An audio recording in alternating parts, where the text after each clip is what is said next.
Hello, everyone. It's Janaya here. I'm surprised we've got so many people showing up already. We have 4 people watching. We have Obsidian Imp, Bagel, and Halloween Suit Truffles are in the chat, and I think the other person is me. And I forgot to mute the stream. What's that? Yeah. So welcome everyone. I'm gonna be starting out the stream. Anna will be joining me in a little bit, and we might have other people jumping in from the team. We're doing this kind of free form because this is going to be probably most of the day thing, since I'm going to be playing through the Salvation run of Friendsim 2, which is like 20 hours of gameplay. But thank you for showing up. Happy Homestuck Day. Bagel, your first ever 413. That is really cool.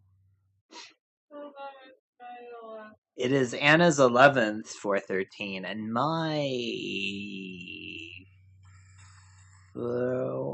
fourth, yeah. It's more or less. So yeah, we're streaming to benefit the Trevor Project, which is a charity that helps LGBT folks, especially LGBT youth. In case you're not acutely aware, things have been not great for queer and trans people lately, and we're trying to do something to help that a little bit. So there is a donation link in the description. You can go there; it goes right to them. We're running the campaign, but like you don't send us money. Don't do stream donations or anything. If you want to donate, there is a direct link that goes right to the Trevor Project. So yeah, I'm going to get started in a minute because we got a lot here. I'm going to kind of just run through the game. I'm going to play it on the hard difficulty just to shake things up a little bit. And I'm not going to do like a lot of the like bad endings and stuff on purpose. I'm just going to kind of play the game naturally. I'm not going to read like the chitter stuff because this is already going to be kind of a long stream. So I'm on our regular streams, we do the Revolution playthrough and we do a little more commentary, but yeah, I'm just going to kind of get started in a second here. All right.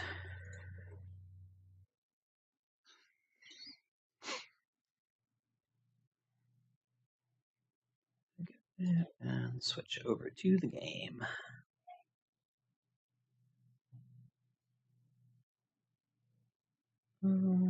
There we go.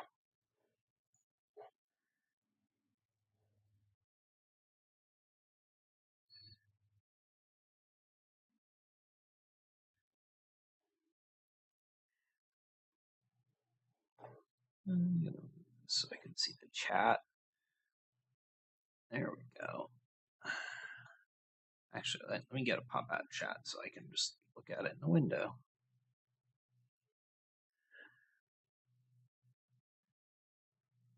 There we go. Got chat set up. All right. We're going to start a new playthrough. Let me just make sure that we are set up. Got on hard difficulty. New game.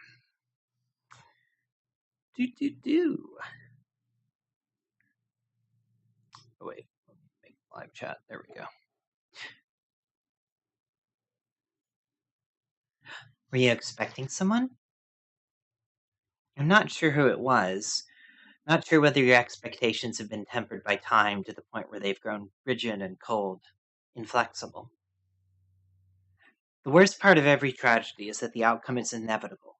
The conclusion is foregone even before you read the first word of the first page. But maybe this isn't a tragedy. I suppose that's up to you, isn't it? So I'm going to ask you one more time. Are you expecting someone? All around you, the void paradoxically presses in around you and expands infinitely beyond you in every single direction.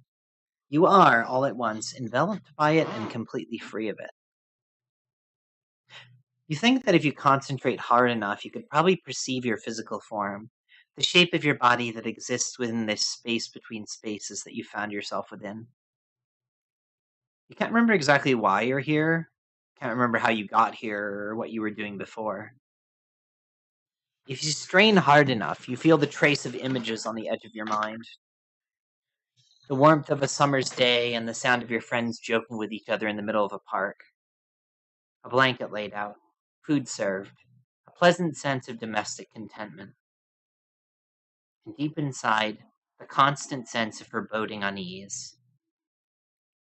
How long have you felt this way? How long have you drifted in this void, wondering about the places that you once knew? About the people that you abandoned? Names flash through your mind, specks of recognition and memory that dart out to touch you and race back again.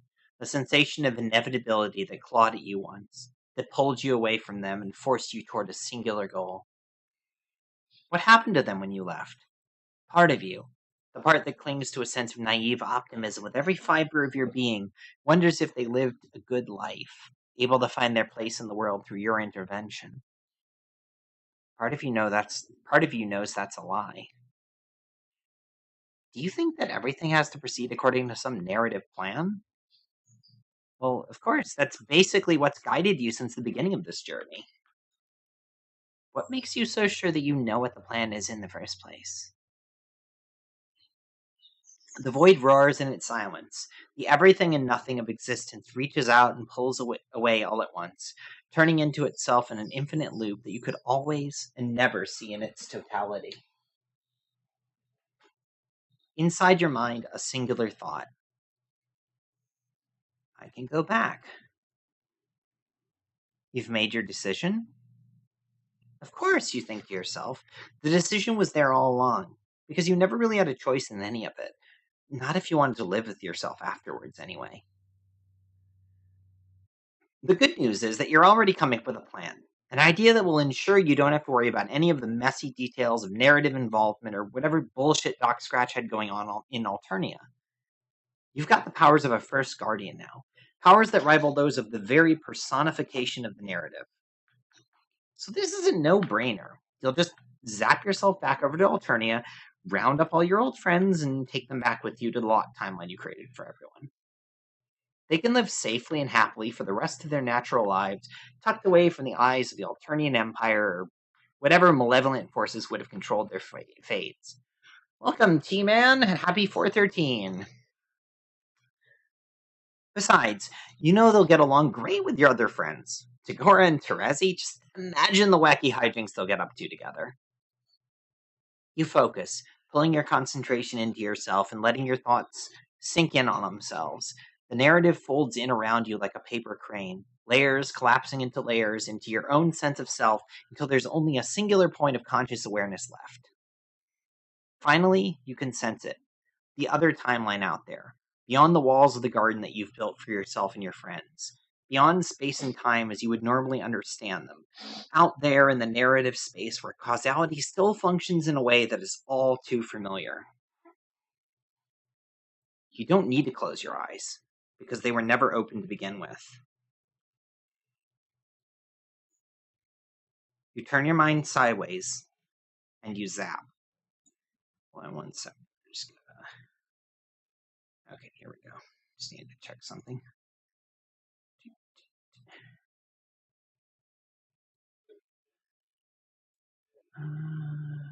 Game. And chat. There we go. You have no idea where you are.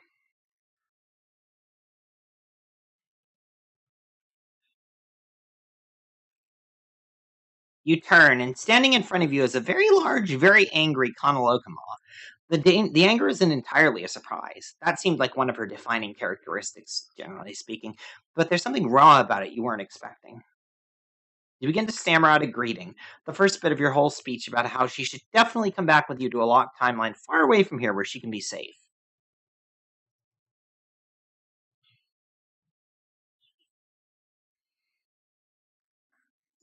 Before you can actually answer any of those questions, another familiar face appears.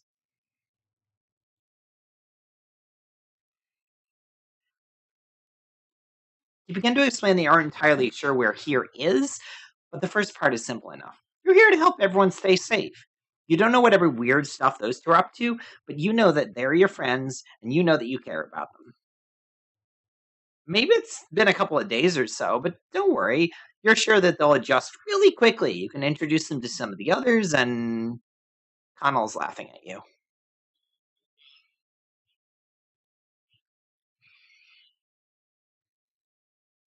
Because this planet sucks? Connell laughs again and turns away.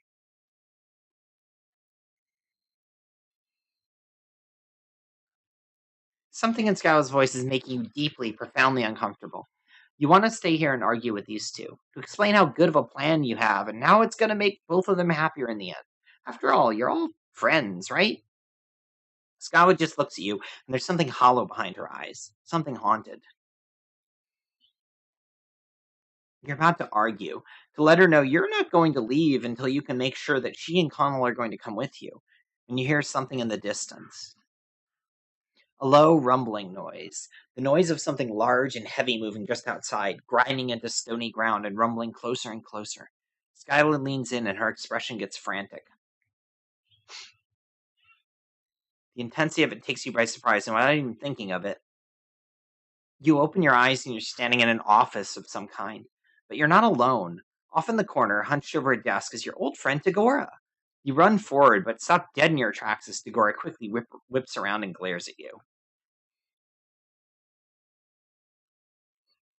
He glances around as if looking for someone and takes a step closer. You can see fear in his eyes.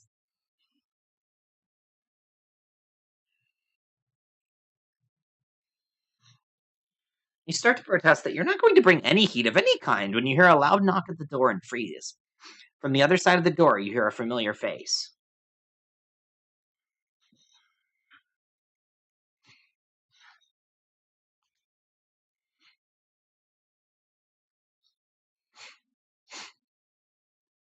I'm not going to read all of Galax's subtitles since this is already going to be a fairly long stream. I believe we read them when we first did Volume 1.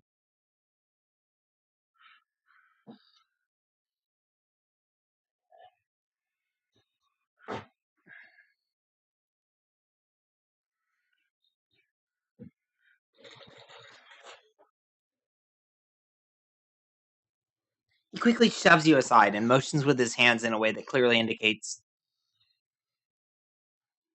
this time the world resolves quicker around you, and in the distance you think you can still hear the sound of Gallic and Tagora talking through a closed door. You can't have gone far this time, and you're noticing that you don't seem to be traveling in time either, which is, well, that's probably a good thing. It looks like you're in a bedroom or a respite block of some kind, and it appears that your old pal Tisius is staring directly at you. She doesn't seem happy to see you. You get ready to deliver your speech again, to convince her that you can get her off this hell world and safely away to a place where she won't have to worry about the Empire or Alternia or anything else. But she isn't listening to you.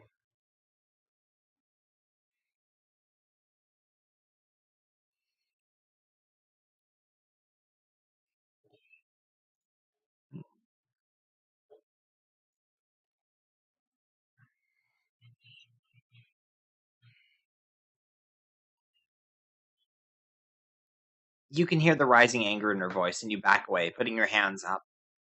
Last you remember, Tisius was hanging out with Daria, and they were going to work together to make Alternia a better place for everyone.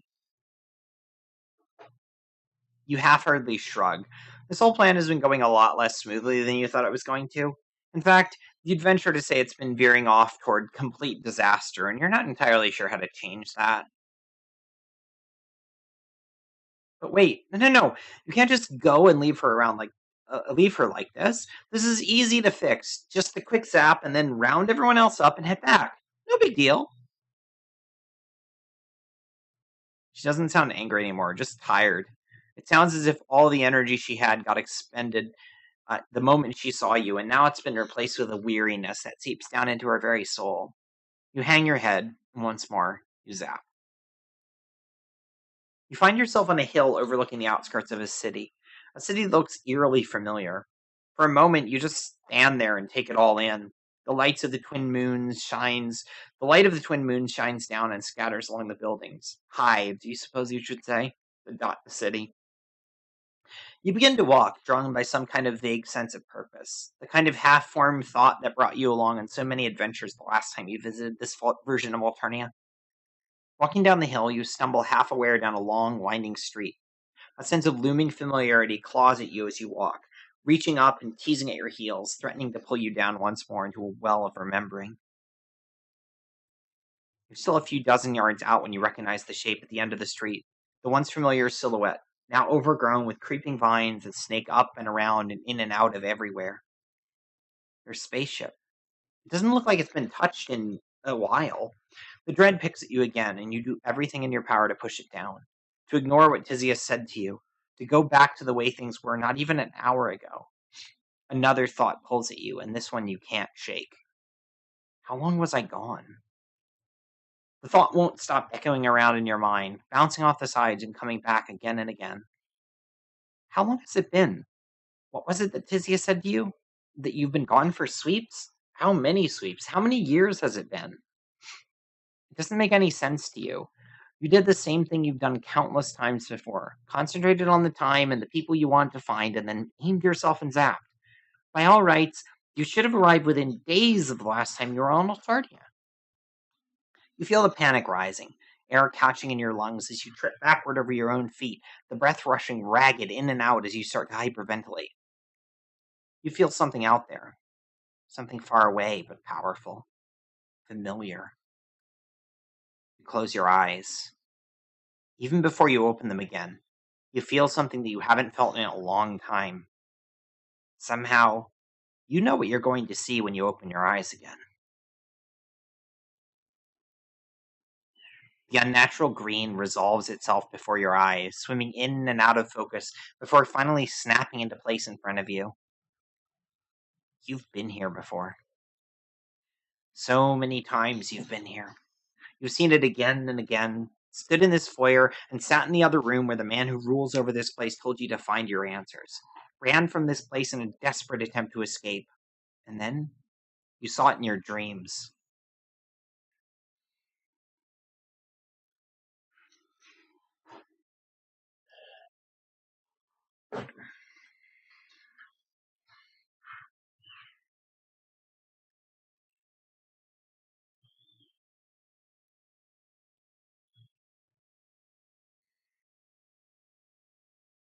A shiver runs up your spine and you turn to run, but your legs freeze under you. You can't tell if he's doing something to you to prevent you from leaving, or if it's just the raw fear keeping you locked in place. Let's go up a little bit. There we go.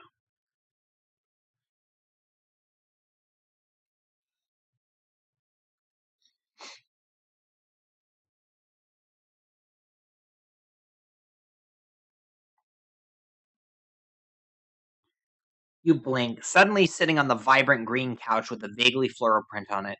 You're having trouble thinking, having trouble remembering why you're here in the first place.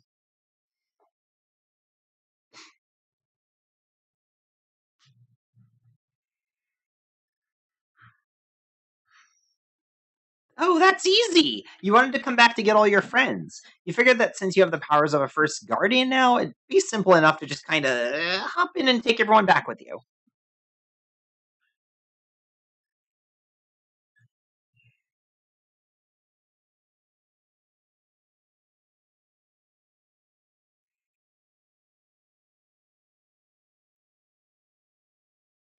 Start saving. What page are we going to do this on? We'll do page 5. You're not sure that this comparison is exactly a fair one? After all, you aren't using your friends as pieces in some kind of nth dimensional chess game.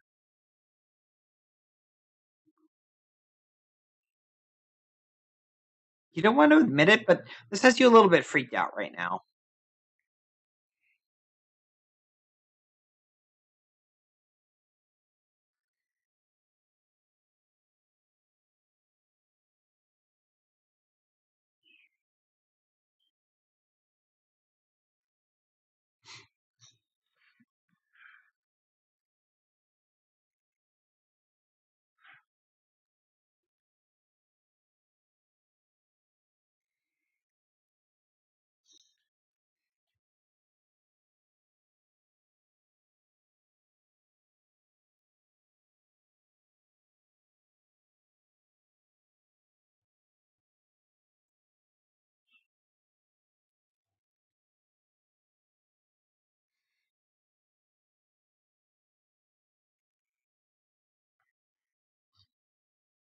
You start to snap back that you would never do such a thing.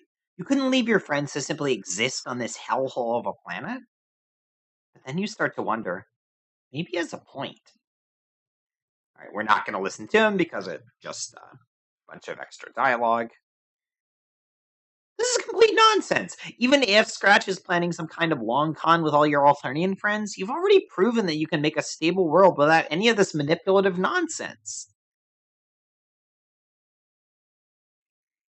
You blink and shake your head.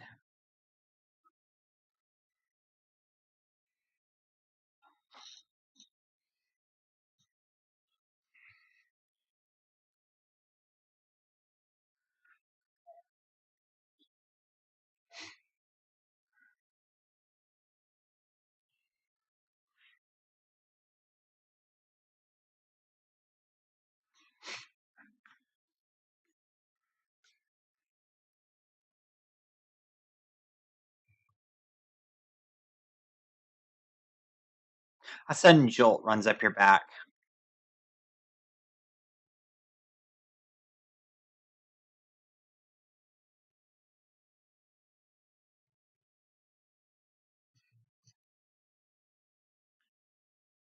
You glare at Scratch. You're still not sure what you could actually do to him in any material sense of the word, but the anger is seething inside of you. But this smug bastard thinks he can talk down to you like a little kid. Scratch shrugs, pressing his fingers to what would be his temple if he had more conventional anatomy.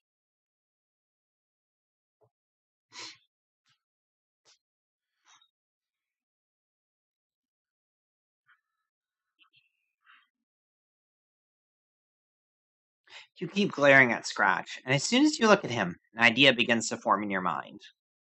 Hey, so if he's so smart, how come he wasn't expecting this? The way you see it, you're here to stay, and you've got two options. Either you save your friends, or you give them away to fight back. Save everyone.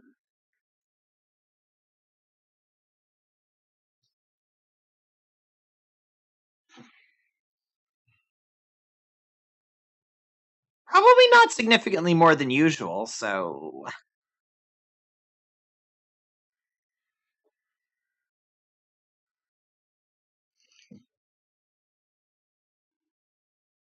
Well, that's a pretty mean thing to say to you.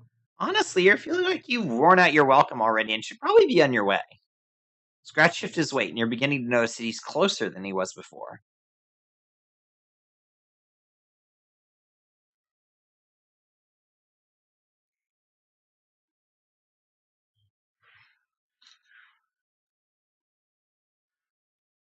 Yeah, no, this is probably not good.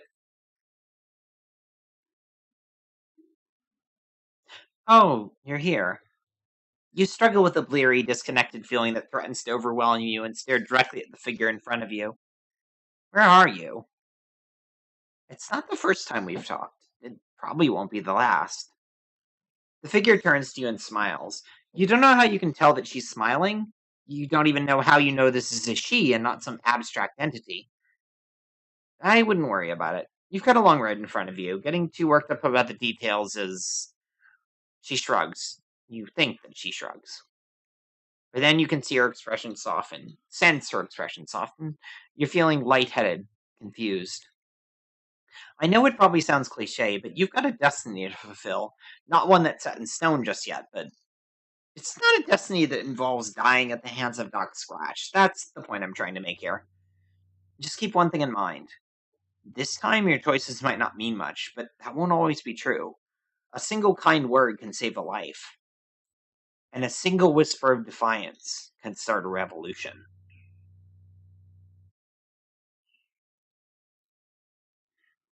Scratch shifted his weight, and you're beginning to notice that he's closer than he was before.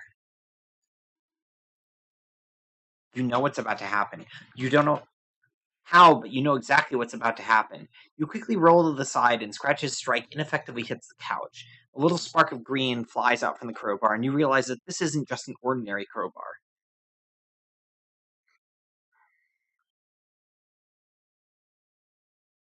You have no idea what the fuck he's talking about. You make it clear to Scratch that you have no idea what the fuck he's talking about. You mostly just want him to stop trying to kill you. You try to zap away, but something keeps you held down. a force that presses in and smothers you.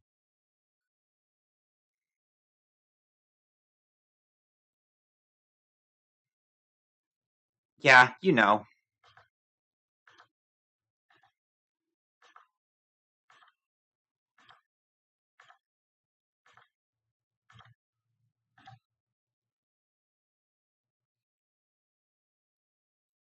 That's not the first time you've heard it, and if you have anything to say about it, then it won't be the last. You roll sideways and jump to your feet, ready to scramble away. You have no idea where you'll go once you get out of this mansion, but getting out and away from the crowbar wielding maniac is a bit higher priority at the moment.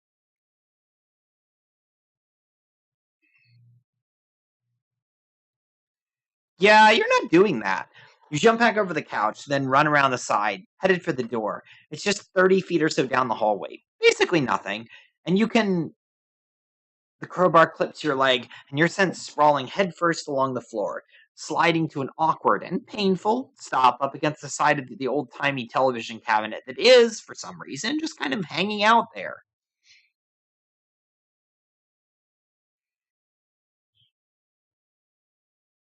You can't let this happen. Not now. Not when you haven't even had the chance to figure out what the hell is going on with your friends. The pain is shooting right up your leg. It feels like it's turned into a fuse and is burning straight up toward the base of your spine. You can already feel your powers draining away. You think you know why that crowbar looks so familiar. Doc Scratch advances on you, hefting the chunk of crimson metal above his head. You've got one chance here, one opportunity to pull everything together and get the hell out of here. With the last ounce of energy you have, you reach deep down inside of yourself and grasp that last shred of your powers. And for one final time, you zap. All around you, the void paradoxically presses in around you and expands infinitely beyond you in every single direction. You are, all at once, enveloped by it and completely free of it. You find yourself sailing through the spaces between the atoms themselves, and you suppose this is always how it always felt, but you were never so keenly aware of it. Like being in a car that's about to run out of gas, sputtering and coasting to a stop on a busy highway. The analogy is starting to get away from you. You can feel yourself slipping, falling back into reality. Well, at least you aren't dead. Takura, your old friend. It would definitely be really awesome if he could just maybe stay right here and not go run off and tell anyone that you're here. Mostly on account of you don't think you can leave anymore. Well, fuck. Chance you could maybe convince him to not tell Alec. At least not right away. You really were just trying to help out here, to get everyone away from this hellhole and safely into the locked timeline. Also, are you in a spaceship right now?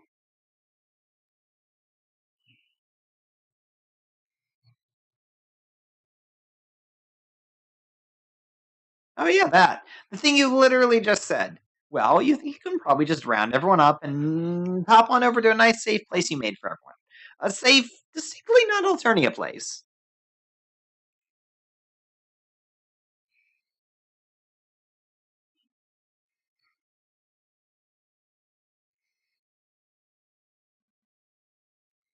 Wait, what? You give Tagore your most winning smile and nod along. Of course, two sweeps. Very cool and fine and normal. Everything's fine and normal. See, hypothetically, you might need some time on this, but Tagore eyes you suspiciously, but he doesn't interrupt. You see, you think you might be able to help Tagore get away from Alternia entirely. Gallic, too, if that's a thing he actually wants. You're still working on understanding how the whole gizmesis thing works.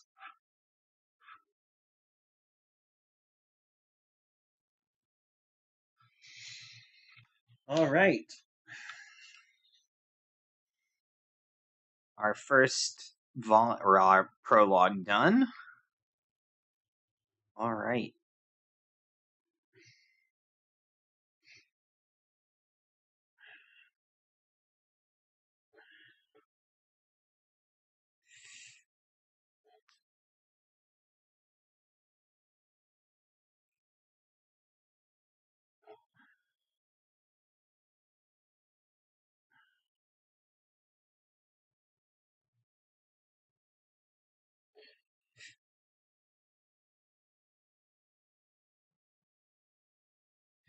Yeah, we want to save our progress. All right. All right. If we have anyone joining us, we are once again we're streaming the entirety of the Salvation route up through Volume 11 because that's the one that's been released to support the Trevor Project, which is a charity that helps LGBT folks, specifically LGBT youth. There is a donation link in the description if you want to donate directly. Thank you, everyone who's here. We're going to continue with Volume 1. It's just me for a while. Other folks will be joining later, but it's still pretty early, so yeah. For now, is just. And now let's keep going. Continue the next volume. You spend a little bit more time than you maybe absolutely need to trying to convince Tagora that leaving Alternia would actually be about the best decision he could make. It'll be like a vacation to a place where literally everything isn't trying to kill you all the time.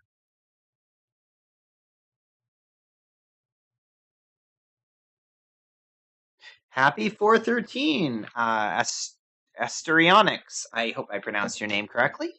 Welcome to the stream.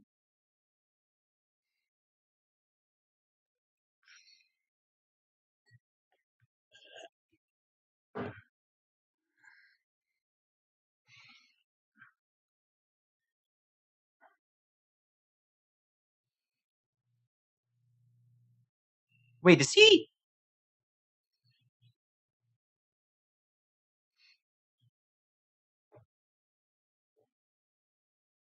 Actually, you're pretty sure you never actually offered any money. You're nearly 100% sure that money wasn't discussed.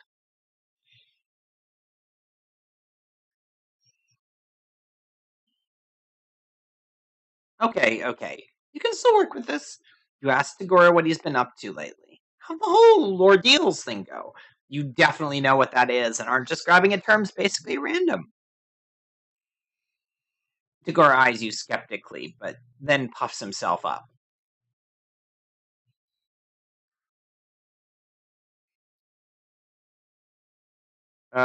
Sure. Yeah, let's go with that.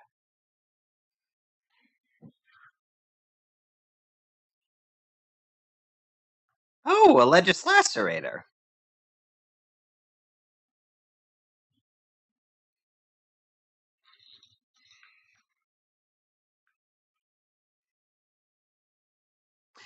Yeah, T-Man, go get some breakfast. We will definitely still be here when you come back.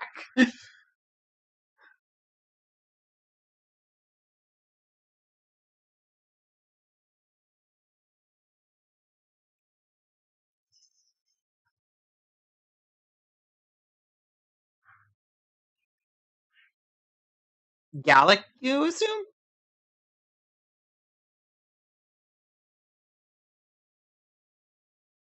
You reassure Tagora that Gallic is more than welcome to come along as well. You didn't get to know him that well, but he seemed generally reasonable and open to new experiences.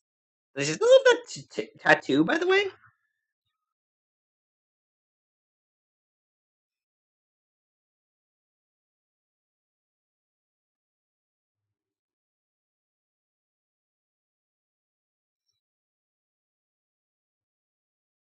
Okay, this isn't exactly a deal breaker for you. You're definitely okay with the idea of doing a little bit of friend persuasion. You'll workshop that one a little bit. Point being that if you can get your powers working again, you'd be completely down with the idea of taking the whole Galora package with you.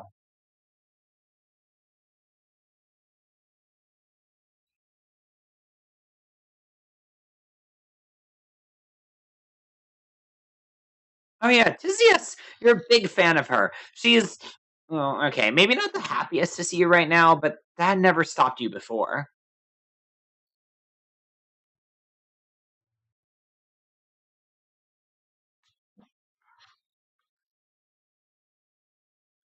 Yeah, you're pretty great at that. Regular secret agent.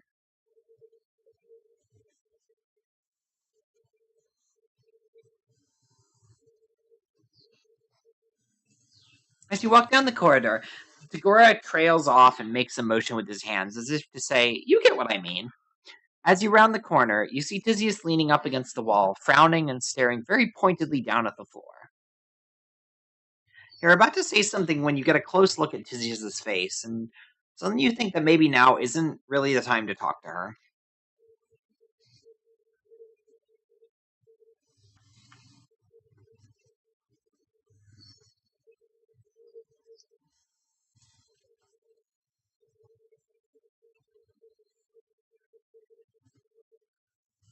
You're about to settle into quiet listening mode when Tagora shoots you a withering glare.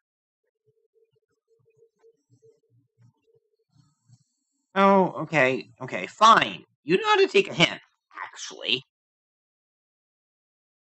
You wander around the ship a little bit. The corridors you encounter are remarkably similar, actually, and you find yourself quickly getting lost. After some time, you finally make your way to some kind of observation deck. Looking out the large window to see Alternia floating there softly against the hard vacuum of space, it almost makes you forget how harsh a place it actually is. Your vaguely existential ponderings are cut short when another one of your old friends interrupts.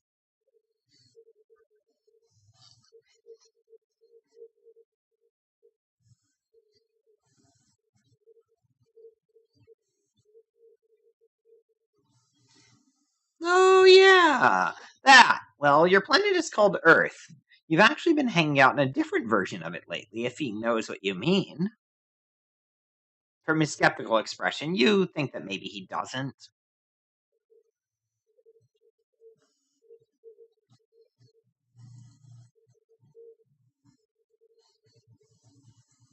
You tell Gallic that you're happy to see him too. You really feel bad about how long you were gone. You were gone and all. It wasn't strictly your fault, but you're also not getting into that whole discussion again.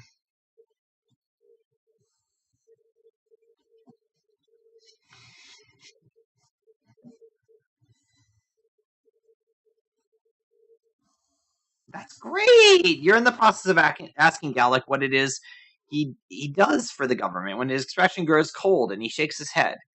Hey, hostile Muppet, welcome to the charity stream. Yes, Gallic. Gallic was a lot of fun to write, actually. His wordy ass.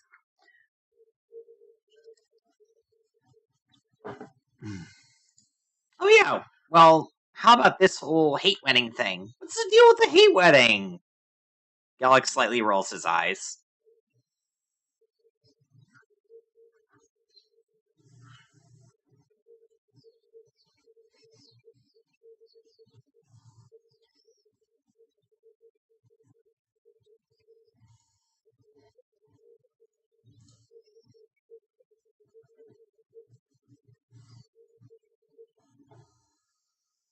You look around the observation deck, and you have to agree that cushy seems like a pretty good way to describe everything here. You congratulate Gallic on his excellent taste, and he smiles at you.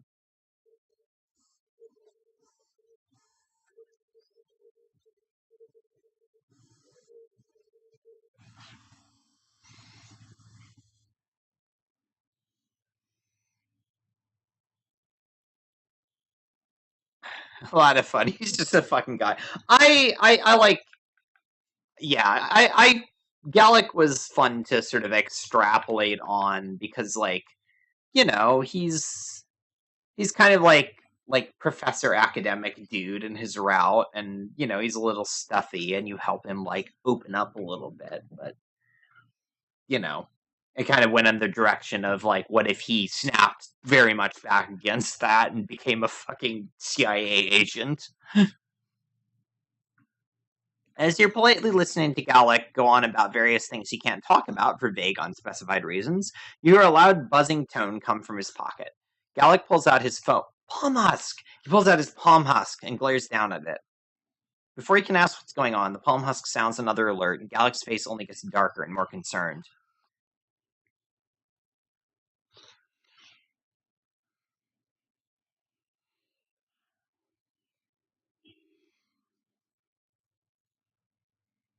Gallic walks off in a hurry, leaving you staring once more out the window at the sweeping vista of the stars and the planet below. Once more, you can't help but think how peaceful it all is from up here. It's almost like you can ignore the constant misery down below and focus just on the natural beauty of it all. You get about 15 minutes into this bout of reflection when you start to get antsy and need to wander the ship some more. After all, Gallic said that you were free to wander. Well, okay, maybe not exactly that, but you feel like the implication was there. Once more, you find yourself traveling through some very samey corridors in search of something interesting. You decide against the bridge. Gallic's comment about not bothering people stands out in your mind. Instead, you head in the opposite direction, toward what you naturally think of as the back of the ship. After a few more minutes, you end up in a large room that looks like it might be a cargo bay of some kind. Maybe it's the vague association with your brain forms between this and your platonic ideal of the postal service, or maybe it's just your need for adventure, but something calls out to you here. And then you notice that the airlock at the far end appears to be open.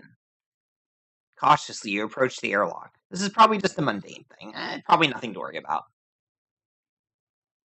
Oh shit, no. This is something to worry about. That is definitely a body. Maybe not a dead body, but fuck, they sure do look dead, and there's blood everywhere. You think it's pretty unlikely that someone could lose this much blood and still be okay. It's a troll wearing some kind of spacesuit, and it looks like they're hooked up to a safety tether or something. Did you mention that there is a large amount of blood? But that's okay, this is fine. Dealt with blood before. Clearly something is happening here, and you need to do something. Let's not investigate. You back slowly out of the airlock. You don't know much about forensic investigation to begin with, and you're starting to panic. You'd probably end up tripping over your own ass and sending yourself out the airlock if you tried to do anything yourself. As you're heading out to try to find someone with more qualifications in the field of figuring out who did a murder, you practically bump into Tagora.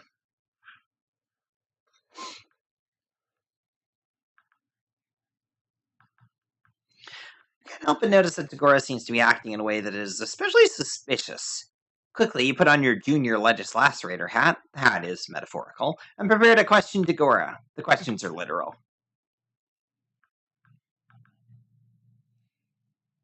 He seems oddly calm about all of this.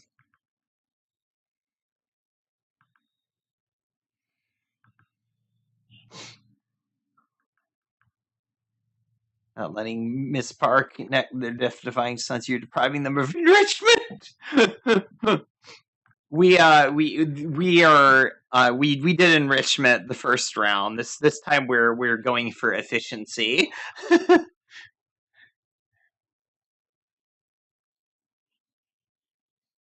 He trails off, and you can see his eyes darts over to the open airlock. Slowly, Gallic approaches the door and looks inside.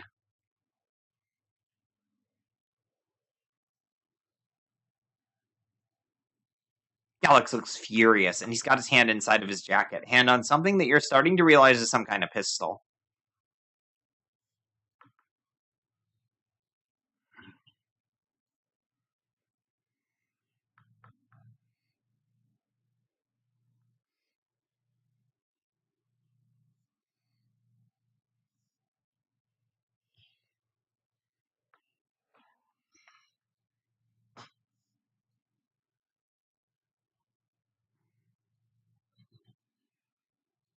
Tagora backs away nervously, putting his hands up and shaking his head.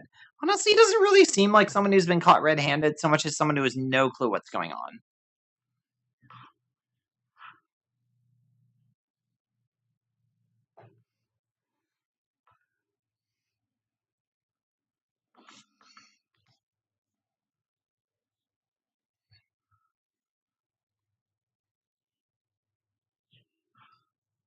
He doesn't finish the sentence, but you think that he doesn't really need to. Slowly, Tagora lowers his hands. He just looks deflated now. It doesn't take long to lock Tagora up in the office you found him in earlier. He doesn't really seem too interested in putting up much of a fight at this point. You manage to catch up to Gallic once he's done locking the door.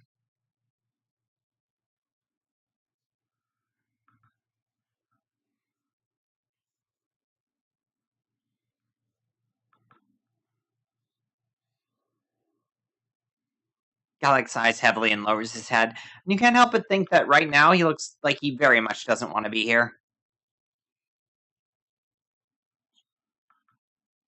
You have a sinking feeling that what he's talking about involves a bullet to the head.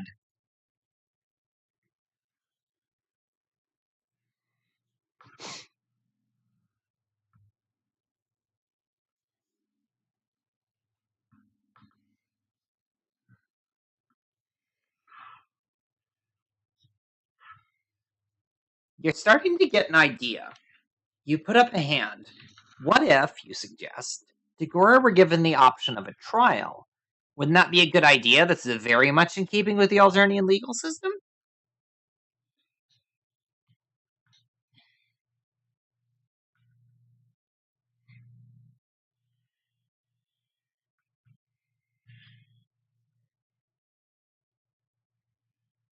You understand that, but what if you could provide some kind of defense? Maybe things aren't all that they seem. Gallic eyes you skeptically.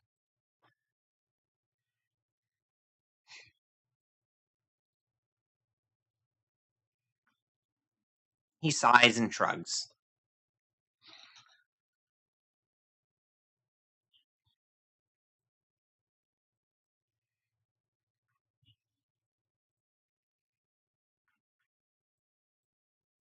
Gallic pulls his palm husk out of his pocket and swipes a few times on the screen. He chirps softly to indicate that whatever he was just doing, worked, you guess? You're still not totally clear on how all this alien technology actually works.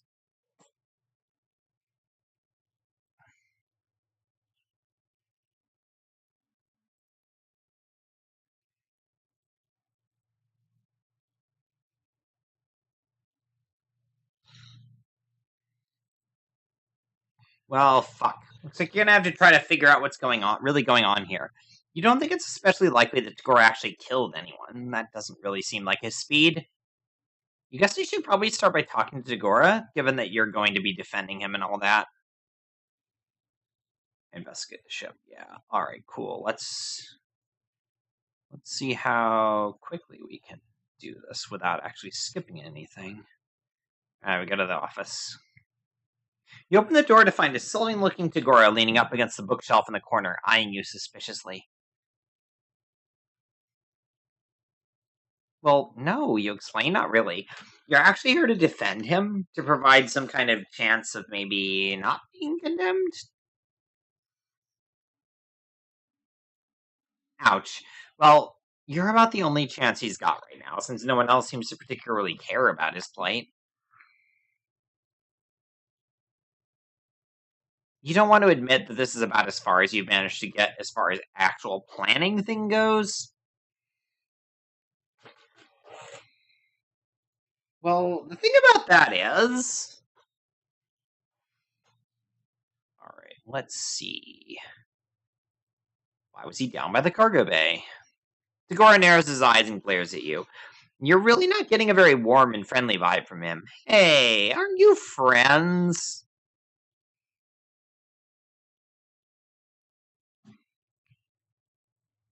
Okay, fine.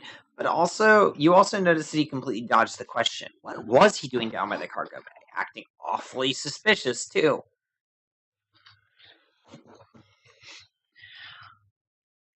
Of course not, but it might make things tricky as far as the whole preventing Tagore from dying objective.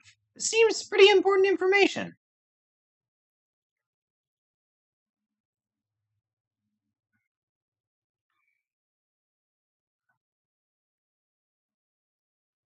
Did he do it?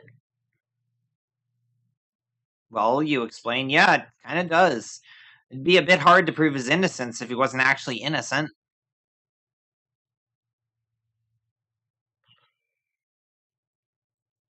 Tagore laughs in a way that you find more than a little bit unsettling.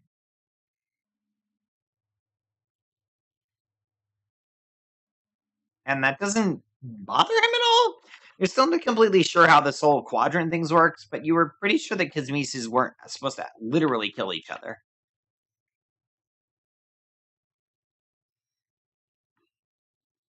You remind yourself that you should look around the room too and see if you can find any clues. Finding clues is one of the things that good detectives do.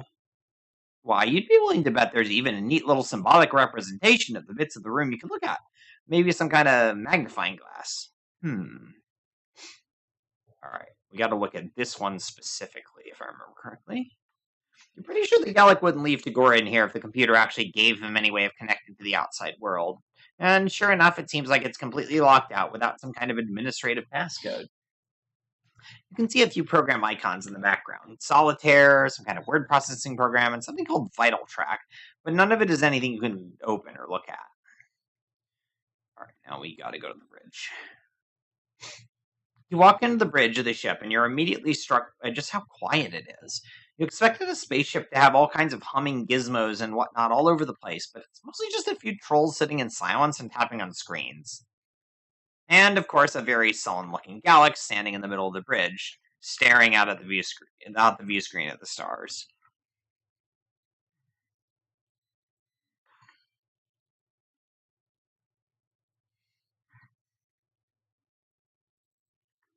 You shrug. You haven't really made a lot of progress yet, but if you were wondering if you could maybe ask Alex some questions in an official investigative capacity. You mean? Gallic chuckles, although it's not really a sound that actually suggests any kind of humor. Tizius? No, not yet.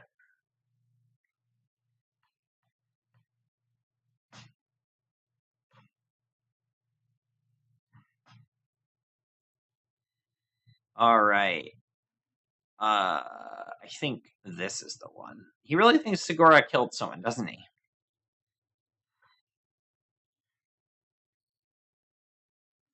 Okay, but suppose for a second maybe he didn't actually do it. Wouldn't Gallic just feel completely awful if he were to kill his own cosmesis over a misunderstanding? Gallic shrugs and frowns at you.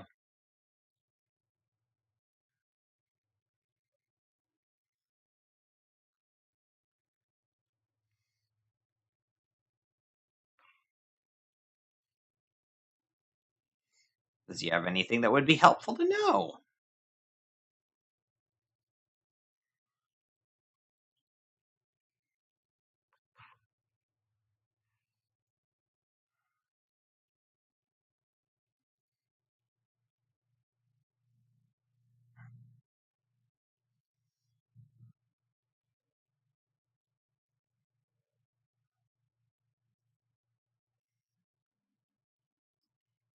Alright, let's go to the observation deck, because there isn't actually anything we can do in the airlock on the first trial sequence.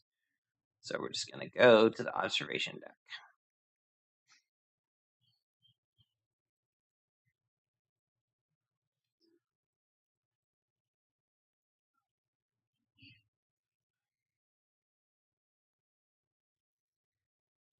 You nod enthusiastically, although you have to admit that a lot of that is very fake it till you make it, and not so much genuine enthusiasm. Still, Tizia seems to take it well enough.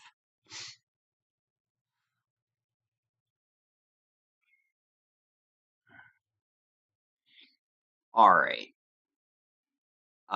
No idea what to do is, I think, the only one that is, like, necessary to ask.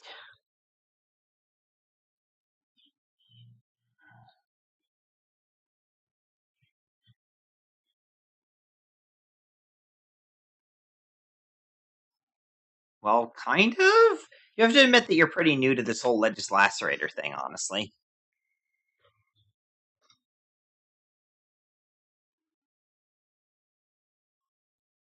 How would you even get in there? You can't imagine the Gallic just leaves the door unlocked. Oh yeah, Gallic gave you access to the ship's computer, and maybe it extends to the rest of the lock as well. You can go in there and snoop, investigate. But wait, how does this even know you'd been into the office? Instead of responding, she just taps her nose and smiles at you. Alright, let's go to the place. Master Respite Block. Alright, we need the contract, which I think is in the bedside, in this table over here. At first glance, this looks like a standard bedside table, but there's a cleverly concealed drawer in the side of it.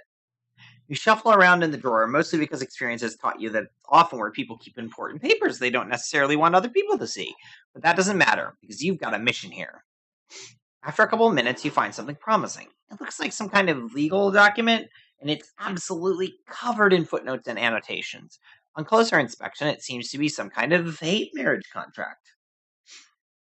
You'll just hold on to this for later. Alright, let's go talk to Tagora again, I believe. No. Gallic? Oh yeah, Gallic. You found this hate marriage document. Gallic's eyes grow wide and he stammers before quickly regaining his composure.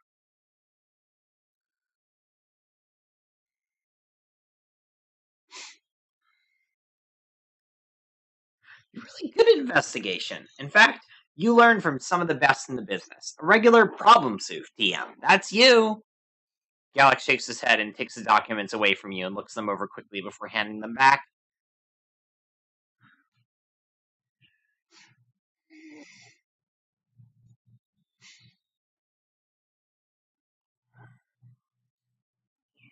You're not really sure if you fully believe him, but you don't know much about contracts or the Alternia legal system.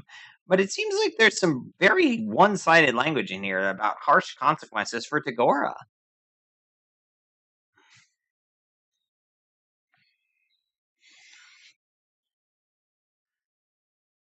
Okay, but why?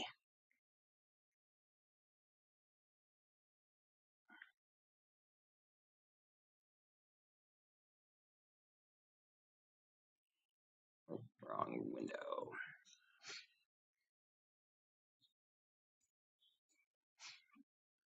You think this seems like a bit of a stretch, even by some of the convoluted logic you've run into lately, but you refrain from saying anything.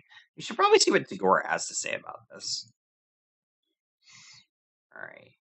We're gonna go back to the place, the office. And we're gonna talk to Tagora again. Gallic thinks he might be cheating on him. Tagora actually looks genuinely tickled by this. He tosses his head back and laughs in that weird, grating way that he has. So, no? Stuck in a hateless relationship?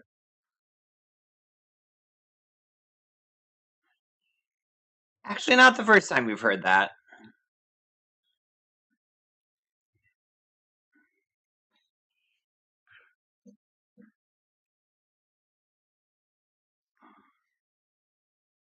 Okay, cool. So about the whole about to be killed by his kismesis because of the murder he claims he didn't commit thing.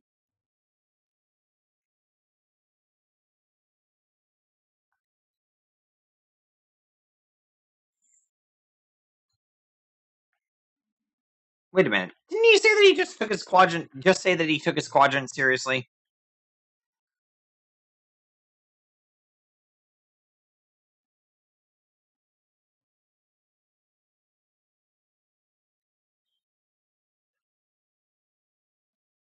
Conditions?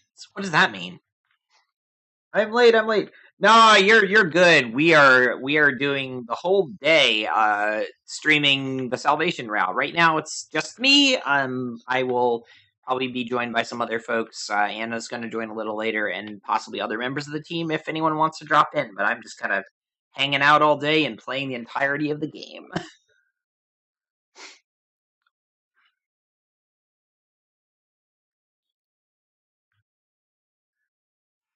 Oh, well, that's convenient. You happen to have the document with you. The guard quickly grabs the papers from you and looks them over, frowning to himself.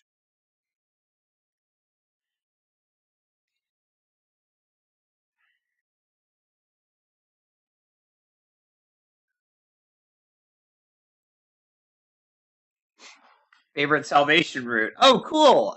Well, good news is we're still in the first investigation sequence, so we still got a fair amount to go. Okay, this is starting to finally get interesting. Of course, it sure would be nice if Tagora had literally any proof of what he was saying as far as this conversation with Theseus. He hands you his palm husk. Okay, thanks, but what are you supposed to do with this?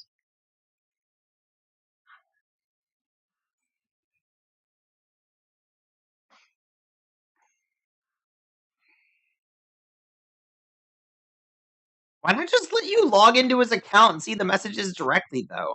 Surely this whole message log thing is an overly cumbersome way to. Never mind, he's going at you again.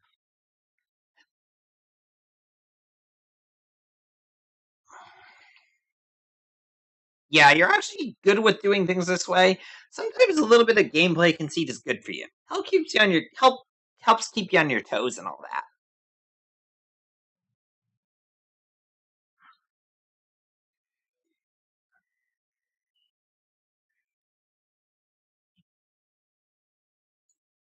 You know what? You're not actually going to pursue that line of inquiry any further. He's right. You'll figure this out. All right, now we're just going to clear the various notifications.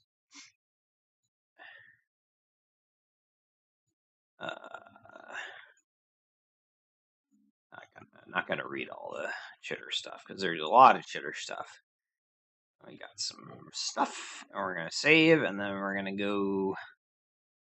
We're gonna go do. What do we do next? We do bridge again, I think. We talk. Yeah, Tagora wasn't pitched for someone else. Gallic narrows his eyes at you and shakes his head slowly. He has that kind of, yeah, I don't really believe you look to him.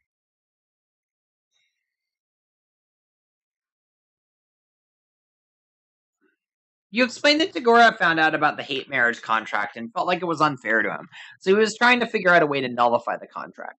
He was messaging Tisius around the time of the murder.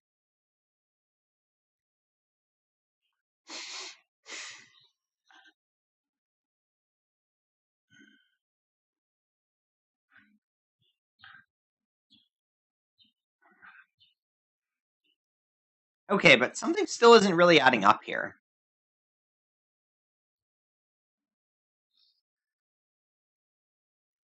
Gallic trails off, as if he was about to mention something potentially embarrassing. You ask him, what does he mean exactly? Gallic flushes deep blue.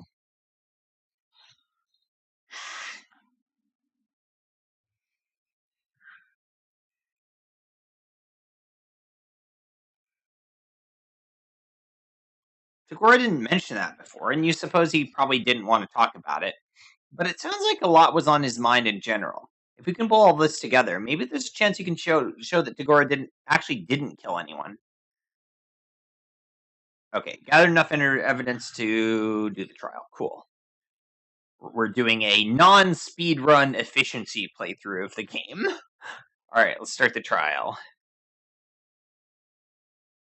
Gallic has the cargo bay turned into a kind of makeshift courtroom just for the purposes of this trial of his. Is it a little bit weird to be conducting the trial mere feet from the still warm body of the victim? Yeah, you know what? It really is.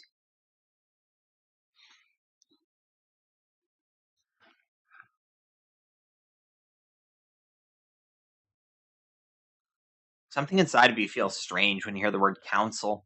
Some kind of strange, detached feeling. A memory that you haven't had yet, maybe. Gallic gets one look at your face and frowns. Yeah, you're a little bit unclear on what those duties are exactly. From next to you, Tisius sighs loudly.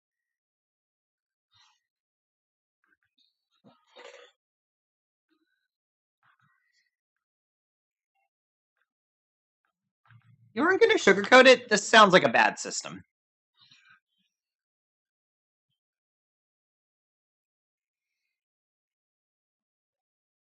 Okay, you've got this. You're pretty sure that you've done this before? Maybe? Honestly, you can't even remember if that was you or if it was someone else. You've got this kind of fleeting memory of another trial, but it doesn't feel real. This is really not the time for an existential crisis.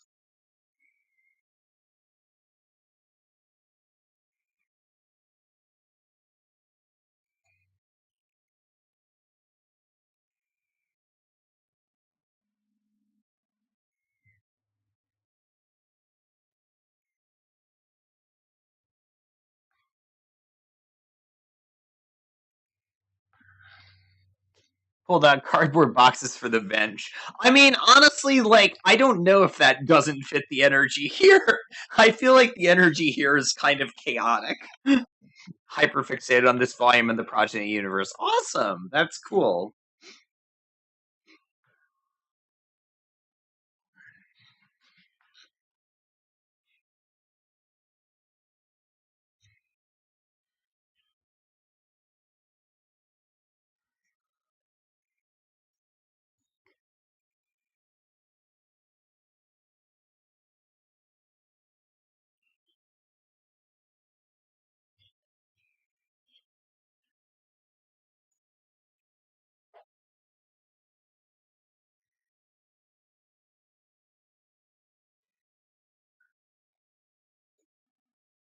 You nod. This makes sense. You get ready to go back over Gallic's statement and really get in there. Really get up to your elbows and bullshit.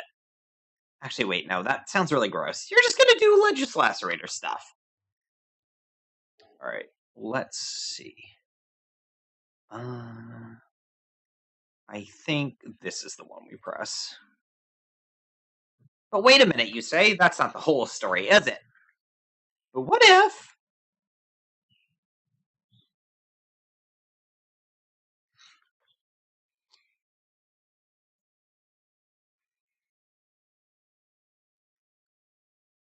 Aha! We have evidence. We have Gallic's, the Kazmisa's agreement, and then Gallic's statement. Kazmisa's agreement. Well, what do you think of this? Does she already sorted her will out? But wait, you say in a very snappy, very confident manner, there's another reason why Tagora might have been acting a little bit suspiciously. But he already knows the reason. You pull out the copy of the Kazmisa's agreement with all of Gallic's annotations on it and smile confidently. His face falters for a second.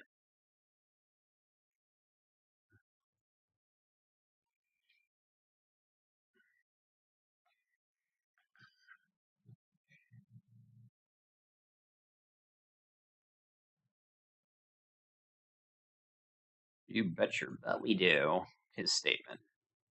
The evidence is right there in his own words. The argument that he had with Tagora earlier? Obviously, Tagora didn't think that the contract was just standard.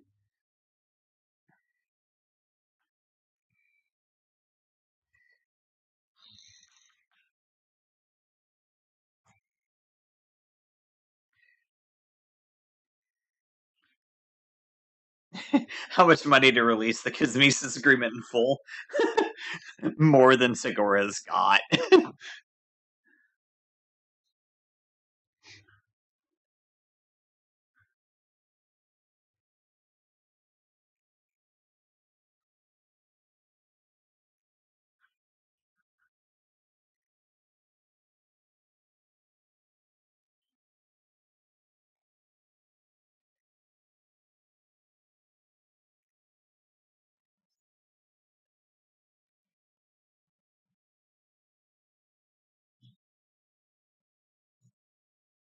All right, let's... I think this is the one we want to press. There's something else he isn't saying, isn't there? Now, you're not going to pretend to be an expert on murder, but somehow you feel like maybe it takes more than a few minutes to commit a brutal murder, and then hide the signs that you just committed a brutal murder. Just hypothetically speaking and all that.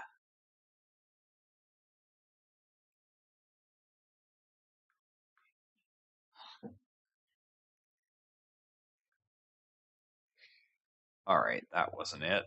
Oh, it's this one. After all...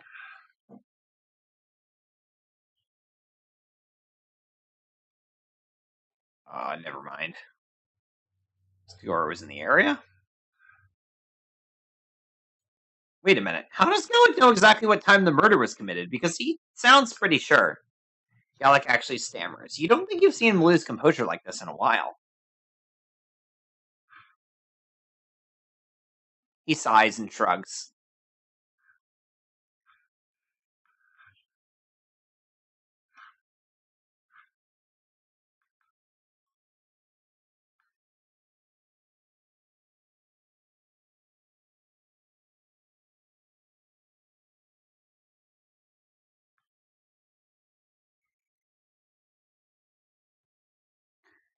Alright, so now we've got enough to present, because we got the time of death, and we've got their chat log that contradicts the time.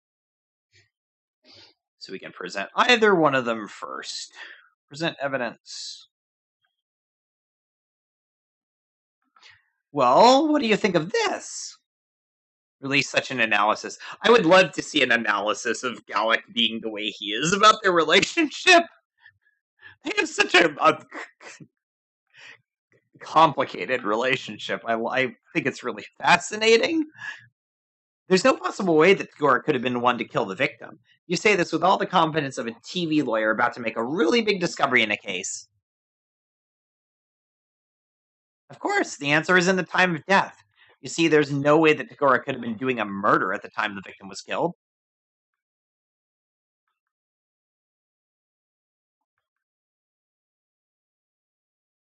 You bet I do. Chat log. Gallic stands there stunned. His mouth is opening and closing, and for once, he's actually speechless.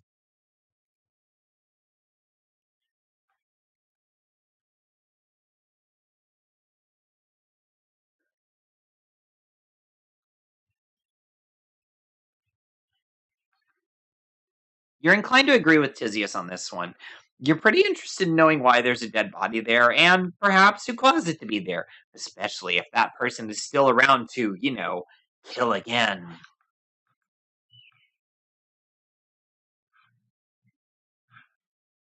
You're still watching Gallic's face when something clicks behind his eyes, something you're not liking the look of.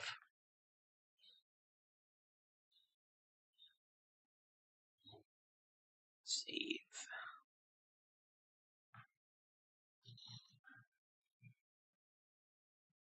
He's looking right at Tizius, and his hand is straying inside his coat pocket again.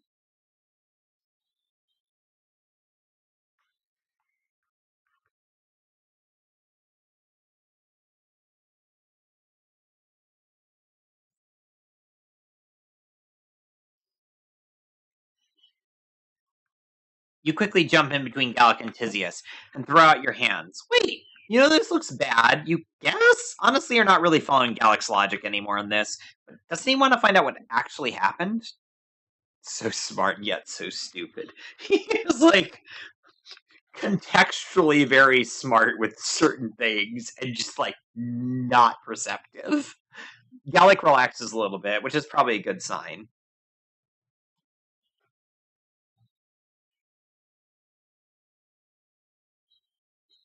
Yeah, exactly that. You're a huge fan of Imperial Law. Probably one of your top.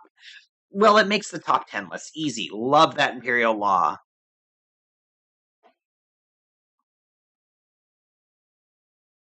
Okay, so this is bad. Tizius has been locked in her quarters, and you're pretty sure the Gallic is out for blood now. Teal-colored blood, specifically. Which means that you've only got a little while to figure out how to convince him that Tizius is innocent. You'll be the first to admit that you weren't expecting things to turn out into such a complete nightmare when you went to go back. First, the thing with Scratch and your powers. Now your friends are being accused of murder left and right. But there's one thing you have going for that no one can touch. Your powerful, unwarranted, completely unearned sense of optimism. Which you'll admit is really not a whole lot of help, but you really need something to cling on to right now. You need to go talk to Tizius to see if she can help you figure this out. Alright, let's just clear the messages. I got a bunch of...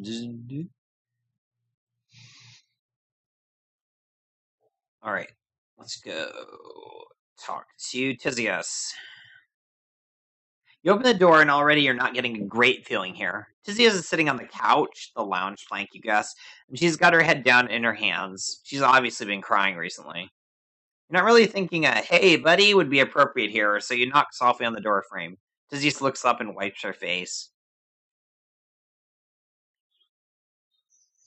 No, you don't understand. You're here to help. You're here to help her. You're really good at helping, and oh, she's laughing at you.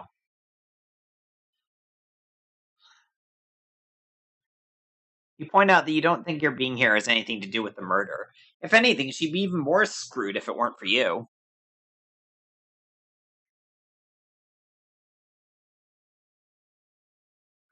The unspoken but is hanging out there. It sucks, but she wouldn't be facing imminent execution. She sighs heavily and leans forward again. Once again, you're struck by just how unprepared you were for any of this. You were expecting kind of victory lap. Maybe give a couple inspiring speeches, sing a few songs, perhaps. Oh shit, were you talking out loud again? Never mind. Point being, you know how to roll with the punches. Tizius shrugs and looks away. Alright. Let's look around the room because there's 2 pieces of evidence we need. Welcome back, Bagel. We're still in Volume 1. We're in the second investigation sequence, which is actually the shortest one if you There's a lot of flavor text, but if you're just trying to get through, there's only a handful of things you actually have to do, which is investigate a couple of things here. The Raccoon Raccoon sits in the corner, characteristically full of slime that seems to glow slightly. Honestly, the times you've been in one of those, it was actually quite soothing. The slime tended to get on you, and you hate how that feels. Fortunately, a nice shower can... Weird, there doesn't seem to be a shower anywhere in the room. In fact, you're pretty sure that you only noticed one shower in your entire time on this ship. You should ask Tizius what the deal with that is. For some reason, it feels important to this. You look here. Looking through the nightstand, you find a book of notes written in almost incomprehensible handwriting. It looks like there might be case notes about something? Investigation reports? You're honestly not even sure. That is a red herring.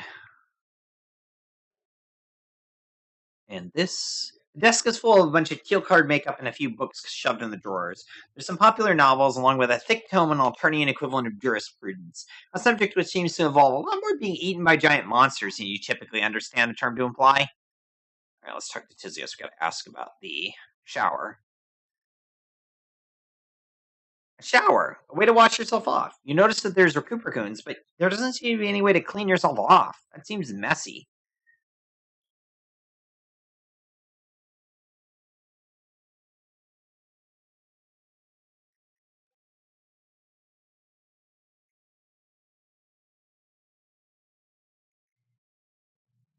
Still, it must kind of suck having to go so long without bathing, right?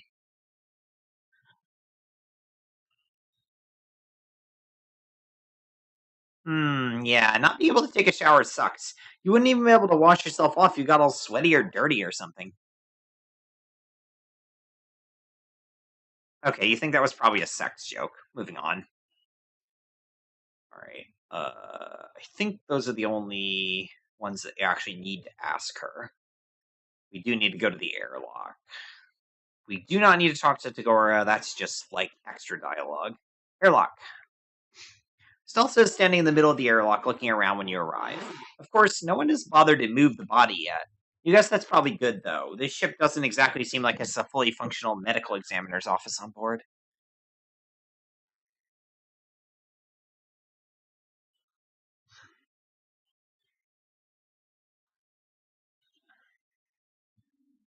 You tell Stelson the feeling is mutual. You miss chatting with her, too. Even miss working out together. Although you'll admit that maybe that wasn't your best quality. She frowns, and you ask what's on her mind. Is it related to the dead body that's sitting there in front of her? You're betting it's probably about the dead body. Oh yeah, any advice?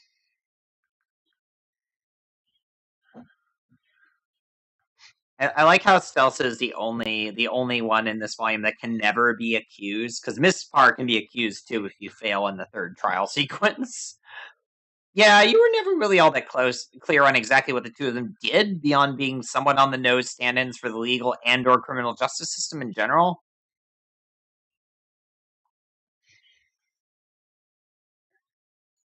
You notice that she said rarely and not never. Huh.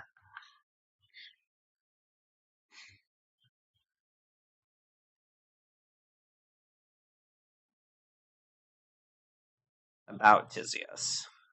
Celsa groans and presses her fingers to the bridge of her nose.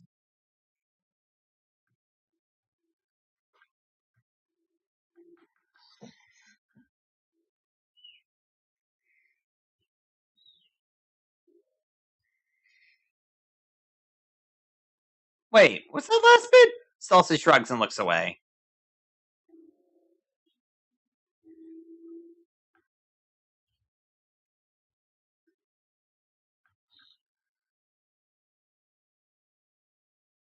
Yeah, Celsa always did strike you as a worrier. You get it. You're somewhat constantly consumed by anxiety yourself.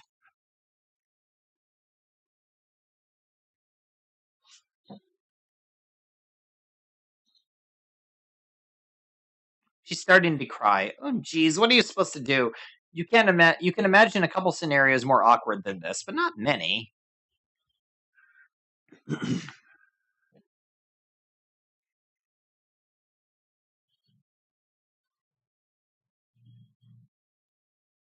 All right, we need to look at, I think, the body and the blood splatter. You steel yourself for the extremely unpleasant task of checking the body closer. Hey, this isn't the first time you've had to deal with blood or a dead body. Dead bodies are basically just an Alternia way of life, or death. Swallowing the bile that's coming up your throat, you carefully check the body. It's a troll wearing a spacesuit of some kind. Judging from the color of the blood, that's literally everywhere. They were once a bronze blood. Wow, that really is a lot of blood. It looks like it started from a large gash on the neck of the suit and it just got everywhere. You struggle down another wave of fresh bile, really not wanting to throw up in front of Stelsa. It looks like blood is sprayed all over the place. Whatever happened here, it was messy. Looking up, you notice that there's a strange pattern of blood splatters leading all the way to the airlock. That definitely seems like an important thing to check out, too. Yep, that's sure a lot of blood. You feel like, generally speaking, that blood is going to be very important to this specific defense. God, you really want to throw up? I think that's all the evidence we need for that part. And then we need to get the Tisius, red herring evidence. Guest respite block. Talk. Let's talk to Stelsa. She's worried about her. Tisius lets out a long sigh and shifts in place, turning away from you. With your amazing powers of friend observation, you notice that perhaps she's feeling uncomfortable about something. Oh shit, you said that part out loud. You tell Tisius that you think this whole about to be executed for a crime she didn't commit thing might have a lot to do with why Stelsa's worried about her. She clearly loves Tisius a lot, and...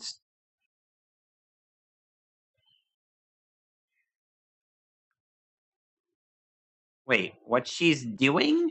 Tisius looks around the room and steps in slightly.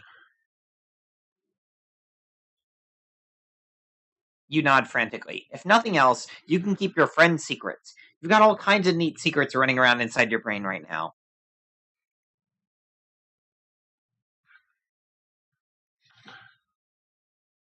Oh no, is she cheating on Stelsa in some kind of complex quadrangle with another woman?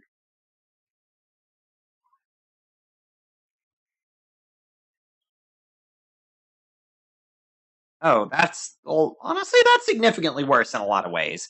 Why couldn't it have just been a relationship drama?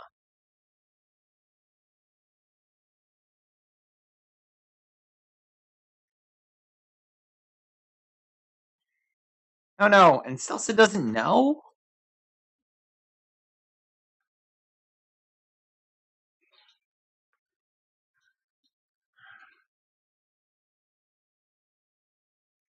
You seem to remember Stelsa mentioning it at some point.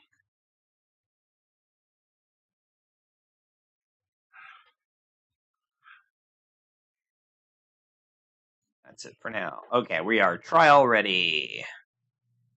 I'm just going to clear the notes. Some more Malik stuff. All right, let's go. Who's the notification I didn't clear? Oh, Stelsa. Duh. All right. Second investigation. Let's do this thing. Stelsius and Alice. I feel like Stelsa and Galax serve as foils to some extent. You know what? Yeah, I can see that. They have some similarities and also some key differences.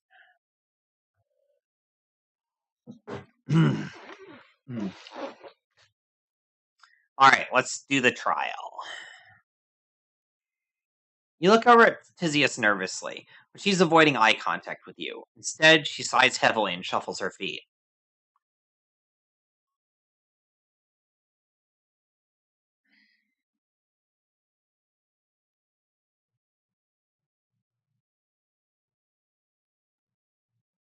You swallow heavily and wait for him to begin.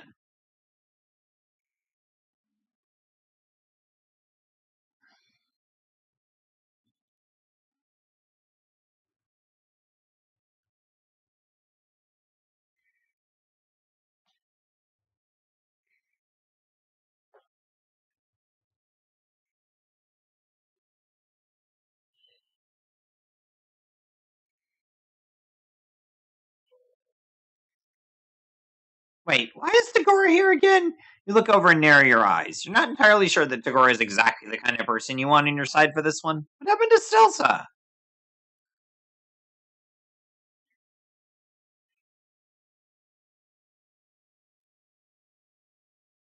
Tagora shrugs and grins. You think that right now he's just happy to not be dead. Oh, how incredibly generous of him! You struggle to even comprehend the depths of his generosity, or the sarcasm of your previous statement. He glances up at Tizius, but she only shrugs her shoulders and looks away. You really wish she was the one trying to help you. What did she say before? There's something off about what he's saying. What is it? All right, let's do this thing. I think this statement is the one. Aha! You confidently yell, pointing directly at Gallic. There's more to it than that. Okay, but what makes Gallic so sure that Tizius is the murderer and no one else?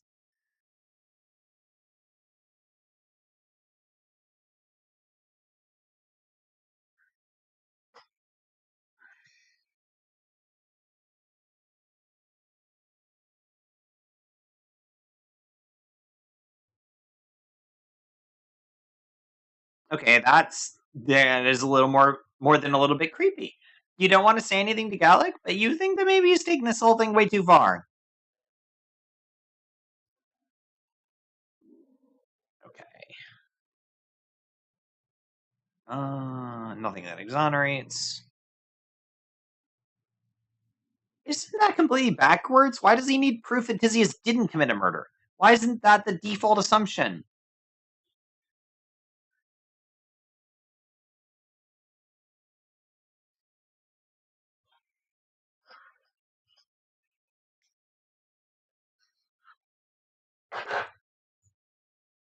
Well, no, not really. But you suppose it's all you're going to get.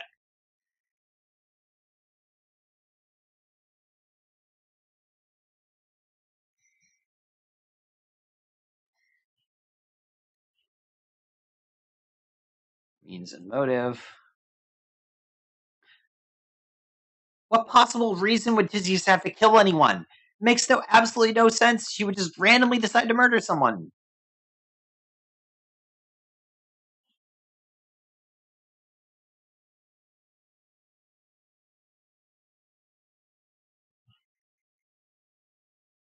Also, no worries. I think it's really interesting to analyze the characters and like the Tizius, Stelsa, Zagora Gallic, like there's parallels there. Like that's part of the reason they ended up getting crammed together for this volume was to sort of contrast how they interact with each other.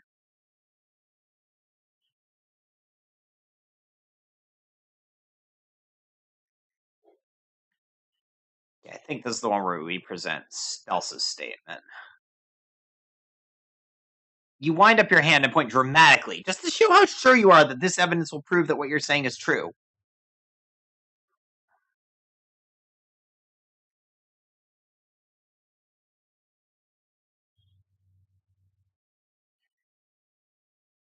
See, you've got solid proof. You know for a fact that Tizius was with Stelsa the whole time.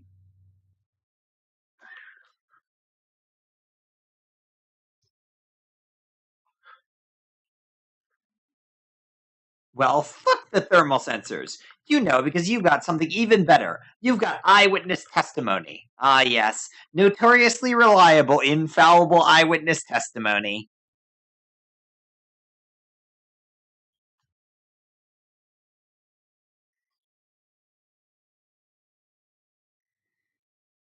Stelsa shifts nervously on the stand. She keeps glancing over at Tizius, and you can see a look of pleading on her face. It's obvious how much she doesn't want to be here, and you really can't blame her. You wouldn't want to be in her position either.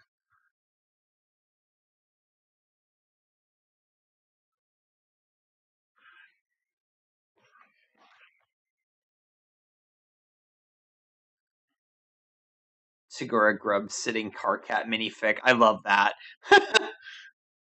Okay.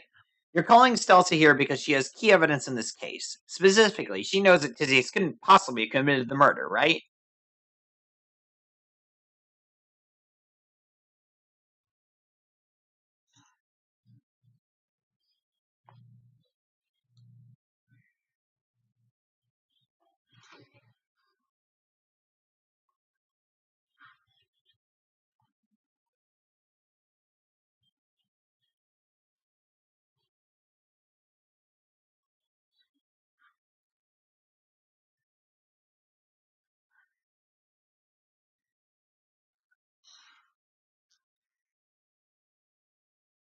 Gora shakes his head indignantly and glances at Tizius, then turns to look at you.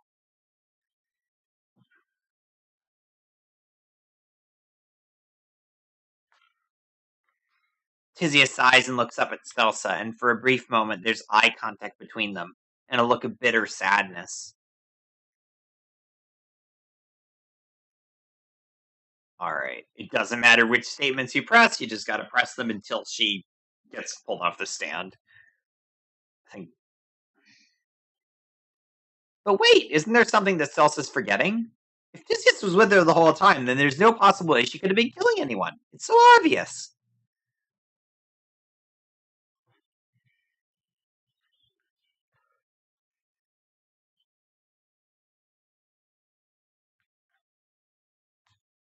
Well, god fucking damn it.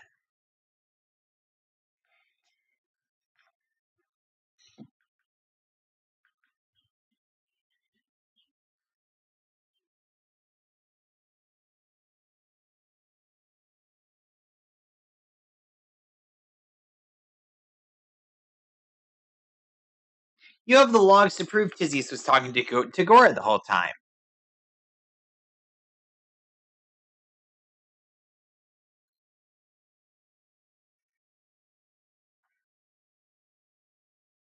Oh yeah, that.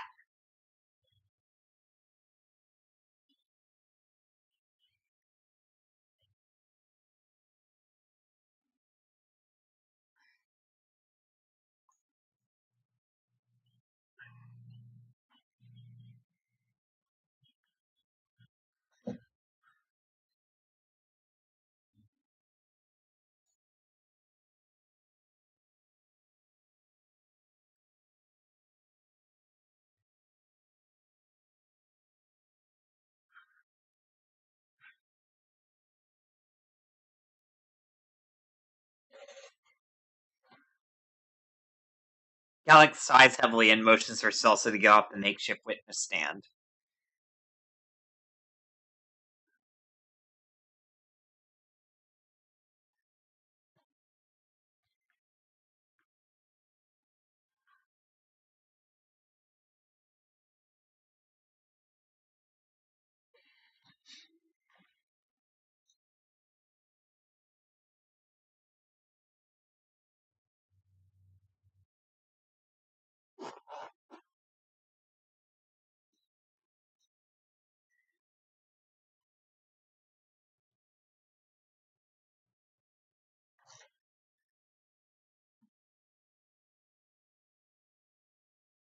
You stare at Tizius. What the hell is she talking about? You know that she didn't randomly murder someone. She's a lot of things, but a killer isn't one of them.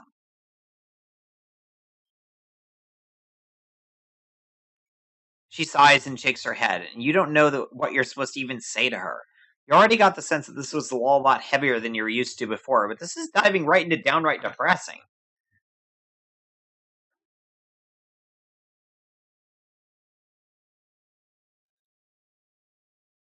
Alright. I think this is the one that has the actual, path leading to the evidence. Wait a gosh darn minute. This has been going on for long enough. You can't imagine Tizius doing something like that.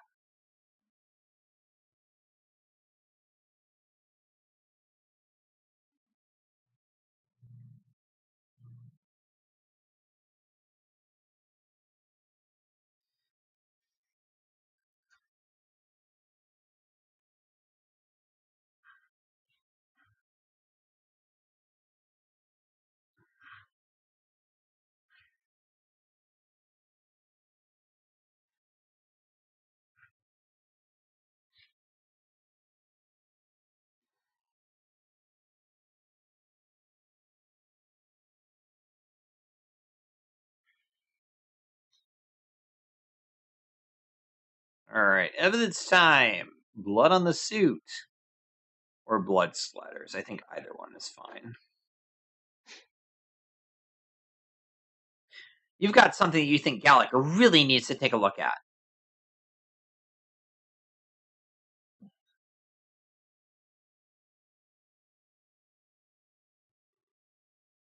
There was a lot of blood on that body. Not just on the body, everywhere in the airlock.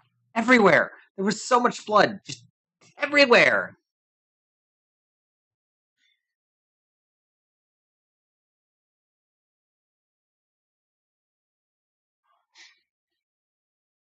Well, it's a good thing that wasn't your only piece of evidence.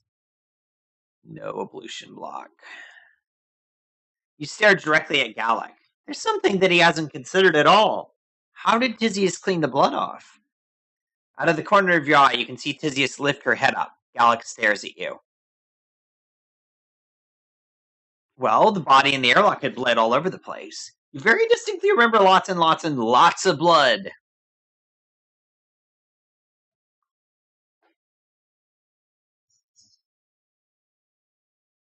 Of course. But how? You see the recognition dawning on Gallic's face.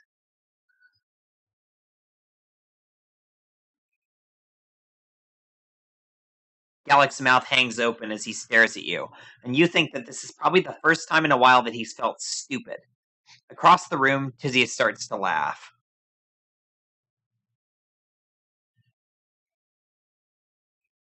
She bursts out laughing. Oh my god, none of them have fingernails! I never noticed that! the sprites don't have fingernails.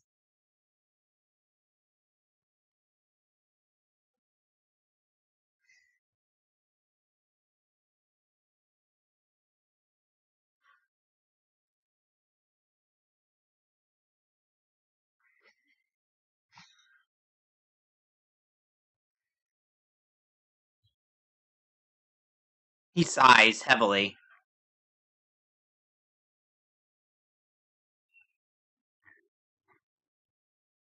Tisius and Stelsa spend at least 10 minutes holding each other, with Tisius reassuring Stelsa over and over that she is in fact completely okay. Nothing like your impending execution to get the blood flowing and all that. Once they leave, followed by Tagora, Gallic finally comes over to you, his face deadly serious. Half of you is worried that you'll be the next person he decides is guilty.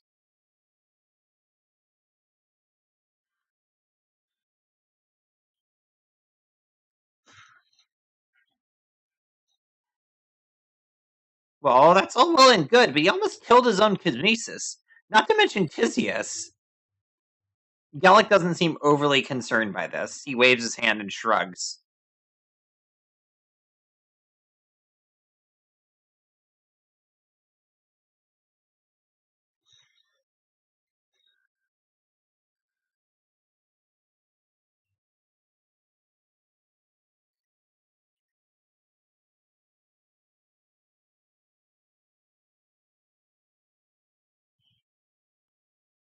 Sure. You're a little bit put off by the fact that Gallic just tried to kill two of your friends based on some pretty flimsy evidence, but you're willing to let bygones be bygones. You guess that addiction to sweet, sweet friendship is still a part of who you are.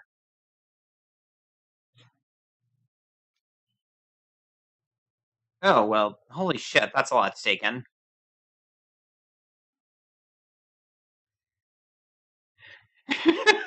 As far as find killing Tizzy is more deplorable than killing Zagora. Yeah.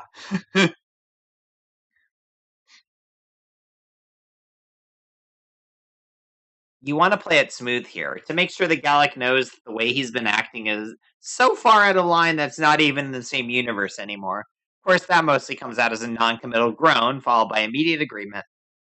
Gallic apparently thinks this is more than enough to get started because he nods back, smiles, and immediately leaves. Great. What the hell are you supposed to do now? Alright, let's clear out those notifications.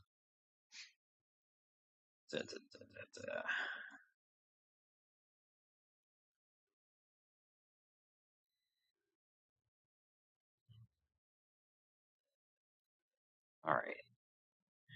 Trying to remember what the quickest way through is. I know we gotta go to the airlock. We gotta talk to Segura at least for a second. Let's do the airlock first, because we gotta look at a bunch of stuff there. You really don't want to go back to the airlock. The body is still sitting there, and there's still just as much blood as there was before. You've developed a pretty strong stomach over the years, but this is still a lot. But still, something draws you toward the scene of the crime. It's that sense of lingering unease that you've become all too familiar with. The sense that something isn't quite right here. The sense that you need to look closer. Theseus basically appears directly behind you, as if she were able to teleport in, or more accurately, you don't notice her walk in because you're too wrapped up in your own thoughts.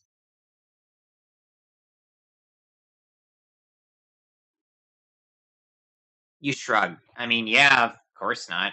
Things on Alternia, and by extension, the space around Alternia, never seem to quite add up, but you're not sure what to do with that here.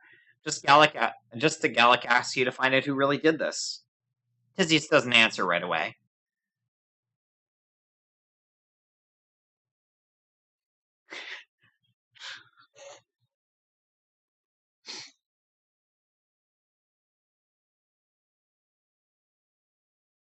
You start to interject that you're not really sure what she's talking about and that you're very new at this kind of thing. But before you can even finish your sentence, Theseus interrupts you.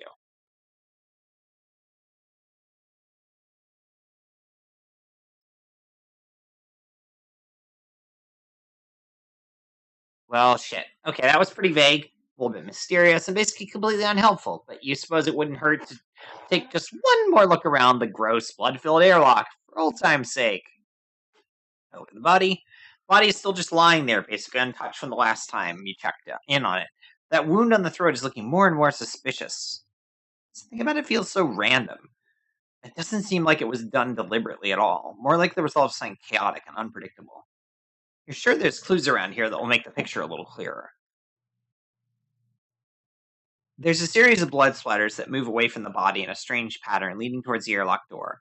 They're too spread out for this to just be the result of blood spray from the wound. And there's blood splattered on the airlock door. That doesn't need to make any sense for a murder inside of the airlock. Off to one side, there's a toolbox lying open. While the box itself is tethered to the nearby wall, it appears that something might be missing from the box itself.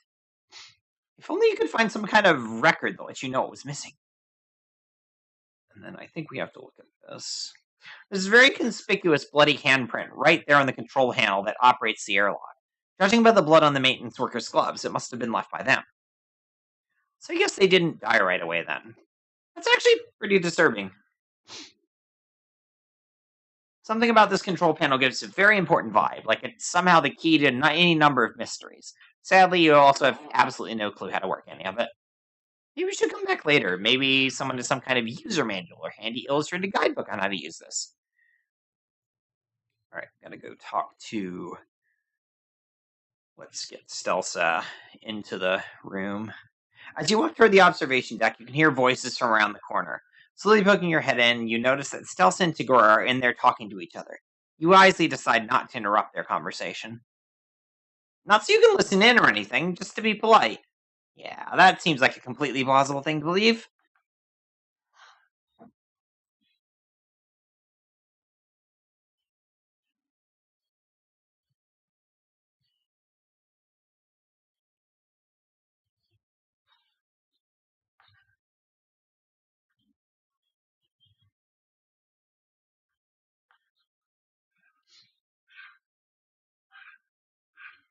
Tagora sighs and shrugs, looking over at Stelsa.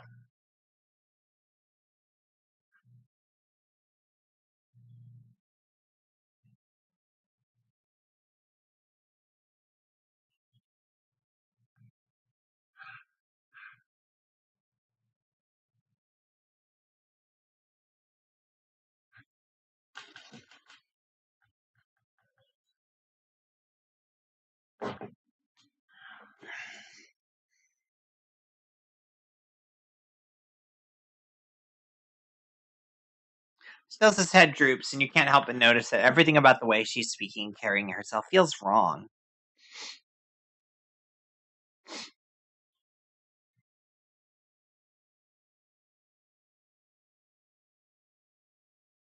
Stelsa turns to walk out of the observation deck, and you quickly jump back into the corridor right before she sees you.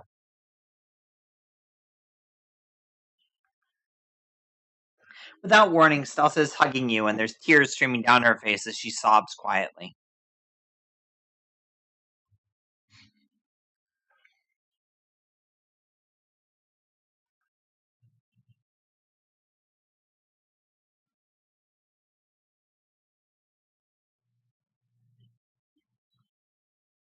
He quickly lets you go and steps back, wiping her eyes frantically. Seeing the expression in her face, you feel an ache growing in your heart. She should never have to experience this kind of pain. She should never be forced to live through something so traumatic.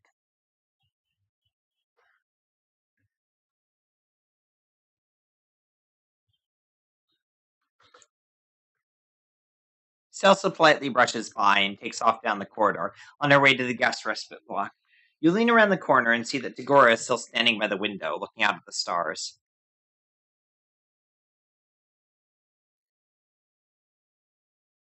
You walk onto the observation deck in the most casual way you can manage.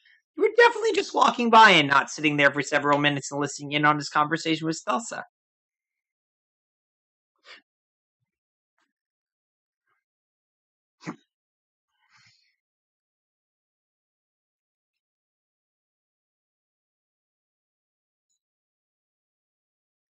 So, about the whole leaving thing, I don't think we actually need to tell him anything in order to continue. We need to go to the cargo bay and look at the manifest in the terminal.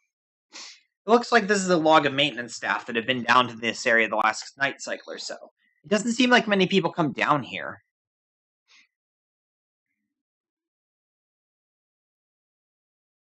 And after a little bit of searching, you find a manifest for the contents of the toolboxes in the airlock. You're sure if you compare the manifest to the contents of the box, you'll be able to figure out what's missing. Whether or not that actually means anything, look, you're working this thing one step at a time. All right, we need to go to the bridge because we need to get the access information from Gallic. You're honestly kind of afraid to talk to Gallic at this point. He's just standing there staring out the window with his hands behind his back. When he turns around, there's a look of intensity in his eyes you really don't like.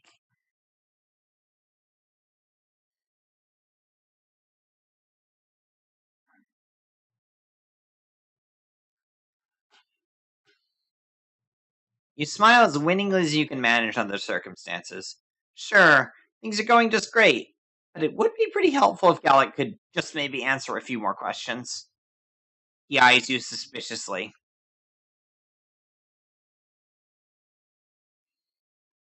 Alright, I think. Does he have any actual leads? Gallic shakes his head slowly, frowning deeply and looking at the ground.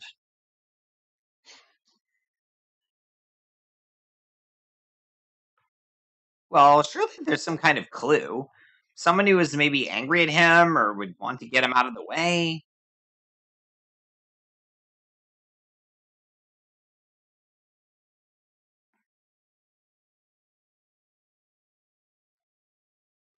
Alright. Why would anyone want to kill him?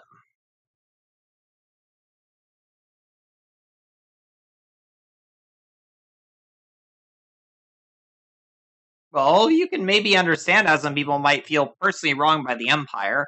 Gallic glares at you.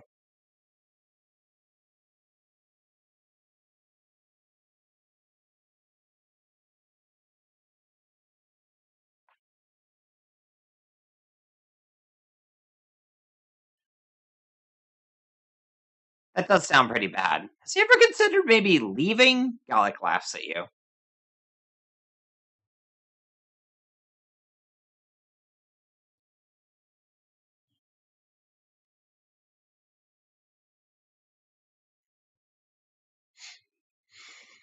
Okay. I think we need to talk to the Woolowas first. You open the door to the guest room that Celsa and Tisius are staying in, and the first thing you see is the two of them huddled up together, talking in low voices. You really don't want to interrupt. This feels intimate, but also you don't want to risk the sound of the door breaking the moment, so you just kind of stand awkwardly and listen.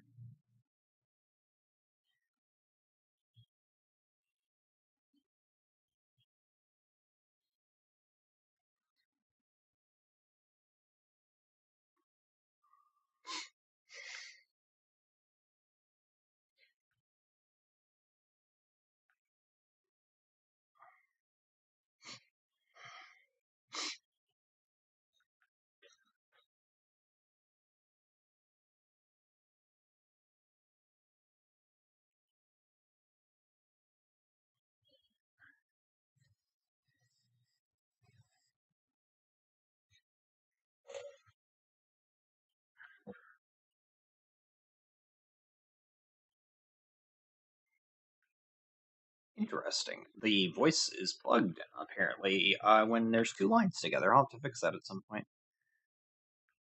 You see Theseus reach out and put a hand on the small of Stelsa's back. Slowly, Theseus leans in and stretches her neck to kiss her mate spread on the corner of the jaw, right at the base of her neck.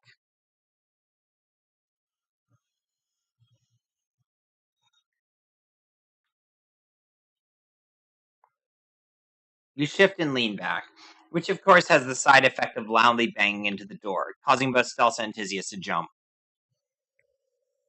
You point at yourself. Me? Theseus glares.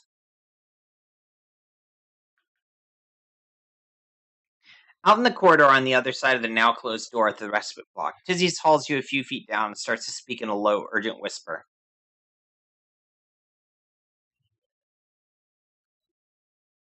You haven't been hearing anything but mine.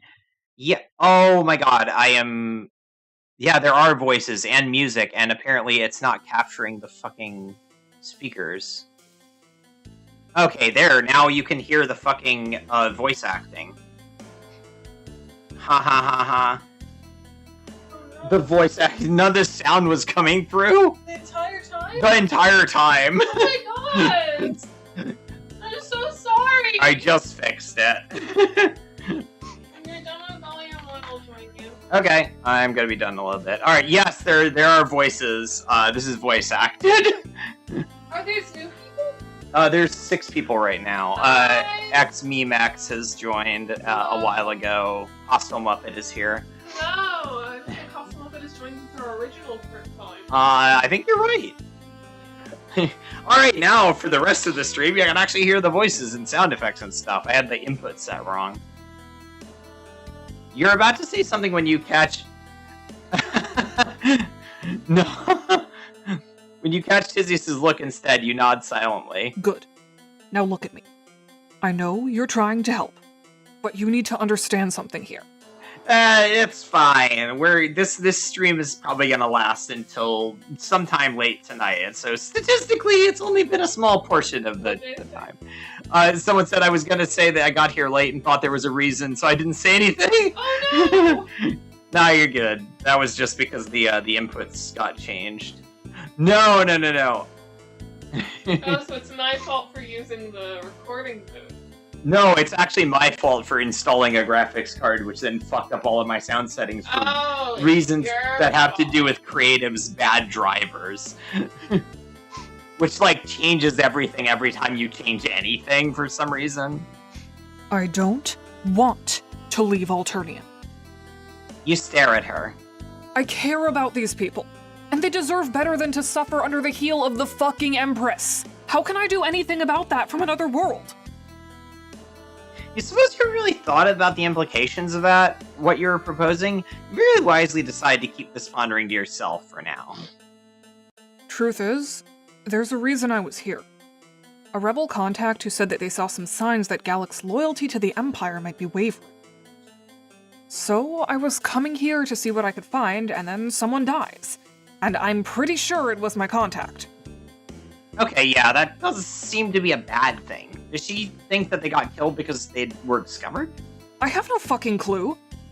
But I do know that there's something else going on here, and you might actually be able to figure out what. Take this. She reaches into her pocket and pulls out her palm husk, and after a few quick taps on the screen, your own palm husk vibrates softly. It's the service manual for the airlock controls. Something weird is going on with all that. Check the controls and see if Gallic is willing to give you the access logs. Plus, it probably wouldn't hurt to search Gallic's respite block and office again and see if there's something else you missed before. And be careful. You think that Theseus is being a little bit hypocritical, given what you just overheard between her and Stelsa. But the key thing is you think this and don't say it out loud like an idiot. Okay, now we're gonna go inside and you're gonna be nice to Stels and reassure her that everything's fine. Okay? The way she emphasizes the last word makes it pretty clear that this isn't an optional kind of thing. Stelsa smiles when she sees you walk in, and you find yourself wishing that you could just talk to your old friends in a situation that didn't involve a literal murder. You feel weird thinking it, but you actually kind of miss the way Alternia was. It sucked a lot, but also there was a certain kind of regularity to how it sucked that's completely gone now. Hello again. I wish that we could have reunited under better circumstances. Yeah, you too, Stelza. You too. Alright, I think we need to ask this one and only this one. Oh my goodness, no! That kind of thing is more Zizi's department and not mine. I assume that's what she was talking to you about just now? Yeah, let's go with that. You were talking about murder forensics or whatever, but it would also be nice to have some fresh perspective. Elsa cocks her head to the side and smiles. Well, honestly, it seems like it's all just some freak accident. You stop and stare at her. Is she serious right now? Surely she can't be this oblivious to how urgent things are. It seems to me that there's no actual evidence of a killer or killers, right? So maybe the truth is the simplest explanation, that there was never a killer to begin with. The implication, and it's never really specified, is just that, like, the person on the ship had discovered signs that, like, Gallic might just be not super thrilled with the Empire, so they were gonna try to kind of, like, gently reach out to him, but, like, none of that ever happened because of all the murder, and, well, not murder, but the death. Alright, that's it for now. Let's go look in the office, or the respite block. It randomly chooses which one the evidence is in. It's in the bookshelf, I believe. Doesn't seem to be anything on these bookshelves besides the same boring books you saw before. While you're impressed with how you've retained your ability to read Alternia, it's not much help with what you're trying to do here. Okay, not in that one. So it's in the master respite block then. Digging through Gallic's drawers again, you stumble on a set of papers inside a teal file folder. At first glance, they look like the same Kazmisis contract you saw before. But on close examination, you notice that this document has been modified heavily. Okay, we got that. Let's see what we got.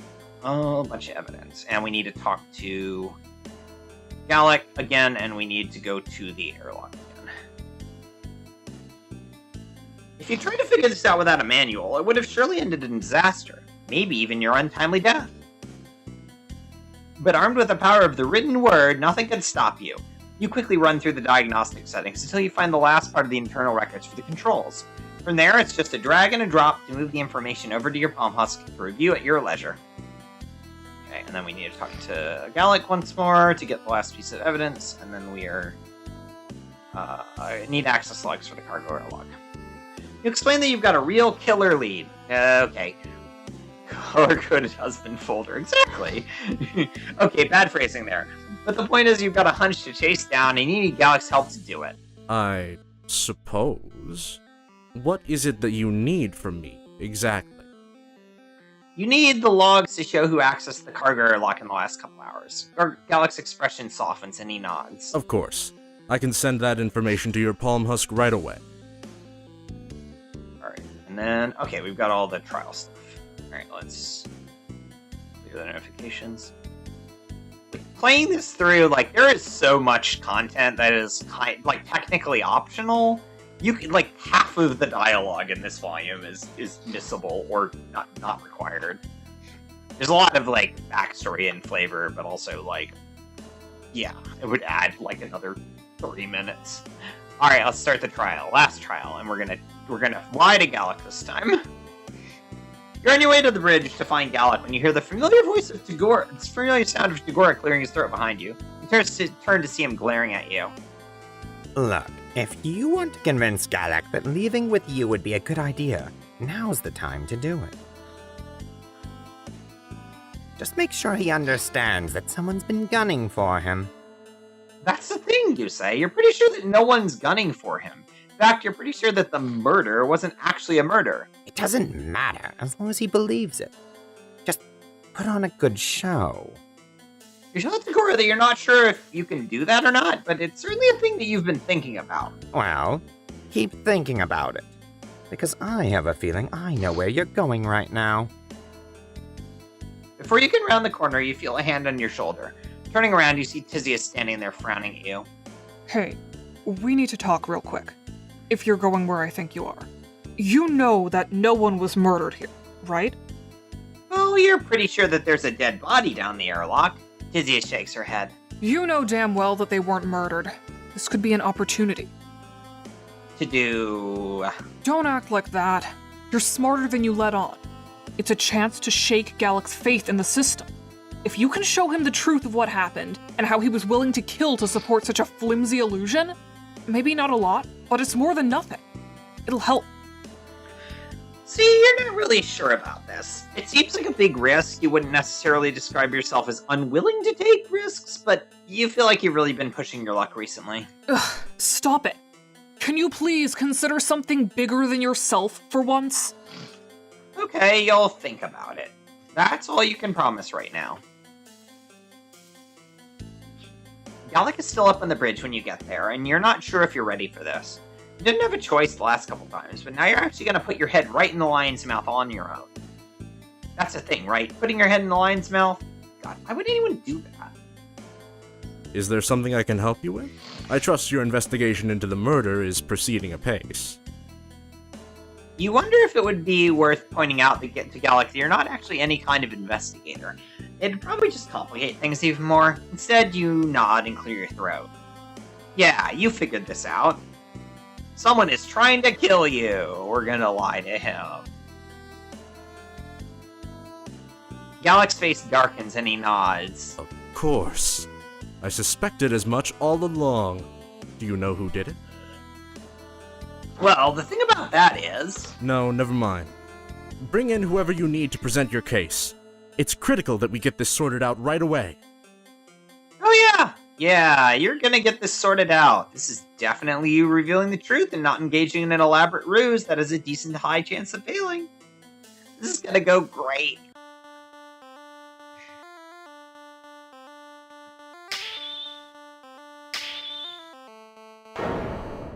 I see you've finally decided to come to your senses.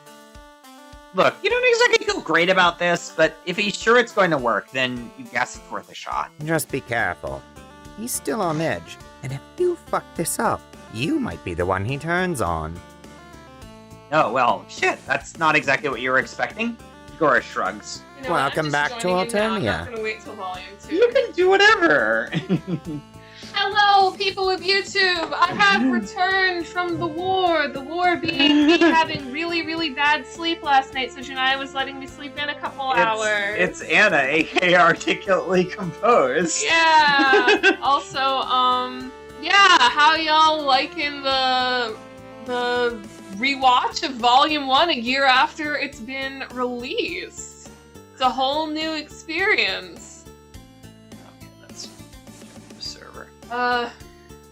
Yeah, that's true. This is like the year to the day since... It's our first... Okay, so this isn't just Homestuck Day. This is Friendsim 2 Day. Yeah, this is... It's an original Friendsim Day. It's the 5th anniversary of regular Friendsim. Yeah, we played this route on 413. We just played the Revolution version. Welcome... Okay, we got that. Yeah. Let the show begin. Okay, you turn to Gallic and nod. You've got proof that not only was someone murdered on this ship, but that they were murdered by someone who was specifically sent to kill Gallic. Well, this is certainly Murder. disturbing. Not entirely unexpected, but disturbing all the same. While I freely admit that there is definitive evidence that a murder has taken place aboard this ship, I have no idea how they would have committed such an act of brutality. I am still shocked that it took place while I was so close by. He's all over the place. You need to focus his attention. You let Tagora know in the simplest possible way that you have no fucking idea how to do that. He needs to be sure that someone killed that person, and that they did it in spite of his security measures. Walk him through it. Show how the murderer could have done it. Alright. I think this is where we get him to kind of, like, focus in on what the thing is. Objection! But wait, you know that things are a lot more complicated than that. Well, wait a minute now. Surely the killer got their hands on something particularly deadly, and particularly sharp. My staff are not permitted weapons, and all defensive arms are securely stored away. There's simply nothing the murderer could have used to commit the crime. That's it. Yeah. We got the Tool Manifest. Stealth Moira Legions. I'm looking. Stealth. For a second, I thought you said Stealth. Yeah. Yeah, that's a Tool. Yeah, my love. My favorite Moira Legions. Take that! Yeah. I'm working for Tuesdays in 2 different ways. Yeah. Wait. Exactly. You've got something very important to show him. Something really, really good. The manifest in the cargo bay. The one for the airlock tools. So what? What does that matter? Simple. It's the key to all of this. Objection! I don't understand why something like that would be important in the grand scheme of things. Surely, you're not going to tell me it matters without providing context. Open toolbox. Doesn't matter if the staff don't have weapons, because the murder weapon wasn't a weapon at all. You can see Gallic's face struggle to process the information. Of course.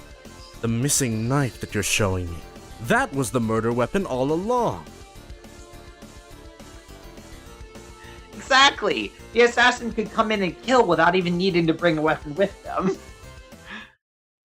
Gallic looks afraid now, genuinely scared. It's like the whole idea of someone assassinating him is finally catching up to him in a meaningful way. But why? Who hates me enough to send an assassin after me? Especially such a cunning, elusive one. He turns and points a finger at Tizius, who's standing nearby. You, Legis Lacerator, you investigated the crime scene, didn't you? Sure. I made a brief investigation. I will require your testimony immediately.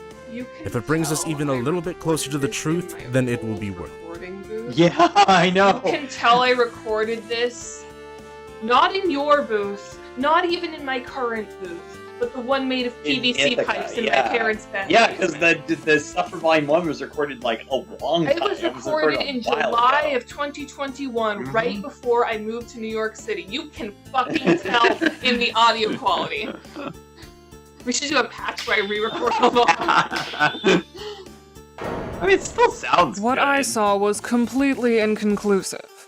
Why would any of the Empire's enemies want him dead that badly? I'm simply a humble public servant, after all. I don't know about all of this political intrigue. She's not going to play along with this easily. I love how there's like two versions of her testimony. The one where she's trying to like coax you into saying the truth, and the one where she's just like, I don't want to fucking be here. After all, she's concerned with things like the truth. Ugh. I'm still very happy with the writing I did for this volume. I mean, you've done so much good writing for this whole thing. Okay, but maybe we could work with that. Yes. A slice of the truth, but not the whole grub cake, you know? You assured Tagora that the silly expression is close enough to the one from Earth that you get its meaning. You're really good at getting things. Okay, I think this is where we want to go. Objection! But wait, you know things are a lot more complicated than that. You're pretty sure that someone wants Gallic dead, someone with the means and resources to come after him. Oh yeah? Like who? The Empire. Tizius narrows her eyes, but she doesn't say anything right away. No one would want Gallic dead. Not even the Empire. He wasn't doing anything that would make him a target, and you've got no reason to think otherwise. Alright, we want the amended Kizmesis agreement, and I think his statement is the other portion of it. Hello. It's a decent chunk of your livelihood. Oh, hey, we are joined. Oh, hello! Valentine is here, our Marvis VA. Yes. The star of our latest EP. Can they hear the? Yeah, you're audible to our stream. Where can I see the? Oh yeah, I'm not streaming the volume. Let me do that. You've got enough. Yeah, I do. Share my screen. Yeah. Allow me to Friendsim. peruse. Yeah, of course. There you go. Just saying. I see Janai in here. I have to come and support you, girl. I gotta do it. I gotta do it. Yeah, I appreciate you being here. Anna's here as well. We're in the same physical space, so Anna's. I appreciate like... both of you. Actually, I appreciate both of you a lot. Oh, thank you. Anytime. So yeah, we're getting close to the end of volume 1, the Salvation playthrough. Alright. So yeah. Alright, let's amended Kazmisa's agreement. I think this is what we need. Take that! Oh yeah, well, you've got this to consider. The thing is, there is a reason that the Empire might want Gallic dead. Tizia still doesn't look happy, but she's staying calm. Oh? And what's that? You pull up the Kazmisa's contract on your palm husk and show it around the room. Gallic's eyes grow wide. See, this document clearly shows that Gallic is experiencing a number of conflicting feelings for his Kazmisas. Feelings that verge dangerously into the subversive. Feelings of an almost untrollish nature. Oh, for fuck's sake. The kind of subversive, borderline vacillating feelings that might make a high-ranking Imperial officer something of a target for culling. Not only that, but you think he knew that in his heart. What makes you say that exactly? Objection! This is absurd. I won't stand here and listen to this any longer. But wait, you aren't just saying things at random. You frequently do say things at random, but you swear that in this one specific instance, you're actually telling the truth. And you can prove it. Alright, I think that's his statement. Bust out that evidence. Bust it out. Yeah. I'm playing on hard. Our first drink. We had a drink for volume 1, which was just coffee and Kahlua and cream.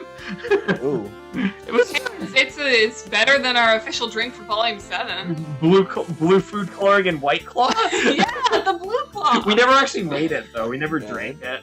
I brought home a couple of white claws from work just so we could make it, and we never made it. White claw. Gallic looks around nervously, his eyes flitting quickly from place to place. We're almost there. Just need a little push. Are you finished asking me these ridiculous questions? Yes, you're done.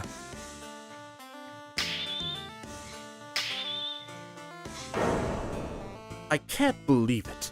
I could be attacked at any moment. My Kazmisis could be attacked at any moment. My only hope is constant vigilance, of monitoring everyone on my ship.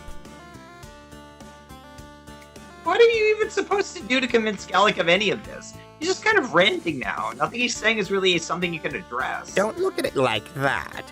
This means that he's about to crack. Keep pressing him until you see something you can jump on. You want me to leave? That means he leaves, and that means convincing him it's in his best interest to get the fuck away from the Empire. Wait, you do have heavy cream, man. They used it last night to make. I think they might have used it all up. Oh, though. rip. Oh no, stream skipped. that might have been on my end. I don't know. Oh no. OBS blipped for a Oh, I second. thought it was- Oh, maybe it's on your end. I don't know. Is that like okay for you to be to be at our stream? Like, I don't want to be the reason your grades suffer. As your resident burnt-out gifted kid who wants to make sure everyone else is a burnt-out gifted kid too, turn in your homework. I heard burnt out gifted kid. Hello? Yeah. Hello? Listen, I'm trying to repair myself. I'm trying to write a play that's like fucking therapy, because regular therapy doesn't make me feel any better about it. So maybe writing about it will. Oh my god. You spoken like a true gifted kid. I get it. I understand. It can't just be as simple as I have problems. It must be I shall theatrically compose them. Exactly. Let everyone know. Also, like, I'm always asking Janaya, do I get a good grading girlfriend? Yes, you do. Aww. Alright, trying to remember which, I think this is the one where we press him? I can't remember. We never do the Salvation run. We did Okay, Salvation okay. for the first one. But is that really it? The first prologue? No, Not for no, volume we one. did it for volume No, one. we didn't. No, we did, because did? then I was like, oh, I want to Oh, do did we have to Evolution go for back Volume and do it 2. again? Okay, yeah, we went back. That's right. So technically, everyone here no. has seen this one. No, I can't monitor everything. The whole idea of Forgot we constant did vigilance that. is a lie. Gallic doesn't seem to be taking this well at all. How does an assassin appear this and was the right vanish without a path. trace like that? There has to be some explanation as to why they weren't found on the ship. Okay, let's see here. It's the airlock error code and the maintenance stuff? Oh no, airlock access and airlock error code. I don't remember. Take that! Fortunately, you've got one more thing to show. What are you getting at here? Well, he's been focused on the idea that the murder had to be committed by someone inside the ship. What if the murderer had come and gone? The Empire has ways of doing that, right? Of course. One of their commandos, perhaps? Oh yeah, right. You knew that was a thing and were just about to suggest it.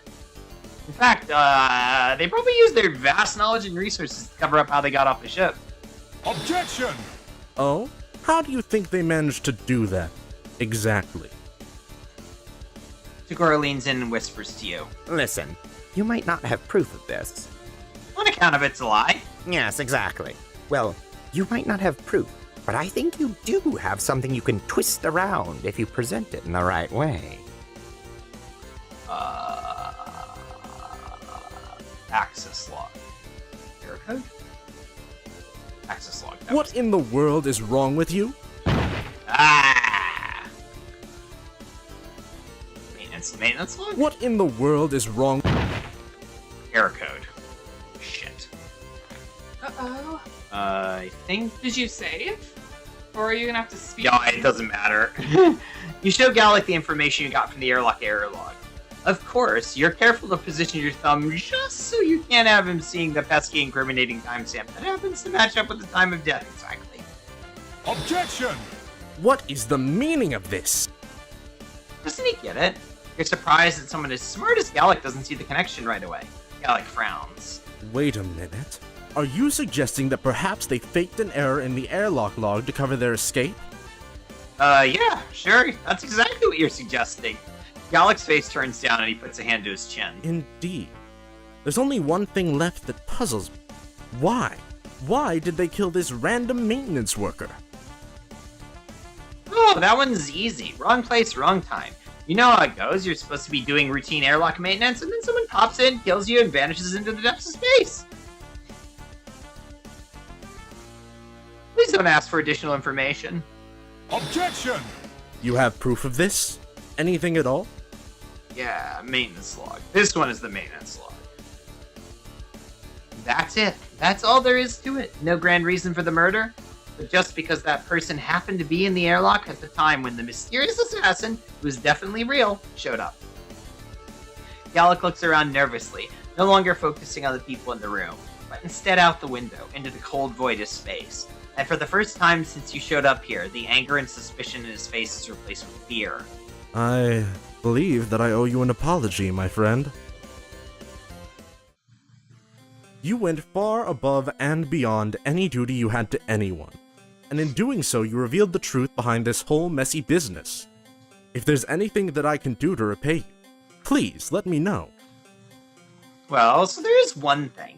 I'm not sure exactly how, but you seem to have found yourself in a bit of a situation where you're on the Empire's call list or something. No big deal, it's whatever. But it would be nice to not be on those anymore. I suppose I could do something about that, yes. He pulls out his palm husk and makes a few quick notes. After another few seconds, your own palm husk vibrates gently, quietly. Were you telling the truth? About being able to get us out of this entire timeline? Let me clear these notifications. Of course, you try not to lie. Well, Tagora shoots you a look and you smile. You try not to lie unless absolutely necessary. What are the other two notifications? Oh, Tagora and Tizius. Very well. I will go make preparations to leave immediately. The idea that my own empire would try to have me killed is disturbing. Okay, that's awesome. But there's one small problem. You don't exactly have those powers right now. Right at this second, anyway. Wait a minute. Are you telling me you can't even get yourself back home, much less the rest of us? No, you're not saying that at all. Just that you might need a couple more days, nights, cycles, whatever, to get your own shit together. Fine. We'll both get ready, and then you can pick us up when you can. As Gallic walks away, Tagora turns to Stelsa and Tisius and smiles. Anyway, it was nice knowing both of you. So long. Wait a minute! You're not just going to run off like that! Don't play stupid with me, Tagora Gorjek! I've been covering you on your own paperwork for a peregrine now, and I don't even work in the same department as you. If you don't come back and sort through the rest of your backlog, I'll make sure you aren't capable of walking well enough to leave anywhere with anyone. Fine. Let me just get my things. It would be very fun to watch Chelsea snap Tagora's head. She wouldn't do it. She'd never do it, but she could. I mean, look at that fucking twink, and look at her arms. She could snap him in half. Keep it. I A forgot dozen to of the read damn. that. You start to hand him back your palm Husky gave you, but Tagora shakes his head. Keep it. I've got a dozen of the damn things as burners. Now let me go. I have a whole skincare routine to get through before I leave. I really wish you'd helped me out back there. Zizi, what are you talking about? Didn't they do a good job finding the truth of what happened? Tizia sighs and shrugs, and all of a sudden you feel bad for letting her down. But still, you did what was right. You can't feel too bad about that. Yeah, sure. The truth. We're going back to the Eustitia now. That's her home ship. You're welcome to come along, at least until you can figure out what's going on with your powers. You know what? Sure, why not? This has already spiraled out of control in ways you couldn't possibly have imagined, so what's one more turn? One more crazy thing to happen to you.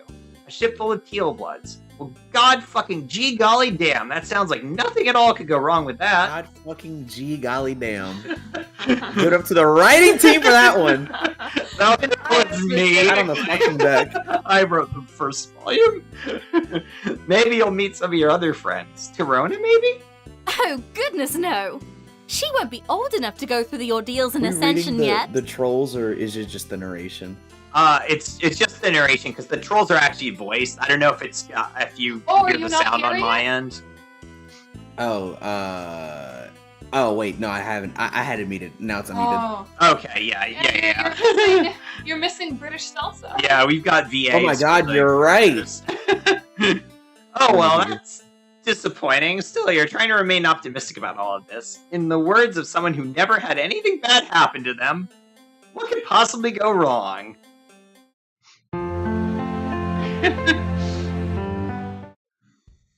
All right, and that's volume 1. So for everyone watching, if you just joined us, we're doing the entirety of the Salvation playthrough up through volume 11 to benefit the Trevor Project, which is a charity that supports LGBT folks, particularly LGBT youth. Gay people need salvation Yeah. right now, and like not the kind of salvation that Christians think. Yeah, like, the real kind. the real like saving them from bad people trying to do bad things to them, like the Alternia Empire is doing to the Friendsim trolls. So why don't you be the real life Mispar to some real life gay people? We've got donation link is in the description below. Also, Val and Anna, do y'all want to read some of the next volume? I mean, the next volume Text. is mine. Oh, You did right. absolutely. Let me jot a boat. Let me jot a boat. I got you. Say less. I'm gonna get up and go get some coffee real quick. Get me and- some coffee. Do you want some coffee? Yeah. Is there put milk in it? You got Okay, it. I can put milk in it. I will be right back. And sugar, because Yeah. I like it. I like it like fucking candy. Y'all can can you pass me your cup? I shall operate the stream as you. Yeah, as you and do. Anna can keep folks entertained while I get up and go do the thing. I'll be right back. Yee. All right, Anna. Before we now that- start, I should mention I was asleep for a good portion of Volume 1, but like, you know, when you're asleep and things are going on around you, it affects your dreams. Well, I had a dream about Volume 1, but it took place in some, like, fancy mansion with rugs around and shit, and also Tysius was gonna get the death penalty through electrocution, not through being shot, and, yeah, and I thought that I was contributing to the conversation the whole time, but I wasn't. I was fast asleep. That's quite the revelation to have. I would have to say, quite surprising if I may say so myself. Also, the reason I was asleep and didn't start the stream with Janaya, much apologies to everyone else, seeing as this is my channel, it's because I was You should apologize. I was up till very late, trying to write a fan fiction about my gay-ass fan ancestors who you're gonna meet next. I'm so excited. I was up celebrating the fact that I made Thing, and Thing didn't explode. Dang So, good! Okay, I don't know yeah, why the Thing game good. isn't playing. Come on. There we go. Continue the next volume. Yes! Everybody in the chat, if you haven't already listened to the Marvis EP, Toxic Love. Oh, coffee, thank you. Oh, wait, you gave it all to me? Yeah, I'll just have water. I can brew more later. I just didn't feel like starting a pot yet.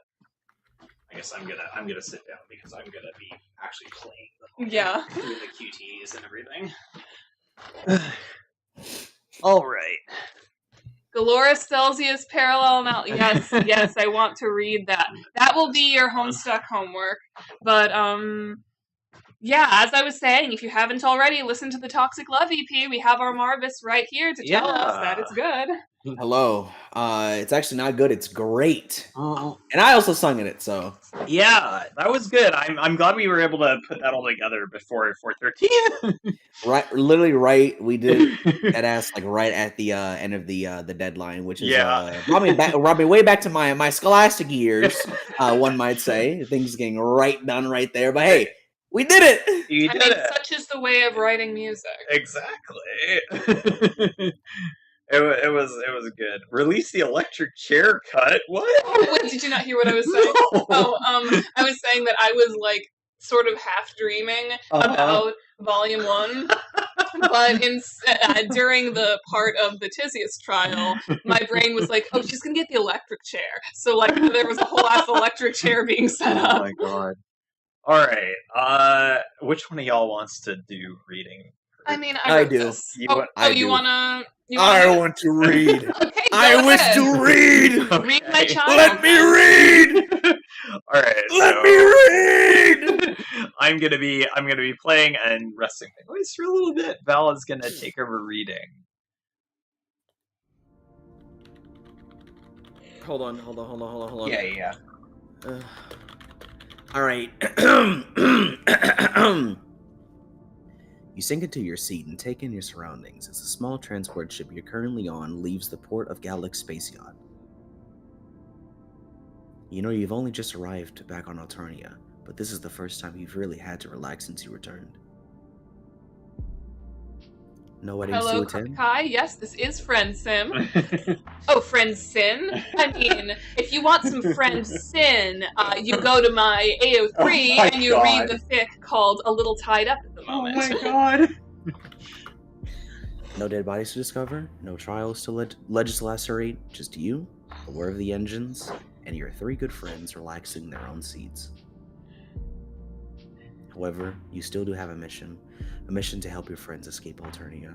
As much as you want to lie down and rest, you think it would be a good idea to chat with your friends for a bit, if only to scope out the general mood. Alright, who do you want to talk to first? It doesn't matter, we get to talk to both. Also, because we're doing like an efficiency playthrough, I'm gonna take the option you get after you ask a couple of questions to just skip the dialogue. Oh, we're gonna not read all the dialogue. We're avoiding like optional dialogue, like we skipped about 50% of Volume 1. We're not skipping the coffee. We have to have Tagora mention the okay, coffee. The coffee one is good. Alright, then let's talk to Tagora. Tizzies and Stelsa look like they're still having a moment after the terror of the trial, so you go over to chat with your good friend Gorgor. You give him a little wave and he looks up from filing his nails. Bored already? You do know this is a 3-hour flight, right? You do. You just wanted to chat a little. Stream title? Wait, is the stream title wrong? What? Friendsim 2! Oh my god, can you change that? I think this is my... Okay, so I guess we have to read a little tied up in the moment now. No! We get demonetized so we hard. get demonetized very, very quickly. Sorry, Val. We're just fixing the stream. Oh, you're title. good. You're good. Okay, she's I think it's fixed funny. now. I think it's funny. Alright. Well, you know me. Every minute with me is another Kager in my pocket. Aw, man, can we not do this today? You just saved his ass from being shot by his kismesis on the day of his hate wedding! I kid. You can talk to me however long you want, free of charge. I owe you at least that much for convincing Gallic to leave Alternia. What did you want to ask? Alright. What is the one that has the coffee thing? I think it's the ship one. about the ship this one. shit. Yeah, because he's talking Remember- about like the luxury of it. Yes. Remember, we always, no matter what, have the capabilities of going backwards because we are Time Lords and go back in time. You take a look. Real quick, Okay. I think it's okay. Are you hearing what you're saying? Of course he has top-quality transport ships to go with his top-quality space yacht. What, you think they pay him pennies over an AIS? You see Tagora's face fall. Pennies that he won't be making soon enough. Ooh. Tagora takes a moment to think about something. He's looking visibly distressed. You prod him a bit, hoping you can calm him down. I'm trying to remember when I started recording this stuff in my booth. I think this was done in Texas. I may have No, I didn't miscalculated when I agreed to go off-planet with you. I don't think I Yeah. finished writing the route until after you. Oh, moved okay. to So the this was city. probably one of the first things I recorded. Even Nothing if like- Legis Corpus is worse than I anticipated, I have become accustomed to a certain standard of living. What were you saying? Listen, nothing like forgetting you've made so much media that you like forget which ones you made. And you're like, that's kind of crazy. Actually, I finished writing this one in early January, so I guess you technically were still in Texas. Yeah, I think I recorded. I think this might have been the last thing I recorded in Texas Oh, nice. before I moved. I'm pretty sure. The last thing you recorded in Texas, fucking Tagora. Tagora would not like That's Texas. like 50% of what I record is True. Segura. My setup is slightly better now than it was in Texas. Fun sprinkling for the future. I'm gonna make Janaya record Gorgorlicious one of these days. yeah, that's the thing we're doing. Keep an eye out Listen. for SockCon Broadway Suck 5. You may have had a bad setup in Texas, but guess what? It's better than what I have. I literally have a microphone. I put a blanket over my monitor. That's what we got, baby. Easy. I was doing that in Texas, and then I like emptied out my closet and like put up moving blankets. But now I've got a much smaller closet, but also it's like fully treated, so it sounds better. Gotcha, It's gotcha, just gotcha. smaller, but you can stand up in it, and that's kind of the important thing. A standard of living that has been partially subsidized by my Kismesis. I'm going to have to put twice as much into my side hustles. Maybe I can start selling my burner husk to Tizis' rebel contacts. I know she has them, she's not subtle about it. Whoa! Slow down with the whole girl boss shtick. You'll be back to collect them in a few weeks at most. There's no way they'll run out of resources before that happens. Are you sure? I am a luxury few can afford. You asked Tagora what he could possibly need to use up all of his and Gallic's money in the next few weeks. Well, there's my skincare for one. You've seen my ablution block. You know how much I need. Hair care too. I don't just keep this up naturally after all. And then there's the coffee Gallic and I prefer. Imported from a tropical colony planet 80 light sweeps away. We refuse to drink anything else, so we need to order a lifetime supply before you whisk us away. Oh, you get it! He's used to a lavish lifestyle! You promise him that he won't run out of lotion or whatever before you come back to get him. Also, you promise that he'll find an overpriced coffee on Earth that he'll love just as much as his current favorite. For fuck's sake. Maybe he can try that one coffee that's made of wombat poop and costs $100 a cup! You bet he'll love that way more than his space coffee. You bet, you say? Well, if you're putting money on it, you know I won't be able to resist your wombat coffee. That's not. Whatever. At least he's not panicking anymore. All right. Segura drinks Kopi Luwak. It's canon. Okay, that's enough talking. Shut up. You really appreciate talking to Tagora a lot. Honestly, he's definitely a pleasant and inoffensive individual. Did you write that? Yeah, but I wrote the transitions when you tell them that it's Right, enough 'cause I talking. didn't do that. Tagora narrows his eyes at you, but he doesn't say anything. You tell Tagora you're gonna go explore the ship a bit, see what fun surprises Gallic may have built into it. I guarantee you there are no surprises, but have fun, I suppose. I will. I will. He nonchalantly takes his nail file out and goes back to grinding his claws to a fine point as you step away. Alright, let's talk to them. You walk to the other side of the room to find Tisius and Stelsa sitting together. Tisius' head on Stelsa's shoulder, their fingers intertwined in their laps. Stelsa seems to have a death grip on Tisius' hand, but she doesn't seem to mind. Stelsa immediately perks up when she sees you coming.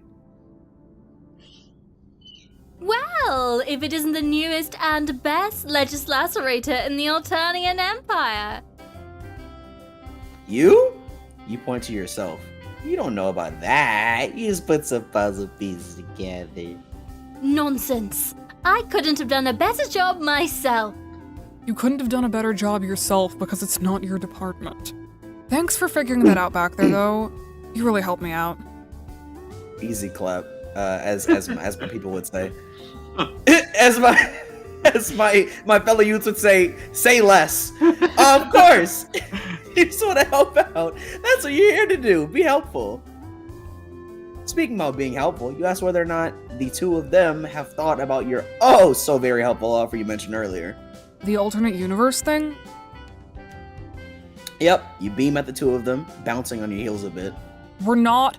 Oh, Zizi, I think we should consider it. Can you imagine? We'd be living in a place where nobody is breathing down our necks. No more random hive stem drone checks. No more threat of death for not filling our work quotas. No more having our online data tracked. Well, you could, stop that last one if you were to, buy ExpressVPN. A subscription for ExpressVPN will be able to, secure your presence on the internet to make sure that nobody can follow you. Use Molbad VPN, it's better. Yeah. Or NordVPN as well. Any of the fucking sites. Well, that last one still definitely happens in the other timeline, though it's more so you can get eerily specific targeted ads, which you could skip if you were to buy NordVPN, a subscription for NordVPN. I wish I used NordVPN for a little bit, but there are certain types of services that it doesn't allow you to use because it doesn't work with certain types of software. Yo ho ho. Which Molvad does work with. Hey yo, I might suddenly be on the market for more VPNs for definitely safe and legal practices. a month. Yeah, Molvad is actually legit, like a really good. It's a very no frills VPN, but it's also very good. We're discussing this for educational purposes. Yeah, purposes. Technically, there's nothing illegal about using a VPN or even using a torrent service. If the restrict passes, there will be something illegal about using a VPN. Only if you use it to connect to a vaguely defined list of websites including TikTok. Including TikTok. Everybody watching, if you live in a state where you know that your legislators support the Restrict Act, call them up and tell them that it is an infringement on your freedom. Literally. Yeah. Use the America buzzwords that people like, because people will listen to that. People have been using it for the last fucking 20, 30 years, and that's that's how things have gotten to say nowadays. Just use them back. Just throw words at them. Yeah, exactly. Alright. Well, that still sounds better than the knife that's hanging over our throats now. Stels, you can't be serious. Why wouldn't I be? I'm surprised you're not more excited about the prospect of leaving. We have things to do. People we can't leave. I'll be right back. That's crazy how y'all get mad. I'm just eating the snacks. This shit good. You ever had pecan candy before? This shit's great. I ain't gonna lie. This is great. Hold on. Yee. Which stealth Yeah, damn, it's good. section should we raid? Rating. No, we're trying to figure out which of the stealth and dialogue options we should. I think we should do the Moira Legions one. Cause That one is good. Tizzius takes her palm husk out of her pocket and starts furiously typing. She moves a couple seats away, completely shutting the two of you out. I'm so sorry you had to see that. I don't know what's gotten into her. I'm sure she'll be back soon. Anyway, how are you holding up after the trial? What's on your mind? Is that I about think it's about Tagora. about Tagora? Oh Wait, yeah. Should we do about Tagora or should we do about her job just because that's like the exposition I mean, for we the... could do both. Like,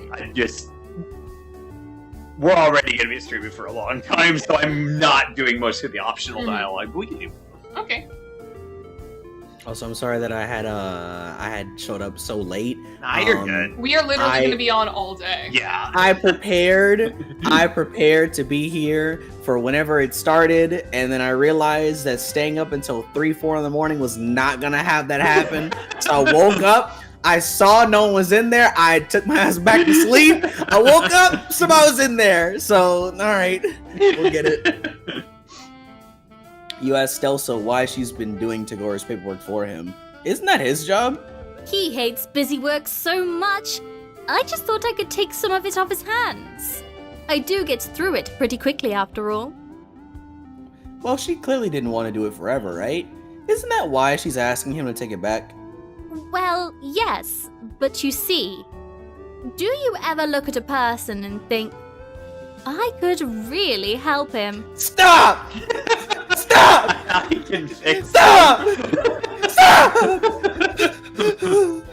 Stop!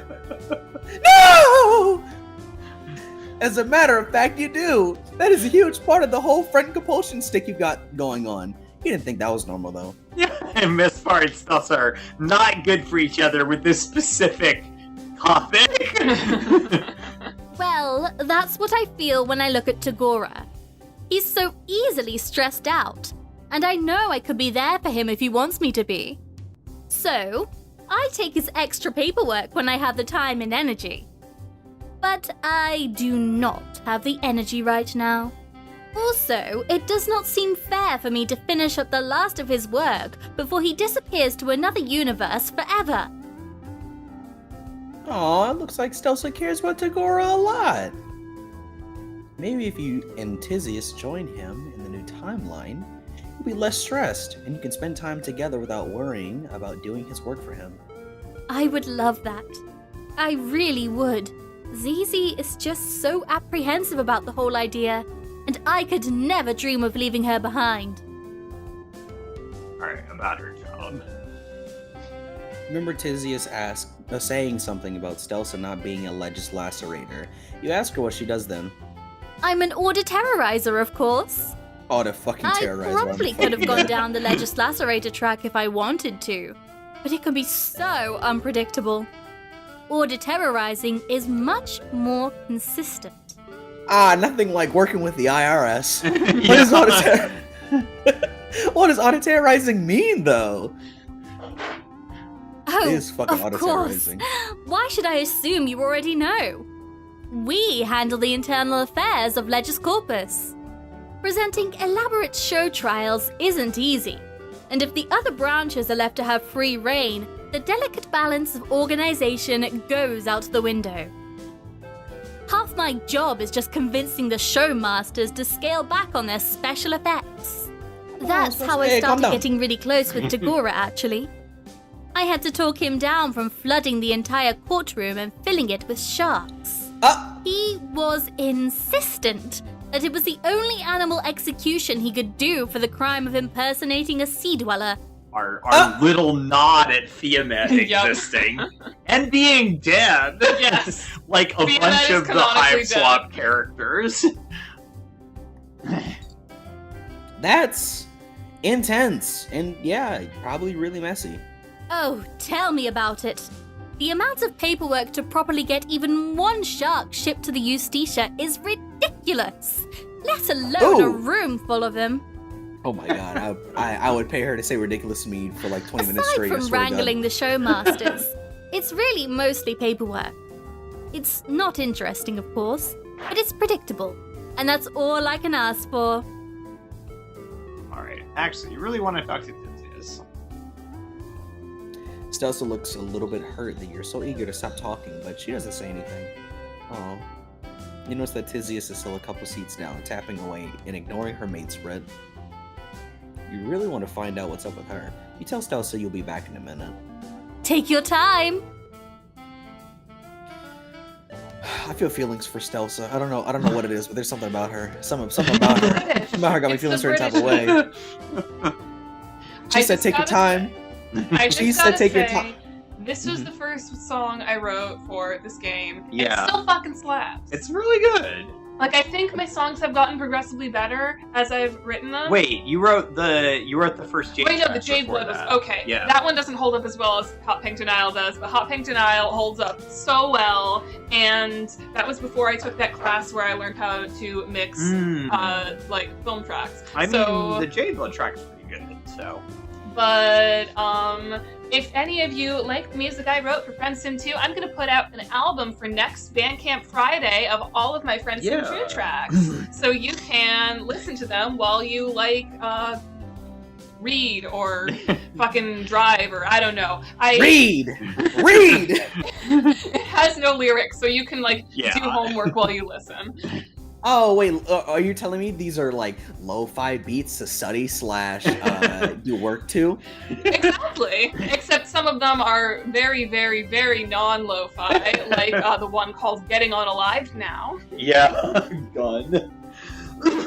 Which we'll hear in a few volumes. Several hours. She jumps nearly 2 feet in the air. Whoa! And immediately snatches her upon Moscow. What the fuck? She got fucking height. Can't you see I'm busy? That bitch got shack height. What the fuck? Of course I'm agitated. I was nearly shot earlier today.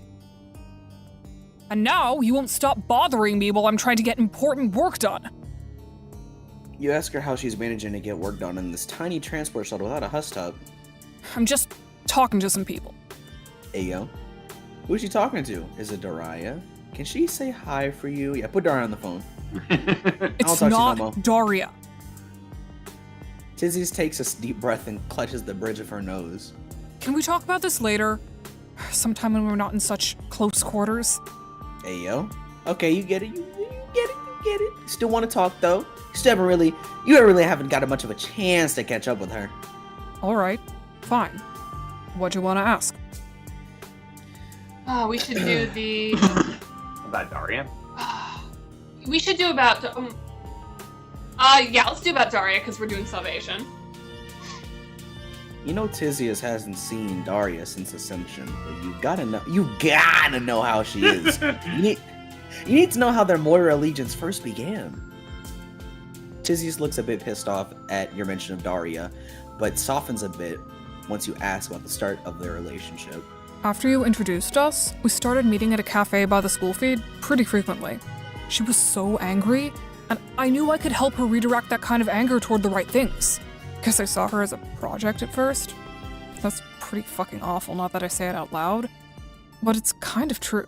But pretty soon, it became clear that Daria was helping me too. I can get pretty overwhelmed when I look at the state of the Empire, but she helped me see past the smoke and actually get up and do something. She knows people. She might have been an angsty little shit, but she's really good with people. And she got me in contact with other trolls who had the same fire inside them. We started going to concerts together. We were even in a band for a bit. Tizias can play music? You never would have guessed! What did she play? Bass. Really bad bass. The whole thing was Daria's idea, and he only did a few gigs, but it was still fun. If We any were of basically you, inseparable for like a sweep. If any of you are not aware of the companion piece to Friendsim 2 on my channel, go watch Daria's Punk Band the Musical, because you'll get all that backstory, and I am still so happy with how that went. That was really fun to work on. I don't think there was a day where we made it official, not like there was with me and Stealth. We just started calling each other Moirel at some point because it just made sense. God, I miss her so much. Wow, they sound like they were close. I'm sorry. Wow, they sound like they were so close. You're so glad you introduced them to each other. It sucks that Ascension had to separate them. Sucks that Ascension separated her from her whole network of friends, it seems. Ow! Ooh! Ooh! My shit bones! Lord have mercy! Ooh! Ooh! Ooh! Tizzius gives you a sharp kick in the shins to shut you up, furiously glancing at Stealth and mouthing later. Alright, you shut up! Jeez! Alright, maybe you can talk later.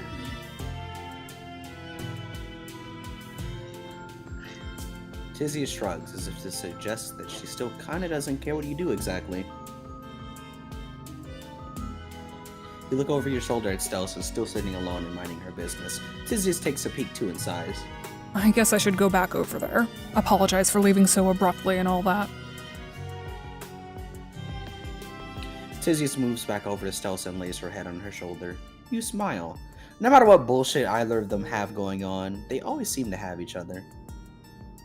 Like my Also, fucking welcome to relationship the with stream, fucking- Scotty Leona. Thank you for showing up. Like my relationship with Tizzius and her fucking foot to my shin, I guess. I don't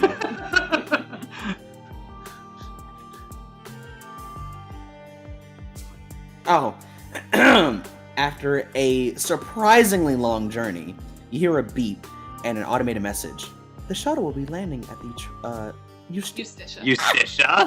Thank you. The shuttle will be landing at the Eusticia in 5 minutes. Please do not leave your seats. You can thank me for Eusticia. It's actually from Delightful Abattoir. It was Latin the name for justice. It's Latin for justice. You and this delightful abattoir. I've heard it so Okay, but many you times. should read it. It's really good. Janaya wrote it because she read my fan fiction, The Progeny, and was like, I'm gonna write something with these Friendsim characters. And then, like, a year later, to get me to fall in love with her, she wrote the antecedent and the lineage. What is this like? Partially accurate.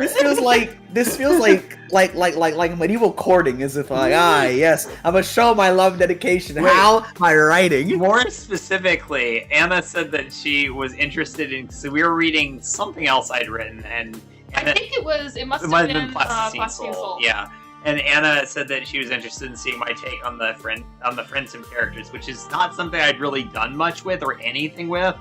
So I wrote a short story, and then I ended up turning it into, like, a novel. Two novels. Can't forget about Unkind Sanctuary. Yeah. But Janaya's written a lot of Friendsim fanfiction. Yeah. And it's really good. And, Janaya's really good. I disagree. I don't think Janai is really good. I think Janai is really great. Thank you. And yeah, there's stuff from both the Unkind Sanctuary and Delightful Abattoir like leaked into this game, like And the Progeny. And the Progeny. Oh, hey, Danny. Hey. Hello, welcome to the chat. Yeah, we're going through the entirety of Friendsim 2's Salvation Run up through what we've released, which is Volume 11 out of 14. So. You peer out the window by your seat and watch as the spacecraft pulls up to an enormous spaceship, large enough to hold an entire civilization. If you hold your head at just the right angle, you can see the shadow of Alternia looming beyond the edge of the Eusticia. You made it. The rest of your friends are in reach. The shuttle pulls into a port, and you see your first glimpse of the interior of the Eusticia. The walls are the standard Alternian purple you're familiar with, embellished with teal cyberpunky decorations. Yep, this is definitely a teal ship. Well, here we are. Home at last. Oh, I can't wait to hop in the shower when we get to the apartment block. Didn't even know there was a Friendsim 2. Yeah, we actually released the first volume of this game a year ago. This is our if you're not familiar, this is the fan game that we made. I'm the director and lead writer. Anna here is and did some voices. Anna is one of the writers, one of the main composers, one of the voice actors, and Valentine here is one of the voice actors. Hello. Who did the Marvis EP that we just released for 413.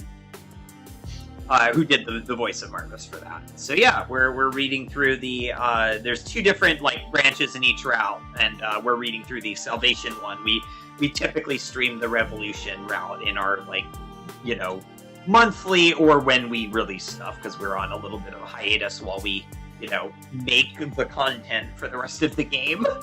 But because this is the Salvation playthrough, we are doing some salvation ourselves by Yeah. sending money to gay people who need to get out Yeah, there's a link in the description to donate to the Trevor Project, which helps LGBT youth, and that's a really important thing right now. So if you have a couple of spare dollars, feel free to drop them some money.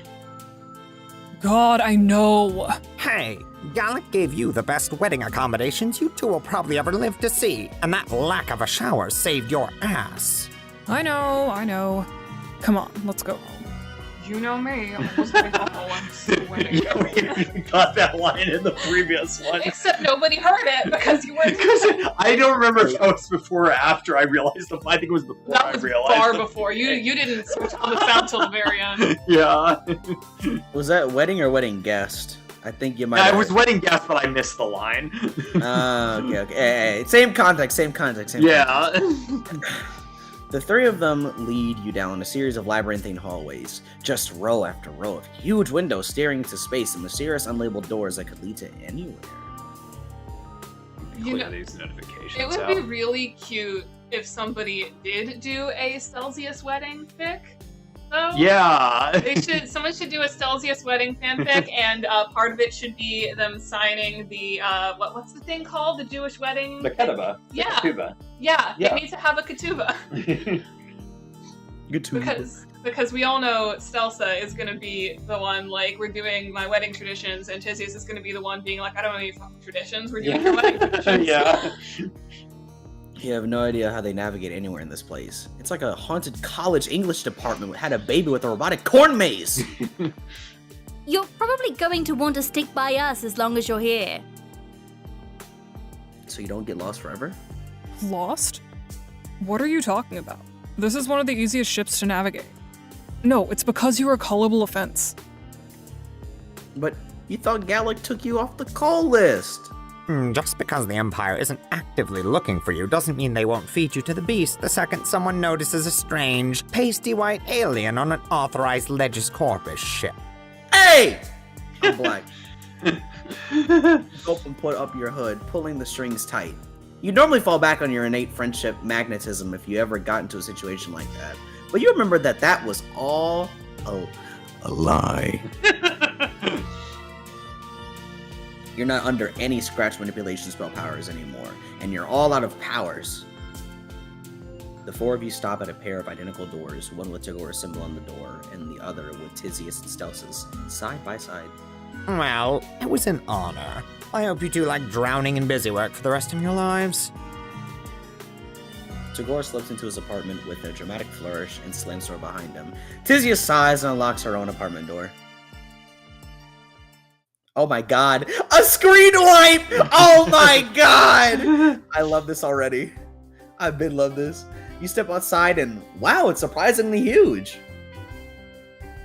Isn't it lovely? Zizi and I were so lucky to have gotten one of the quadrant suites. The place really does look like a home. You step inside and take a better look around as Tisius tosses her stuff onto the couch. Lounge plank? One day you'll make a dictionary of all the troll words you should have memorized by now. Stelsa starts to take off her shoes, jumping up when she catches a glimpse of the calendar. Zizi? Is it really the 24th of 8th perigee? Yep, why'd you ask? I can't believe I forgot!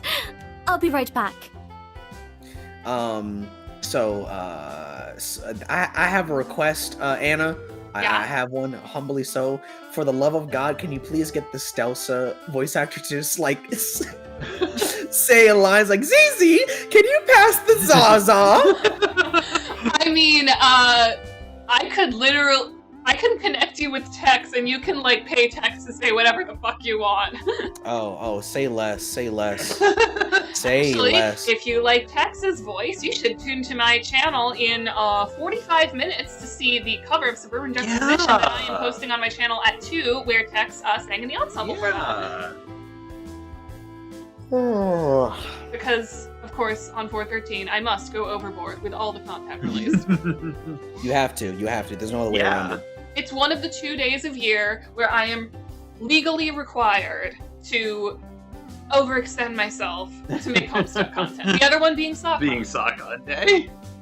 Like I said, this year for SawCon we will have Gorgorlicious, so Yeah, we are gonna do that. Stelsa bolts into a back room and comes out with a small candle in a glass container and a black leather-bound book with her symbol on the cover. You ask what she's doing with all that. Oh, this is a yahrzeit candle. You burn it for a full day cycle on the anniversary of a loved one's death, to honor and to remember them. So, question. 1, is there a separate troll Hebrew calendar from the standard 24 perigee cycle? it doesn't matter because Stelsa is using the standard calendar because she doesn't know about it. Because my family lights our yahrzeit candles on the 24th of November every year because that's the day that both of my grandfathers died 5 years apart, and we don't pay attention to the Hebrew calendar. We pay attention to the calendar that we know. That makes sense. Technically, that makes us bad Jews, but does it though? Like, bad I feel like Jew, you pick which one you want to. What do you think that there's gonna be some Jewish police is gonna come to your house like they're gonna fucking fly down the candelabra and they're gonna like excuse me, Anna, are you being a bad Jew? Yes, bad Jew.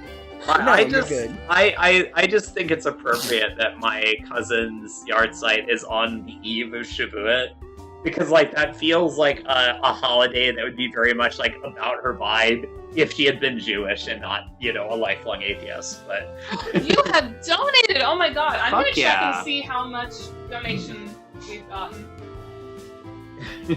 And yes, Gorgorlicious, as in Carkalicious, but with Segura-related parody lyrics. Yes, meaning it's not going to be a parody of Fergalicious, it's going to be a parody of It's a parody of Carkalicious. It's a parody of a parody. Because that's a normal thing that we do in this fandom.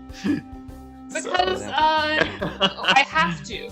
I literally I'm compelled to. Also, I really want to do a Darius Punk Band version of Famisi's Inherit Nothing. That would be cool. Not that it has anything to do with Darius Punk Band, but I've always wanted to cover that song. And also, I'm like considering doing a full-on like punk arrangement of it because I think that would slap so hard. That would be very cool. My Lucis passed 3 sweeps ago today. Oh no! You're so sorry to hear that. Stelsa opens the book and points at an illustrated page. I was supposed to light the candle at sunup, but with the wedding and trial and everything, it just slipped my mind. I'm sure that's fine though. It's not like night and day mean much in space anyway. Oh, fuck yeah. $41 raised so far. That is awesome.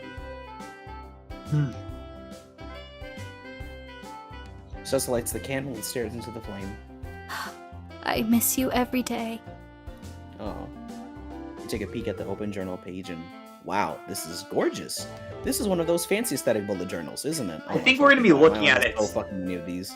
We're going to be looking at that too, because like that's the path that makes it easier to do the salvation, right? No, the closet makes it easier to do. Oh, we're going to be going to the but we will closet. Still see the bullet journal. We will. You get the option to see the bullet that's- journal no matter what. That's true. I basically wrote it so you get almost all the conversations. Yeah. You just don't get to go to the sad closet if you don't do salvation. Right, that's right. And you can Certainly anyway. It is. just makes the argument. I harder. didn't That's make true. it though.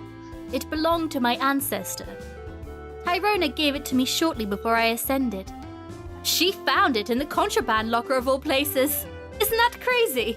If you want to know how it got in the contraband locker, I'm literally writing a fic about Senya right now, and it's supposed to be posted today. Oh my god, what's this multimedia layered? Is this the fucking Kingdom Hearts of Homestuck? Do I have to like have multiple websites up ready to go so I can catch all of the canon? Is that what's happening? I mean, I haven't finished the fic yet. Yeah, we're doing for the zine jam. We're doing a Friendsim 2 zine that has a couple of like. There's Anna's writing a backstory with their ancestors, and then I wrote a story that fills in the gaps in what happened to Tagiri and Lipa. The contraband locker at the law school? That's a little weird. You ask if you can take a peek. Oh, of course! Let me show you some of my... I hate to interrupt your catch-up session, but it looks like our favorite show is on. Favorite show? You try to ask, but Tizius puts a finger to her lips. Very faintly through the wall as you hear what sounds like Tagore screaming to himself. Tizius runs over to the wall to press an ear against it, while Stelsa shakes her head in disapproval. CZ, that's awful! What can I say? He's fucking hilarious when he gets mad. True. You get closer to the wall, not pressing yourself against it like Tizius, but close enough to make out words. How dare you? I'm your husband! How could you do this to me? And right before our honeymoon, no less! Tizius has a shit-eating grin on her face, barely stifling laughter. Stelsa's still across the room, but you can tell she's curious. Come on, you know you want to hear this juicy shit. It sounds like Gallic is cutting him off financially or something. No, not the coffee. Anything but the coffee. Oh, fine. Stelsa presses her ear against the wall next to Tizius, the two of them sharing chuckles as Tagore continues to rant. After a while, Stelsa's face falls. She pulls away from the wall and heads towards the door. Where are you going? I'm just gonna check on him really quick. Literally one of my favorite scenes. That was very good. Yay. It was fun to voice act too. Anything but the coffee! You know he's gonna be fine. He gets in a phone fight like twice a week. I just want to make sure. A phone fight. Stelsa bolts out the door while Tizius walks away from the wall and plops down on the couch. I'm gonna miss that little shit when he's gone. Not as much as Stelsa will, though. That pale crush she's got is intense. Oh, she wants to be more rails with him. That explains the paperwork thing. Yep, it's honestly kinda cute. Tizius sighs and scrolls through her palm husk. Sorry about shutting down your plan back there. I know Stelsa is interested in leaving. She might even be interested enough to leave me behind. And as much as I'd love to live in your utopic locked timeline with her, you know why I can't do that. But I can't let you take her from me either. So the best thing I can do is try to make her forget about it. You say something. Oh, sorry, you say nothing. You know you can't separate them. But it's not right for Tizius to force Stelsa to say a miserable alleged corpus like that. Tizius' palm husk buzzes, and she shoots up. Oh shit, I gotta go. She pauses for a moment and looks you over. Hey, wanna come see what's so important that I can't go with you? Tizius walks towards the door and gestures for you to follow. Oh, hell yes! Revolutionary activity time! You bolt off the couch and follow her out the door. You follow Tizius through yet another series of labyrinthine hallways. After walking past what you think must be the residential section, you take a left at a water fountain. I'm gonna need you to keep quiet while we do this, okay? It's still pretty early, so no one's out yet, but if we wake someone up and they see you, we're both gonna be in deep shit. Clear out these notifications. I'm so lucky I get to create for a living. It's such a privilege. Fire roars loud there. It'd be like that sometimes, too! I mean, that is Trixie's song. Understood. The two of you reach a huge row of windows, and Tizius gestures for you to follow her to the right. Wow, you knew space was vast, but seeing it out these enormous windows really puts into perspective just how tiny you are. The two of you come up to a portrait of an important-looking teal blood next to a door. The plaque under the portrait reads, Head Lacerator to mean lash. That's the head's office. We do not want to run into her. Fuck, I don't want to run into her when I'm doing my job. If you want to watch her die, read the progeny. Yeah. She ushers you to the right, walking a little faster than before. One more turn left and she stops in front of the first door. Tizzy's opens the door and drags you inside. Once the lights flicker on, you see you're in a pretty normal-looking supply closet. My place of operation. It's the only room in the entire ship that isn't bugged to hell and back. I paid Tagora to take out the security camera for me. He climbed up onto the top shelf and accidentally kicked the camera while trying to reach something high up. Tizzy pulls out her palm husk and starts typing. Now, we have to keep this quick. The longer we spend in here, the better chance that we'll get caught. You nod. Tizzy's palm husk starts to buzz as she opens up a video call. Has the fire been stoked? The flames are getting larger as we speak. You got the list? How long is it this time? Pretty long. Another one of our operations got busted. A ton of low-blood bystanders got caught in the crossfire.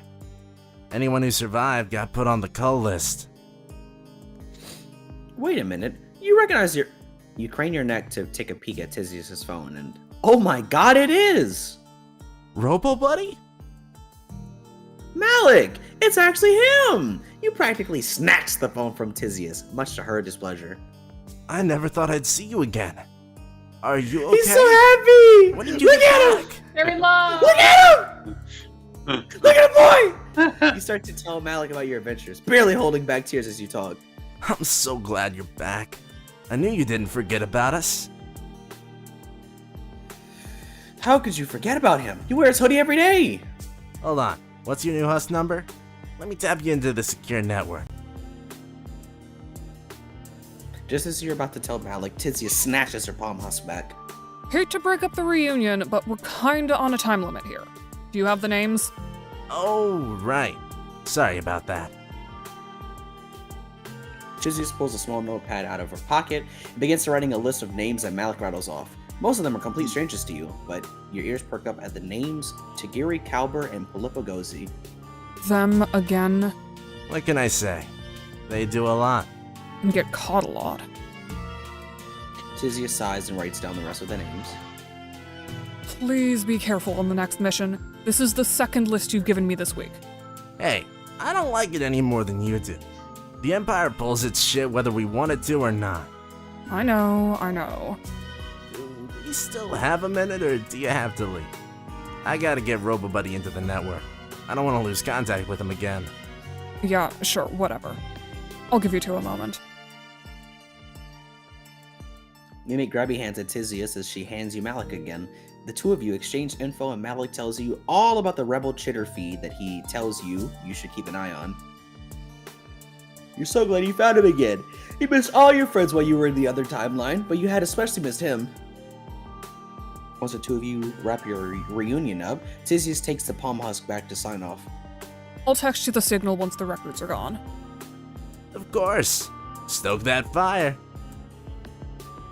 And with that, the call ends. Tizius puts the palm husk in her pocket and starts towards the door. So this is what the Revolution does? It's what I do for the Revolution. Every week or so, Malik gets me a list of names of people who need to get off the cull lists. And I go into the records while I'm doing work research and erase the paper trail. I'm the only one on the inside, so it's up to me to make sure nobody in the rebellion stays on the cull lists. If they stay on and a drone so much as catches a glimpse of them, they're dead. Wow, that does sound pretty important. You're glad she's doing something to make a difference. The two of you walk back to the apartment in silence. You don't know if it's just the light, but the dark circles under Tizius' eyes look more pronounced than before. Aw, the phrase she can't do Malik like Malik is small enough to be handed to someone like a kid. Okay, I want someone to draw me Miss Parr holding a tiny kitten-sized Malik. That's so cute.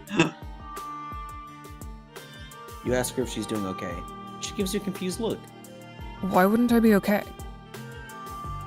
She just looks kind of drained. You're guessing the trial took a lot out of her. Yeah, that makes sense. I probably just need to lie down for once.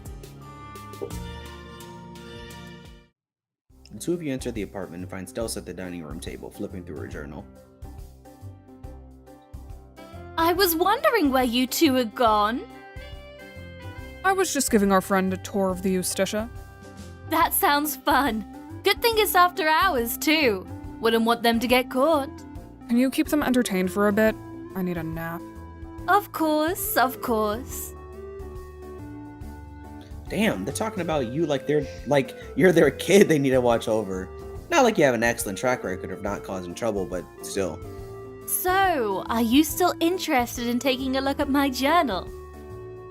Oh, hell yes! You're always down to learn about your friend's family lore. Family lore. Stealth ushers you over to the couch and flips a book open to its first page. This is the bullet journal of my ancestor, Stenya Saziat. She was alive right around the time of the start of colonization. But before ascension was made mandatory, she was one of the first Order terrorizers. Makes sense too. Just look at how organized this journal is. I hadn't even gotten the journal yet when I chose my... Stenya didn't create the outside candle. That's just a Jewish tradition. Stelsa flips to a tabbed section of the journal and shows you a few of the pages. Trolls have Judaism too? You had no idea. Looks like there's more similarities between our worlds than I thought. The way that line was just carried is just like I don't know. I got like a flashback of like those like '90s cartoons where it's like, see, we're not this. We're all the same. We're just a little different. You have some Jewish friends back in the Lock timeline. You have got to introduce Stelsa to Rose and Roxy when we get back. That is, if Stelsa wants to come, of course. I would love to come and meet your friends, but you know I can't leave Zizi like that. I'd also love to connect with other Jewish people. I haven't managed to find any information or communities online. According to Stenya's journal, she had a large Jewish community she was a part of, including trolls of all different castes. But those don't really exist anymore. Well, they probably do, but they must be very far underground. It seems like we were pretty heavily persecuted throughout the sweeps. Well, that's another similarity to Earth Judaism. But at least Stenya's journal is very thorough. I get to study where I come from with full illustrated guides. Stelsa flips through another few pages. Some have pictures of food on them, others have illustrations of stories. A couple have what look like sheet music. I wish I could figure out what these ones mean. I've tried to ask Zizi for help since she used to play music, but she never actually learned how to read it. Every good boy deserves fudge, or the lines. Face is the space. Level of skill on bass is approximately equivalent to my own. Which is why, if we ever do a live Darius Pumpkin, you will do Tizias. Am I forbidden from actually improving on bass until we do that? Yes. For that authentic, I can kind of read tab experience. But it means I have to significantly improve on either piano or guitar. You know, some people who you're sure could read music. You could hook Stelsa up if she wanted it.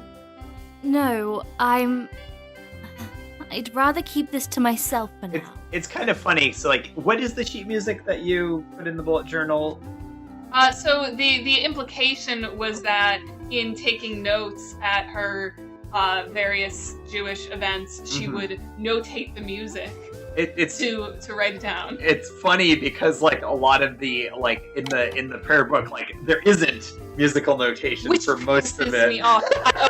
I went with Janaya to her synagogue once, and there were all these songs, and so I grew up humanistic, not reformed. So different sect of Judaism, different songs. I didn't know any of Janaya's songs.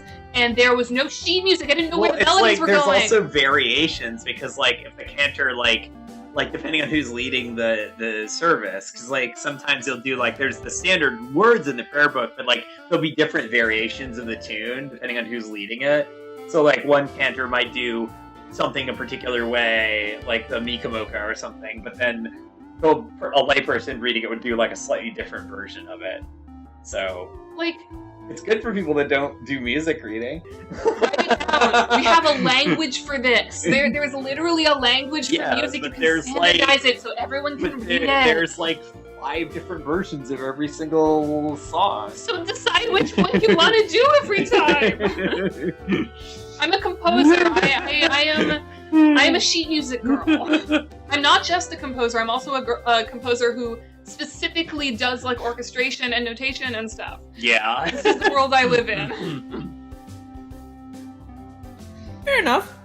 The two of you flip through the journal a bit more when you hear a knock at the door. Nice. Brief moment of my brain being like, we didn't add a sound effect to that section. I have to provide Crusader. psychic damage. Who else will provide psychic damage to people unless it's me? Hello? That is my job.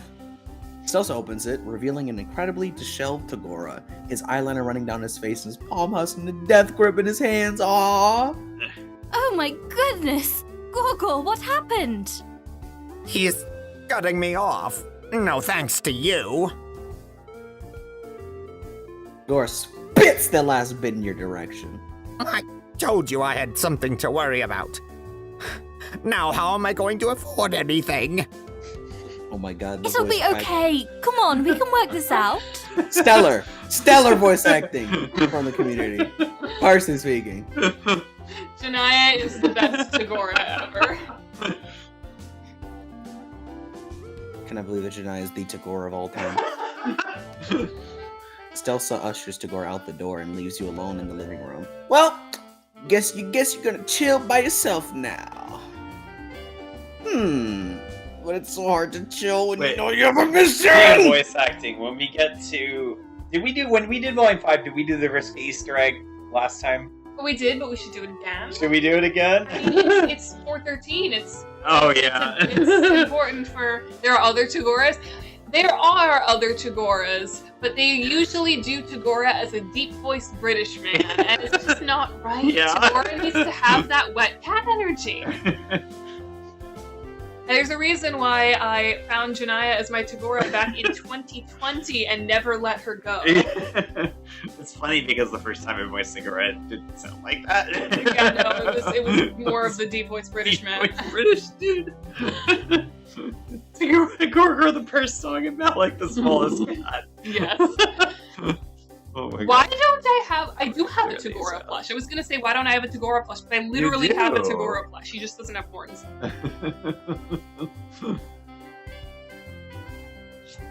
How can you relax when you know that Stelsa and Tizius need to make a choice so they can be saved?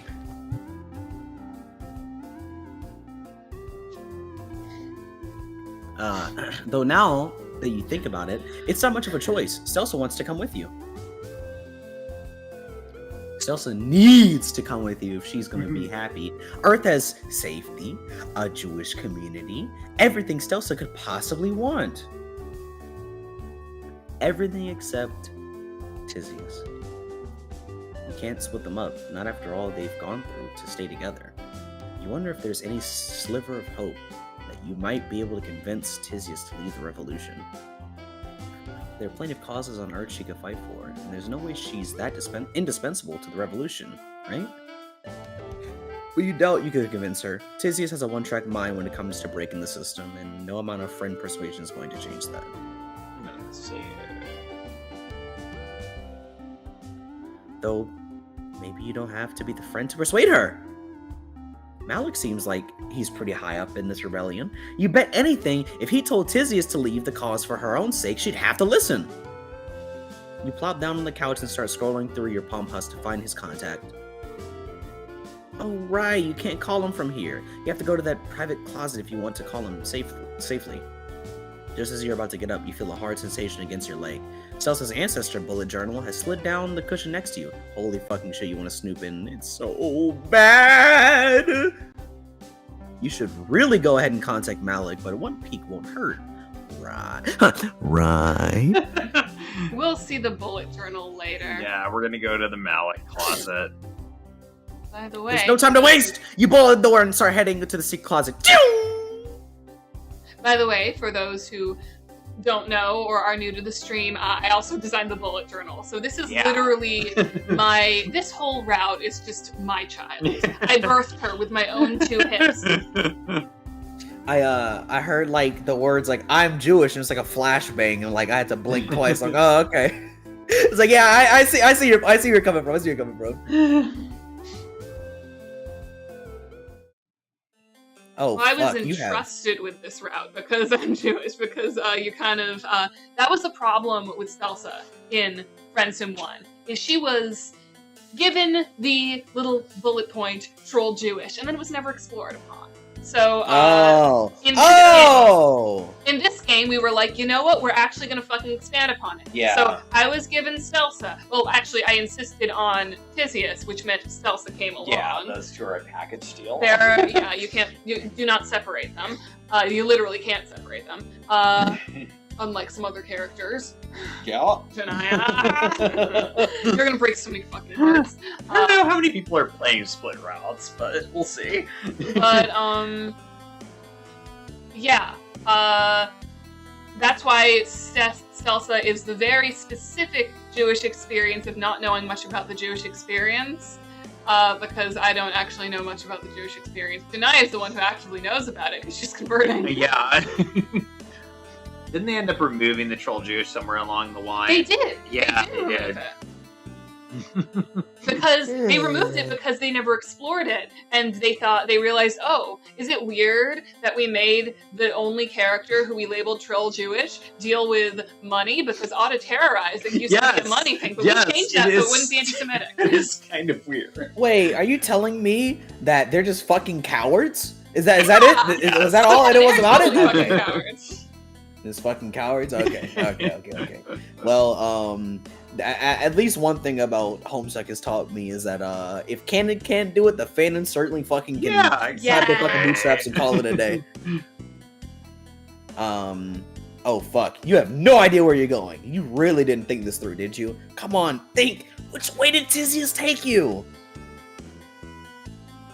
You remember taking a left first? Where was that left though? Water fountain. You take a left of the water fountain. I think you're telling me I have to remember things expressed And in if conversation. You don't, you get killed by tigers. That's the second one where you get killed by tigers, and the third one is the Legis Corpus Council. Ain't no way. Wait, way. It's left at the portrait, and then no, it's right at the portrait, and then left. I think. Yeah. I don't remember. Try I'm gonna it. You might be killed by tigers. Oh. Believe you me, I believe. Yeah, you take a left of the water fountain at the end of the residential area. You think that's right? You keep walking straight in. Yes, an enormous row of windows. You know, you're going in the right direction now. I'm pretty sure it's left, right, actually. Yeah, try. You can't quite remember where you went from here. Which way should you turn? You take a left of the row windows, making sure to get a good look at Alternia from above. Yeah, we're gonna kill her. You know what? Sure, let's do that. After We walking can see for a bit, the council. after Yeah, walking we for a haven't bit, run into them yet. you come up to a door labeled supplies. This must be it. You thought you remembered walking longer last time, but whatever. Remember's probably playing tricks on you. Fun fact about this art asset. This is actually a slightly, regraded asset from Volume 4. There was some changes made to, the art direction, and it got reused as a hallway in this volume.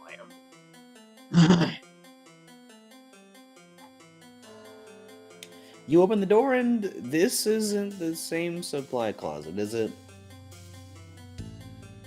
Instead of shelves stacked to the ceiling with office supplies, you're greeted by 3 snow white tigers that look like they've been intentionally starved.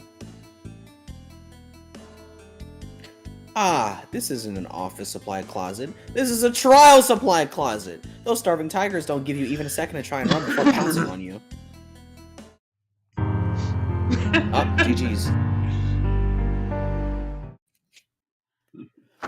The council will see you now. Well, you're here early. They ran into some obstacles. Understandable, honestly. That Legis Corpus ship is built like a funhouse maze. We'll be seeing you again soon, I'm sure. Alright. Okay, we read this already. Can't remember which Yep. way. Go right. You take a right at the row windows, taking a moment to gaze at Alternia looming below. Oh, it's disconnected again. Take a left What's up with the at connection? the I don't Take a know. left of the portrait. This hallway ends pretty abruptly at a single door. You thought you remember taking one more turn last time, but you give the door a try. You push it open and find 3 confused faces staring back at you. Oh shit, you stumbled into some kind of meeting. The woman in the middle looks kind of familiar. Short cropped hair, teal power suit, eyeliner that could kill a man. Oh fuck, it's the scared lady from the portrait. Try to back out of the meeting room, but one of the teals clicks a button and the door shuts and locks behind you. The 3 get out their seats and start to surround you. You're fucked. This is actually the secret achievement, is to get this bad ending. But I already got it, so I don't get it. I already got the achievement. Also, the achievements for this one are called the progeny, the antecedent, and the lineage, Right. as a reference to my and Janaya's picks. Alright. Right. There we go. Alright.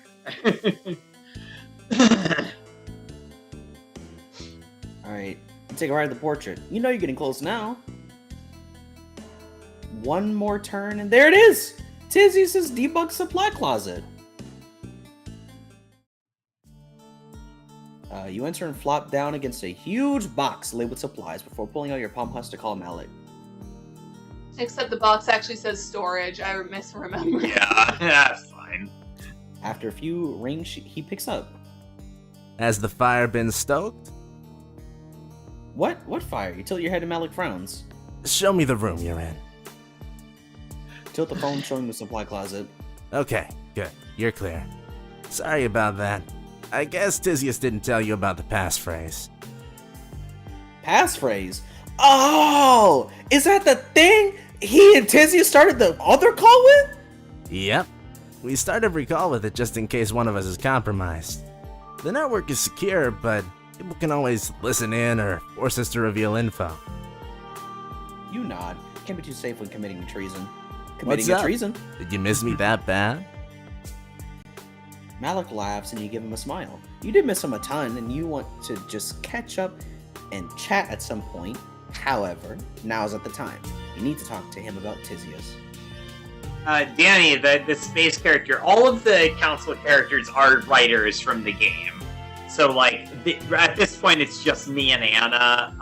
Anna's the Muse of Light, I'm the Sylph of Space. And then, as we introduce more people who have written aspects of the story, you'll see more council members. We got 7 in total now. Yeah, including Miranda. Oh, except Miranda hasn't shown up yet. No, not until like 12. About Tizius? Aren't you, like, staying in her apartment? Can't you just talk to her directly? No, this is something you need help with. You need his help with. Actually, you'd think he might be interested in hearing about this too. You tell Malik about the locked timeline and your plans to take all your friends with you to safety. You found a way out. Out of the Alternian Empire for good? Yep. Just like he dreamed about all those sleeps ago. You can make his dreams come true. No. Absolutely not. The work I'm doing here is way too important. You take it that means he's not going to help you convince Tizius to leave you with you then, is he? You think I would be able to convince her to drop the revolution? Tizius won't drop the revolution for anything. Not even her own well-being. So he's also noticed Tizius is looking more worn out than usual. Oh my god, you see it too? I mean, she's never been a ball of energy or anything, but half the time she's zoning out during calls. And she started drinking coffee. Coffee! Tizius hates coffee! She's been like this for over half a sweep. She was okay when she first ascended, but isolation really grates on a person. Oops. I clicked away from the game. Oops. Isolation? Tizius isn't isolated. She's got Stelsa and Tagora too, and all these scary teals on this huge scary ass teal ship. It's not like the rebellion's locking her in this closet. Isolation from the other rebels? From her friends? I'm the only one she's allowed to stay in contact with. The Justitia is super bugged. You can't walk 3 feet without bumping into another camera. I know because I've hacked their security before. If she's caught clearing records, anyone she's in contact with can end up being a suspect too. I'm okay putting myself in that position. I know how to evade drones when I need to, but everyone else? They don't need that. The only time Tizius talks to anyone in the rebellion is during our meetings, so yeah, she might as well be locked in this closet. Wow, that sucks. You really hope the work Tizius is doing is worth it. Oh, it's been amazing having that extra level of security. No one's had to worry about being put back on the call list for an old crime for ages. An old crime? Oh yeah, when someone gets put on the call list, their name is uploaded to a registry and also printed out into a physical record, which can be re-uploaded if, say, someone hacks the system and erases the drone registries. I'm the one erasing the data. Tizius just destroys the paper trail. Wait, so Tizius isn't even the one erasing the evidence? Malik shrugs nonchalantly. Nah, I can do that remotely. Tizius is just a failsafe in case I ever get caught. Or, if for some reason I can't hack the system and the drone records have to be accessed from a government computer, but that's never happened. Foreshadowing! So, what Tizius is doing isn't even necessary to the rebellion? Malik arches his back like a startled cat panicked. Oh, Literally. of course not. She's really helped us relax and given us the courage to do. The two of you are interrupted by a turn of the doorknob. You jump behind the box you're leaning against, and Malik ends the call. You feel the palm husk buzz and text and see a text from him. Call me back later if you're still in the Justitia. We still gotta catch up. Later, brah. You send him a cute emoji, react back before slowly peeking over the box. Hopefully whoever just came in only needs some quick supplies. Your stomach drops and you remember the box you're hiding behind is labeled supplies. This is it. You're gonna... Oh, it's just Tizius. You jump out from behind the box and Tizius leaps a foot in the air. Holy fucking shit, what are you doing here? You were just chatting with Malik again. Is she here to do the same? How did you even... Well, at least you had the sense to come here before calling him. No, I'm not here for Malik. I was actually hoping to have a moment alone. So assuming you got here fine, can you please just go back to the apartment block? Yeah, you got it. You get it. Tizius probably just needs a minute to call her Moira, right? She's looked like she's needed to talk to Daria all day. Tizius gives you a death glare at the mention of Daria, and all the pieces start clicking into place. What part of I haven't seen Daria in over a sweep do you not understand? Arrow's here. Hey, Arrow. Welcome to the party. Hi. Arrow is also here with us. Not gonna lie, we also thought CL was in this call for a hot minute, but no, that was just Malik's dialogue. Yeah. No, CL is at the fucking Requiem Cafe right now. I'm so CL's down in jealous. LA doing the Homestuck stuff, I guess. I want to taste the horrible overpriced Homestuck I think drinks. it's like 10 a.m. there, I think. So Oh, maybe okay. it, Drinking that probably not, horrid sludge. I'm not gonna lie, that Dirk Jake ice cream looks wretched.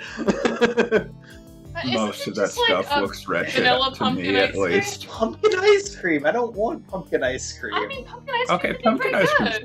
good. Okay. You've never had pumpkin ice cream? It's I've good. never had pumpkin ice cream. I don't like how bright the color is. It should be an uneven color because I have had good pumpkin ice cream that was like it looked natural, and that doesn't really look natural. There's something in my brain that just like gets a viscerally negative reaction to that. I don't know why. The one with the gushers floating in it Oh. looks wretched to me. But I want to try the high blood drink. The high blood drink looks really good. What? That was the one that was like a tea, right? It was a butterfly pea flower tea. Yeah. Which, I mean, it's basically just our Sarava drink. We did make that. I should have brought my butterfly pea flower tea to your place so you could make Sarava drink, but it's at my place. If you really want a high blood drink, you can order a pack of Faygo off their website. Exactly. I mean, the I'm not gonna lie, soda isn't bad.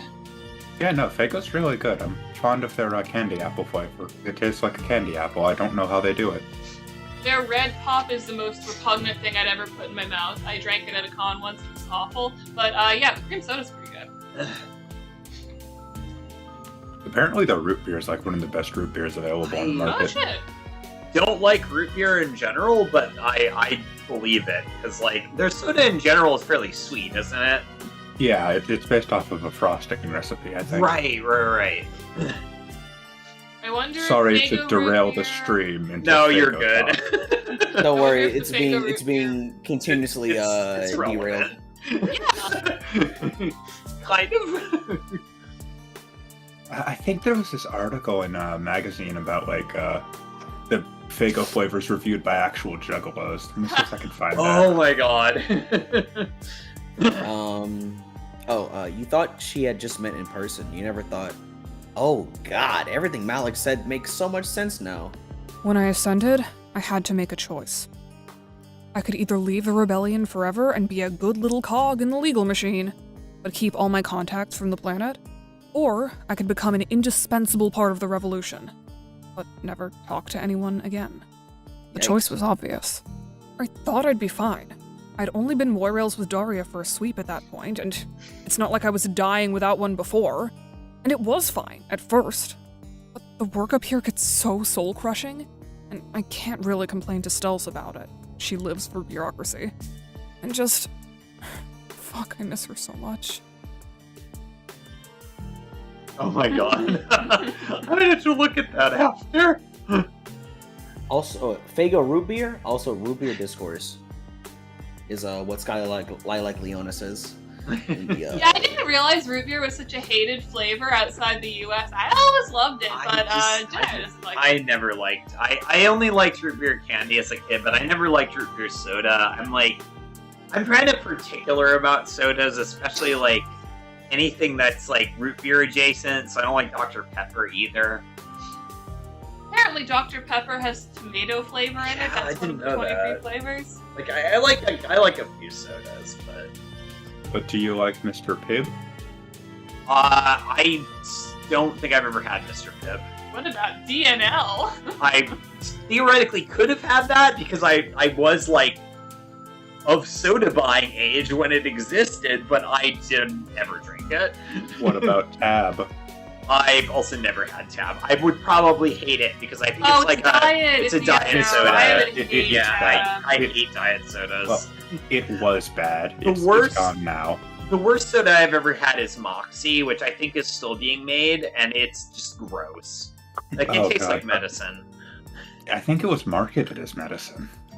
I believe it was, yeah. Most sodas were Coke was. A friend of mine got some when we were in high school as like a joke, basically like, let's try this awful soda, and it was quite bad. I think it's popular with people who were alive in like 30s. I mean, all sodas from the start of the 20th century were marketed as medicine, and the fact that Thinking some of about- them ended up tasting good enough to live Healthy on as healthy beers. Coca-Cola. Thinking about the fact that that the reason why cornflakes were invented was because the original creator Didn't wanted want to people to make masturbate. an anti-aphrodisiac. cereal. He wanted to make an anti-aphrodisiac and thought that the bland taste of cornflakes would make people not horny anymore. John That's also why Kellogg was a circumcision is fucking freak. popular in the United States because they believe that circumcised people masturbated less. That feels not only weird but vaguely anti-Semitic as well. It's so fucking wrong. I mean, I don't know. My parents had enough sense not to provide me with the snip. So life is good. I'm good. I'd much rather not. And it's your choice to make. Yep. Well, I mean, it wasn't really my choice to make. I could, as an adult, you can in fact get the. Isn't there like you can do it after? Yeah. Have you ever I believe choose- that it's. I'm pretty sure Muslims get it done like when they're 13. Okay. I don't know. I think you might be right though. Quote us on that. We're not an expert on the topic. I'm not a moil. I don't know anything. And I about mean, yeah, I was Friendsim. gonna say like an adult convert to Judaism who's got a dick would presumably do that if they were trying to do all the ritual stuff associated with it.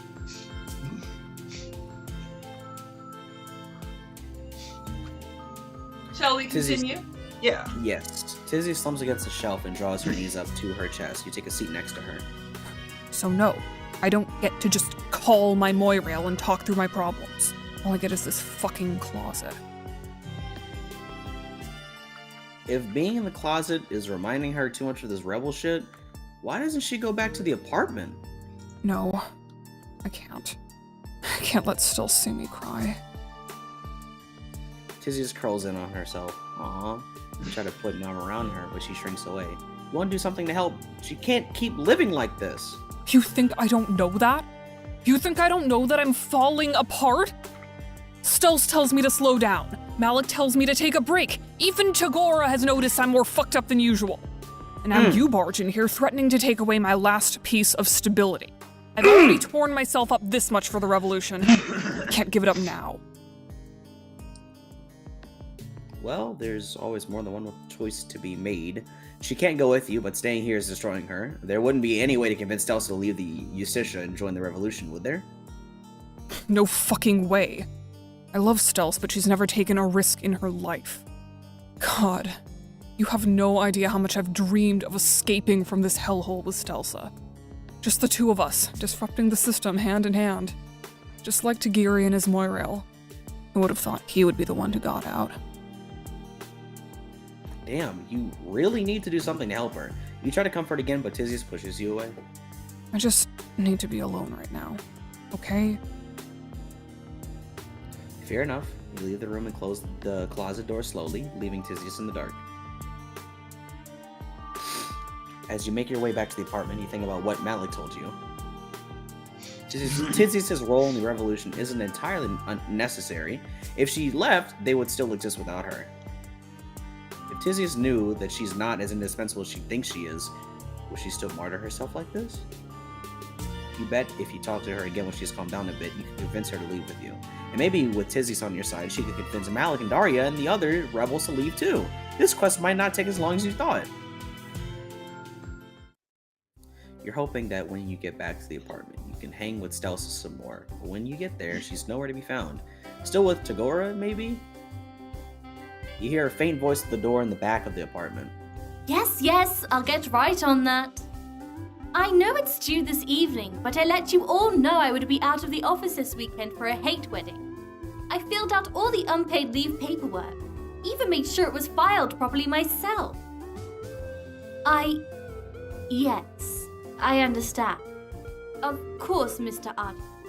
You won't be disappointed. Bureaucracy. It's all the same no matter what galaxy you're in. Stelsa seems pretty busy, but you guess... Oh shit, the bullet journal's still out. You gotta take a look at these spreads. Stelsa sounds like she's got a lot of work to do. She probably won't be out for a while. And you doubt she'd mind if you took a peek. It's Denny's weekly agenda. She's got gratitude and habit trackers and everything. Look, she's got some of the page... Oh, it looks like some of the page is blocked off with pink tape. That's a real bullet journal that lives in my room. Interesting.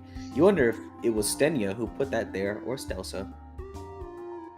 You bet you could check out some of these sections for more information.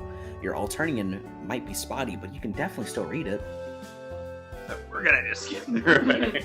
Should click the ones in the protest thread. Yeah, we'll do that.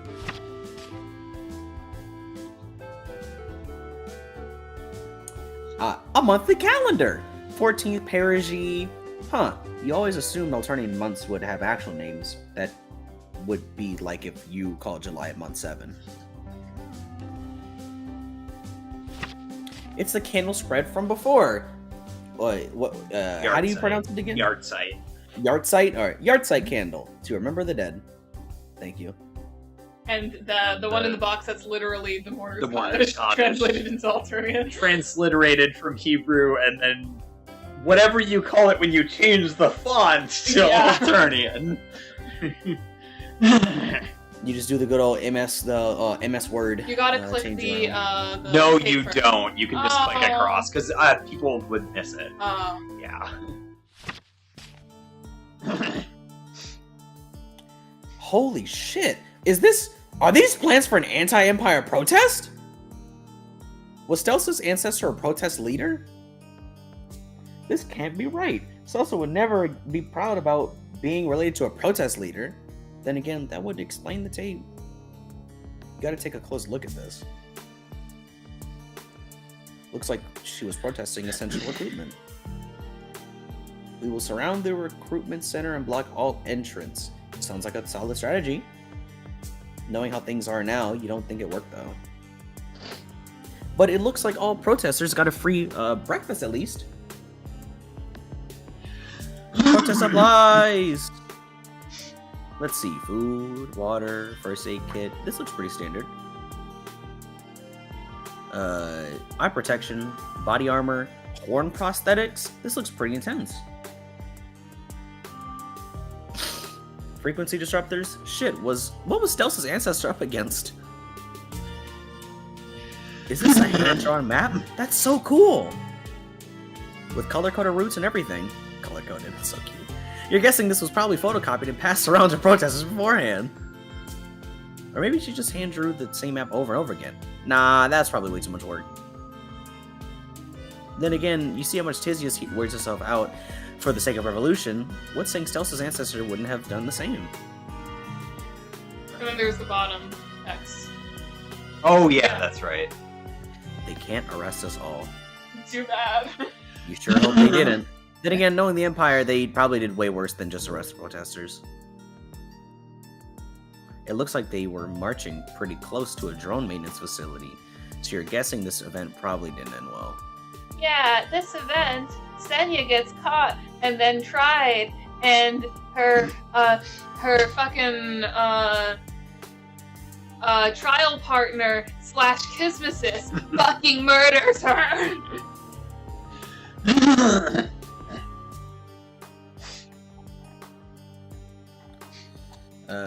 Holy shit, Stelsa's ancestor is fucking awesome. Who would have thought your most risk-averse friend would be related to a protest organizer? That explains why the journal was found in the contraband locker, doesn't it? But if Stelsa's truly so against rebellion, why would she have kept the journal? Unless... This might be your chance to convince Stelsa to step out of her comfort zone and fight for what she knows is right.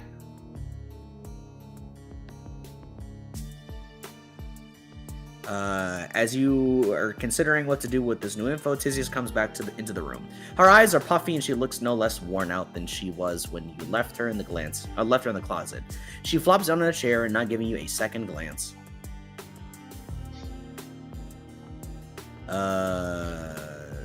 Both Tizius and Stelsa are living a lie and they're suffering for it. You can't let them keep doing this. Whose illusion will you break? You wanted break Stelsa's, break it, right? Yeah, we're doing Salvation. Yeah, so we're breaking Tizius' illusion, meaning we don't get to see Stelsa yell. Is it self-care is not? Yeah, it's not a priority. That one expression that's used for that one line and no others.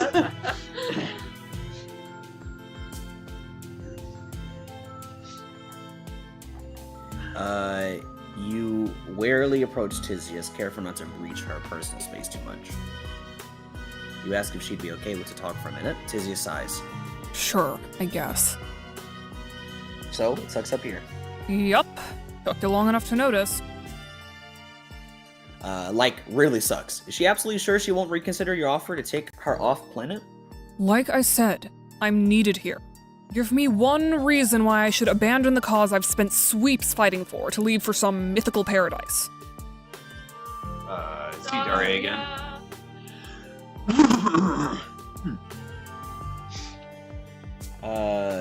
Tizius perks up for the first time since you came to the Eustacia. What do you mean? You're taking everyone, or everyone you physically can at least. You're sure Daria misses Tizius as much as Tizius is missing her, so it shouldn't be too hard to convince her to come, right? You do realize she's in pretty deep too, right? Or at least I think she is? Fuck. It's been so long, I have no idea if she's even still in contact with Malik and the others. Even if she's in deep too, you know you'll be able to convince her.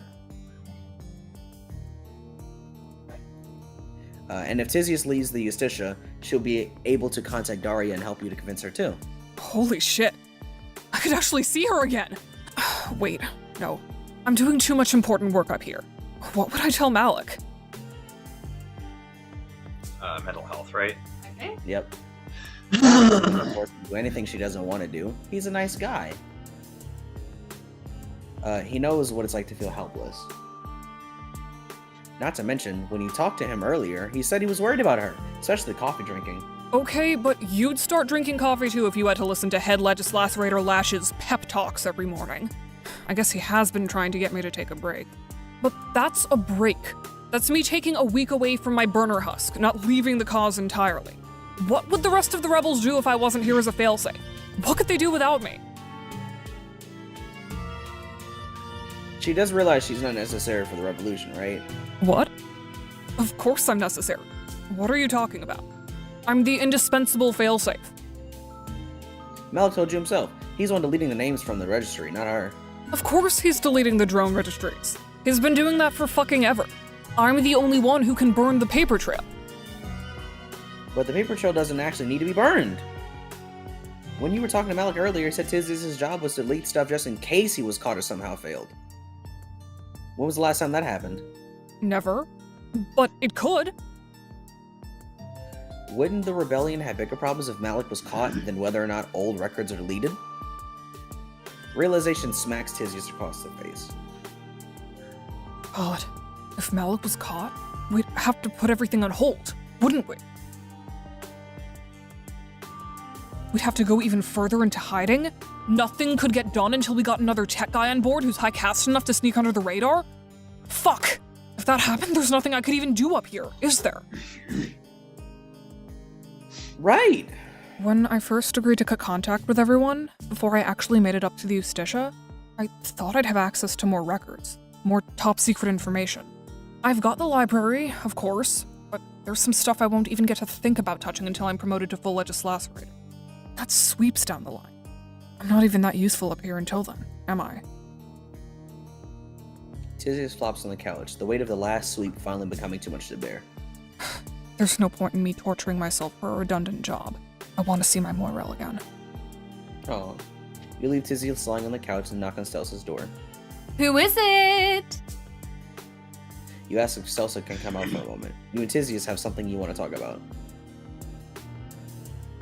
Stelsa comes out of the bedroom, hands ringing nervously, and gingerly sits down next to Tizius' collapsed form. What is it you two want to talk about? Hey, Stels? I know I was kind of resistant about it earlier, but how do you feel about leaving with me? Stelsa's hands stop moving and her eyes go wide. Really? You want to leave the Justitia? Oh no. Is Stelsa more loyalist than you thought? Does she not want to get out of here? It sucks here. You know it sucks here. And I can't keep torturing myself up here for reasons that barely matter in the long run. Let's go with them. I want to be able to breathe again. Oh, yes! I'm so glad you've come around on this. So, I damn, was bitch, so finally. worried for a second. I had been eavesdropping a bit. I know, horribly rude. And I was convinced you were going to try and ask me to leave without you for a minute there. That is one of the bad endings.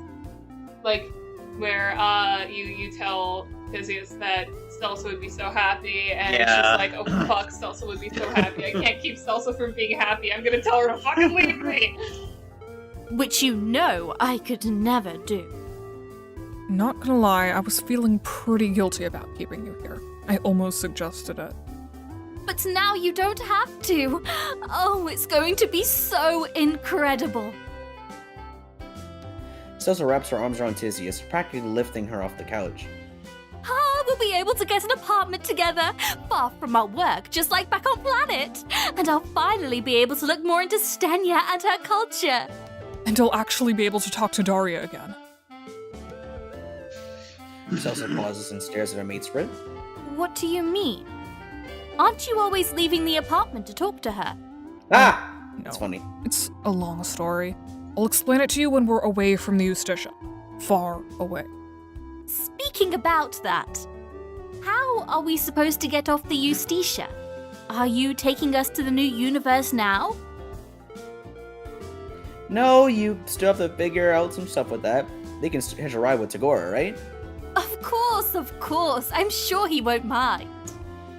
And you'll just come pick us up whenever you get your zappy powers back? Something like that. For now, you've got more friends to save. Speaking about this, how do you get off this death trap of a ship? There's a few escape pods near where we came in. I assume you'll be able to find your way there. You sure hope you will. Either way, Tizius doesn't look in any state to show you how to get there. Celsa begins bouncing around the apartment, frantically packing for the journey to come. You let Tizius breathe. It's the first breath she's been able to take in a long time. Aww.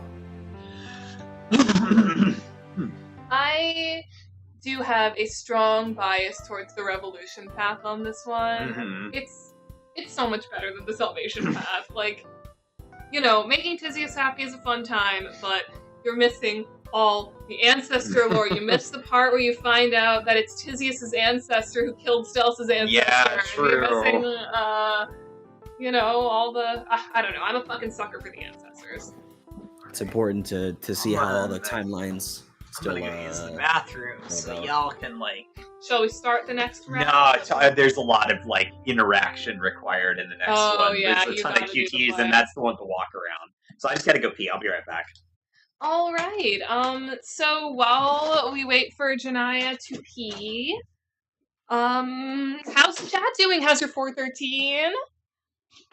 How's the other people on call doing? How's you guys' 413? I got to sing funny song, and it's received positively, and I actually don't hate the sound of my voice, so I'm very happy with myself. I woke up an hour ago. Nice. I would have woken up an hour ago if I didn't have the I woke up 2 hours ago. Also, you can stream Toxic Love on Spotify. It's under Marcus Salotto. Oh, that is... Oh, is that true? Is that Yeah. true? You can find the debut hit breakout EP Toxic Love with both the songs Toxic Love and Dark Carnival available on Spotify where you can put it on your playlist. Isn't that crazy? Yeah! I wonder if we could, like, just embed those in volume 12 just in case. I mean, we're gonna put it in the Bandcamp release with all the other stuff from volume 7 through 14 when that comes out. There. And it's on YouTube, and it's on Twitter. So there are plenty of places where you can stream Toxic Love. You will be able to stream it once the, like, stuff processes. Oh, it's not done processing Yeah, no, yet. it can take, like, up to a week. Right. But you can stream it. You can go on YouTube right now and listen to it. All right. You should listen to it. It's good. It's really good. Everyone did a really good job on it. The Dark Carnival. I wrote the tune for that one. Honestly, I feel like it's pretty basic. I could write just more complex tunes than that. It was giving me very, like, I don't know, there's... Have you heard an Insane Clown Posse song? They don't exactly have the most complex it's like, it doesn't have to I wasn't be going for complicated. Insane Clown Posse, I was going for Spooky Cabaret. I felt theater kid in that. I felt a little, you know, me being a theater kid, I felt a little theater in that one. I don't know. I'm a musical theater writer. Miranda's a musical theater writer. Fred's not a musical theater writer, but, you know, I wrote the melody and the chords, so I sort of took the lead on that one. Fred took the lead on the other one. Yeah. So you can probably tell that one is more, It's more like R&B. yeah, more probably what Marvis does, but I love the idea of Marvis singing, like, cabaret style stuff, because it's kind of, I mean, he's got a top hat and the cane. Also, do you want to read Volume 3? I will read Volume 3. Because, yeah. Yeah, I need a break. I need a breaky break. Yeah, Unless they no just one relax. should read more than one route in a row because that's a lot. Yeah, if we do all of these, even the 11 volumes that are released, that's like a novel's worth of material. Oh, it's a lot. I mean, we've already been at this stream for 4 hours. 4 hours. Holy fucking shit. Okay. I mean, we got through two full volumes, so yeah, that's about right. Yeah. Also, if any of you have the urge to step away from the stream, I just posted a new song on my channel. Oh, Paul. Suburban Juxtaposition. Yeah. It's a song by Horizon, the famed Homestuck fan singer who did Flare and Durst Dreamers and Euterpe all those years ago. A couple of years ago, released a song called Suburban Juxtaposition, and it made me cry the first time I heard it. And I was like, I have to do this before 13. And it took me 4 years to do it before 13, but it's out now, and it has text from Friendsim 2, the Stelsa voice, and it has Phoenix, who has been in a couple of my Sockcon productions. So yeah, go listen to it if you so wish. I'm going to grab my keyboard because this is the volume with the walk-around sections. All right. Continue to the next volume. Yes, I know it includes action sequences. I'm pretty sure you do not have less than 8 gigabytes of RAM. I have considerably more than that. You have 64 gigabytes? No, I have 32 gigabytes of RAM. My video card is 20. You want to skip for Dormant? I do not. No, let me play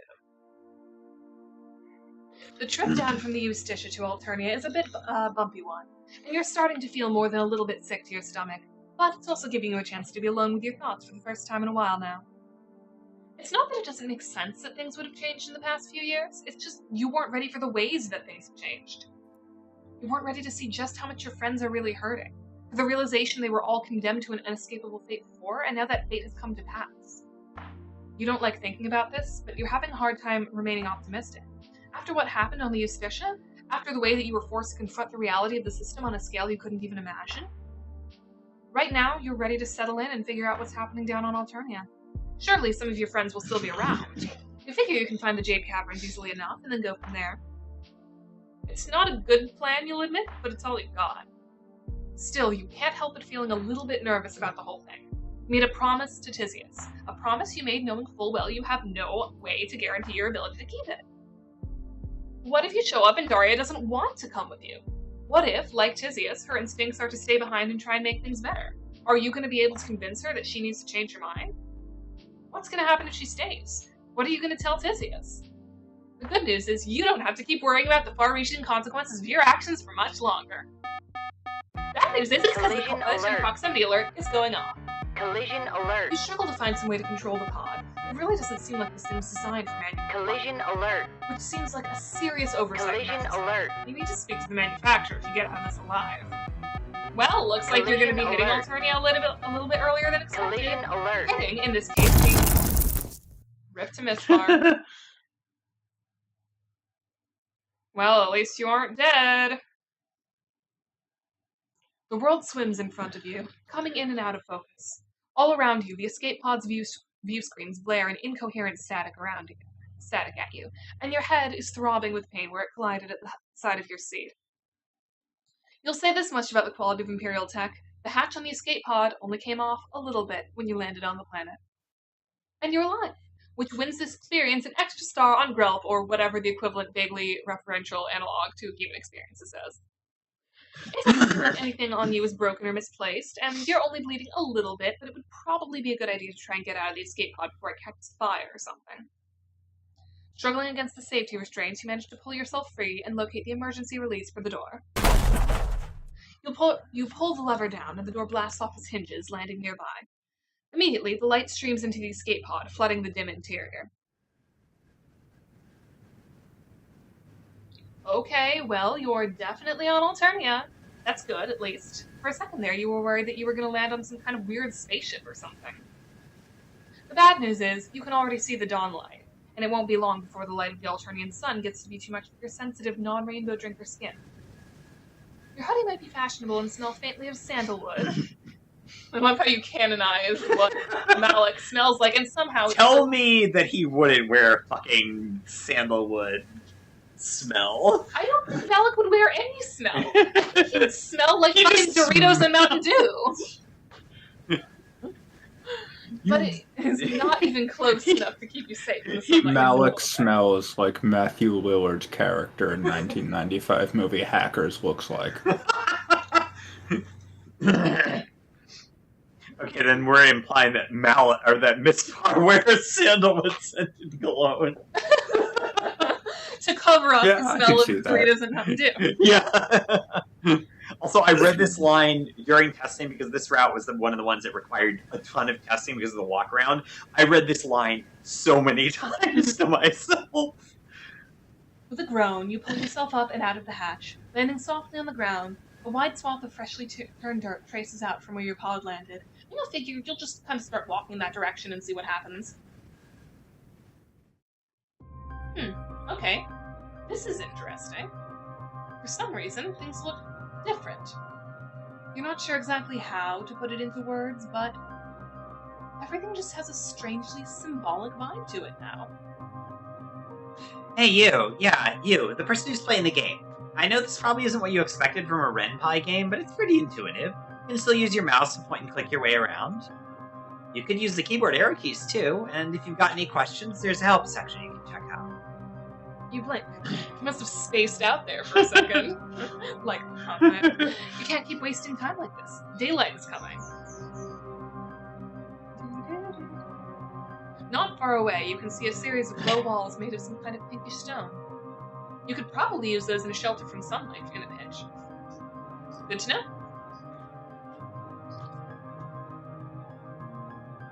It's still not clear where on Alternia you are exactly. Not that you're an expert, but you did spend a few months there. Also, you're pretty sure you set the escape pod coordinates correctly. By all rights, you should have landed within walking distance of the Jade Caverns. But this doesn't look right at all. For one thing, you don't remember it being so barren.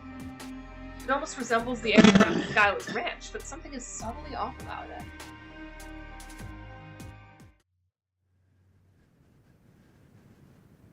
You're really sweating now. The sun is starting to break in full over the horizon.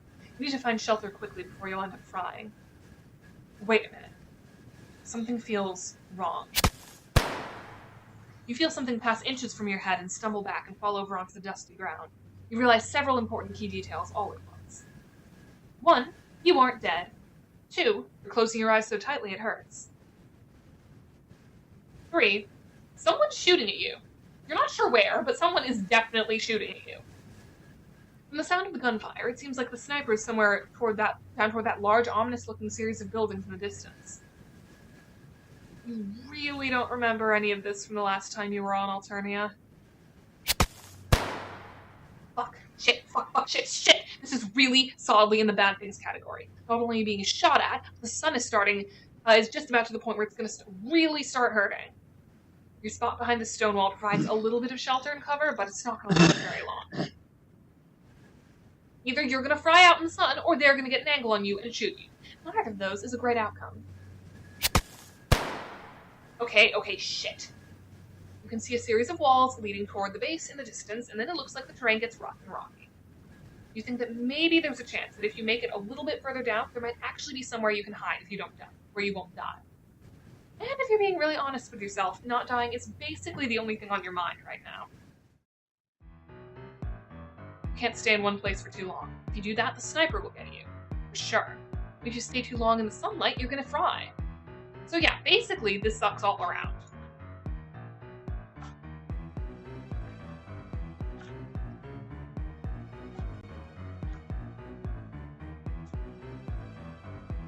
This is really getting out of hand. The good news is you can see some kind of cave up ahead. If you could just get there alive.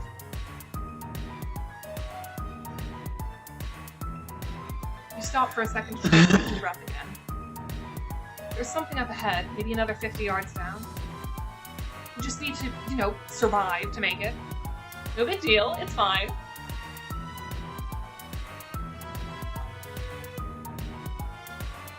I didn't ever notice that was a pond. I also thought it was just a different colored grass. The maw of the cave yawns wide in front of you. Promise of a safe haven. You just have to make it a few more feet.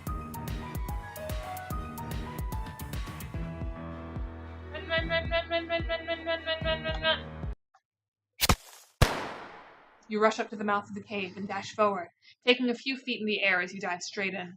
The sound of the sniper's bullet hitting the ground next to you barely registers as you tumble headlong down the rocky slope of the cave.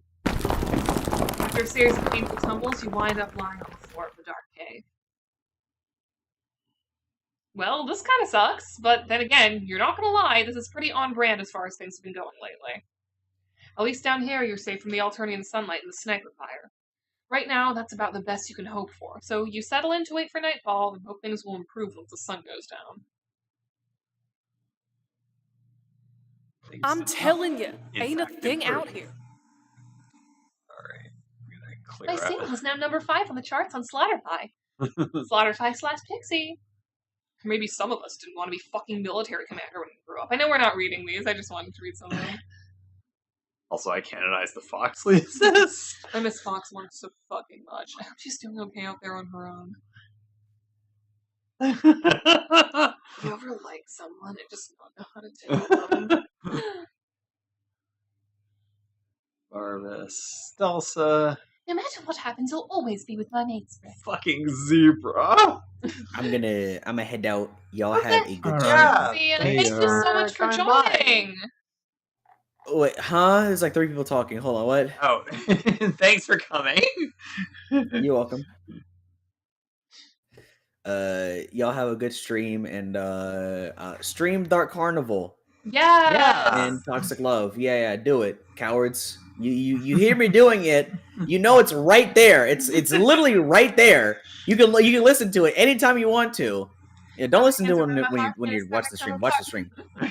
Do it, cowards. All right. Y'all have a great one. Yeah, you too. Adios. Adios. Adios. Yeah. The fucking Beck Rogers and Gore. Gore. Oh. All right. Well, then you can shut the fuck up. We'll finish looking around and then we can go back in. I swear you like to bitch so much, I just want to shut your mouth. I'll bet you do.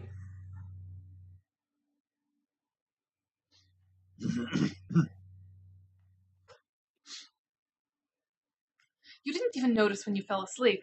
Turns out that suffering from intense and constant trauma left you more than a little bit exhausted. The good news is, it's dark outside, and you recognize the voices you can hear outside the cave. Skyla and Connell will be able to help you out. They might have been a little annoyed last time, but at least Skyla seemed worried about you. You'll just pop on out, figure out where on Alternia you are, and then figure out how to get to the Jade Caverns from there. Oh, shit. Something tells you that you're not on Alternia. What in the Empress's name is wrong with you coming back here like this? I thought I was clear that it's not safe for you to be here. Oh, hey, it's Skyla! You wave cheerfully, although the response is a somewhat frosty glare. Don't worry about it. You're not even on the kill list anymore. You absolute idiot. Do you have any idea where you are? You shake your head. You kind of thought you were back on Alternia, but it seems like something went wrong. You appear to be on some kind of move, maybe? Honestly, pretty similar to Alternia. You're on an Alternian army training satellite. A what now? Skyla sighs and rolls her eyes. It's like a big fake moon designed to simulate combat conditions found on the frontier worlds. You're next to an active army base, you dumbass. Do you know what they'll do when they find you? She laughs and you shrug. You're not really sure, honestly? All of a sudden, Connell's face softens. I'm sorry about them shooting at you. It happens sometimes. Oh, yeah, if you had an Imperial Kager for every time someone shot at you, you'd probably have at least 10 Imperial Kagers. That's not a lot at all. That analogy sucks. Which isn't a lot, but it's weird that it happened 10 twice. times. Okay, but none of that stuff is important. What is important is that you know how to get them away from this place. Well, maybe not exactly right this second, but you do have a general plan for getting everyone back to somewhere safe. Yeah, well, what if some of us don't want to be safe? You ever stop to consider how we really feel? Stop it, Connell. You're being a bulge eater. You fucking wish. Okay, this pitch dynamic between the two of them is super great, not at all uncomfortable in the slightest, but aren't they interested in hearing more about your awesome plan? You're not gonna leave, are you? No. Plus, even if you wanted to, which you don't think you physically could? Skyla sighs heavily and shakes her head. Fine. We're going back to the barracks. If you want to come, go for it. Just keep your head down. Anyone gets suspicious, you're gonna look stupid. Also, you'll get shot. Oh, yeah, that sounds like it's probably a good plan. We're heading back now. Don't fall behind. Yeah, you're pretty sure you don't want to be out here by yourself. Why'd you actually come back anyway? You already explained this to her. You want to help your friends. What makes you think we need help? Is she kidding? Look at this place. Whatever. Doesn't matter.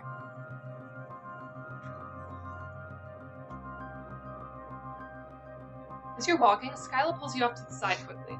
She looks around to check to make sure no one's close enough to hear what she's about to say. Look, I know she's being a bitch right now, but there's a reason for it. Was she being a bitch? You hadn't noticed. Sure. In a way, she's just been upset lately because of her losers. They took her away to start training her for military operations. Wait, what? Why would they do that? Because Connell's Lucis is really good at the kind of shit they need. Is that enough of a reason? Well, sure, but also, has she considered getting the fuck out of here? Skyla eyes you carefully, scanning up and down. I feel like you're getting ahead of yourself. Besides, Connell doesn't want anything to do with that. Let's go.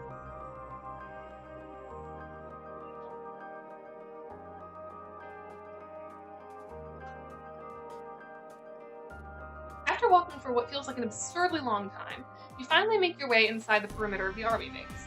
Sure enough, the other trolls just kind of ignore you. You're guessing they've seen Stranger Things. You're a little worried that someone might see the cerulean symbol on your chest and have additional questions, so you can try your best to stay low-key. Okay, you fucks. We're here. By the way, I heard what you said about my Lucis. Maybe try minding your own business instead of worrying about mine. Connell stalks off toward a low building nearby that you assume is some kind of barracks. Well, now you're feeling pretty embarrassed. Come on, let's go. Skyla starts to walk towards the barracks when you stop her. Well, wait a minute. Connell seemed pretty annoyed with you, and you're not sure it would be wise to disturb her. I'm going in to set my ass down after being on day shift. You want to stay out here until one of the drones finds you? Be my guest. Oh, shit. Yeah. Drones. Your mind flashes back to the low, heavy sound when you first ran into Skyla and Connell during your whirlwind tour of Alternia. Maybe you don't actually want to wait to find out what that was. Inside the building, you realize that you've been here before. When you first saw Skyla and Connell, when you came back to Alternia. A series of bunks line the room. It doesn't escape your notice that these are bunks, not recruiter rooms. Yeah, you think we rate recruiter rooms here in the army? You're out of your mind. Connell acknowledges the two of you with an angry nod. So you didn't learn how to leave people alone?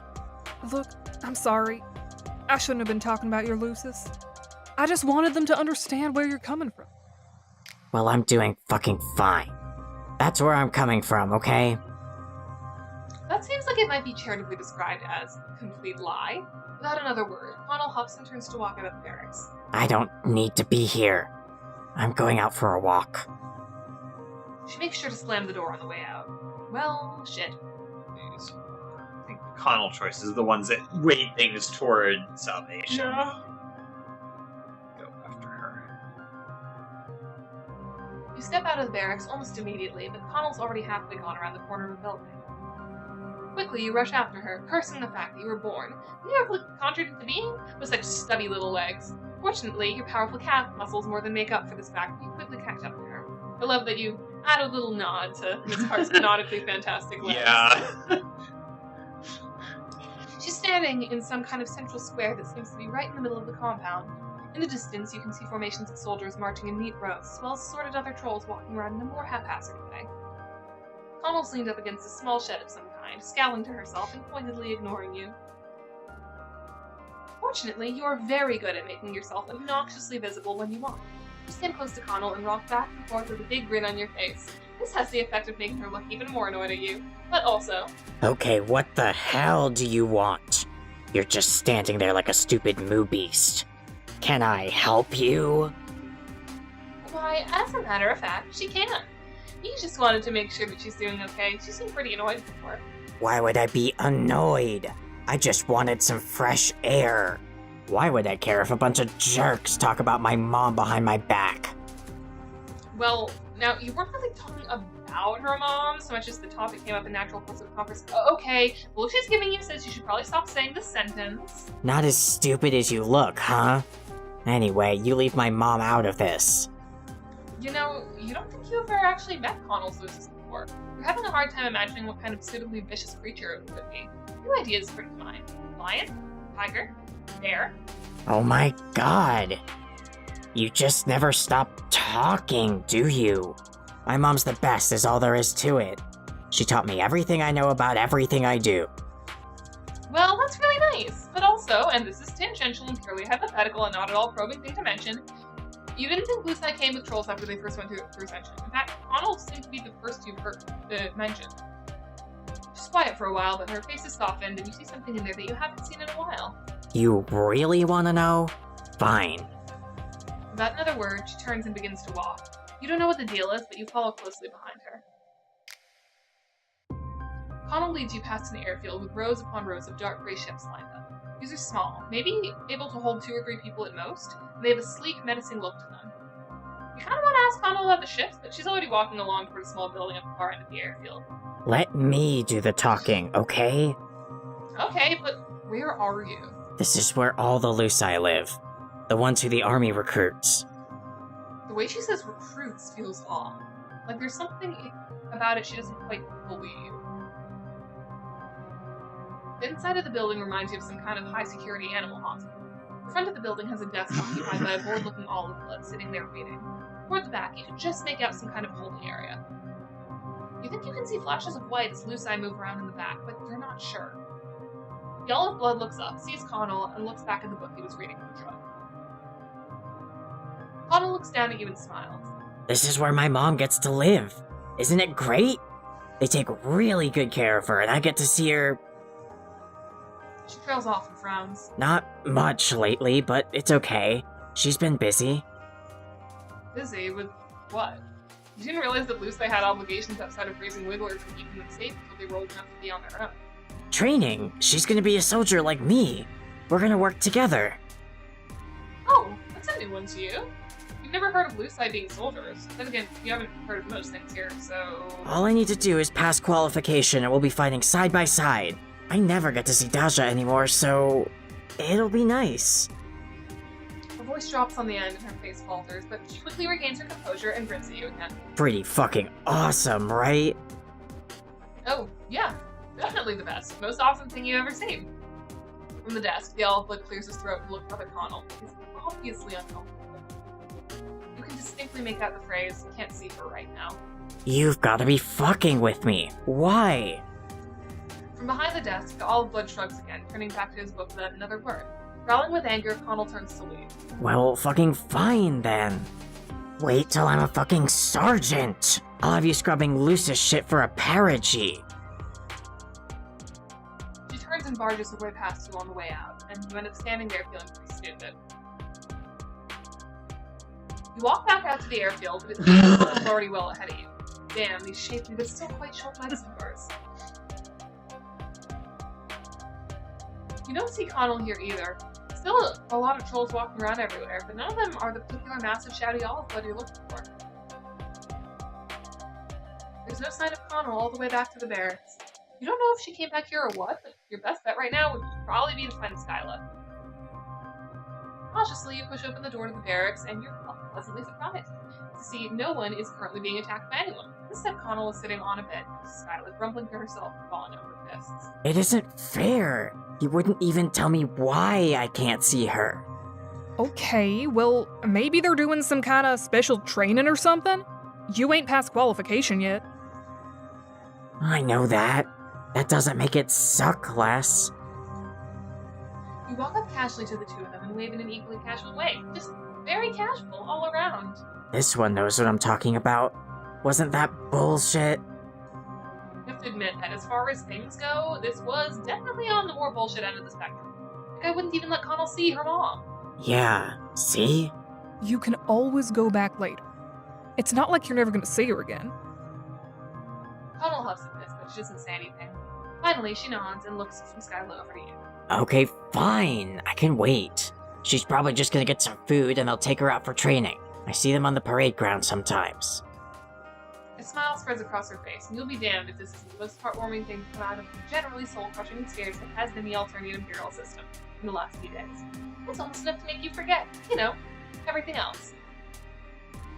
Your time to reflect on this is cut somewhat short, however, because the door to the barracks bangs open, revealing a panicked bronze blood who mouths something that looks a lot like the word inspection, before hastily running to her bunk to straighten things out. Fuck. What? You need to get out. Yeah, she said that before. I mean, you need to get out of the barracks. There's a commander coming through, or something. You get found here, you're fucking dead. Where are you? Don't care, go out the back. Alright, you should probably go now. Yeah, you know what? There's something about this whole situation that feels really not great. Without another word, you rush toward the back entrance to the barracks. Behind you can hear the flurry of activity as the bronze and olive bloods rush to stow equipment and fix their bunks. You quickly slip out the back door and lean up against the side of the building. Inside, you can hear the bang of the barracks door slamming open. The next thing you hear makes no sense. A familiar voice. Ardata? Officer on deck. You have the overwhelming urge to run back into the barracks. You know this person. You can reason with her. Maybe explain the situation with Connell's mom? Maybe talk to her about getting out of this base and getting down to Alternia. But something inside you tells you this isn't the right course of action. There's something else going on. There's someone else with her. Someone who you don't want to meet just yet. You shiver and you don't know how you know any of this. Quickly, you head for the parade grounds, away from the barracks, away from the ominous sense of wrongness that keeps creeping in, away from everything. There's the girl, yep. Just wait till next episode where we're gonna try and save her. Well, What's how that? are things? CL is here. In the call? Yes. Oh, hey, CL. Hello!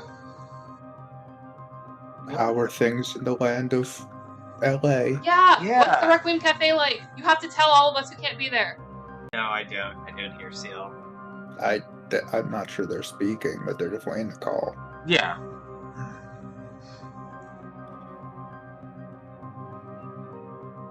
I can't believe the LA gangs got them. What was it that Skyla said to you? That they were play acting for the real thing on Alternia? What she said to you? You're getting confused. You're getting killing you. Hello. Oh, Apologies for the mic quality. I have arrived. Are you at the Requiem Cafe? I am not at the cafe yet. Oh, okay.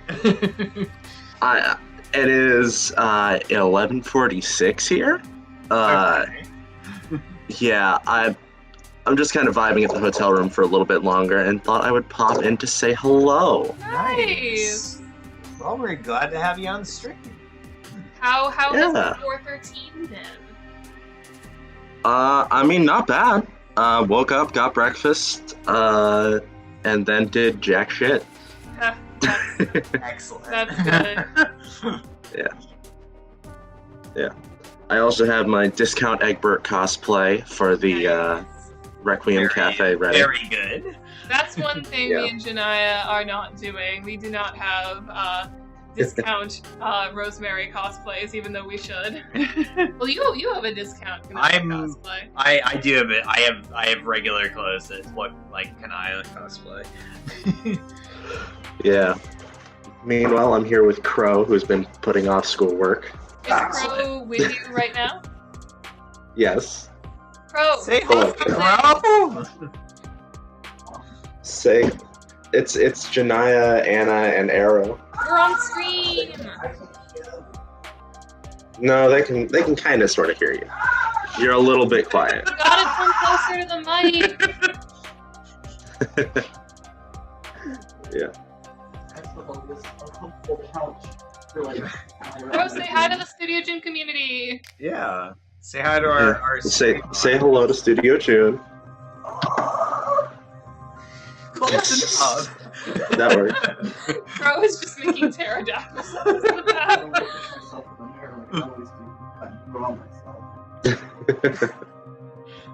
Okay. Oh, yeah.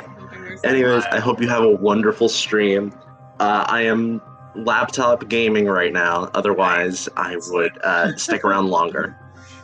Well, But yeah, I just had to say hello. Yeah, Well, you gotta pop in later because we're gonna be going till late into the night. You gotta pop in later so you can tell us all about the cafe and which overpriced drink you drank and if the jerk shake waffles are actually any good. What are you talking about? I'm going to drink all of the overpriced drinks.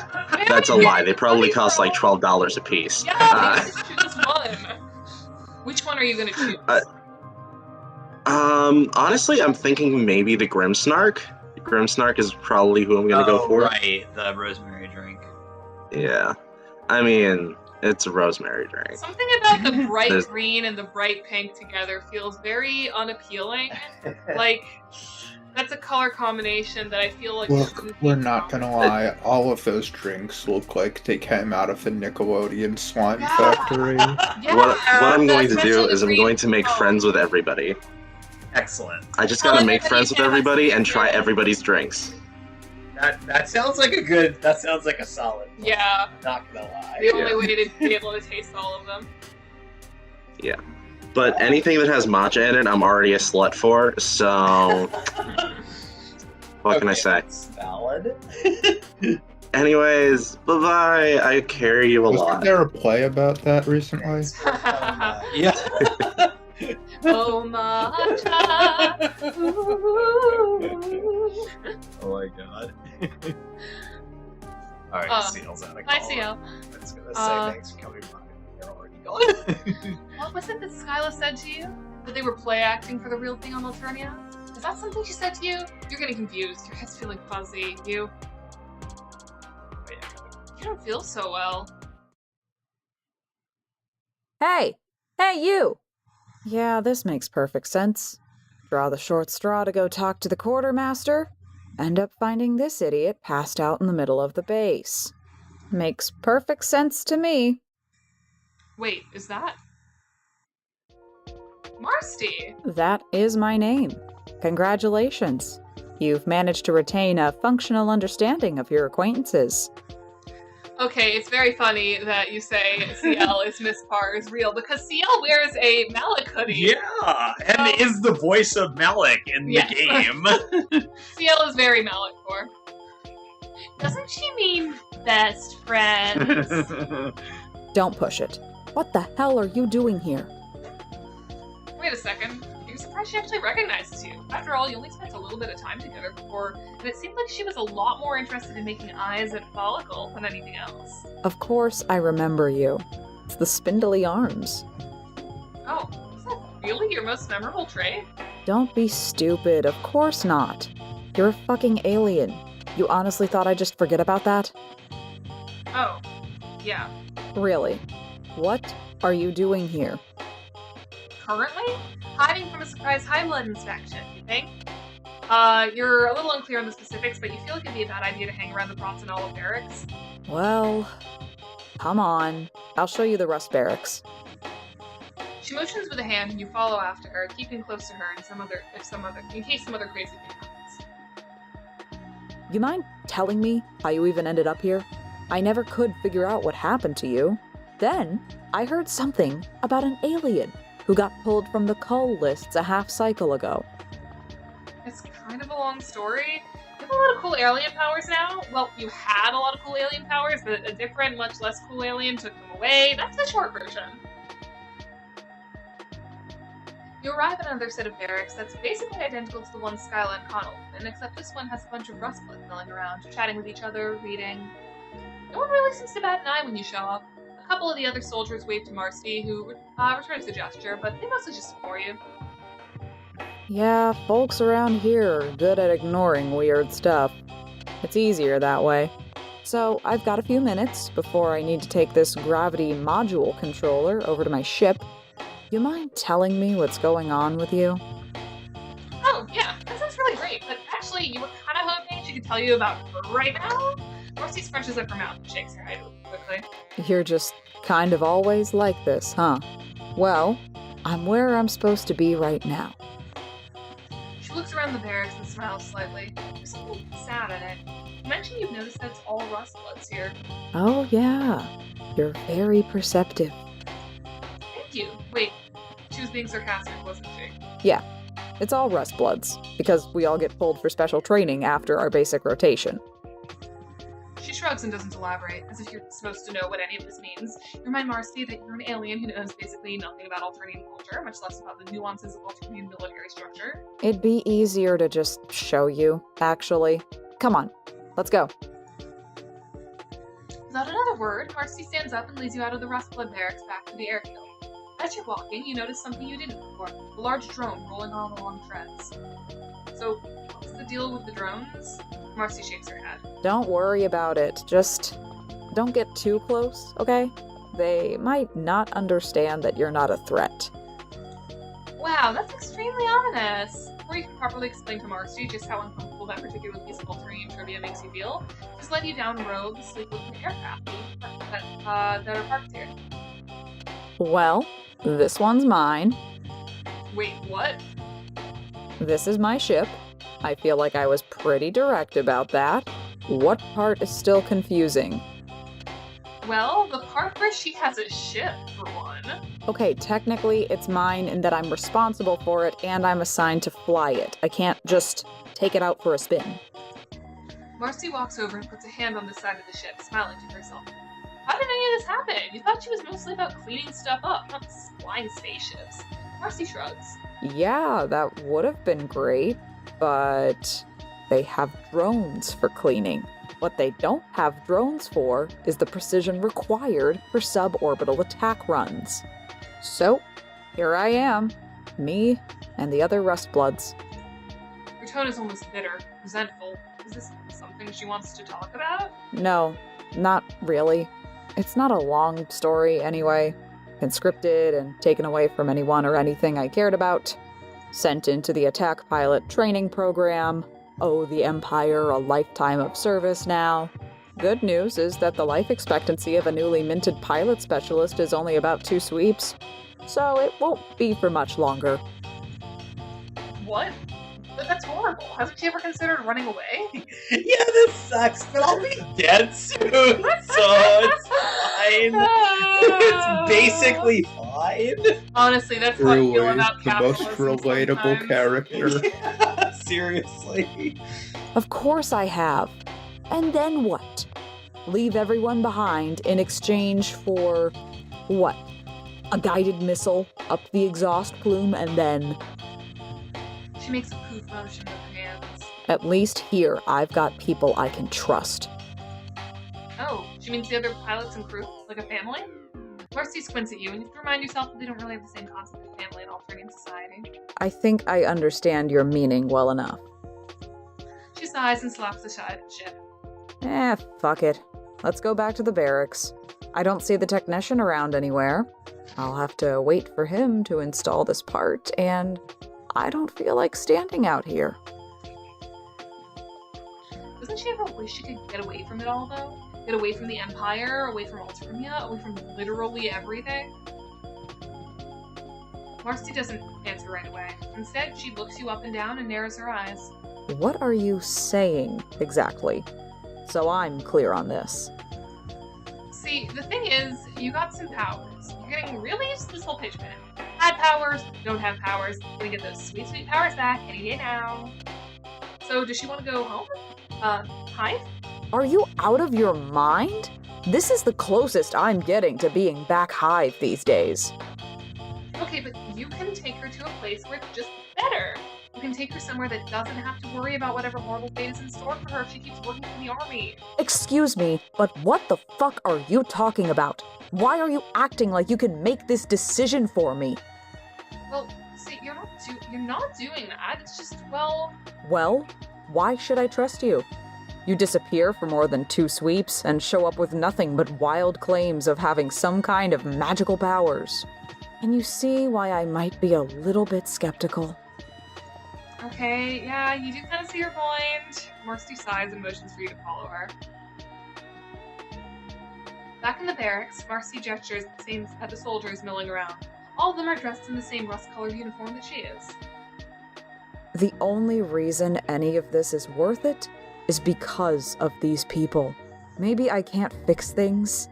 Maybe this is a horrible position to be in, but at least I can try to keep them safe.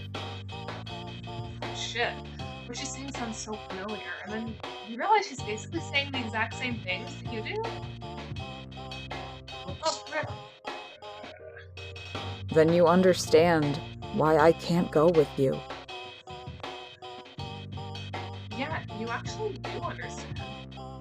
While you're in the process of having this intense personal revelation, one of the Rustbloods walks up to Marsty and says something in a voice low enough that you can't really hear it. Marsty nods and turns back to you as the Rustblood walks off. I've got something to do really quick. If you want to come with, I guess that's fine. Oh yeah, you're definitely coming with her. Hanging out and being generally helpful is just something you love to do. Huh. I would have gone with being annoying, but I guess we can work with that. It takes about 10 minutes for Marsty to lead you to another building. Some kind of control tower, you think? It looms up above you, imposingly tall against an environment where everything else seems to be distinctly squat and nondescript. You had to, you guessed that this fills basically the same role as an airport control tower back on Earth, controlling flight paths and such.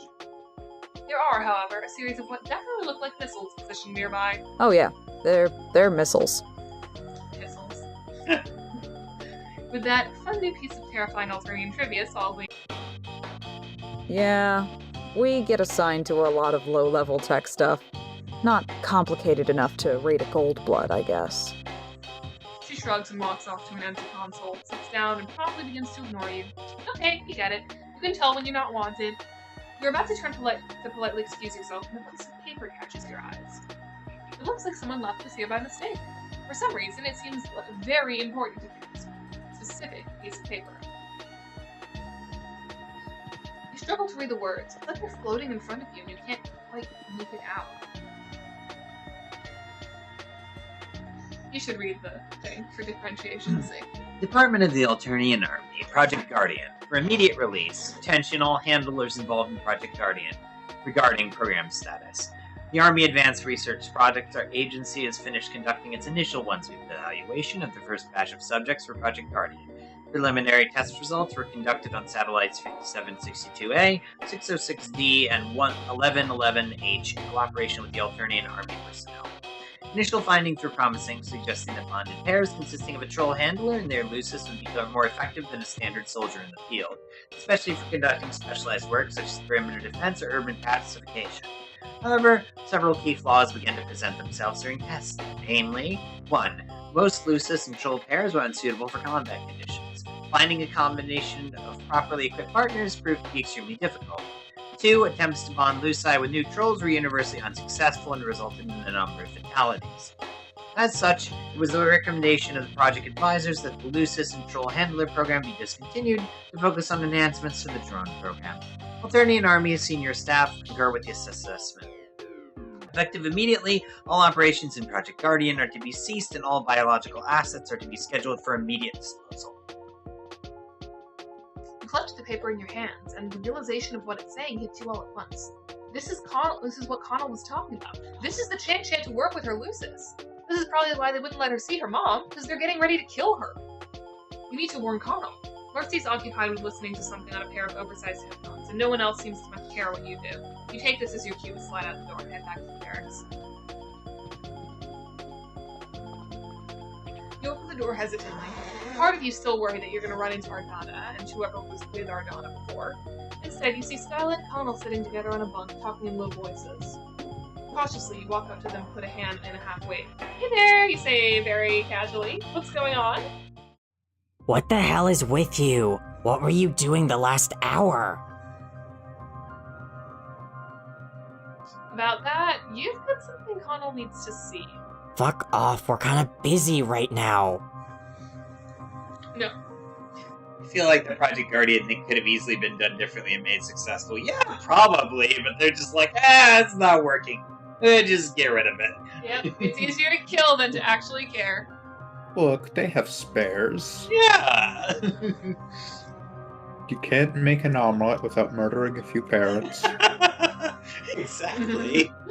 Connell glares at you and begins to stand up. You you quickly change tab. No, this is important. It really, really can't wait. You reach out and hand her the paper you're still holding, the one you found in the control room. Yeah, that's the pairing of Lucis with the conscripted troll they were already bonded with. That was the thing they were talking about in their first point, where it was just difficult to find that combination of like a conscripted troll that's suited to the work and a Lucis that's suited to what they're trying to do. Because Luci are just kind of like random ass animals. Like, imagine if fucking if Chixie was enlisted with Squirrel Mom. I don't think Squirrel Mom would be ready to fight. I truly believe Pounce de Leon would have had the killer instinct. Oh, yeah, absolutely. And so would Nepeta. Honestly, Nepeta would have fucking excelled in the Alternia army. She would have been a beast. Literally. She's Insert that Apex Predator Paradox Space Pack here. Exactly. Connell scans the document quickly. You can see her eyes move from top to bottom, then back to the top, and down again. As she reads, her face changes. You think she's starting to understand what she's seeing. No, you know what? Everyone get the fuck out. Connell's shout echoes through the barracks. A bunch of very startled trolls quickly dash for the exits. You get the feeling that they're very familiar with just how intense Connell can be. Connell glares directly at you. Is she okay? Am I okay? Are you fucking serious right now? No, I'm not fucking okay. My mom. They're going to fucking call my mom. Now, they might still let her go. You wish you could believe that, but you know what you saw. It wasn't a mistake. I'm telling you, it's not gonna be like that. There's no way she actually believes this. And despite the strong pitch vibes you got off these two, Skyla seems to be kind of acting like Connell's Moirail right now. Connell shrugs her shoulders and growls. I know what I fucking saw. You don't believe what you're saying. You know it's a bunch of fucking lies. Skyla doesn't say anything. Her shoulders droop and she shakes her head. I don't know what to think about it. You don't have to live like that. Oh, really? And what the hell would you suggest instead? We all join hands and talk about our feelings? They're just trying to help. They need to stop trying to help. You step outside of the barracks for a second to try and get your thoughts in order. This is a lot more to take in than you expected, and you're still reeling from being shot at and all that. You got something to say to me? No, you're pretty sure you don't end up making things substantially worse somehow? Were you serious before? Well, you're serious about a lot of things, more so now than you used to be, I think. This whole segment has really taken a turn for the dark, to be perfectly honest. About leaving this place? Before you can properly respond, Skyla walks out of the barracks, hands on her hips. Y'all can't just go around doing whatever the fuck you feel like? Why not? They all do. Fucking Highbloods all do. Fucking Empire does. Because we have to be smarter than that. Because otherwise, we'll end up dead. In that warning, Connell turns and rushes at Skyla. Skyla might be impressively strong and a foot taller than Connell, but the olive blood is a wall of solid muscle. She slams Skyla up against the side of the barracks, baring her teeth and glaring. Is that what we need to do? Because all I'm hearing is, Connell, let your fucking mom die. You know that's not what I meant by that. Right. Just never mind.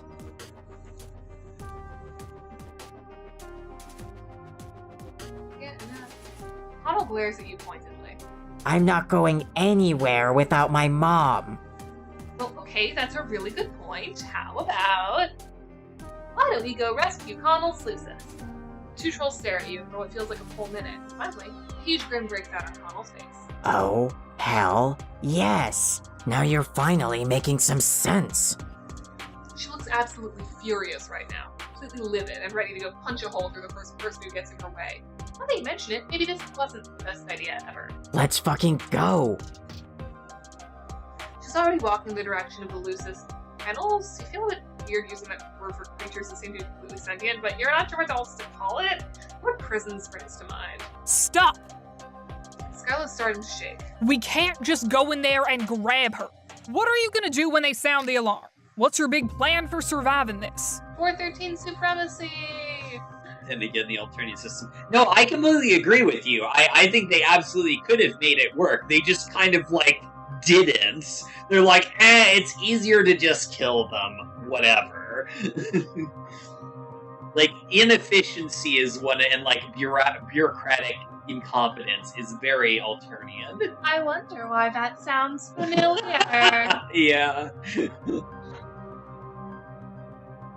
It doesn't look like Connell gave that much thought. She shrugs and growls, but she doesn't keep moving. Are you out of your goddamn mind? Do you have any idea what you're doing? We could do it. If you're actually serious, we could go rescue her. I'm getting my mom back. You want to help? Fine. If not, fuck off. Anyone going to the Homestuck Cafe today?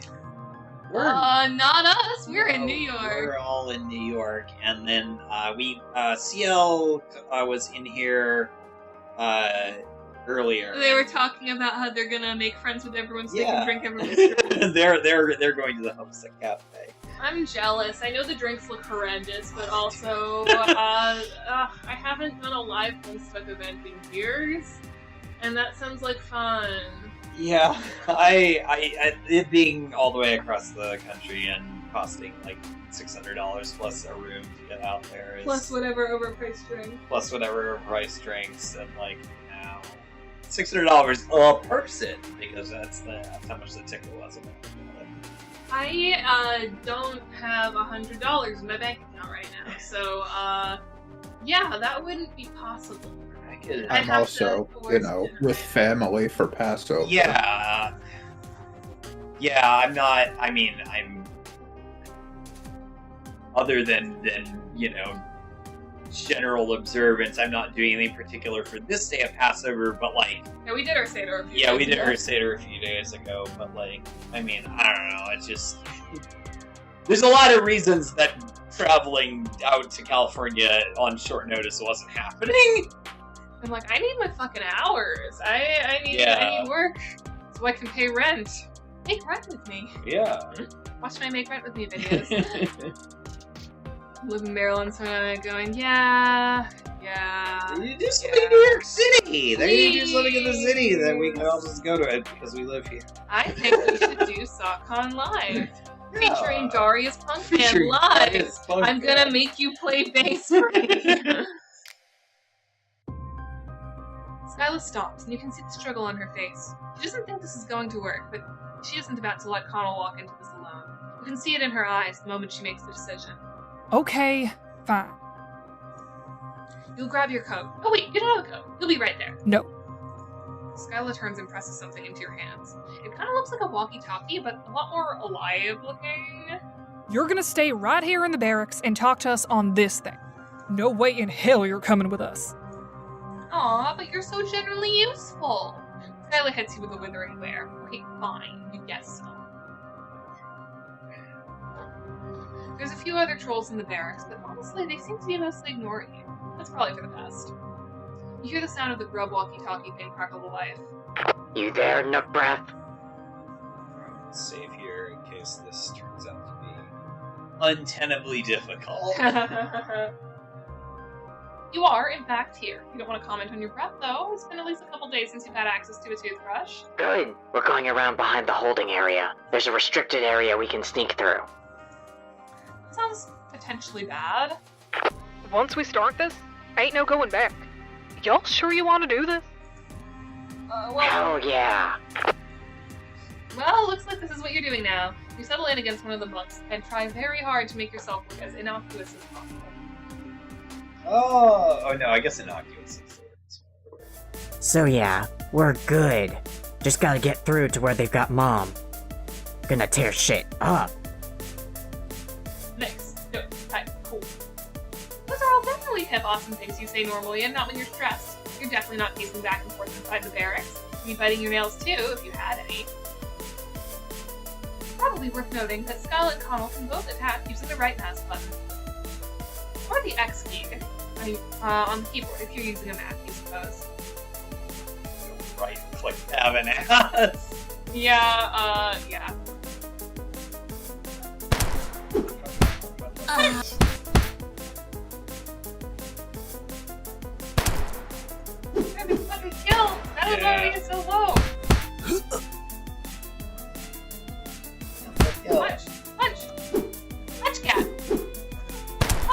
Oh, bye, Skyla. I'm gonna turn the difficulty down. Only 3 shots and she's dead? Yeah, it's on Rip. hard. Also, I'm gonna load the save because it has to refresh. What kind of You whip dare not- only dies in 3 gunshot wounds? I know. Hell. So yeah, just gonna. Wait, you're all only at halfway? Oh, it doesn't restart my health. Cool. Oh no, I know why. Because you get more health on the difficulty, but it doesn't reset the health thingy. Actually, I'm gonna focus on the story only for now because that will make me invincible. So you don't even have to punch. Well, I mean, yeah, I don't have to. But it's fun! I'm still gonna do it. Skyla tanking 12 50 caliber rounds, so the stomach is actually the canon events. Using our privilege as a I'd be willing to Friendsim bet 2 the writer whole to damn declare farm that that. switch over there means something. Yeah, you're fucking dead. No life.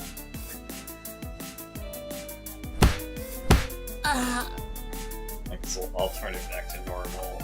'Cause it does your health at like a certain point. I don't remember when, but oh yeah, I have to actually like step on the switch.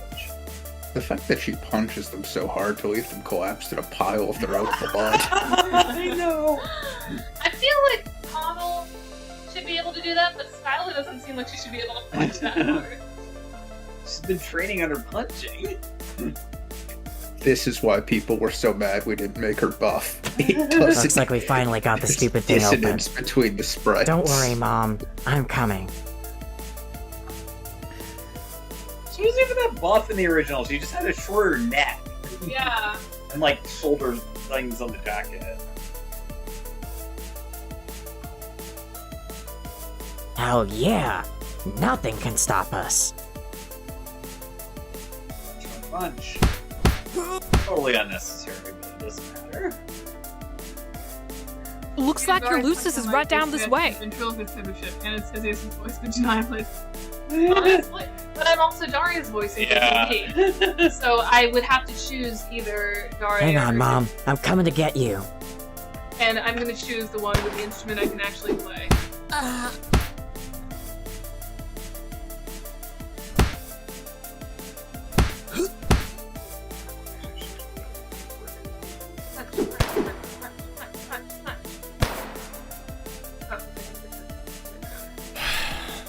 I'm getting tired of having this conversation. I have other business to attend to, and this bores me. Of course, sir. I'm sorry. I don't require your apology, only your explanation. The last team sent to the relay station didn't find anything, sir.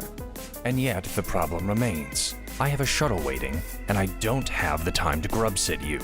I'll check on it personally, sir. That would be wise, Captain Carmia.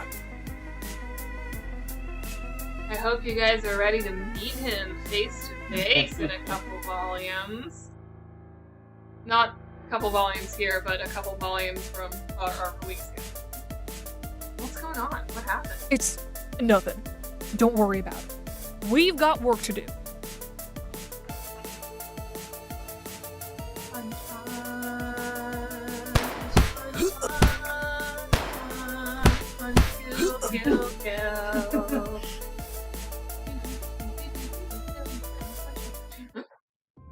Okay, we're all set here. Put this back on normal difficulty. There we go. When Connell comes on the radio, she sounds positively overjoyed. We cleaned out all the guards. Not gonna give you any trouble. Okay, that has certain ominous connotations to it, given your previous experiences with Connell and her general way of doing things. You mentally prepare yourself to see a shitload of blood. Are you coming or not? Stop being such a wiggler about all of this. It's just a little bit of blood. Okay, yeah, that's more than a little bit stomach-turning to consider. Well, you made a promise. Things that you do for friendship. Everyone on the base is still pretty much ignoring you, but they're starting to peek through looks as you walk past. But also, no one's shooting you this time, and there's no alarms being sounded, so you guess that Skyla and Connell were able to make it through to where Connell's mom was without anyone noticing. Well, anyone who's still alive, anyway. Okay, y'all need to come to the back of where they have the loose eye. Head straight back to the parade grounds and keep going. You'll know which way to go. You walk along the route that Skyla indicates until, oh shit, yeah, she wasn't kidding. There's a bunch of guards lying on the ground, and while part of you hopes that they're only unconscious, you're pretty sure that they're all super dead. Not that you necessarily didn't understand what you were getting into with Connell involved, but it's still a little bit unsettling how quickly she just sort of tears through things. You found the way? Yeah. Oh yeah, it's not really all that hard to explain. No big deal, just follow the trail of bodies! You really don't remember there being quite so many bodies the last time you were doing this kind of thing. A few, of course. You have some bodies after all, but it's getting out of hand. Okay. Cool. Just about done with all this. You can see Connell and Skyla up ahead, talking to each other. No. Rip.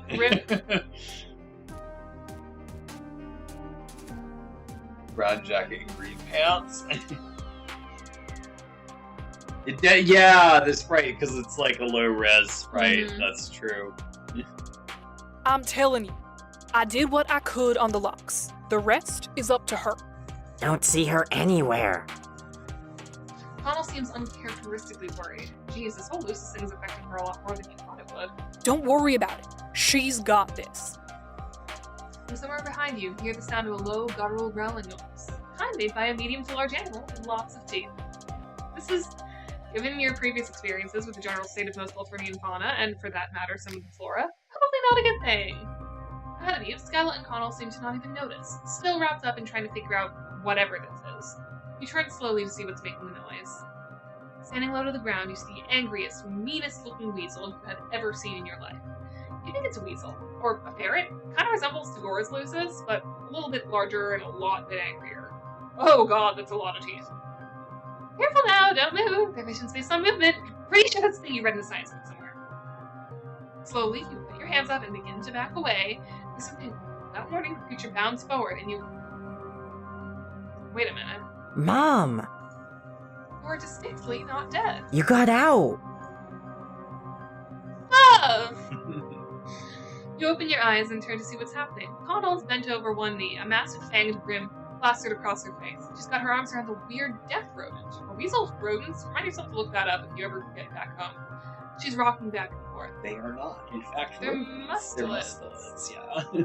I'm so glad! Yes. You got away and everything.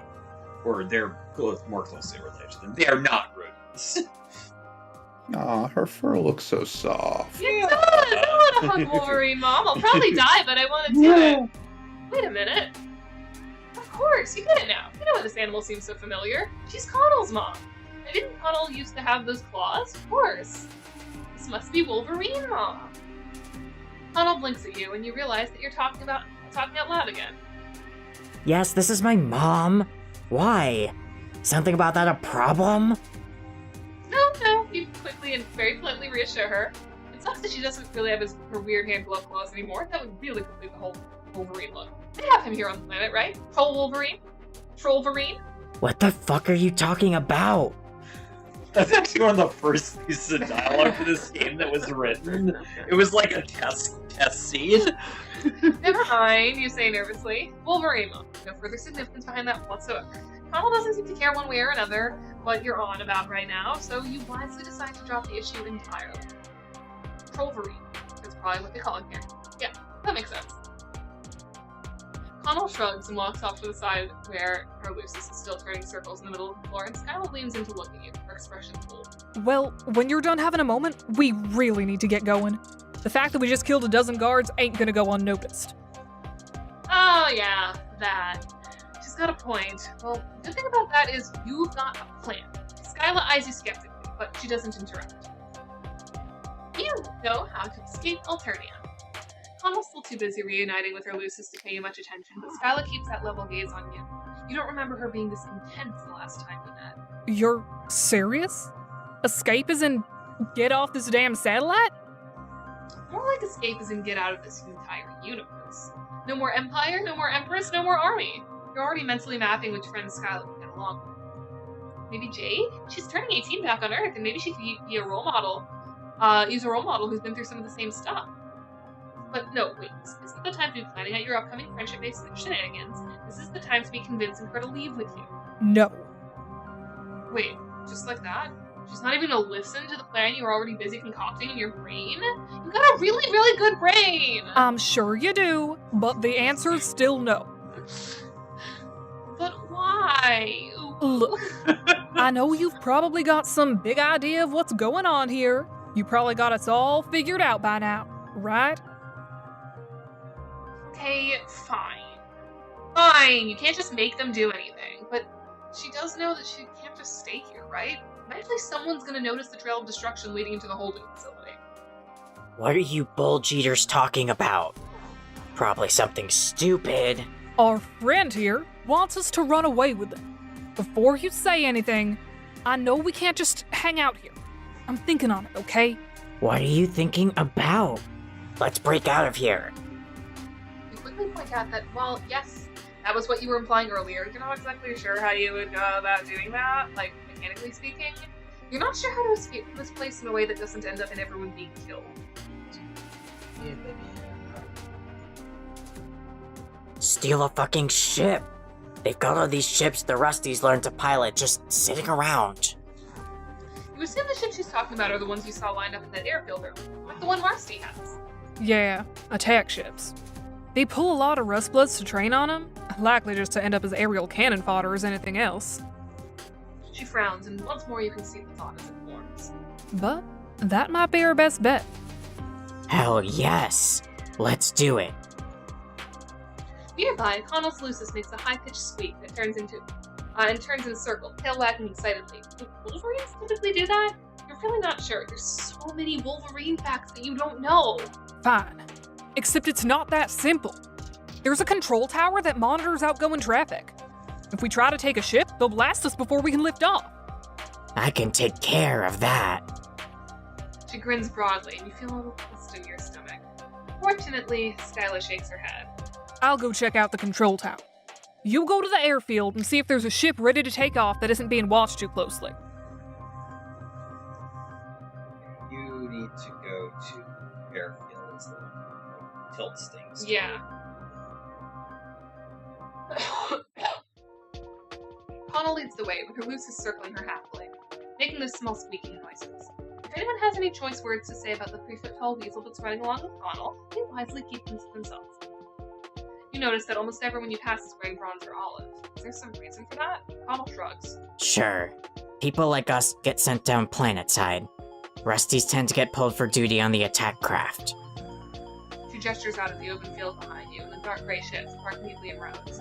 Trolls move around the base of the ships, checking them and talking to each other. You notice that a lot of these trolls are wearing rust red. Wait, you thought they had drones for that kind of thing? Connell laughs at you. You kind of wish you'd stop doing that already. Drones? You think dumbass drones could handle this stuff? The Empire needs bodies for that. Live to be a hero of the Empire, or die in glorious battle. She frowns and shakes her head. That's what they tell them anyway. As she's talking to you, you notice one of those weird-looking drones rolling by. The one that Marcy refused to tell you about. So what's the deal with the wild-looking drones? Military drones. Built mostly for killing. She grins. Wait a minute. Are the other drones already built for killing? Connell shakes her head in a way that suggests you are, in fact, intensely stupid. Yeah, right. You think regular old drones are built for battle? These are battle drones right here. Oh, okay, cool. Battle drones. That's definitely a cool and not terrifying concept. It's not terrifying unless you're a coward. You recognize the ship before you even get up close enough to read the nameplate on the side. This is Marcy's ship. She showed it to you before. Who? Never mind. Oh yeah, you should probably ask, does anyone actually know how to fly one of these? Connell gives you a steady, extremely judgmental look. Of course I know how to fly one. What kind of mercenary doesn't know how to fly? She snorts with laughter. I forgot how funny you can be. Connell walks around the far side of the ship, carefully checking it for no idea. She's very serious though, so that's probably a good sign. As she's doing this, Marcy appears from around the corner. Marcy, how's it going? What's happening? Are things good? Good in this case being a very loosely defined term. Why are you poking around my ship? Well, you see, the thing about that is...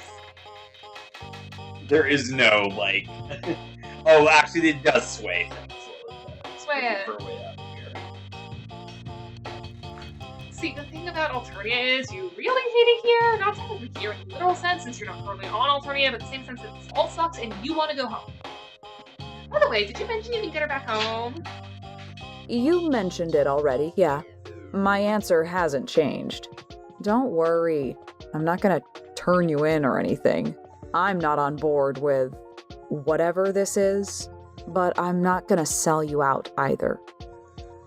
Speaking of ships, what's she doing over here now? She got finished in the control tower already? Marcy drops her gaze. None of your business. I have a thing I have to work on. Hey, Rusty, who the fuck are you? Don't you know we're... She pauses. Kama's got a lot of skills, but thinking of excuses on the fly isn't one of them. Fuck you! How prevent the big blow up everything. This is actually the path where you don't blow up Yeah, everything. not as many people die in this one. Not as many Some people. people die, but... Some people still die. Actually, I've never seen this side. Oh, okay. I've only played the Revolution side of this. Right. Because whenever we tested it, we always did Revolution Yeah, too. true. Nailed it! Marcy made a face and shakes her head. Elegant. I was just saying to your friend that you're here to fuck with my ship. Kana looks like she's about to step forward and clock Marcy in the face, but you wisely decide to insert yourself between the two of them. Can't you all just get along? Whatever. This is stupid. We've gotta go tell Skylar what we found. Marcy's expression is an interesting combination of amused and suspicious, but she doesn't say anything else. That's good. This definitely means she's not going to be a factor again, right? Sure. Whatever. I've got some shit to check up on. Fuck. Let's get out of here. I can't pull rank and me being an olive won't mean shit to anyone. You'll meet up back in barracks. Some yelling from Connell gets rid of the trolls that are sitting around talking. Skyla pulls you and Connell aside and starts speaking in a low voice. Okay, y'all took a look around. A lot of stuff to be worried about. Control tower's gonna be guarded. Ran into a fucking Rusty down by the plains. She thinks we're up to something. Well, it's not gonna be much longer before someone discovers what happened in Lucis Holden and starts asking around. You weren't exactly subtle. You didn't fucking ask for subtle. I mean, she does have a point. You're not helping. We need to figure out a plan of action. We're getting out. I thought we talked about this already. I don't think Marcy, like, no matter what the outcome is, like, I think Marcy associates what happens with these two specifically. Like, because she's pretty okay with the rebellion, especially after what happens in Volume 4. It's just like, she doesn't trust them, in particular Connell. She doesn't blame Skylar for what happens in the control tower, though, so that path is a little different. Of course we're getting out, but we need to talk about what happens once we do that. You're sitting here watching as these two talk back and forth, thinking about the options you have. Finally, it clicks. You need to say something. You've got valuable thoughts and opinions that are definitely not massively overstepping any boundaries. Okay. Help me escape. Connell grins at you, reaching down to pet Wolverine Mom on the head. See, we're gonna get out of here now. No reason to stick around anymore. You're getting the feeling that Connell was mostly here because she thought it would give her a chance to fight alongside her mom. Now that that's not an option anymore, the idea of leaving is pretty appealing, it seems. Much as I hate to admit it, y'all are right. This ain't a situation we can do anything other than just walk out of. At least that way we get to save our skins as opposed to killing ourselves over nothing. Exactly. Sometimes the only thing you can do is get away alive. There's nothing you can do for anyone when you're dead, and they all have people and Lucide they care about. Yeah, that's the thing. That's settled it. Everyone's on board with leaving. You're getting great at explaining this. You've got the ability to warp through time and space, except you're temporarily having some trouble with that. Once you get your shit together, you'll be able to take them both to a world where the Empire doesn't even exist. You seem to take this in stride. There's one major problem with your whole plan here. Well, mostly in stride. This doesn't change anything. We still need to grab a ship to get out of here, and that means taking out the damn control tower. Plus, that pilot was asking questions at the airfield. It's not gonna be easy. Maybe Connell's Lucis could help out? Wolverine Mom starts circling and yipping excitedly. Yeah. If she cuts main power to the security systems and I cut the backup power, Connell can get in and... Rip and tear. Fucking love this plan. Yeah, Until it is done. That sure does sound like a plan, and how can you help, you ask eagerly? Stay your ass here and don't touch anything. You really don't want to be left alone in the barracks again, but Skyla and Connell aren't giving you any choice in the matter. You're sitting there stewing in your own anxiety when a thought occurs to you. What if Marcy's still at the control tower?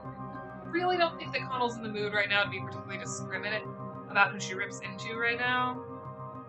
Fuck, you gotta find her, don't you? Don't worry, Mom's got this. You have no idea how much time you've got. Maybe a few minutes, maybe half an hour. All you know is it's suddenly very important that you move quickly.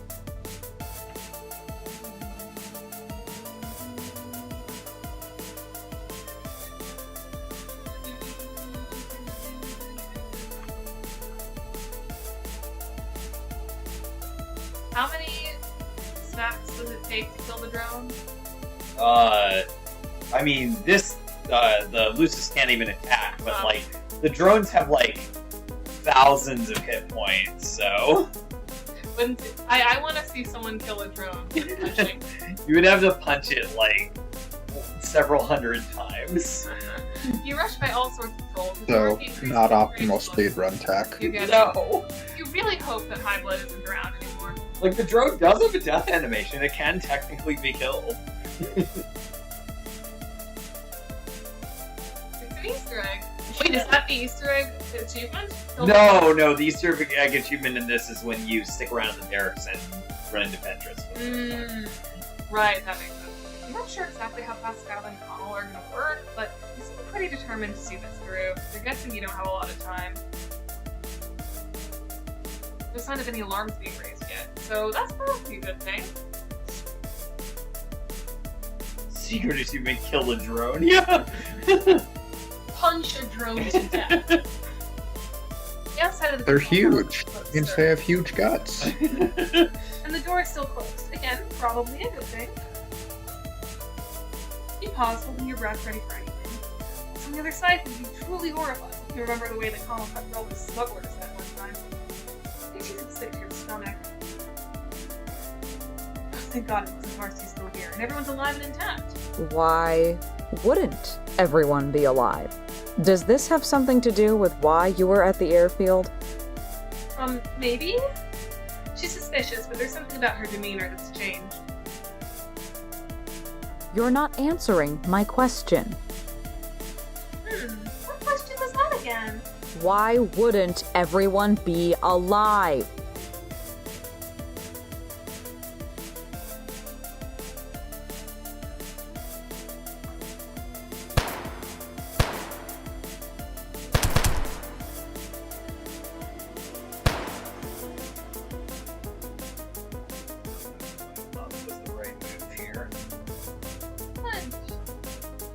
I mean, you're on story only, aren't you? Easily, and then it would take you like 2 hours. Once again, you managed to dodge the question with some tactful refusing to answer, and Marcy finally seems to shrug it off into being yourself. Kill the drone on stream? Absolutely not. We are going to be going till the wee hours. So long. What you said before about getting out, do you actually have a plan for this? You bet. You're going to take out the control center so they can't stop you from escape. It's a very good plan. Marcy scowls at you. Funny, you never struck me as very bloodthirsty. Look, I can talk to these people, convince them to stand down for a little while, conveniently not notice a single ship leaving. Okay, that sounds like it might be a good alternative to what you've currently got going on. You just need to find Connell before she does something that you'll regret. So why does Marcy want to come with you all of a sudden? There's a signal out there in the wastes. Not really very much of an explanation. I'm getting to it if you stop interrupting. There's some kind of relay, but I don't think the Empire's fully in control. It was broadcasting a list of names. Some kind of registry of people that have been assigned to one of the fleet warships that's still docked on Alternia. I recognized one of the names. Polycoldarian. Oh, okay. This is making more and more sense. Her giant, obvious crush. Shut the fuck up. Point is, if she's assigned as permanent crew, then there's a good chance she's headed for deep space soon, and then she'll be gone. Can't exactly chase down a warship going 5 times light speed, can you? No, that does seem pretty impossible. So, I need to know what's happening. Even if I can't do anything, I have to at least know. And that means she needs to get off the base? Yeah, exactly. Guess you're not quite as stupid as you look. Okay, awesome. Before you say anything else, the lights go out.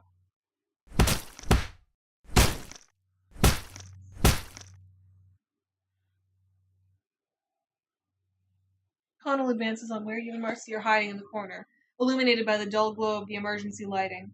If you've seen anything more terrifying, you struggle to imagine what. Wait! Connell stops and blinks at you. What the fuck are you doing in here? You were supposed to wait for us. All around you can smell the blood. The bodies of the control room staff are lying everywhere. Marcy stands up and advances on Connell, her fist clenched in front of her. You didn't have to do that! I could have talked to them! They would have understood! Connell just shrugs and looks around. You think you see a slight flash of regret in her eyes. It's done already. Let's go. You piece of shit! Marcy takes a step toward Connell and is just about to start to raise a fist before the olive blood sends out a straight jab that catches Marcy in the jaw, sending her reeling. We don't have time for this. Come on. From the floor, Marcy utters a long groan that sounds like it's starting to turn into a sob. She picks herself back up and walks forward again, but this time her shoulders slump and she looks over at you. Fine. Let's go. Marcy doesn't look at Connell as you walk out toward the airfield. She's still shaking, but she isn't trying to attack Connell again. Don't get me wrong. It's not because I don't want to. This is a matter of practicality at this point. What's she doing here? Oh yeah, that's easy. This is your good friend Marcy, and she's definitely coming with us. Please don't ask additional follow-up questions. Why are you doing this anyway, Rusty? Don't you have your little pilot crew to hang out with? I'm not sitting here and explaining myself to you after what you did. I've got a ship you can use if you get me out into the wastes. That good enough for you? Connell looks like she's bristling to say something back, but eventually she just shrugs and turns away. We really gotta be going. Y'all can sort this out once we're clear. So now what? Everything's all set, right? Just gotta take the Imperial attack ship from the airfield full of guards, no big deal. Just act like you belong there, and they won't ask questions. That ain't that hard. Yeah, easy for her to say. We've kind of gotten used to the whole not having danger around every corner aspect of life back on Earth. Let's take a dozen post-credits coffee shop AUs over what the hell bullshit is going on here. Easy now. We're just gonna take a nice casual walk over to that ship there, and then get out of here. You're not gonna lie, all the guards and drones around are making you more than a little bit nervous. If you calm down, no one will care. They know me. I told you, I can talk to them.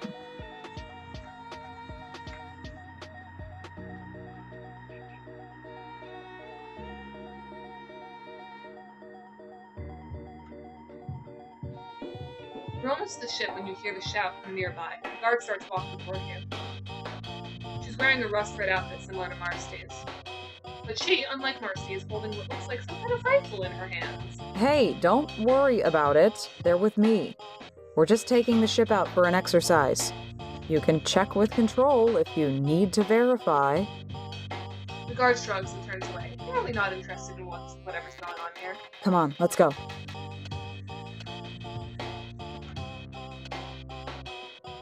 In spite of your conviction that you'll be found out at any moment, you reach the attack ship without any further issues. Marcy quickly hops into the cockpit to start pre-flight checks as you nervously pace back and forth while Skylar and Connell watch you closely. You need to calm the fuck down. They're gonna wonder what's happening. You want to go in the ship, you really do, but you can't help but stand there, transfixed. You've just noticed something warm on your face. You done yet? We gotta go. Yeah, that sounds like a pretty good plan, actually. You quickly jump in the cramped back of the attack ship and buckle yourself in. Your last couple jaunts in a spaceship didn't exactly end well, so you're a little bit nervous about this. Across from you, Skyla buckles herself in and calls up to the cockpit. Hey, y'all ready to go? Yes. Just finished the pre-flight checks. The ship lurches uncomfortably as Marcy pulls back on the control stick and hits forward on the throttle. Even with the control tower down, you've got a feeling this is going to be close. With a roar, the engine comes fully to life, and you're thrown back against the padded jump seat.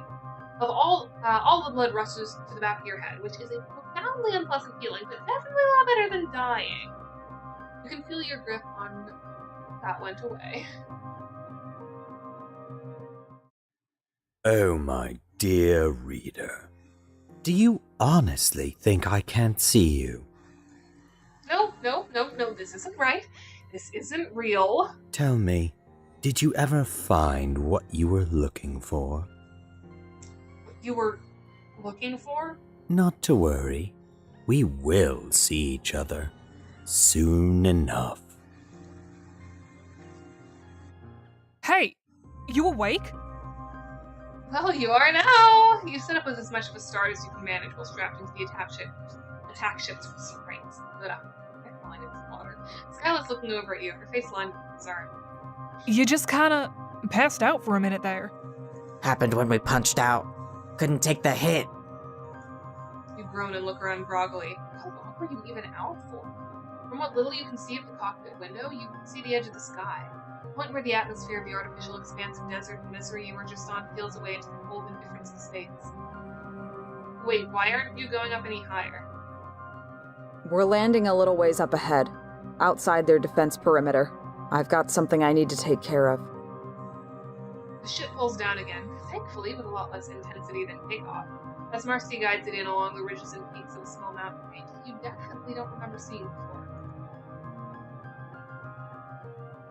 After 5 minutes of low-speed maneuvering, you feel the sudden jolt of the ship touching down on the ground. Before anyone can say anything, you're out of your seat and running to the hatch on the back of the ship. Pulling it open and jumping out, you're once again breathing the sweet, sweet air of delicious freedom. Don't get too excited. We're still not off this rock. You know what? It doesn't even matter. You've had just about enough near-death experiences for now. You're looking forward to doing something that's a lot more low-key. Maybe just spending some time with an old friend you're really just gonna sort of hang out and not get all wrapped up in interstellar political conflict. Just chill vibes all around. Whatever. Sounds boring as fuck to me, but whatever.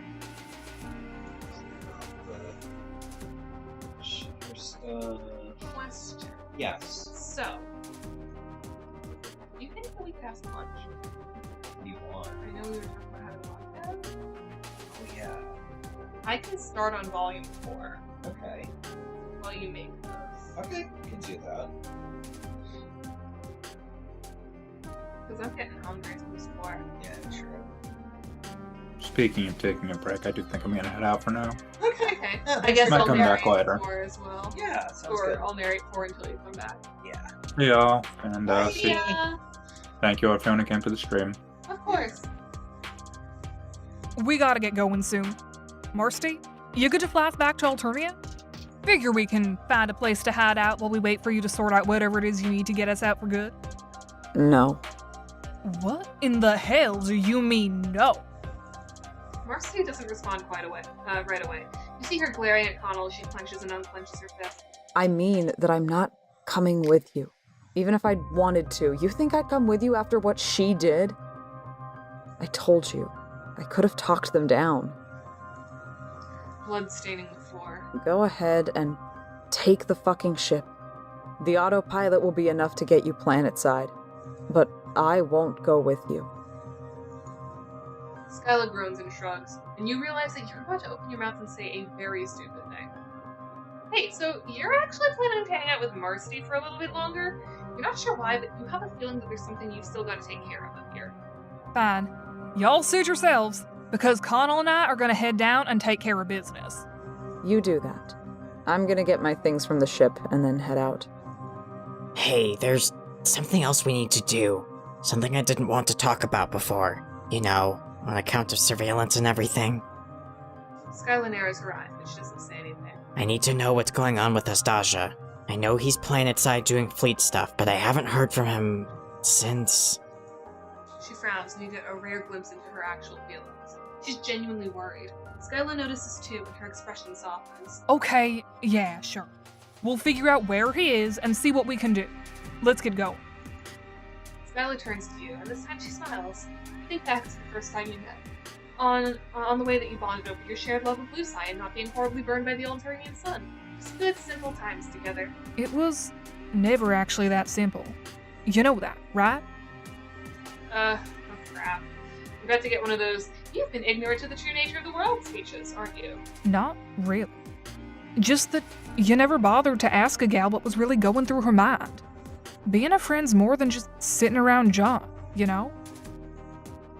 You know what? Yeah, you're starting to really get the sense that your unending quest to make new friends came at the expense of you actually having meaningful relationships with ones you already had. Stupid, lousy self-reflection. It's alright. Y'all aren't bad folk. Just a little bit naive. I appreciate everything you did for us here tonight. Matters a lot. We won't forget it.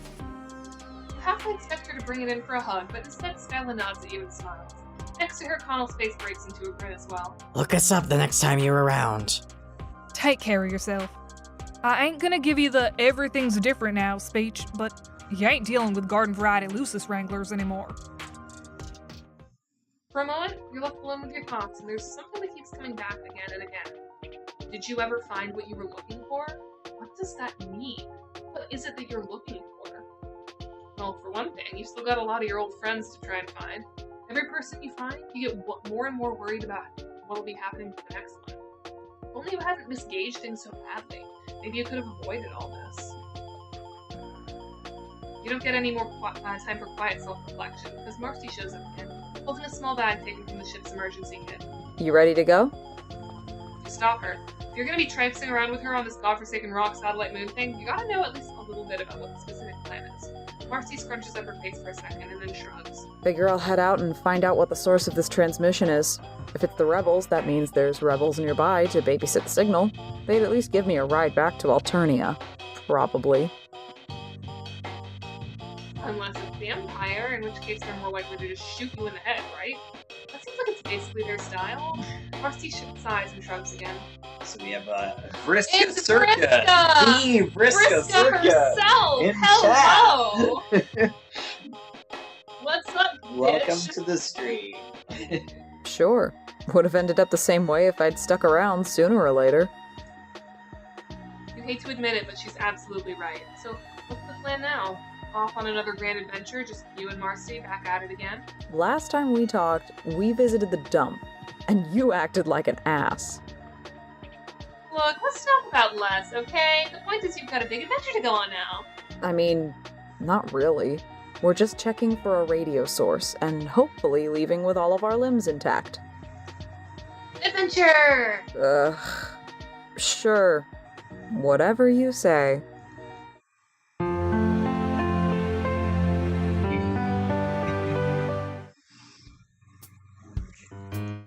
Okay, so actually, I got it. So Okay, I'm yeah, gonna go see for you it. entertain the chat. I'm gonna give my spiel again. Let you do that.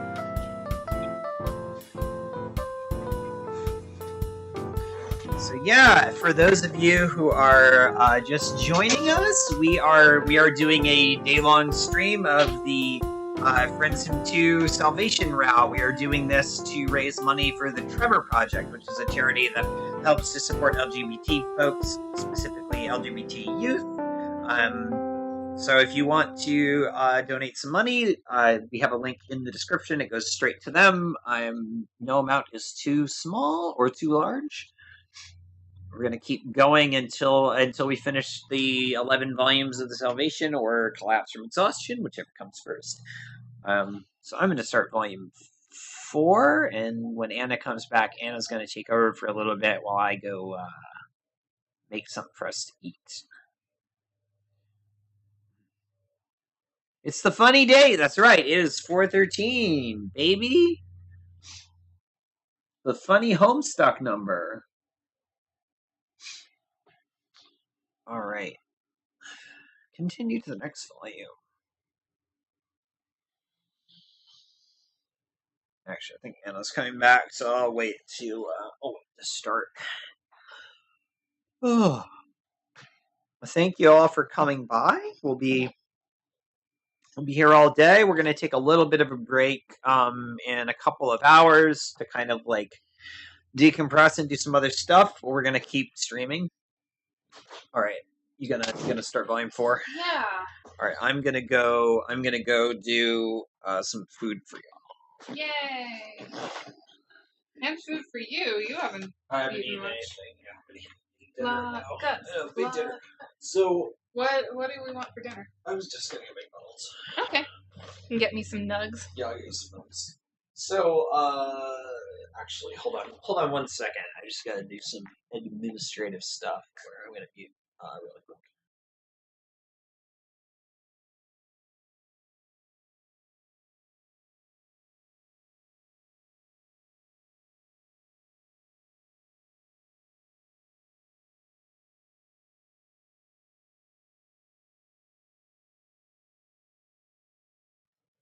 I'm gonna use your headphones. Yes, you can use because they're my so headphones. comfy. There's your chat window. I read your Homestuck panels last minute since I didn't plan anything this time. Awesome! That's a pretty good plan. It's 88 degrees out, by the way. How is it 88 degrees out? It's April in New York. so It's supposed to friggin' be like warm 65. Today would have been a great day for there to be a 413 meetup. I know. All right. Anna's gonna read volume 4 for a little bit. Yeah!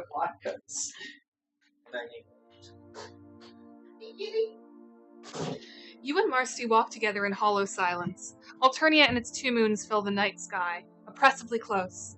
Their light paints the false desert in strange colors, and the air around you has an unnatural stillness. Here I am waiting for Janaya to click the button when I have to click the button this time. The 2 of you must have been walking for hours now. Your little legs struggle to keep up in shifting sands, and a burning sensation grows in your chest. Your mechanical pace is a reminder of just how long you've gone without saying anything. But what is there to say? Maybe you should apologize? It's not like you're directly responsible, but it's hard to be directly responsible for anything in sufficiently chaotic circumstances.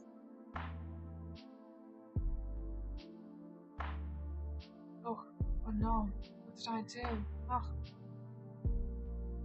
I'm not good at this. I clicked away from the chat log and I don't know how to get back to it because I don't understand PC. Oh, wait, there it is. There, now I can see you guys again. On the other hand, you're almost grateful for the silence. You're still trying to shake those old images out of your mind. You're not even sure that she's mad at you. It's hard to tell just from the back of her head, which is all you've seen of her since setting out on this mission. But if you had to guess, in her shoes, yeah, you'd probably be pretty mad at you. Distracting you from the conundrums of camaraderie is the re-emerging thought that you really have been out here for a long time. Is it just you, or is the air getting hotter? Relax. We shouldn't be too far now. Yeah, not too far from potential certain death. Love this track. It's a real good track. Marcy seems remarkably calm. You wish you understood her. You're actually just hoping for rebels, or anyone who won't shoot you, or Marcy. Actually, you'll take anyone who won't shoot anybody.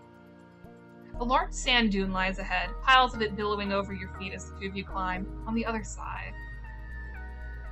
Well, shit. Well, shit is right. The signal tower cuts an imposing black shape out of the stars. Even the night sky seems bright by comparison. What is this place? It looks a little, well, theatric. That's a nice way to say garish as hell. You weren't meaning to be rude. You weren't meaning to be polite either, but she has a point. Guy sits Joe ever? I don't know what that means. As for what it is, definitely Empire. But that's all I can say for sure. Clicked that a little too soon.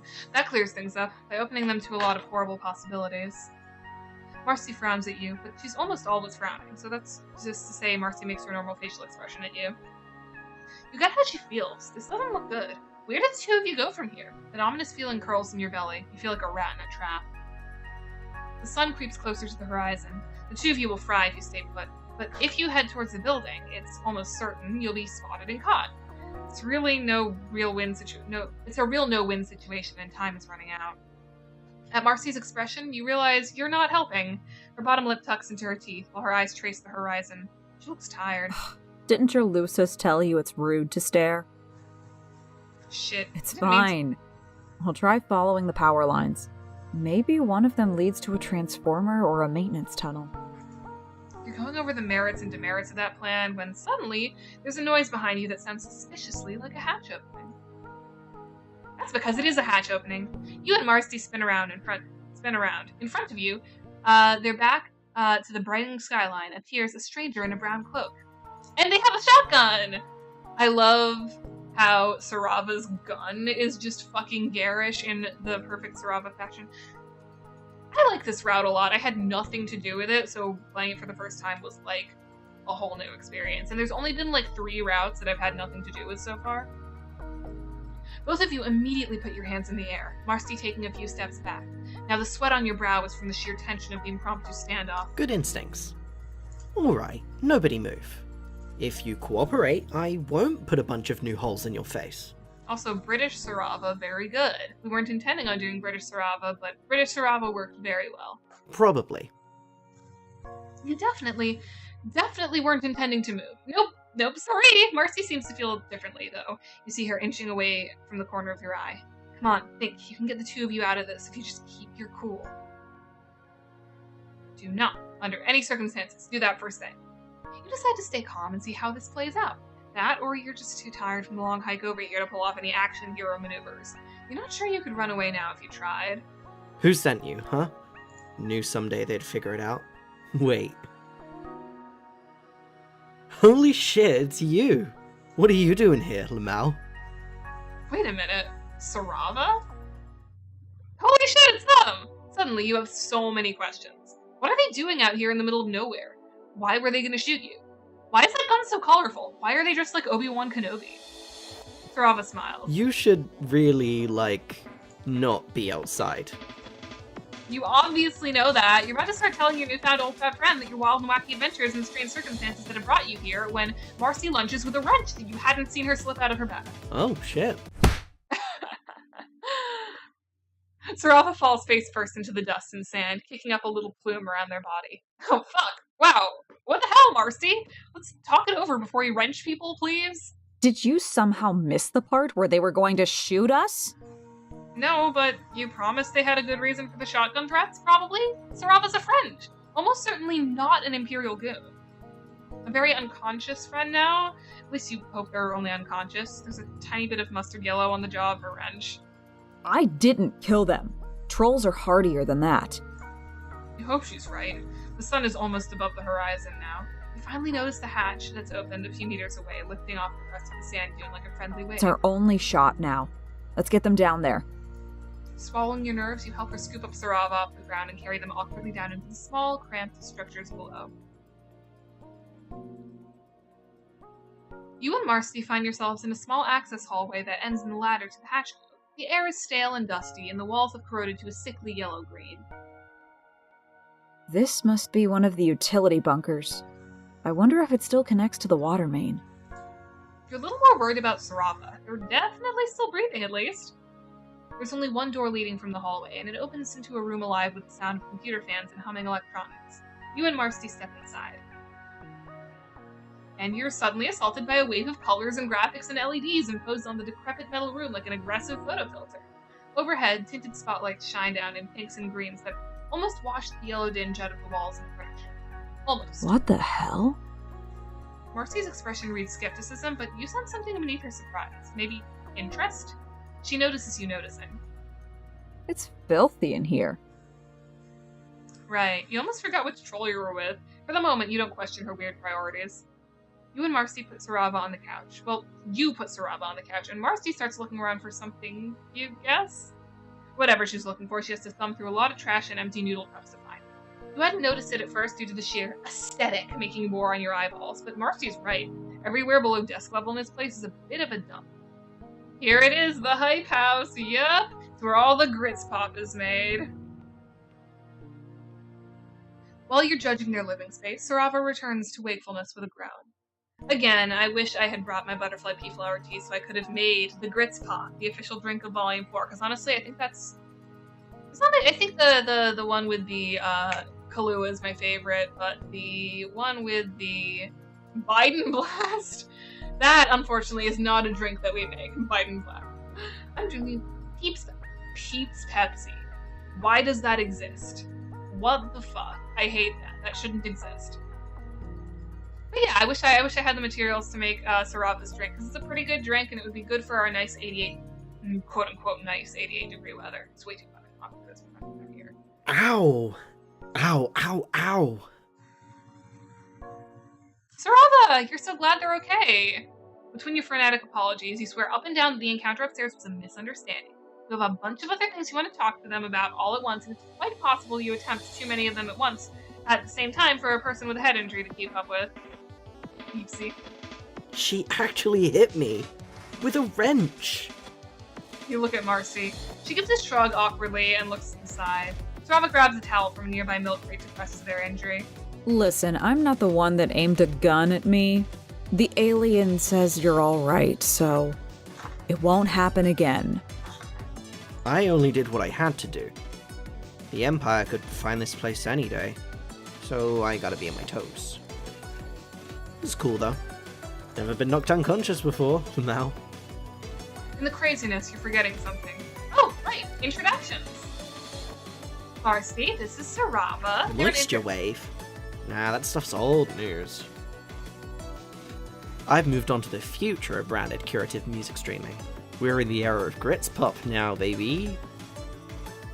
Going by Sarava's decor, you can't tell what the difference is, but hey, you're probably just out of touch with what the young people are into these days. There's been an indeterminate amount of years of time travel involved after all. What the hell are you talking about? Don't worry, they say insane shit like that all the time, Lamel. I try to ignore it. No, I mean, what are you talking about? Music streaming in an abandoned Imperial bunker on a training satellite. What's going on down here? Okay, I know how it looks, but there's a perfectly satisfying explanation. Well? Okay, I thought about it for a second. It's actually, like, not very satisfying at all. Unless you guys are cool, Lamel. We're definitely cool, you say. Try us. It's not as if your story of getting here is any less absurd than theirs could possibly be. Well, that's a good point. Anyway, on the internet, I'm just your everyday average, moderately famous, humble grits pop curative streamer. What nobody knows is how the rebels smuggled me down here about a sweep ago. You two saw the signal tower out there, right? Yes, you definitely saw it. It has a certain intense seeability-ness to it. Isn't it dangerous to be so close? That's the point. I'm jacked into their system right under their noses, piggybacking off their signal and stealing intel for the cause. Sending a message while we send a message, if you get me. So that relay was you. I get it. The grits pop is a front. What the hell? Fuck no. The grits pop is the beat pump and soul of my whole entire operation. It's like my whole life's work. Don't insult me like that. Marcy looks unsure. Your keen senses, you detect a distinct lack of friendship happening in this room. That's plainly unacceptable.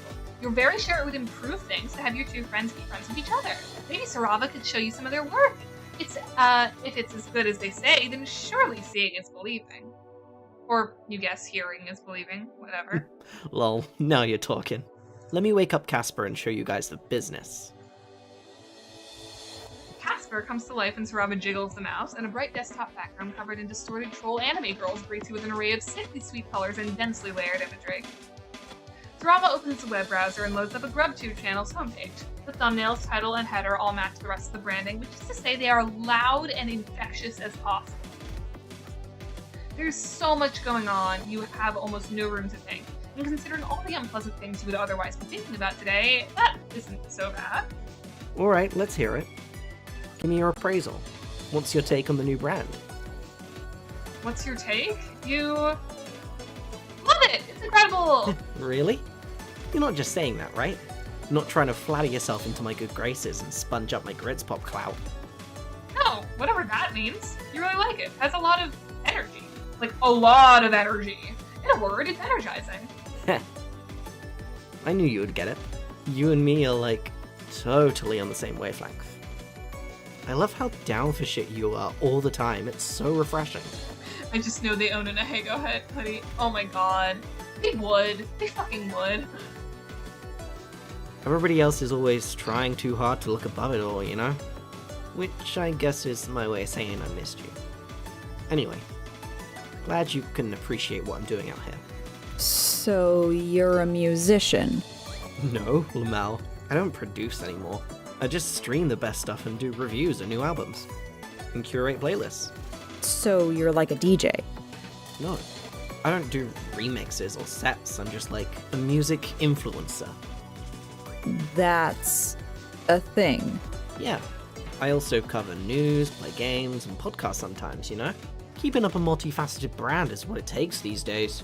And the rebellion is behind this? Well, yeah.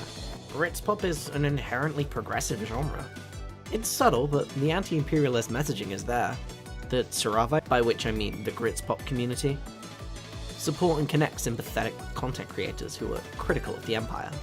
Normalize insurrection through memes. Shit like that. Take a look for yourself.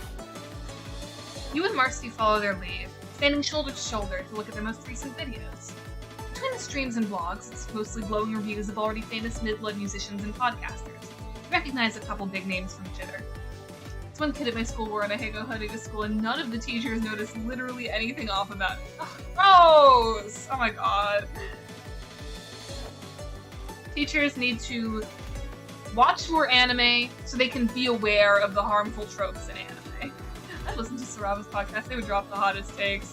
Honestly, that would be some fun, like, meta-ass tie-in, kind of like the album we just dropped, but it's a Sarava podcast.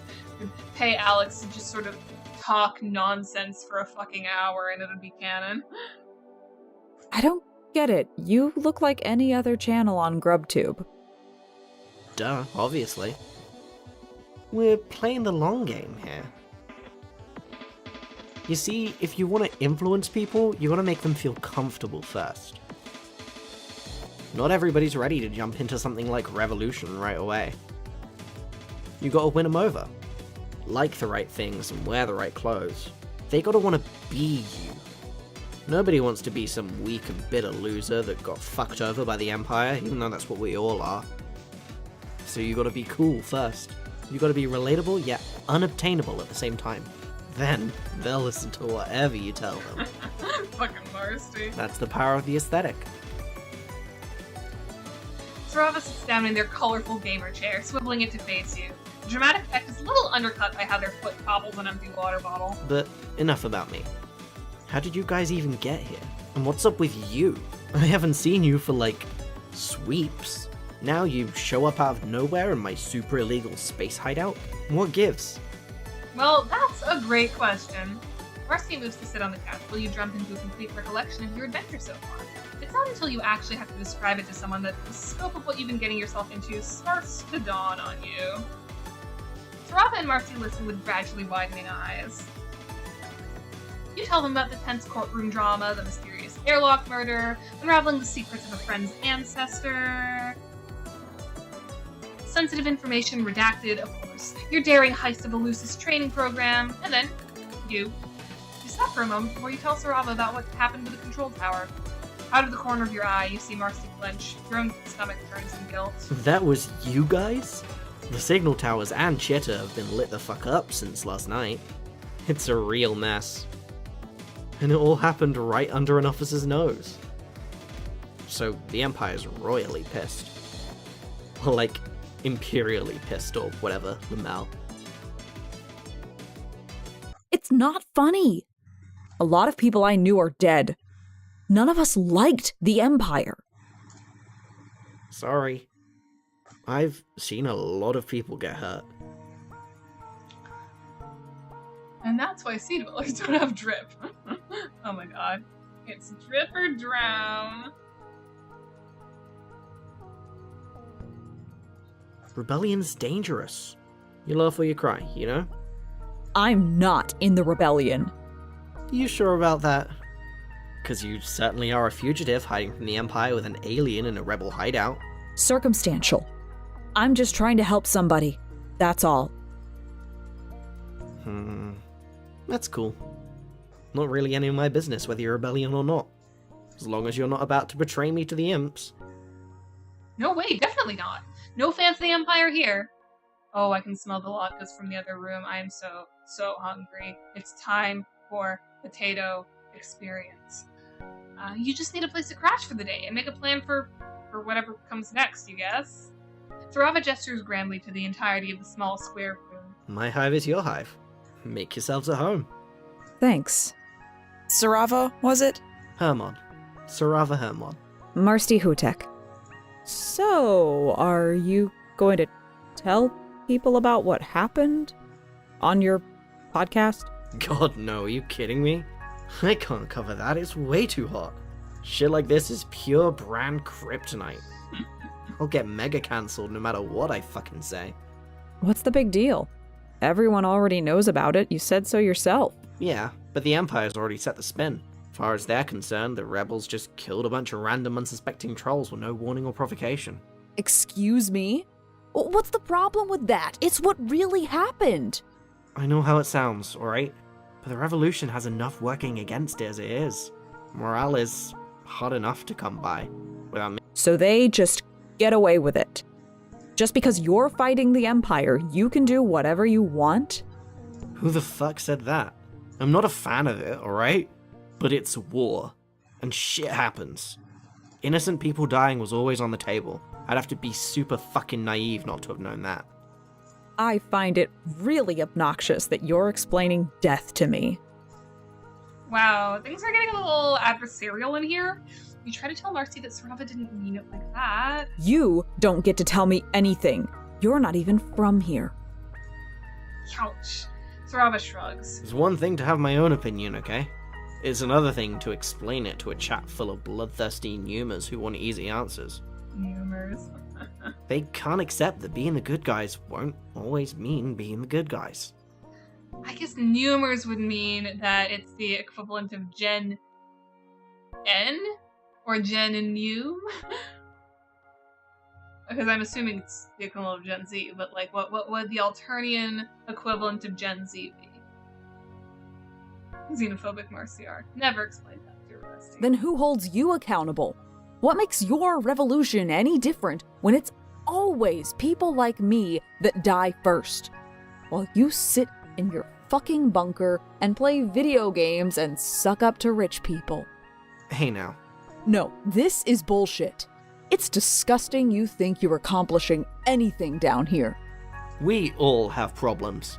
Don't take your shit out on me. Marcy stands there, eyes red and breath heavy. In a sudden lurch, she topples one of the emptier desks next to Sarava's setup. You both jump. Trash and treasures alike go scattering to the floor as she leaves into the access hall to get some space. Well, that happened. Sarava sits, looking up at the objects strewn around the ground. You rush to help clean up, but you're having trouble discerning what was supposed to be on the floor in the first place? It's a lot like how your day is going. Just a bunch of shit you thought mattered, jumbled together with garbage on the bunker floor of life. You stop introspecting for long enough to apologize to Sarava for the desk, but you're hesitant to criticize Marcy's feelings. She's been through a lot. You explain to them. Please don't be mad at her. It's no biggie, seriously. I hear worse from my followers, like, every day of my life. Wow, you thank Sarava for being understanding, but you also doubt any of their fans have ever overturned their furniture or hit them on the head with a wrench. You have a point, lol. But trust me, shit is brutal. You don't know what it's like out there, being the planet's third most popular Gritspop streamer, moderating a Discord with literally dozens of people in it. Live streams with like 20 to 30 regulars. Honestly, I wish I could have 20 to 30 regulars. I've got like 6 regulars and I appreciate all of you deeply, but like 20 to 30, that would be fucking sweet. Sometimes I wonder if it's all worth it, you know, the things I go through. Oh, is 30 a lot? Sarava makes a face at you. It's not about the numbers, it's about the vibes. Let me tell you, the vibes are bordering apocalyptic. You can't imagine the scrutiny I'm under with nearly 7,000 followers on Twitter. But you know what they say. The crown is heavy. The crown actually sounds fine. Better weight, even, compared to, well, yesterday. From our state. It's entirely possible your recent experiences have raised the bar for heavy. That's alright. People just don't get why this stuff is a big deal to me. I'm used to it. That's not exactly what you meant, but you have a feeling that Sarava just isn't hearing you. Whatever, it's not really important that you get every single troll you meet completely on board with your conflicted and admittedly nascent worldview. It's important to take people as they are. After all, you did just sort of arrive unexpectedly in their house, one per room. Oh shit, where are my manners? Let me give you the grand tour. Sarava stands perfectly still for a few unbroken seconds. So this is basically it. In this corner I do all my streaming and editing, and eating. Most of the stuff I do, actually. In this corner I sleep, and in that corner is where I battle my crippling self-doubt. Interesting. You take a moment to seriously appraise the mental breakdown corner. It looks like as good a place as any. You might make use of the facilities later, if it's no trouble. Knock yourself out, Lamau. Not literally, please. What about the fourth corner? We don't speak of what happens in the fourth corner. But yeah, that's the place I've been spending the last sweep. Hive, sweet hive. That's right. They said they came here a sweep ago? Jeez. Without ever going outside or seeing another troll? Yep. You and that Master lady are my first visitors, like, ever. Technically, you shouldn't even be here. It's, like, super hazardous to your health. Wow, that sounds horribly lonely, depressing, and sad. To be honest, it's basically the same as I was living before. So yeah, Mal, but it beats a culling fork. Besides, what were my options? Even if I'm stuck streaming planetside to a bunch of voracious pre-malts, I gotta keep doing what I love. Instead of getting shipped off to some crappy Goldblood gig in the fleet. So I can't complain. You'd argue that they absolutely could complain, but they just shrug their shoulders. And you really don't like to disagree or judge. After all, it's like Marcy said, you're not even from here. Fourth corner lore reveal when... It's gonna always be a secret. It's like the incident. Sarava always needs something to be super intense about.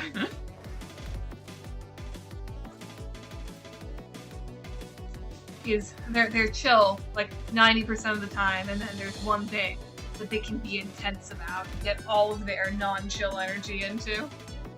Not only that, but you haven't been here for sweeps.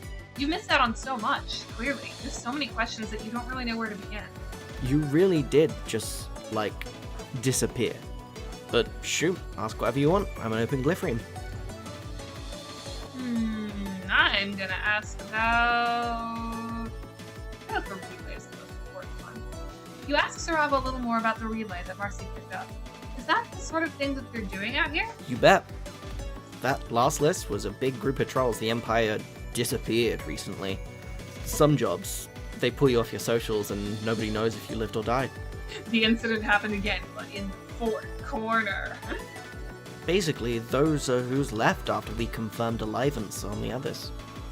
Sent it out to see if any folks know where they are. So, the rebels haven't found anyone on the list? Sadly. Did Sarava penetrate any deeper into the Empire's system, maybe? Try to get more info? What's with the stereotypes and foul? I'm not a hacker. I just run the comms. Sorry, you meant that the rebels have found out anything more? Sorry, pal. That's all we got. Kinda hard to believe, isn't it? For a long time, I didn't want to take any more risks. But then something funny happened. Incident 2 Electric Boogaloo. There was this regular in my stream who seemed pretty chill. I looked up his profile and he and I got to talking. Normally I wouldn't have done something like that, especially not High Blood. But I don't know, he had a good vibe, did me some solid favors. Malik's vibes are immaculate. He had all these ideas about resisting the Empire, hacking into drones, really causing some ruckus. Said he had this friend who showed up and inspired him. I was like, no shit, you two? Wait, did they mean? Yep. Recognize the sign on your hoodie. Malik! You're always hyped to get more backstory on your hacker friend. Looks like he's really managed to get some traction on this whole revolution thing. So, yeah. One thing led to another. Now I'm running transmissions for some crew of like-minded renegades I've barely even met. but we're tight as hell. Guess we both got you to thank. You kinda seriously changed my life, to be honest. Why the new look? Things change with the times, my dude. You gotta ride the wave or get swept under.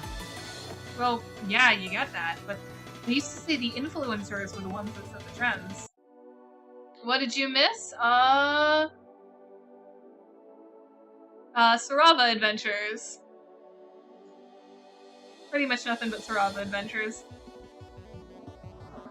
What's wrong with my clothes? You think I wouldn't dress like this if it wasn't to do numbers on TikTok? Can't believe you really think I'm that shallow. Rude, TBH. No, you didn't mean it that way. You would never accuse your dear friend Sarava of doing inauthentic things online to get a reaction out of people. Perish the thought. Val, you got so much more bitchy over the years. But it's cool. I think it suits you, kinda. Gives you an edge. Thanks? Yeah, you're going with thanks. Why grits pop? Like I said, Moisture Wave's dead. Long live Moisture Wave. Yeah, but why grits pop specifically? You're asking what Sarava likes about it. It's like scratching an itch in your pan. The chaos really embodies how it feels, you know? How what feels? The mal. Everything. For a moment, Sarava looks suddenly serious. Hey, so while we're talking, I mean, I don't want to get into your business or anything, but let's talk about your friend for a sec. Marcy, respectfully, you hope this isn't some sort of grand lecture or advice about internet popularity? What? No. I'm not 7 anymore, give me some credit. Is she, like, alright, Lamau? Marcy, you hope so. That's just what you were worried about. You can't seem to get your mind off it. Keep your voice down. I mean, like, is she keeping it together? Keeping it together? I guess she was pretty angry. She fucking snapped, Lamau. It happens. All trolls get like that sometimes, not just high bloods. It's just that the lower castes like us aren't encouraged to throw our weight around. Yes! Oh, Shania, you're the best. Are these all for me? Yeah. You're the best. I already ate. Let me give you the chair back and the good headphones.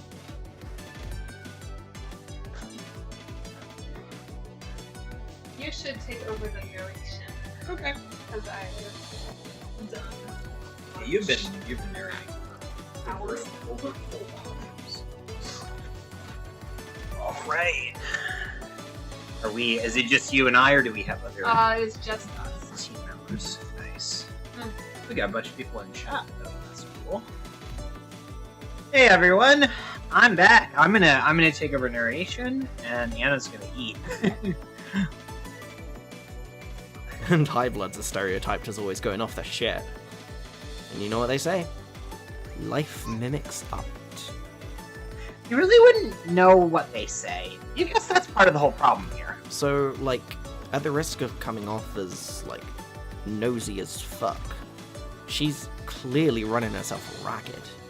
Coming out here in the first place was already desperate and stupid, so, like, what the fuck is up with that?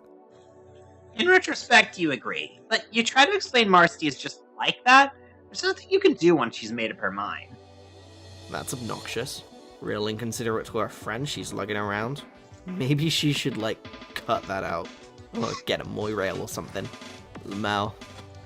Oh, are they suggesting... What? Oh, no, not me. Clear out the various notifications. I couldn't Moirail a hive plant, Lamau. Just speaking generally. Wow, you have no idea where to even start on that front. You don't think Marcy has any quadrants. You're not even sure she has a lot of friends. And the opportunities right now are a little slim, not to mention she seems a little preoccupied. Above all that, you wouldn't even say you or Marcy are super duper friendly right now? Or before? Or ever? You're more like a stubborn acquaintance who's attached yourself to her side. You totally lack the rapport to give her that kind of counsel. You remember how well that went the first time you met her? Not very. Sarava shrugs. Just take it as, like, friendly advice. Or forget I said anything, Lamau, that's probably even better. Okay, sure. You will add it to the pile of things you're trying to forget.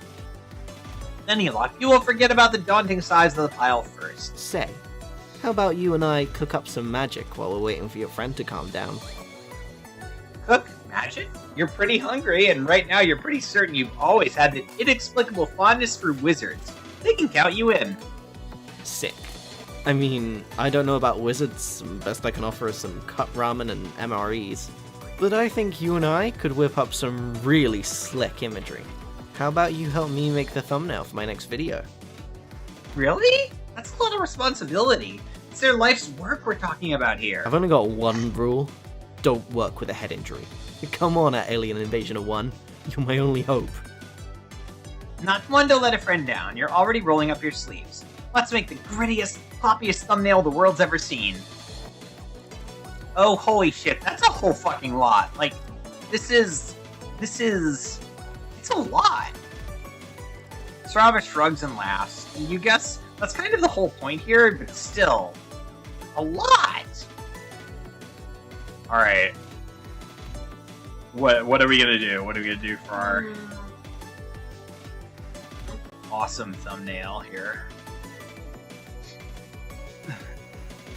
I think we did the Minecraft one last We did do the time. Minecraft one.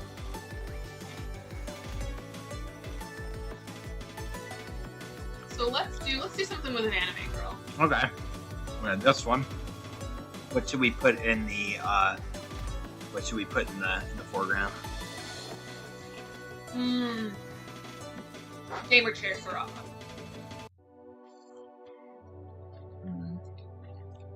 Where and how big? Let's have them take up that much space. And this way or mirrored? I like that way. Okay. Or wait, no, mirror it so they can look at the anime girl.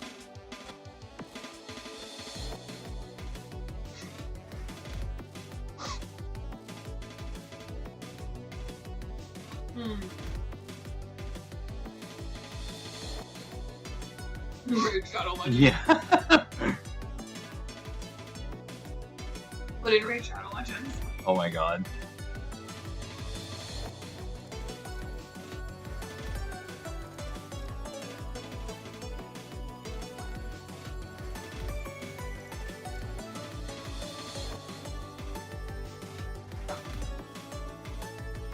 Let's see, these are both okay. Hmm. I'm probably gonna have some leftover because they're a full lunch. Mm-hmm.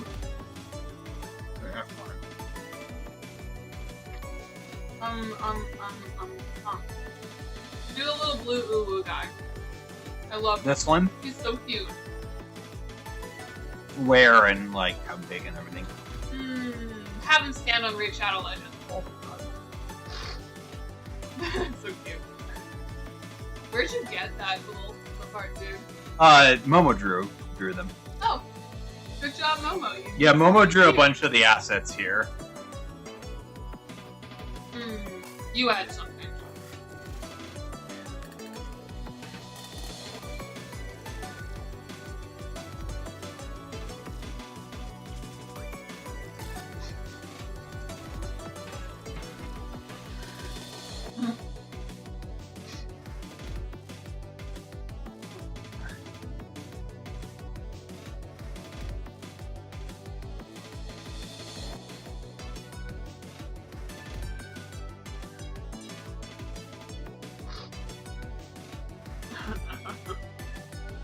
All the arrows pointing at the food. Yeah.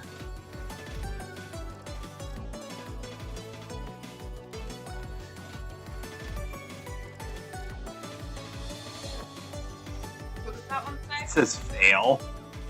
Aw, like the uwu fail.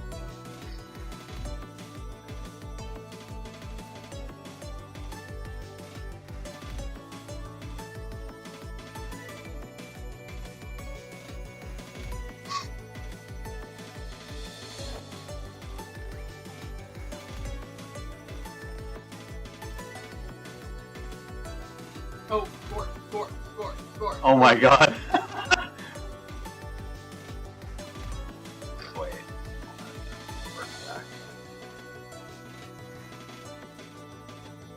I think we put Gorf in the corner the last time. Yes.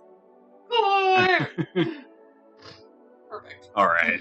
No notes. Yeah, little dude, that shit's looking dope. Sarava laughs and gives you a thumbs up. Yeah, nice job. You want to go ahead and save this, or you want to try and make it even better? You're happy with this one. While you were working, Sarava got you a cup noodle, hot and fresh from the microwave, tucked into the unspeakable corner. You slurp noisily while the master assesses the student's work. You're the student. It's you. Sarava takes a long while, their thumb and finger resting on their stubbly chin. You're hanging off the edge of your seat, which right now is one of the milk crates you've pulled alongside the workstation. Fucking wow. You did it again. I'm so sorry. I'm like so don't have L. No, you're good. You're Do you want? Oh no, I don't want anymore. I played 2 full game now. Gonna be okay? I hope. This is like on a whole other level of stupid. Is that bad? Are you kidding me? It's perfect. I'm posting it to Chitter like instantly. They are gonna eat this up, you have no idea. Won't be able to give you the credsies though, you know how it is. With all the discourse going on. No, you get it. Besides, you didn't do it for credit. You did it for the most important reward of all. Friendship? It's friendship, right? Come on, please just tell me it's friendship. Friendship. The reward is friendship. Dope. You log onto your own Chitter so you can see Sarava's post, and you make sure to give it a like and a retweet. You also take the opportunity to scroll through your timeline a little, continuing the friendship-appreciating vibes as you browse a parade of familiar usernames. Oh shit, that reminds you almost forgot. You start to explain to Sarava the circumstances for your being here, and what you can offer them, a way off of Alternia. A place where none of the threats of the Empire or pressures they or Marcy are experiencing will ever be a problem again. Then you remember, Scala Connell, Stelsa and Tisius. Some people have reasons to stay. You wonder what Sarava wants. Me? Damn, that's a tough question. Leave everything I work so hard for. The epic highs and lows of Gritpop streaming, my Empire beats, and all the other rebels and Saravites counting on me, but also not have a death sentence hanging over my head. A somber look falls on Sarava's face. They bury their hands in the pockets of their corduroy trousers. I'm gonna level with you. Normally I wouldn't tell you this, wouldn't show weakness and stuff. But between you and me, I know my days are numbered one way or another. I'm getting too old for the scene, you know? The writing's on the wall. I'm losing subscribers all the time. Maybe it's time to pass the metaphorical torch. Save. What do you think I should do? I think you should leave it all behind. You can see it in their tired eyes. They want out. Not just from the Empire, but from the perilous shackles of being an internet micro-celebrity. They just don't have it in them to do it on their own. Maybe even the negative attention validates their persecution complex, or gratifies their self-hatred, or something like that. Internet is a hell of a drug. Don't worry, Sarava. No troll is an island. And you're building a raft, or some version of that analogy that makes sense. I get where you're coming from, but it's hard to even imagine myself doing something else. This is literally the only shit that's ever made sense to me. The only shit I've been able to think mattered. That's not true at all, you tell them. There's something they're forgetting. Something they've had for as long as they've known you. What are you talking about? Wait. Oh god. If you say friendship. Friendship! While Sarava is busy being unimpressed with you, Marcy returns through the front door. It almost takes you out of your euphoric stupor. A moment of awkward silence hangs between the three of you. Her anger seems drained out of her, and neither you or Sarava seem to know what to say. Sorry for the desk. Nah, it's cool. It's not like you're wrong about me. Who the fuck am I to judge? I did hit you with a wrench. No worries. It's precipitation under the traversement planks. Truce? Yeah, truce. Sarava and Marcy shake on it. It's a chilly agreement, but you'll take it. Mutual respect born from necessity is better than nothing. And right now it seems like all these two can give. Progress! Oh, you pinged everyone. Yes. Oh yeah, you're a suburban juxtaposition. Hey, since we're friendly and all, we should celebrate. Soraba produces the weird bug vape pen you remember from a cluttered corner of the computer desk. Oh shit, it might even be the same one. Consider it a peace offering, if you're up for it. What the hey? You wouldn't mind a little chill-out assistance for as long as the daylight traps you down in this bunker. Your game. I think I'll pass. Okay, but you might get kind of hotboxed. This room is, like, small and not well ventilated. Mal. It's fine. Cool. Bugweed! Let's get faded as hell. Soraba starts by dimming the lights. They clean the mouthpiece with some paper towels and rubbing alcohol on the desk. Then they take a deep inhale without actually touching their lips to it, and hand you the bug. You follow their lead. Doesn't even weird you out this time. You hold it in your chest for 1 heartbeat, 2, then let it back out in a cloudy spiral. Hey, you might actually be getting pretty good at this. Ito. In no time at all, your body is comfortable and distant. You soak in the colors and shapes and get nicely situated down on the bunker floor in a little nest of crumpled papers and cans. Your trashed brethren surround you. You're in your new garbage family of so much in common. Right now, Soraba's home feels nice and insulating, both from the heat of the outside and the chaos of Alternian life. Even Marcy seems a bit relaxed. Her head leans back onto the couch, her eyes closed.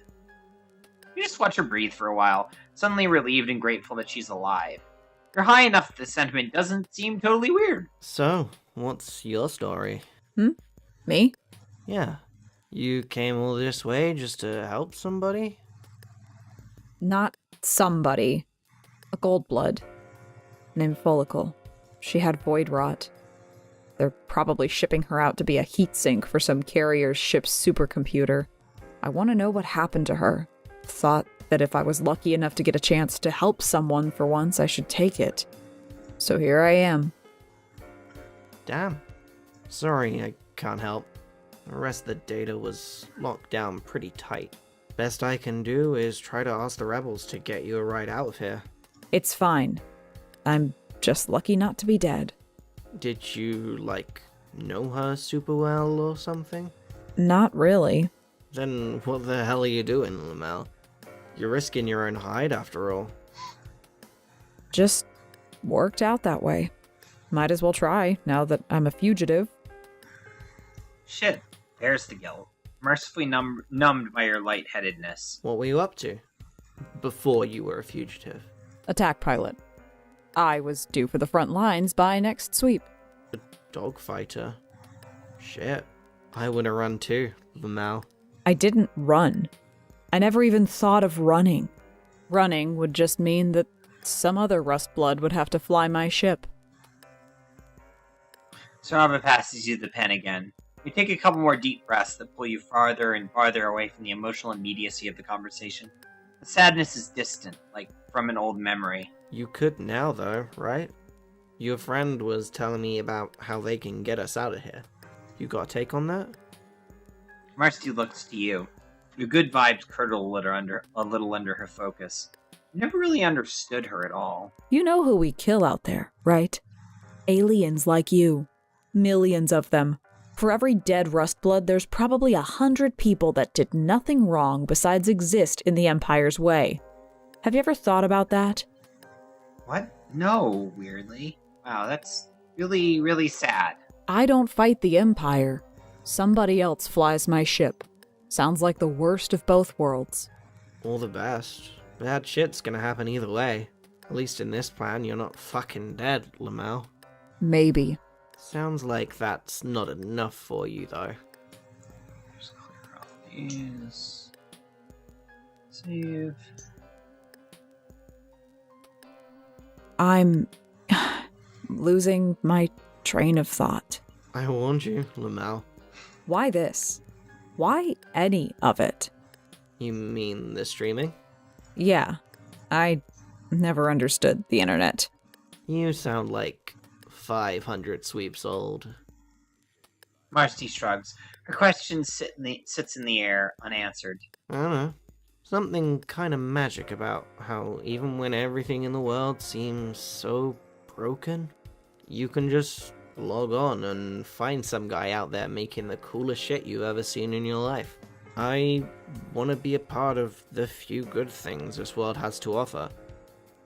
Is that so wrong? Liking something doesn't mean it helps anybody. I know. But if we don't have things we like, what's the point? Either I'm high, or you're suddenly very persuasive. Why can't it be both? You should really let me clean in here. Huh? No, I don't need you to, clean up after me. That feels kinda icky to me, Castaways. Shut up. Don't make it weird. Castaways sounds kind of like castaways. Islands, trash, left behinds like snakeskin. It's all really important to you suddenly, though the details of your epiphany are a little hazy. What would this route be like if we were on drugs? Oh my god. Marcy I think that depends on what drugs you mean. Marcy stands up and finds, with some difficulty, some cleaning implements. She goes up to the desk and starts inspecting the RGB keyboard.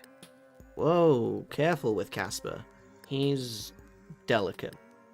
Relax. I won't break it. I know what a computer is. She overturns it, and a little avalanche of penny crumbs and dust comes rattling out.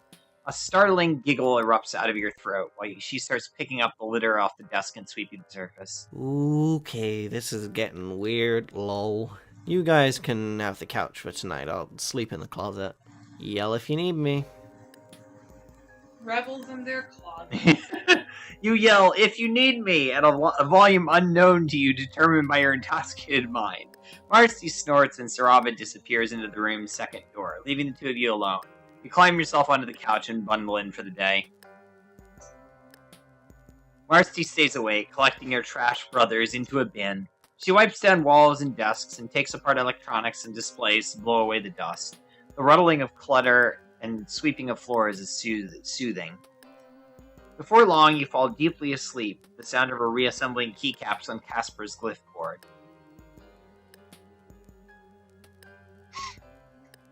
Sometime later, you wake up to a clean bunker. You have just enough time to take in how renewed the place feels before Sarava sets down a fresh MRE on a milk crate in front of you. Freshly reheated, anyway. Yeah. Evening, little dude. About time you woke up, Flamel. You thank Sarava for the food and start digging in. What time is it? You can't tell underground with no windows. Just about evening now. Got in touch with the rebels yesterday, too. It'll be tough, but they think they can swing an escape mission our way in, half a perigee. Half a perigee? You should probably have a clearer idea of what that means by now. It sounds like a long time. Across the room, Marcy is helping herself to her own cup noodle. Sarava cracks open an energy drink and gets a good head start on it before she finishes her mouthful and speaks. I've thought about it, and I've made up my mind. I'm going to that tower. Sarava sputters comically, but manages not to get energy drink all over the newly cleaned floor. You also nearly choke on some rehydrated carrot-like mash. Okay, I've been meaning to ask. Are you guys actually out of your minds? You know who runs that place, right? Some stuck-up high-blood who'd murder me without a second thought? It's all the same with the Empire. Not just any stuck-up high-blood. Ardita Kamiya. She got hired to take over about the same time I moved in. Oh, Ardata. You know Ardata. She was one of the first friends you made when you landed here. At saying so, Marcy and Sarava both look at you with expressions bordering fear, or at the very least severe concern. Sarava composes themselves in a moment, adjusting their stylish eye patch. You really get around, huh? How'd you end up meeting someone like her, anyway? You relate the story of becoming trapped in her murder dungeon for a while. Okay, trapped in her murder dungeon sounds bad, you're aware. And it was. You were not necessarily trying to say the two of you were best friends, even if she was attempting friendship at her highest capacity. Which is a little sad now that you think about it. But you still think you can use this to your advantage. she knows you, or maybe even likes you. So it's possible you could talk her down, distract her, while Marcy's in there doing whatever she's planning on doing. What is the plan anyway? You said the rest of the data was too encrypted. But if I can get in and find a terminal with clearance, that's not a problem. I can find out where Follicle is and if she needs help. Right, and you can provide backup if worst comes to worst. Can't believe you're actually encouraging her, Lamel. This is the worst plan I've heard in my life. Saying you won't help? No, I'll help. I'm just saying it's dangerous.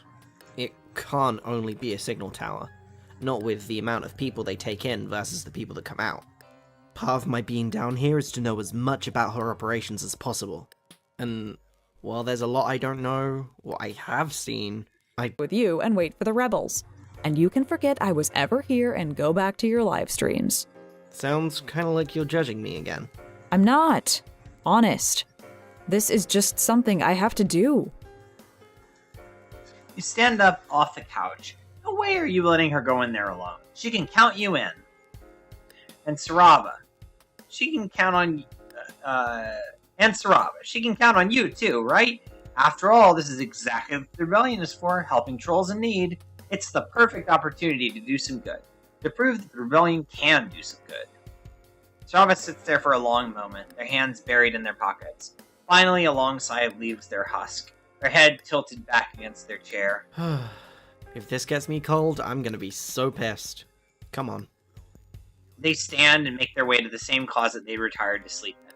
You and Marcy follow. Sarava leads you to a small room connected to the rest of the bunker. It's dark and cramped. Most of the floor space eaten up by some sort of utility machinery that looks like it would be really, really complicated to draw. Okay, so here it is. Hope you got your tickets to the gun show. You're trying to decide if that's funny when it's actual guns. Why are they so colorful? Come on, you expect the rebellion to set me up here totally unarmed? It's not enough to take on the whole empire, but it's enough to make myself a little bit of a nuisance if they finally do track me down. That's not what you asked, but okay. You take a look at the available arms. You're giving us weapons. Don't get me wrong, this probably won't help you to, like, survive. But if shit goes bad in there, maybe at least you can do some damage, you know? What'd you say? I love the extra scare quotes around survival. Yeah. Not just one. Two. If I'm unarmed, there's a chance I'll just be arrested.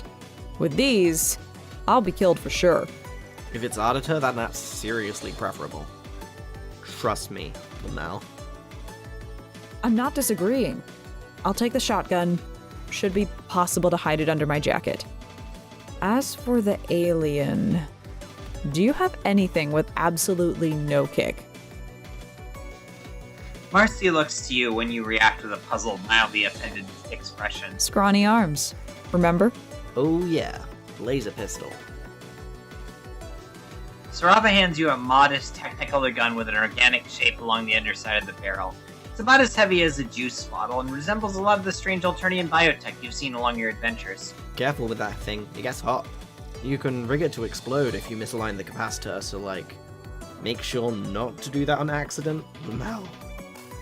It's stunning at you that you're actually going to be carrying a weapon. Are you supposed to fire this thing at a person? I'm not sure you're cut out for it. I'd actually prefer if you didn't. Ideally, I can get in and out without them noticing. I just want you to have the option in a complete emergency. Exactly how are you planning to do that? Say I'm here for repairs, or sneak in through a side entrance. Nobody cares about one Brust blood on their own as long as you keep your head down. Sarava shakes their head. No way. This isn't like the rest of the station. They have cameras everywhere. And no Burgundy's gonna get in except for... Wait. I might have an idea, actually. Now that you're armed and dangerous, or in your case, armed and shaking like a small dog, you're starting to wonder if this is really a good idea. Sarava warned you that Marcy might not be in her best state of mind. Maybe you shouldn't have been so quick to support such a dangerous plan. While you're thinking it over, Sarava sits down at their desk, types a few messages into a program you don't recognize. Moments later, they get a reply. This goes back and forth for a while, long enough that Marcy leans herself against the wall to wait. In about half an hour, something prints out of one of the machines tucked under Sarava's desk. They take it out, turn around, and hand it to her. Okay, I got you this. Welcome to the 23rd Core Processor Unit. Got a little supply cart in the closet you can hide the alien in. This should be enough to get you in the front doors. No promises about anything after. You're not endangering yourself, are you? Or your friends? The rebellion? Whoever got this for me? These are dangerous times. We're risking our lives just by existing. But even you walked in here and put me and my operation to shame, you know? Pointed out how I'm just waiting down here for the end, without even getting a chance to pay the Empire back for what they've done. So this is like, literally the least I could do. That's not true at all. I'm willing to do this alone. Yeah, and it wouldn't have worked. I'm still 100% convinced you're dying there, Lamau. But I can't just let you go in with nothing. So take the idea ready. Marcy concedes, clipping the ID card to the front of her coat. There's a sense of finality to it that makes you realize this is all definitely happening.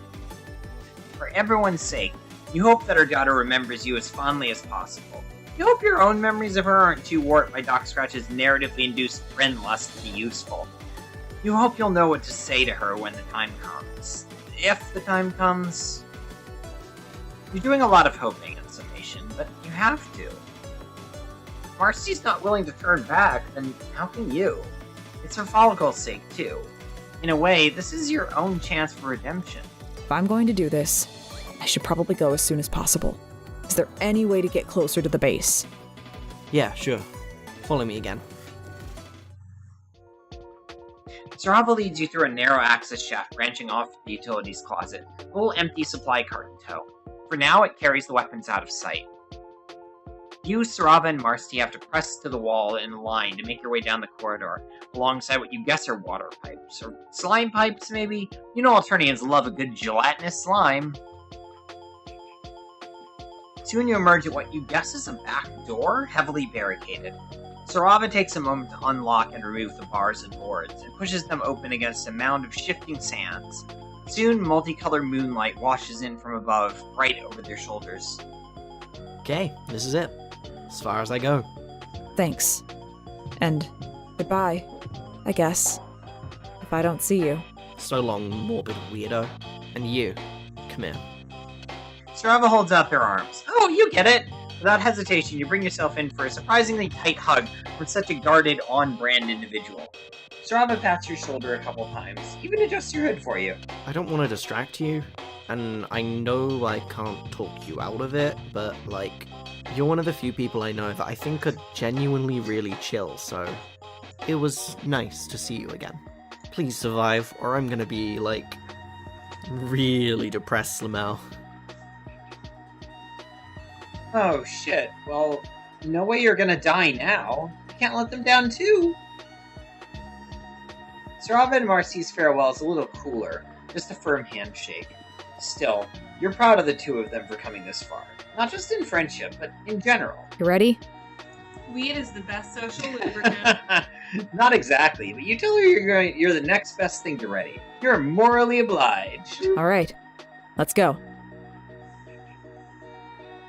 The stars shine down as the two of you approach the main entrance. You have a narrow visual hidden inside the cart. You're lucky this place is approachable by foot from any of the bases of the satellite. You don't know how you'd explain her getting here without a transport otherwise. Even with that advantage, and the ID badge clipped to your jacket, you're nervous. Hey, if something goes wrong, I want you to run. Around the perimeter of the building. They'll get a shot if you try to make it for the dunes, okay? Before you can reply, the wheels of your little hidey cart make the transition from sand to the shiny surface of the Imperial walkway. This is really happening. You slip a hand into the pocket of your hoodie, too nervous to even grip the handle of the laser pistol tucked within. You're close to the door now. There's some shuffling. You can't tell what's happening. Marcy's voice comes from above, out of view. Ratisha Lefford, core processor. Scheduled cleanup. Your heart nearly stops in your chest while you wait. There's a few moments of perilous silence before absolutely nothing happens. The guards let you advance, and you and Marcy head into the base. This is it. You've made it in. You're still mentally confirming to yourself that you're not full of bullets or actually running from guards right now when Marcy pulls the rolling cart to the side of the hall and slides its bin from the frame. You crawl out, laser pistol tucked into the pocket of your hoodie. This is probably some serious violations of gun safety, but then again, you're not sure how a laser pistol differs from a regular handgun anyway. Marcy takes out the shotgun and straps it to her back, hidden under her coat. As she does so, she looks up and down the hallways. You follow suit, but you don't see anybody. Exactly. Why is it so empty in here? This place is huge. They have to have more staff than the 2 trolls outside.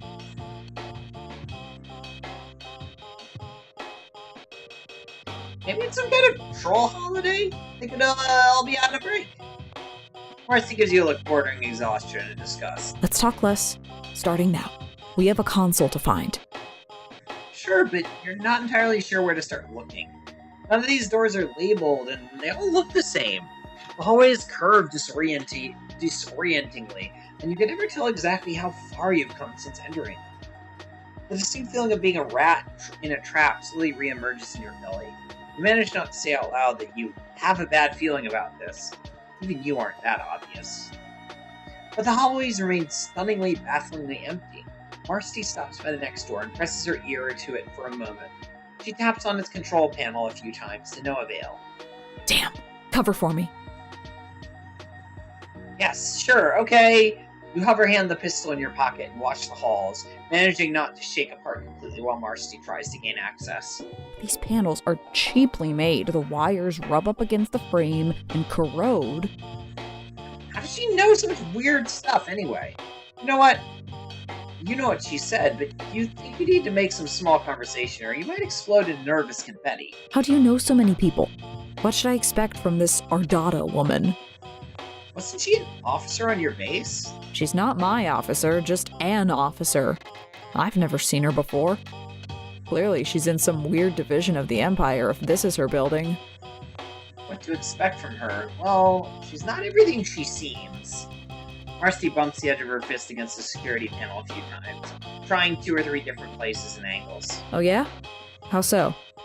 It's hard to say. You do your best to describe her. Maybe unstable, in a word? That's great. Just what we need. It's not all bad. Her whole sadistic high-blood shtick is a farce.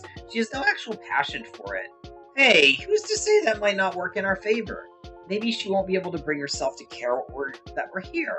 She might even let us go. I wouldn't bet on it. There. Got it. The door pops open. You and Marcy quickly slip inside. But as you turn to walk into the room, you bump into her legs. Marcy has planted herself firmly by the entrance. You move around to see what stopped her and... Oh. This is grim. You get what Sarava meant now. You try not to feel any fainter than you already do. You tell yourself that you've definitely seen worse, and you have, but that isn't the help you were expecting. Marcy focuses you with a narrow, critical look, but she looks as drained as you feel. This is your friend. Not exactly. She wasn't, well, yeah, she was like this before. Just not as well funded, maybe. And at least there's nobody trapped in cages this time. How do you make friends with someone like that?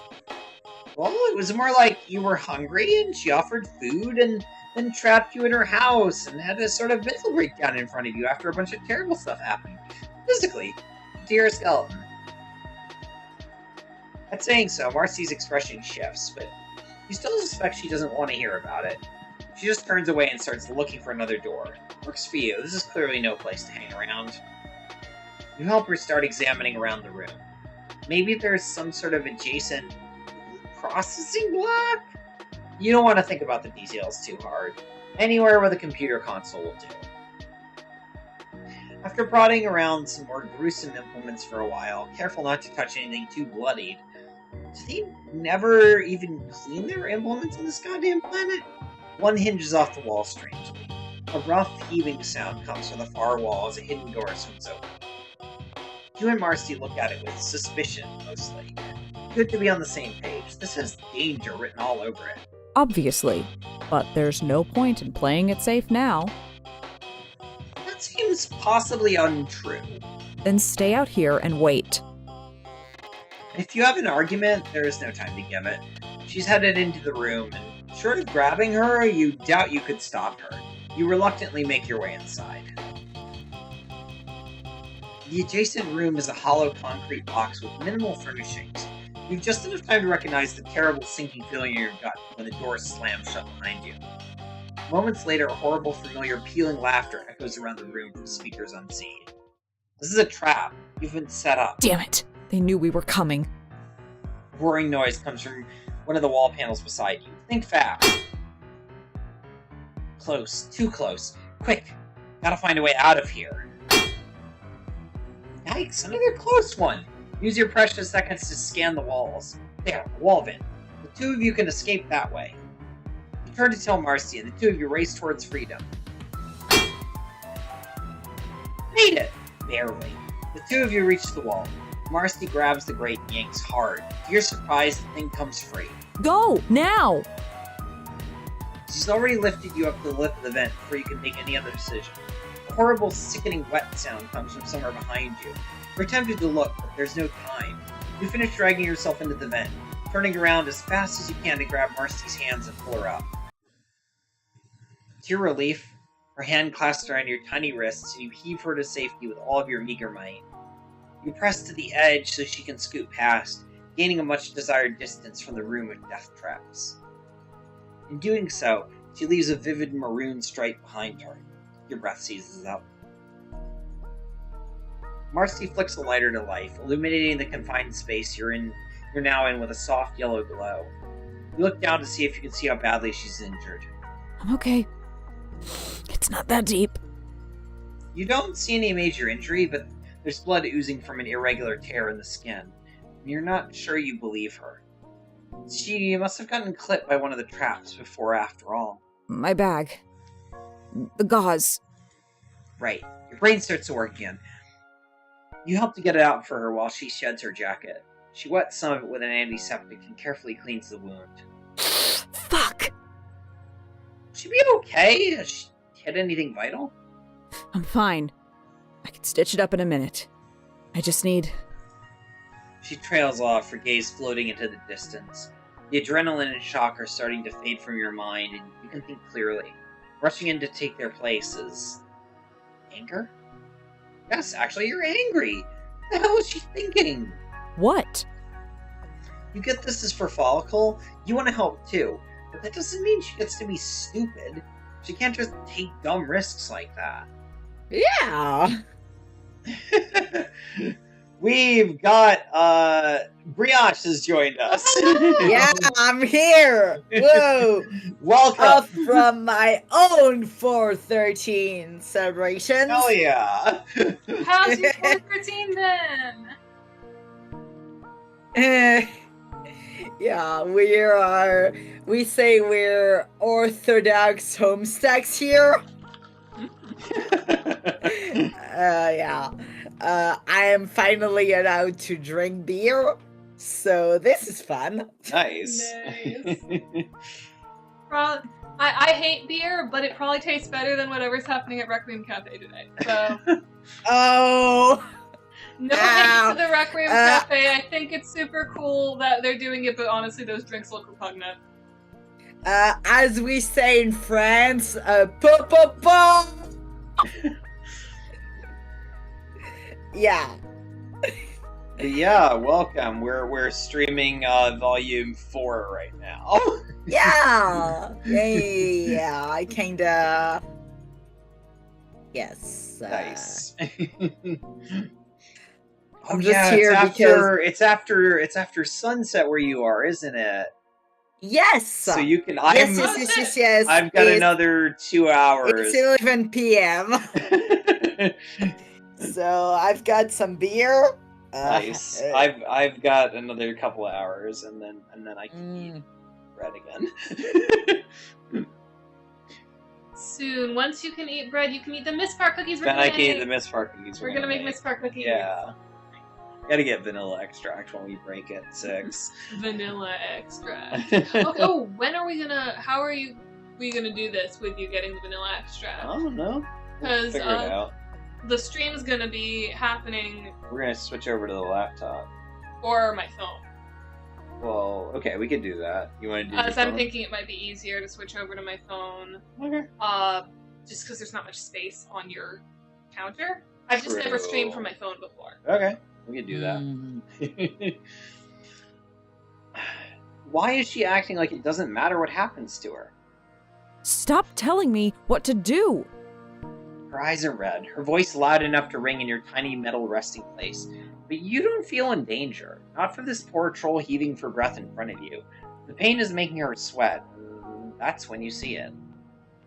The scars from other fights or close calls scattered along her arms and shoulders. Every day is like this for me. I am such a hypocrite.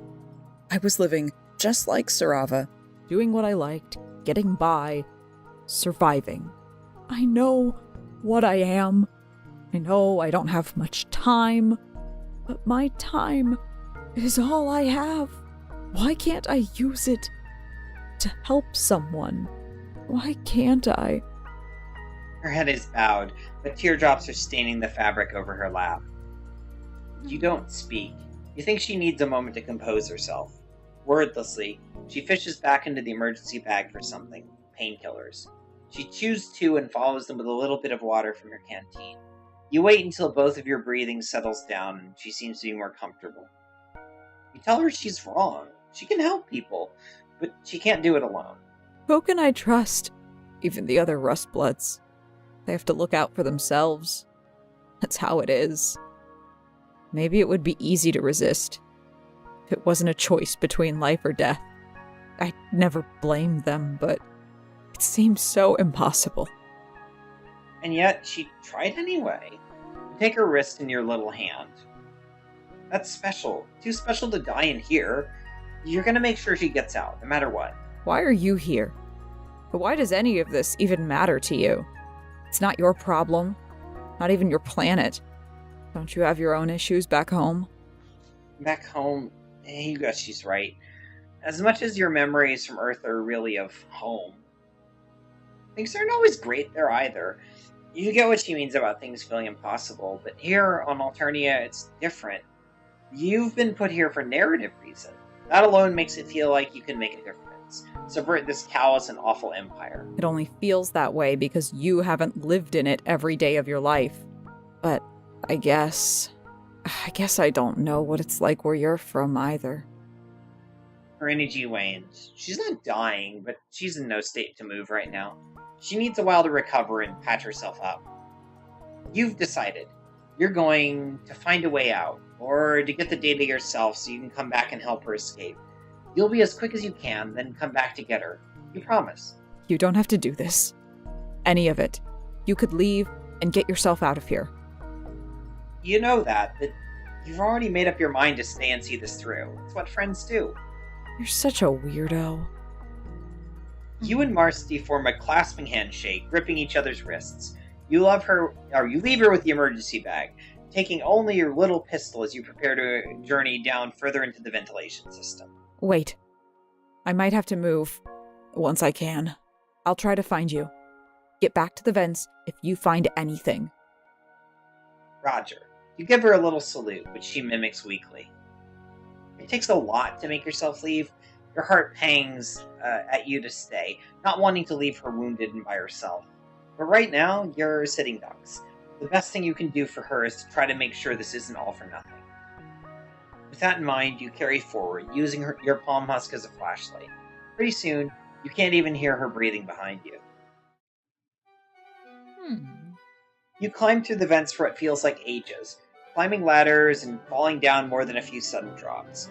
It takes you a surprising time to find another exit, and it lands you back in a hallway identical to the first. You have no way of knowing what floor you're on or where to go from here. As you're trying to decide your next move, footsteps approach from behind you. You whirl around, considering the weapon in your pocket, but you can't bring yourself to ready the firearm, and before long it's too late. The figure rounds the corner. There you are. It looks like I've finally found you. You back up a couple steps, your hands up. A swallow pulses down your throat.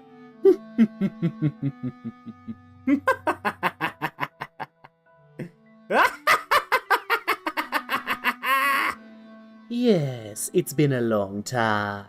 Do you remember?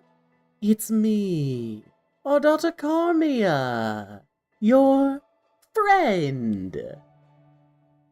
Well, I'm waiting. Don't you have something to say? We haven't seen each other in sweeps and sweeps. Not since you left.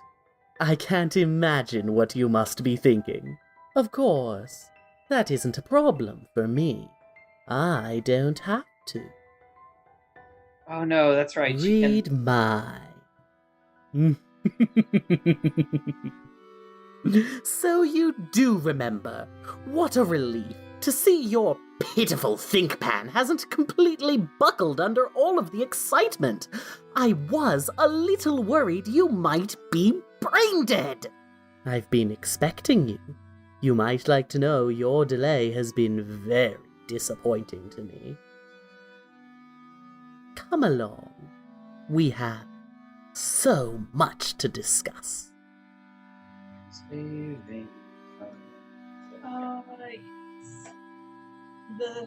The danger comes. She turns to walk down the hall. This is your chance, isn't it? Anything except for running? Right. This was the plan. You'll occupy our data to buy Marcy some time. You'll also admit to a hint of cautious curiosity towards your non-lethal reception. Just a hint. You're not stupid, just... Well, let's not rule out the possibility of your being a little stupid, just for honesty's sake. The point is you plan to stay on your toes. You fall in step behind her, trying to clear your mind. This is your chance to do what you do best. Whatever that is exactly. Time to find out! Ardata leaves you to a dark, moody room washed in distinctively on-brand cerulean light. It's a large space with a variety of equipment and personal effects. This seems like the heart of her operations. You try to smother the thought, but it surfaces. There are so many computers here. One of them is bound to have the clearance to view the past outgoing communications from the training satellite. If you could just get to one, that's it. Mission accomplished. Ardata gracefully sets herself down on one of the two chairs next to a small table, beckoning you to the other. At either seat, 2 covered plates and a set of cutlery await. You're not particularly hungry, but perhaps your nerves are spoiling your appetite. Go on. I won't bite. Hi, baby girl. I hope you're doing well enough while I'm going to put Not this hair. you, anyway. She microwaved it because she likes it runny and way more pathetic. Okay, but microwaved ice cream is actually good because it keeps you from bending your spoons, and bent spoons are bad. No. You microwave it for 12 seconds. It just gets it a little soft so it doesn't bend your spoons. It's not like soup. How do you time 12 seconds, though? The microwave has the numbers and you count 12 seconds. No! What? No! Sometimes I go as far as 15. The microwave has 13, 16, fuck. 30, 60, extra, etc. Like... I mean, you can open it when it's not, like, the specific time. Oh.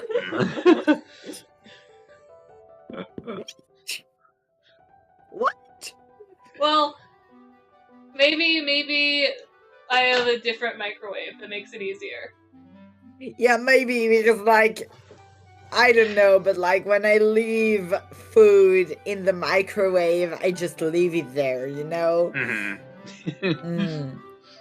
I mean, I've left the ice cream for too long, too. I've let it fucking melt, and it's sad. But I'd rather have that than a bent spoon, because spoons are more expensive. I have a microwave that you can set an arbitrary time.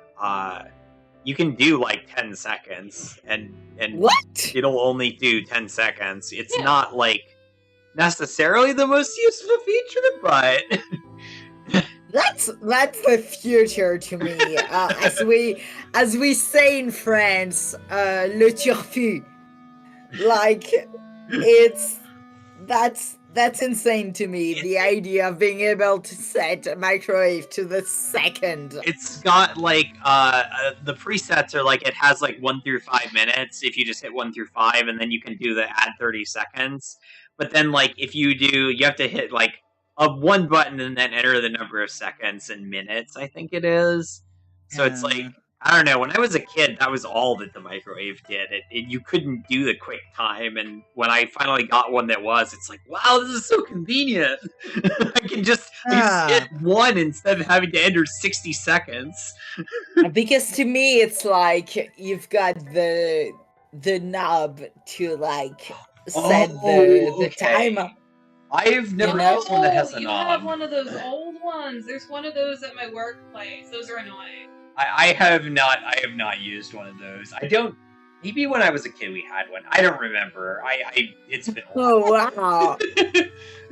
Like I just want to say it's kind of funny to see like which devices the US is like. How do I say? Like in front of us. You know, like, it's funny to see what devices the US has is in front of us from. But like you'll still use like old keys for doors. Yeah. Like, it's funny to see the differences in that way. Like, you'll have future microwaves compared to us, but your doors are in the past. I didn't know that there were fancy keys in Europe. It's been a while since I went to Europe. I want to go back to Europe. Janaya, take me to Europe. It's just, yeah, because I live in France, I see like a lot of this. And like my boyfriend lives in the US. I think they live in Ohio, but I'm not sure entirely. Not the most pleasant of the places in the US to live. Yeah, I'm not sure entirely. I think they live in like one of these like what's the word? Like, I don't think Midwest is the word. I think, is Ohio considered part of the Midwest? Yeah, I think it is. Yeah, it's part of the Midwest. Yeah, one of those like states. And yeah, compared to France, sometimes they're like, wow, you live in the future. And sometimes they're like, wow, you live 50 years in the past. It's all weird. I used to live in so I've moved around the U.S. a little bit.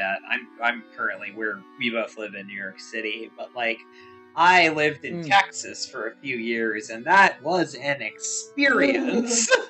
Oh yeah, I can imagine. So yeah. Don't necessarily miss that. I'm so glad you got at Oh. it. all. Yeah. So yeah, that's like. But That microwaves definitely sounds like an experience. Very futuristic. Definitely have that going for us. Not sure I would take the trade, but it's there. Yeah. Yeah. All right. Right, this is just a nice brunch catch-up between old friends. Nothing to worry about. Sure, you believe that. 100%. You sit down at your little seat, eyeing the table setting before you. Wary of staying inactive too long for her liking, you take the napkin to lay over your lap, remembering her fondness for table manners. A little smile crawls into the corner of her lip. Encouraged but wary. Do you dare reach for the cloche's decorative handle? No. How dare you? You will not be lifting that platter dough. What kind of miserable wretch do you imagine yourself to be? to spit on my hospitality like that. Ardata rings a small silver bell on the table. Watson, our guest has arrived. Alright, people like drew fan art of Watson? Watson. I forgot about Watson. An olive blood troll emerges from the door in the back of the room, dressed in slacks and a white shirt beneath a black vest. Watson wordlessly comes to your table, lifting the covers off of each plate. An aroma like freshly seared steak hits your nose. An appearance like freshly seared steak also hits your eyes. When you look down at brunch, it brings back memories. One of your memories of all time, for sure. Watson lays Ardata's napkin across her lap before bowing and excusing himself out of the same door in the back of the room. You're waiting for the other sauterpod casing to drop. When she takes up her own fork and knife to eat, only then do you think to do the same. You don't want to cause more offense than you already have. Of course not.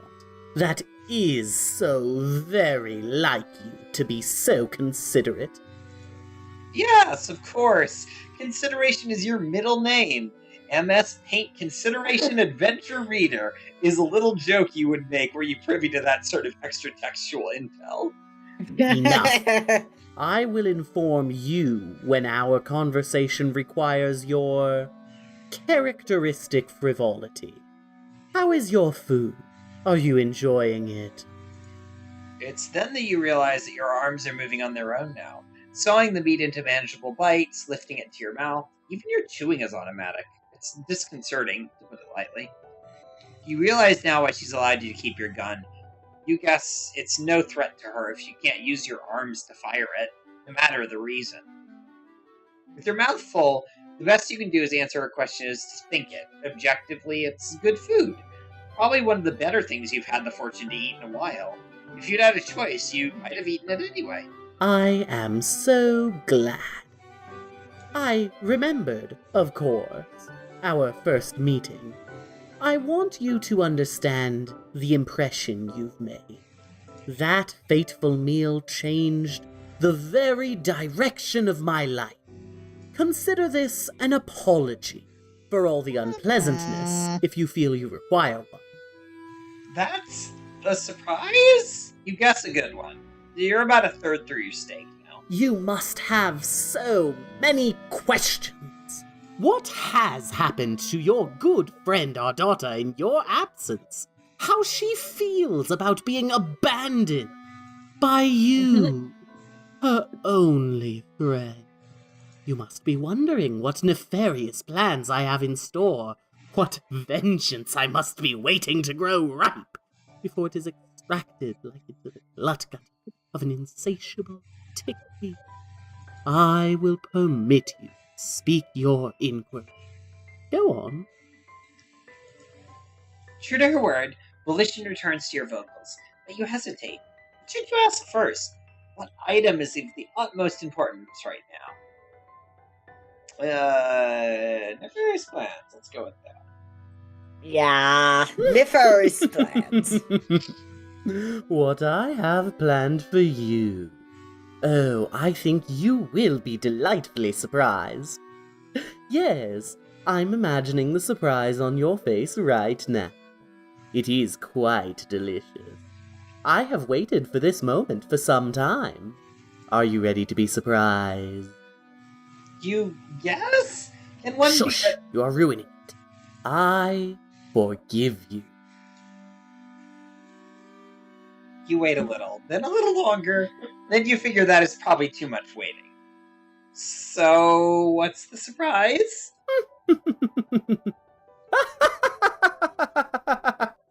How funny! You don't get it! Her deranged cackling continues on for a few moments more. You begin to sweat beneath your hoodie while you wait for her laughter to die, and then the echoes as they bounce across the dramatic vaulted ceilings. Nothing! My vengeance is nothing. I forgive you. But enough. There must have been other things you wanted to ask. How has she been? A new look comes over her face. She looks wistful, or perhaps even tired? Imagine it. Imagine the heartbreak of a young troll to make her very first friend, only for them to disappear. I wondered to myself, what had happened? Did you so regret meeting me? I hated you more than you can ever know. But perhaps I have you to thank. For the first time in my life, my content was motivated. It was like I had a spark, that taste of something, the potential of it. It made me hungry. It made me cruel. Your replacement. To me, they all had your face. Your blood. Ah, yes, that face you're making right now. That's the face from my dream. Very normal. Very normal right now. Oh, normal, yeah. I got over it, of course. Realized how silly I was being. A high blood like myself, driven to obsession over the friendship of a single alien. How pathetic.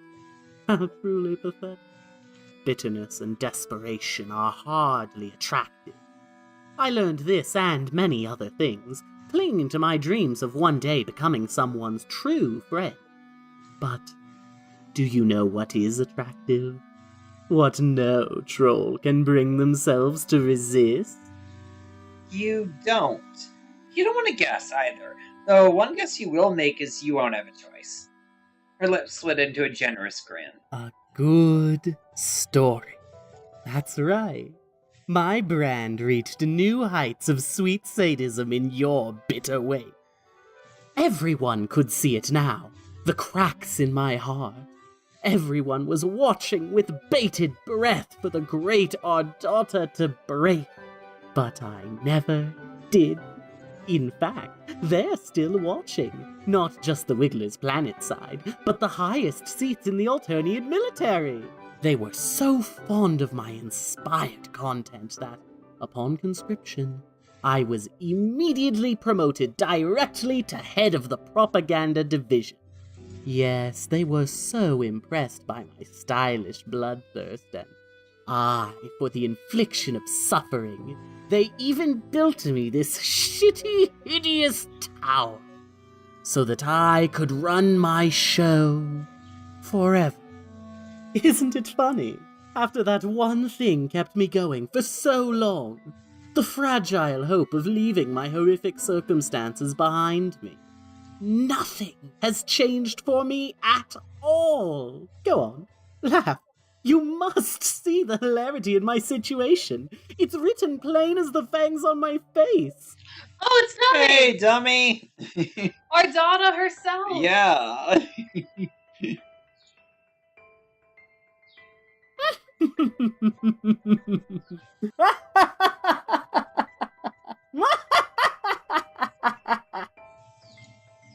Your face warps into a smile, and your chest heaves with laughter, along with her, until tears prick the corner of your eyes. For every available reason, you feel pretty horrible. You're not being miserly with the regrets tonight. You don't feel the need. There, you are all caught up. The time for your questions is now done. Now, I believe it is my turn. You've seen my tower, my new home, what I've made of myself. Tell me, after all this time, do you still want to be my friend? I hope you feel better, Dommy. Now would not be the time to hop on call and try to do the Ardata voice. That would be painful. Yes. Yeah? As you're about to speak, your throat and jaw seize, silencing you. Ardata is fixing you with a sharp look that glows out of her 3 yellow eyes. It would be paralyzing even without the aid of her powers. Don't lie to me. She releases you. You sit stunned for a moment, before you realize she's still waiting your answer. Yes. You remember what she said to Marsty. You were put here for a reason. What was that reason again? Yes, you tell Ardata. Yes, you would like very much to still be her friend, if that is at all possible. She doesn't miss the qualification, you can tell. But the corner of her mouth does twitch. It's less joy or satisfaction that crosses her face than perhaps relief. Let's not make a fuss of things. All I required from you was honesty. Oh, dear me, what an inconsiderate host I've been. I haven't offered you a drink with your dinner. Yes, no longer will you underestimate little Ardata. You will now see my highly developed friendship skills in action. Allow me to demonstrate by pouring you some wine. Ardata reaches into a cart beside the table and pulls out a wine bottle and 2 little silver goblets. She pours one for each of you and places yours to the top left of your plate. Well, if she wanted to kill you, she probably would have done it already. Or will do it later. Whichever. You lift the goblet to sip in a polite amount. This is not like any wine you've tasted before. You're a little suspicious about the contents, but it's fine, yes. Ardata seems pleased. She grins over the gloved hand her chin rests on. To friendship. Now, finish your meal, please. Watson worked very hard on it. You do your best to oblige her. Your arms are their own, and only about half of the dish remains, so it's not necessarily difficult. The only struggle is keeping your mind on a tight leash, as it aches to gnaw at the thought of your burgundy friend. The wine is not terribly helpful in this regard. For fuck's sake. This is sad, really. I apologize. How very inconsiderate of me as your friend not to remember you're a bit of a moron. I obviously know all about her, and that rebel friend of yours down in our basement. Did you not realize that already?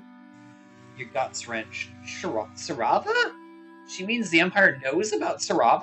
Is that their name? I can hardly be bothered to remember somebody so pathetic. Of course we know about them. How do you think we knew to expect you? In fact, Sarava has been quite helpful in staging intel to the rebels. We've uncovered quite a few squeakbeasts' nests thanks to them. Ardata punctuates the statement by stabbing her fork into the last piece of her steak. You flinch. And in this case, they just handed us a prime suspect in the latest crime against the Empire. It's quite funny. If only they knew what big fans they had in the AIS. Sarava. You can't imagine what this knowledge would do to them. That they were being used this whole time. Oh, we got another... Oh, we've reached the fundraising goal! Oh my god, who donated? Nice. Someone an anonymous donor just donated $209. Jesus fuck! Oh my So god, incredible. woo! We are helping some gay people tonight! Well, whoever just donated a bunch of money to us, thank you so much. That means a lot. I set a modest goal of $250, thinking we probably wouldn't hit it, but that's awesome. Yeah, we were at 41 for a while. Yeah. Someone literally just donated the rest of the way. That is really cool. So yeah, anyone else who feels inclined, there's a link in the description to donate to the Trevor Project. It goes directly to them. We're not handling the money in any way. So yeah, feel free to donate. We didn't want to have any of the confusion last time, like some people donating Super Chat, and the problem with Super Chat is I don't get the money until I hit fucking 30% YouTube takes cut. 30%, and then I don't get the money until I hit $100 threshold, and that's not going to be for probably another 7 months. So, I mean, you could donate to me if you want, but it's not going to go to gay. Well, it'll go to this gay person, but not go to the gay people who need It'll it. go to a gay person. Yeah. You can't imagine what this knowledge would do to them. That they were being used this whole time. And Marcy, you led her right into a trap. I can sense you are worried about your friend. No need. In fact, she's doing quite well. Would you like to see for yourself? Streaming software. It feels like a rhetorical question. In a few moments, it proves to be as Ardata lifts her wine glass in a graceful arc. Come, let's have some entertainment with our drinks. The show is about to start. Ardata takes a little remote from her pocket in her robe and pushes the button. Instantly, the screens to your left flash from their idle designs to shots from around the facility. You spot telltale drops of blood dotting the hallways, and even with the colors washed out, somehow you know it's maroon. Suddenly you see her. Marcy darts down the view of one of the cameras, ducking into the alcove of a doorway. She's clutching her bloodied side, darting her gaze around in a panic. Your stomach lurches. Ardata watches, perfectly still. She spies a narrow ledge of decorative wall running around the edges of her hiding place. Behind her, a guard approaches with his assault rifle drawn as she jumps to grab the lip, straining to pull herself up into the corner with her back to the wall. As he rounds into the alcove, Do you want me to Yeah, if you want to just read while As he rounds into the alcove, she catches him by surprise, landing and pinning him to the ground. His gun goes scattering away, failed to restrain a whooping cheer. Yes, go Marcy! She quickly slings the shotgun forward from her back, aims the gun on Dark's shotgun valve. His head becomes a dark splattered shape. Your whoop staggers a little. Ardata folds a hand politely to her chin. No, Jeffrey. I love that delivery. This is great. No, Jeffrey. Like, yeah, I guess. Bye, bitch. I love how Jeffrey is such a killable name. this whole route is basically like the plot to Die Hard. Like that was this is like a mashup of the plot to Die Hard plus a bunch of Star Wars references. Yeah. You're transfixed on the image of Marcy standing over the dead guard when the screen's shut off. Your attention turns to Ardata, the remote still in her hand. She's immune to my psychic powers. I wonder if she knows. Did your friend even think to warn her? Did you? Guilt. Familiar, racking guilt. How is it possible to forget so many important things in so little time? What will it take for you to learn? Do you have to redo the... Enough. Oh, wait, I know, it's 2040. You don't know how many times I have to redo the Jeffrey line to get it just right. It's very good. You did it just right. I like that a lot. Your petty regret is meaningless. The Empire is more powerful than any of you or your little friends, whoever they are, have possibly imagined. They are always watching, always a few steps ahead. So you see, you have absolutely nothing to worry about. They all would have died anyway, in service to her imperial condescension. You will be relieved to know they never even had a chance. You have to tell Sarava the truth. You have to make up for being so naive. I wouldn't do that if I were you. Sirova is alive for as long as they are useful. When that usefulness runs out, well... I shouldn't have to tell you. As for Marcy, she wants to kill me so badly I can almost taste it. You will help me, of course, because we are such good friends. Help? Marcy is your friend too. Your brain struggles to find a way to get you and her out of the situation. Ardata notices. I can understand her. Perhaps I can even spare a little sympathy for one of my most popular characters. The audience is thrilled with her. But I'm not about to die. Not just as I've found my spark again. It's decided. You'll help me with Marcy when the time comes.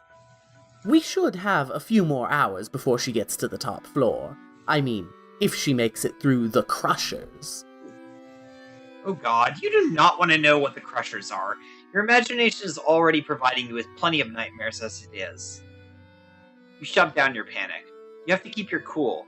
There's nothing you can do for Sarava right now. If you're lucky and resourceful, maybe you'll find a way to take care of that in the future. For now, your options are limited. You're sticking with the plan. Maybe there's still a way out of this. You need to believe that, for their sake. More than that, you need to try. How sentimental.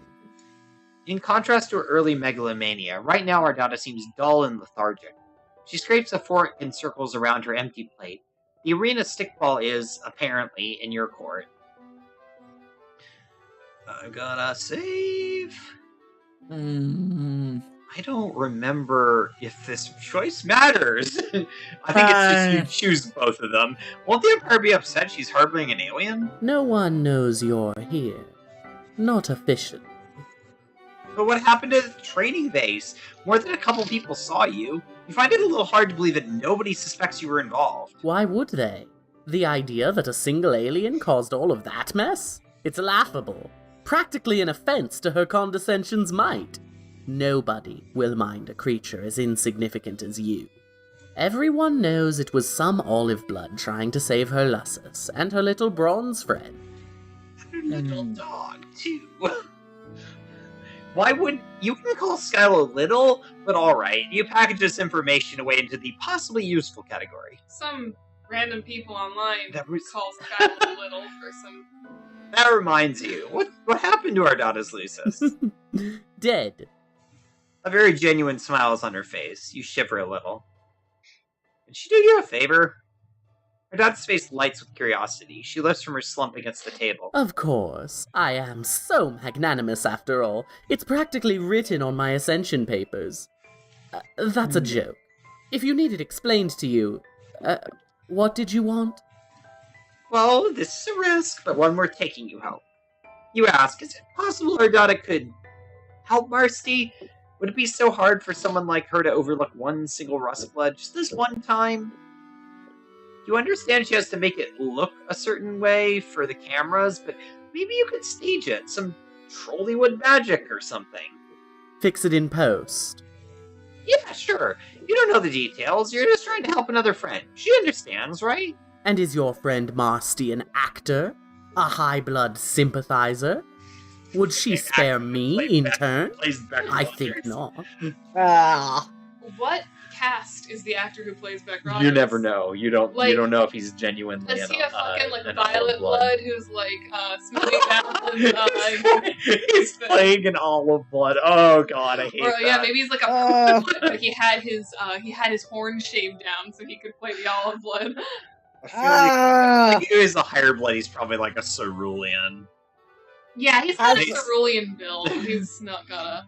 As someone who's born in November and who's like Tumblr URL is Marsty, I'm feeling very conflicted right now.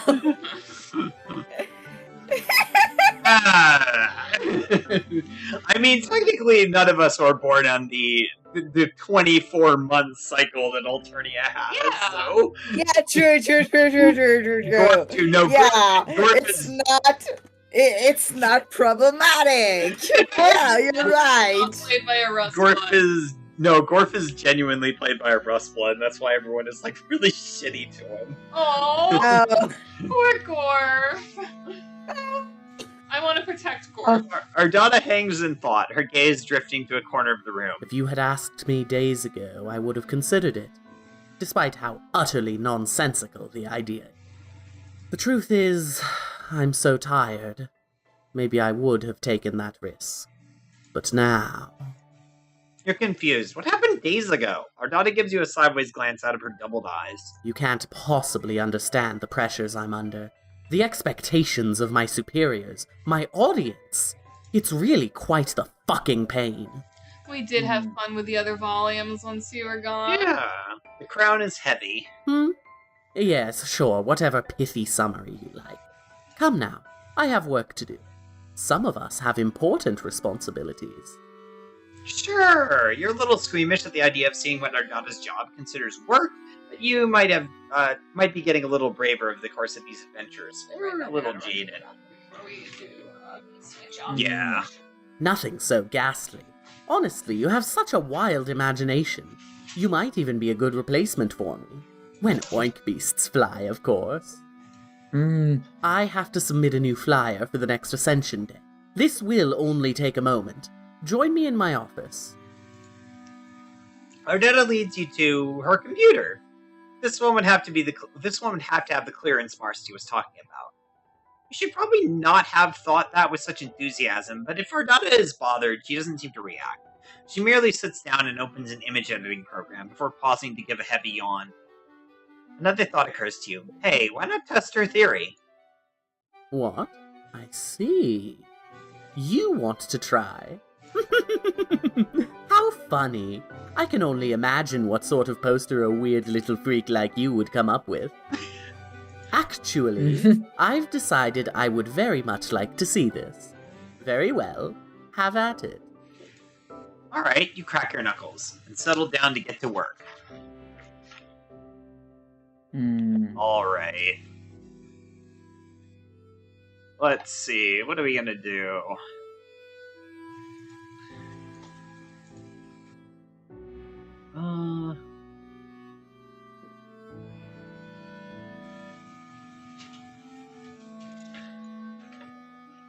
actually, Oh, since we're doing this. Yes. we were just talking about them.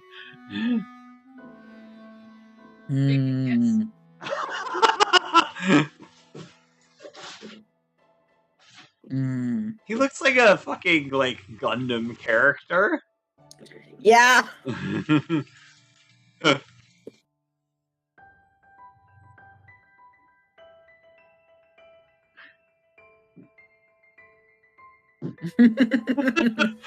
I don't remember what any of this says.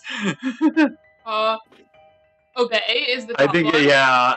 Obey, obey, obey. That one is don't something something. I don't remember. Oh, there's another obey. That one is K-A, not K, T, tab, drink tab. Oh, yeah, that's right. That one is, oh yeah, we should do drink tab. S-E-R, serve, yeah, obey, serve, don't something something, obey, drink tab. Tab. Just making a tab ad. Oh, perfect. I love Excellent. it. Really? Woo! That's what you're going to show me. Ardetta laughs. Interesting. She says it in a way that suggests it is not, in fact, interesting. Never mind. If you're done, then let me know so that we can save this atrocity. Yeah, you're good. Very well then. We only need to save this and... You try to get a moment to thumb through the files on this machine, but to your chagrin, Ardetta seems very, very invested in what you are doing. She's really keyed in on your technique, though she remains eerily silent through the whole process. Before long, you're just done. You realize you're not getting the chance you hoped for, and you don't think it makes it any more sense to stall. And admittedly, you've gotten kind of sucked into the process yourself. Perhaps graphic design is your passion. You turn around and wait for her assessment. Ardetta seriously considers your work for a few tense moments.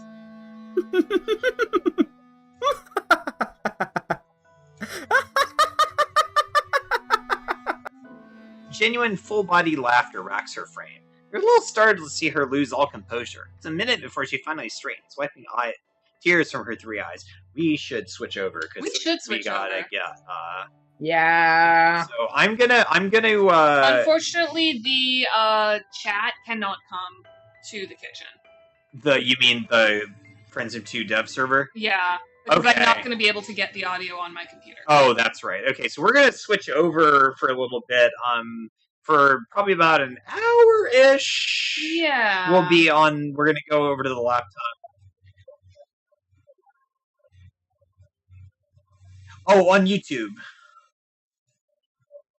Yeah. I will drop the link in the... I will still be able to communicate with people on... What? Oh, really? Okay. Where'd you send it to? I put it in a couple of servers. But, like, what? Where'd you send people to?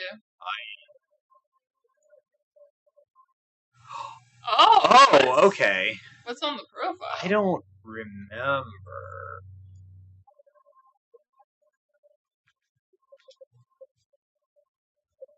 Oh, okay. That makes... Okay, well, that's the stream link. We're gonna... Actually, I'm gonna stop this here. You want to try to switch it over? Yeah, you stop it. I'm gonna switch All right. over. Hopefully this will work. Bree, you can stay. Like, we're not gonna get cut off. You're not gonna get cut off. The stream will. Hold on 1 second. Streaming. All right. So I'm gonna mark us as offline here, and then I'm gonna get off this chat just because, like I said, my son needs to use the computer for a minute. And then we'll come back onto this once he's done with it. So. Huh. Oh, yes, it works. It works, it works, it works. Look, it's my fucking face. My ugly ass face. Seamless! Alright, you wanna go to the kitchen? Or whatever. I'm gonna hold on. I'm gonna get off call here. Alright. Thanks for coming by, Bree. I will. If you want to hang out later, we'll be back on this in like an hour-ish. But could you grab my phone over there? Your what? My phone is over there. It has the recipe on it. yeah, you gotta do that. Where is it? Ah, shit. Oh, it's right here. Thank you. All right. Well, thanks for coming by. I'll talk to you later. Bye. All right, everyone. We're taking a little field trip through Jania's house.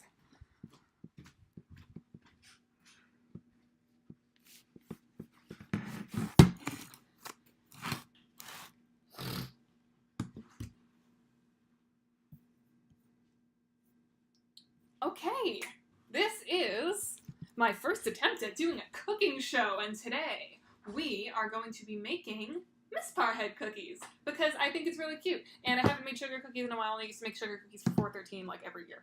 So, ingredients. Sugar and flour. And you said you had brown sugar? Yeah, I don't have. I need to get some more. Oh, you don't have the brown sugar yet? No, he's not. Okay. Looks like we are missing some ingredients. Face reveal. Yeah, I mean, you can totally see my face. I'm gonna run to the store as soon as Trent's set up. Yes. Welcome to my kitchen. Except this isn't my kitchen. This is Jania's. My kitchen is much more spacious, and we have brown sugar. So, actually, we're missing some ingredients, unfortunately. And oh wow, the stream delay is so wild. Yeah, we're gonna be like vibing for a little bit without being able to complete the thingy. So while we wait for Janaya to come back with some ingredients, let's do first. I'm gonna make some frosting because I'm gonna have to do that anyway, and we do have the ingredients for that. And yeah, any questions? What are you all doing for 413? Tell me about your 413 fun, because 413 is fun.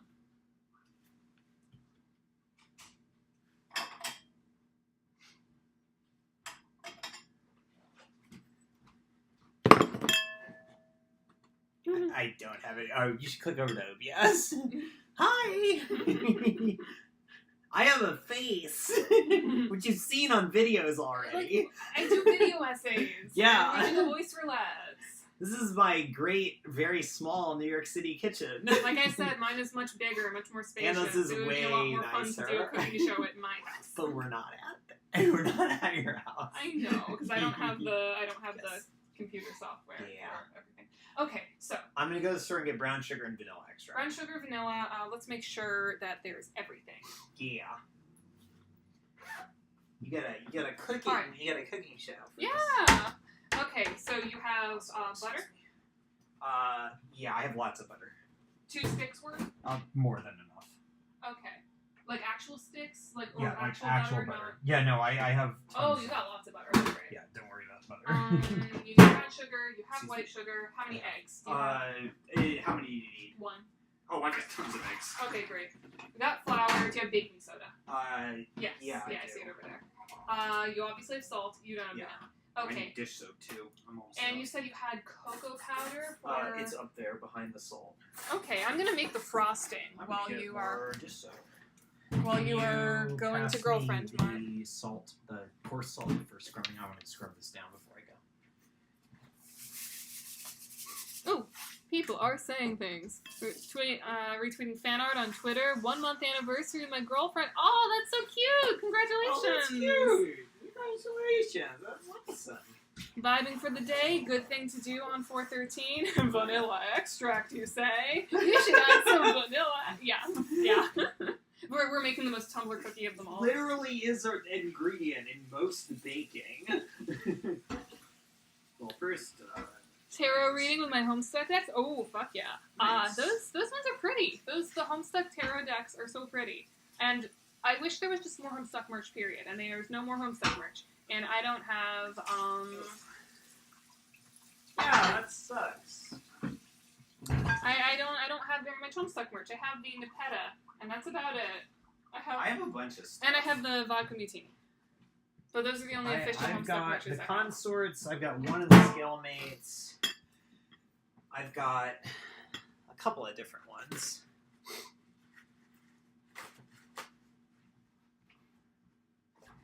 Let's see. Pan. Did you ever find Trent? Yes, he's on the call now. Okay. He was just in that room. All like, right. where did he disappear to? I'm glad you didn't lose your son.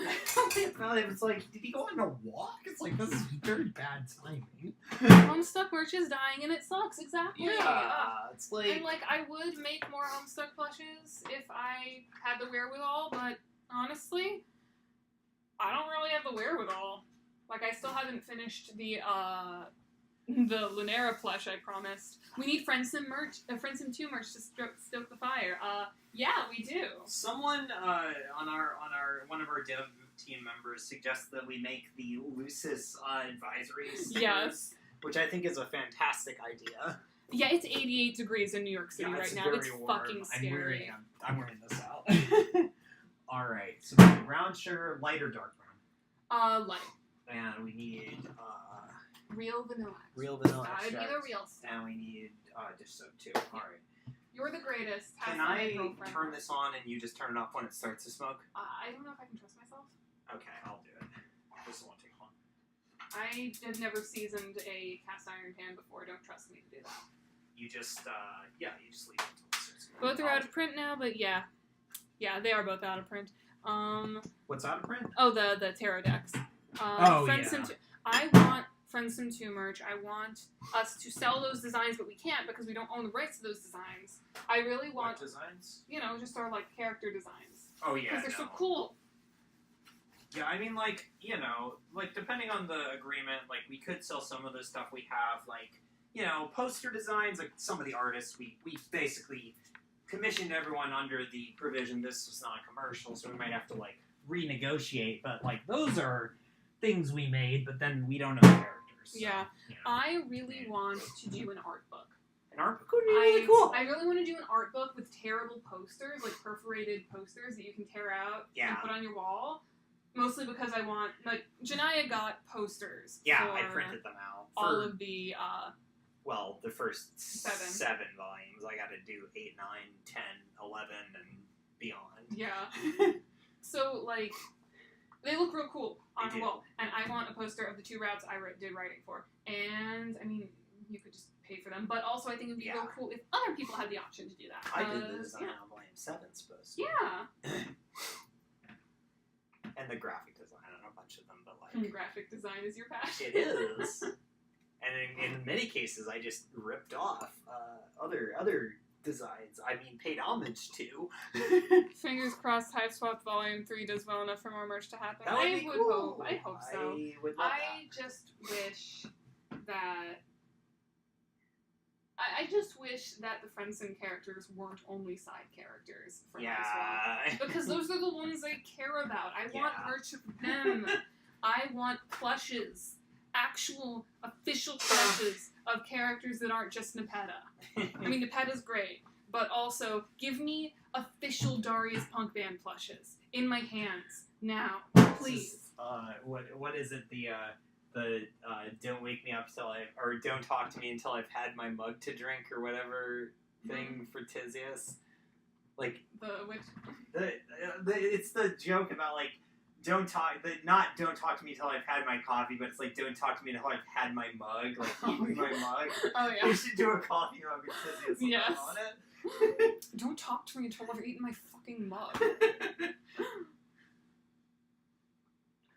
I wanna take a rub bobblehead. Like Uber made these. Great, Yeah, I've got Ubers. Yeah, one of our friends and actually one of the people who's worked on the game made these like really cool 3D printed and hand painted Tagoras, and we each have one. Although mine is needs to be repaired.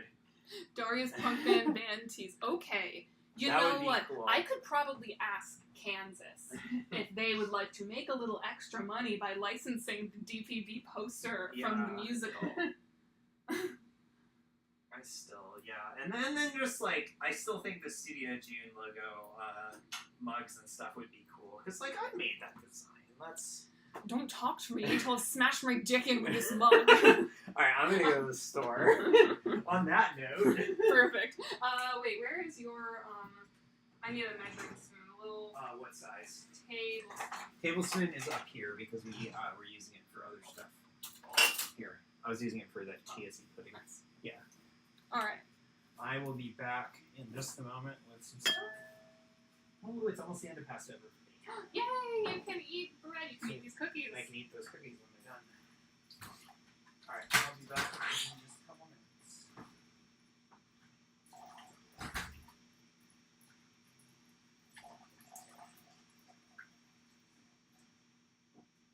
Alright. Really, really simple frosting. Really simple frosting. It's just water, powdered sugar. It's a glaze. I put it on these cookies, and it's honestly the only frosting I can do with these cookies. It's not... I've given them to people who are like, oh, this would be so much better with buttercream. Honestly, buttercream kind of ruins them because the glaze, like, keeps the cookie moist. It gets a nice hard shell over it. It's sweet, but not too sweet.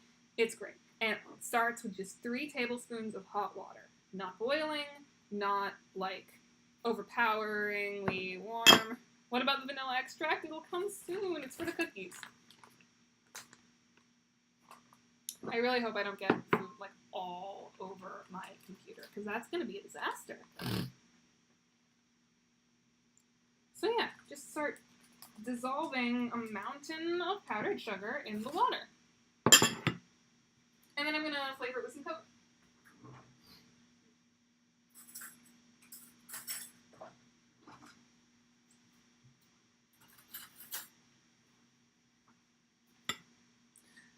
Do you think Tagora hates the word moist? I bet he does.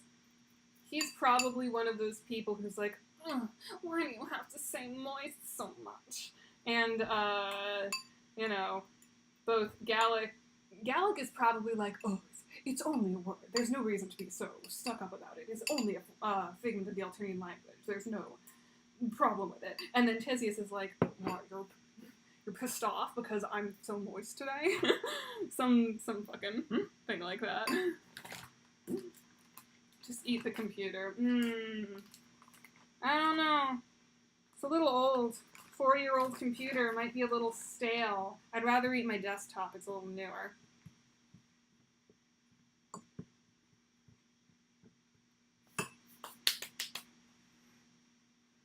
Moist.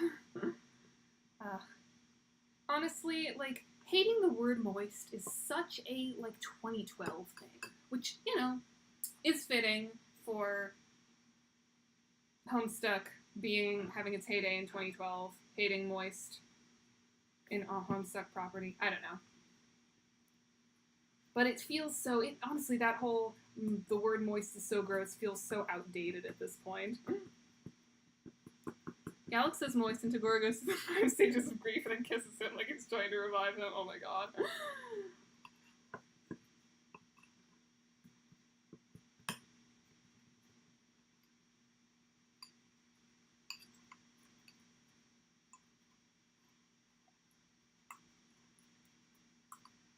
So, while we're here, I should tell you all about my plan for SawCon this year, because I feel like you all would like that a lot. It is probably going to be Friendsim 2 adjacent, not entirely Friendsim 2 adjacent, but, like, you know, I'll be using the Friendsim 2 sprites. I'm going to do a Homestuck miscast, if you guys are familiar with the world of... Tizzy just says it to be fun. Yes, she does. If you guys are familiar with the world of musical theater, like, the miscast is this show where people sing songs that are not meant for their voice part. And I want to do one with Homestuck characters where they sing songs that aren't meant for them. So you have Tagora singing Carkalicious, and Darius Punk Band singing Inherit Nothing. And also I want to make Carcat sing Born to be Free from Time's Apprentice, because I think that would be hilarious. Also, I'm going to make Janaya sing, like, actual songs and not just rap this time around. So, yeah, wish me luck with that.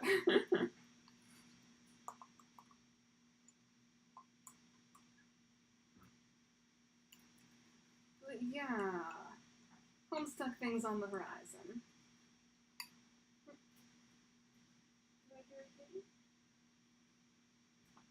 Maybe Priona will show her head and you can see a cat, because that makes life so much better.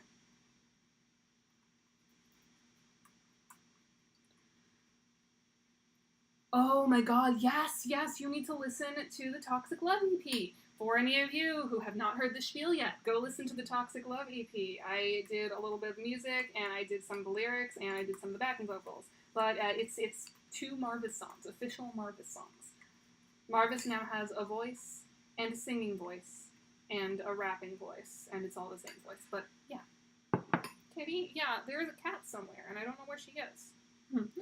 Janaya Tagora singing voice outside of parody, but at what cost? No. The Tagora one is gonna be parody. The Tagora one is gonna be a parody of Carcolicious. I'm gonna make her sing Born to be Free as Carcat, and that's gonna be unironic.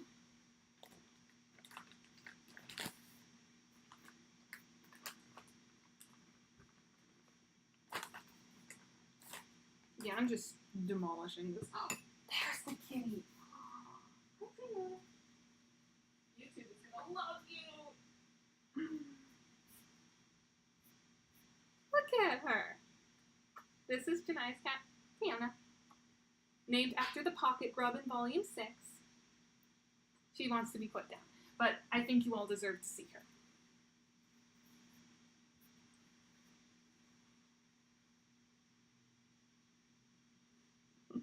Anguished by the... Oh, you want to hear Janaya sing as Tagora, seriously. Yeah, I think that's... I can't, like, picture Janaya singing, or I can't picture Tagora singing, unironically, you know? Like, with something like Broadway Carcat, like, you can do ironic Carcat singing, but also you can very much do sincere Carcat singing. But with Tagora, like... that motherfucker doesn't have a conscience. He doesn't have enough of a conscience to, like, sing from the heart. Not like the rest of the DPP members can. And yes, I count Tagora as a Darius Punk Band member now.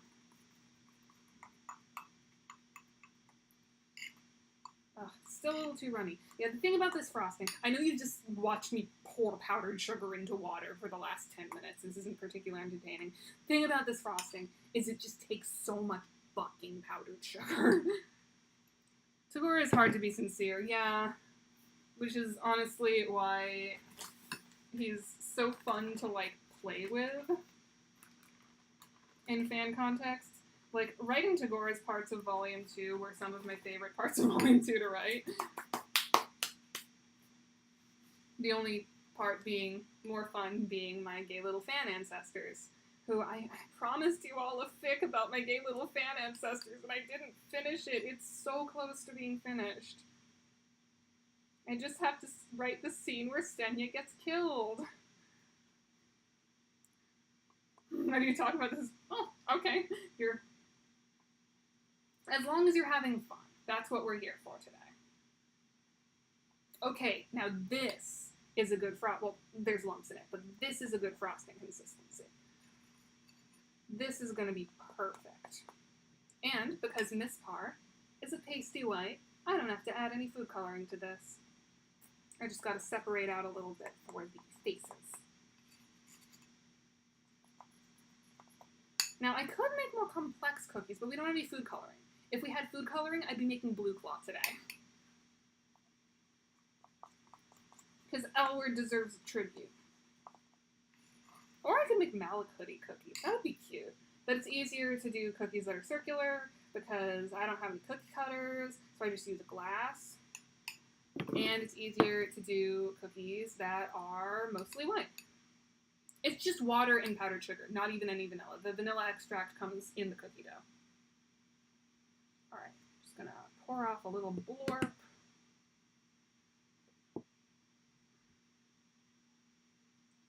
A little more of a blorb. And that should be plenty for the face.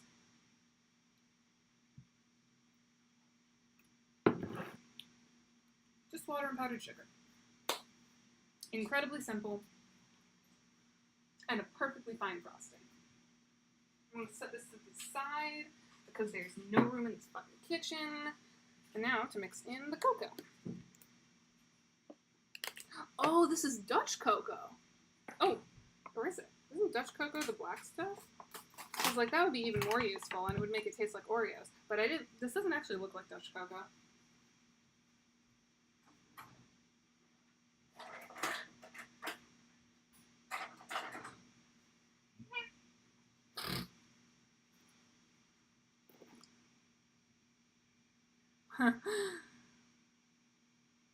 Realize you're gonna have the oven on bacon, it's gonna be almost 90 where you are.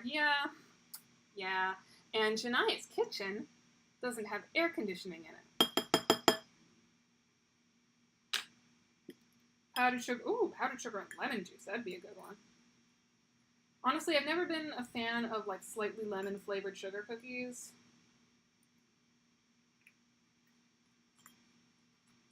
Like, the lemon wants to be lemon and fully lemon. And just the subtly lemon flavor feels off, but I feel like a lemon glaze would be good. Okay. That's not really dark enough. One more little scoop.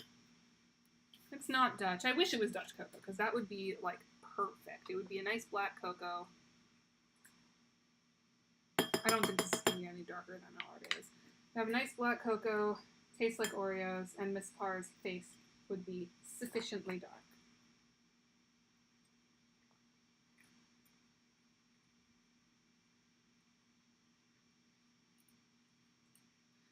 51 in Oregon? Oh my god, the discrepancy is crazy. Like, you'd think that Oregon and New York would be sort of on a similar level just because sort of similar altitudes, but no.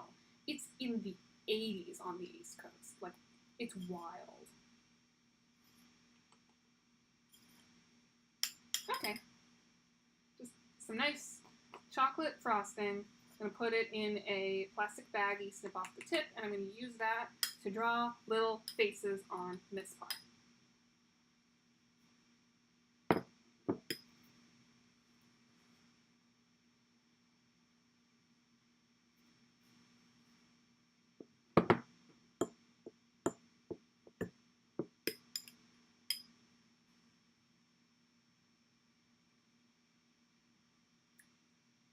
Alright. There we go. 2 frostings done. You can Dutch the cocoa, it just takes an industrial squeezer in several hours. That sounds like something we don't have. Unfortunately. It would be fun if I had an industrial bakery at my fingertips to make Homestuck food. I mean, I guess that's what Requiem Cafe is for. Too bad it's in Los Angeles. Why would I intentionally make something Dutch? What problem do you have with the Dutch? Hey. Brianna's back? Hey. Oh, no, I don't want to hurt you. I just want to show you to the audience. You got the stuff? I did get the stuff. Perfect. Do you want to help me? I would like to help you. Janaya is back. I do plan on doing my Homestuck homework, like you said. Oh, amazing. Whatever the fuck McCormick's got going on, and brown sugar. Perfect. And more dish soap, too, because I didn't have any more. Alright, let me just put this down.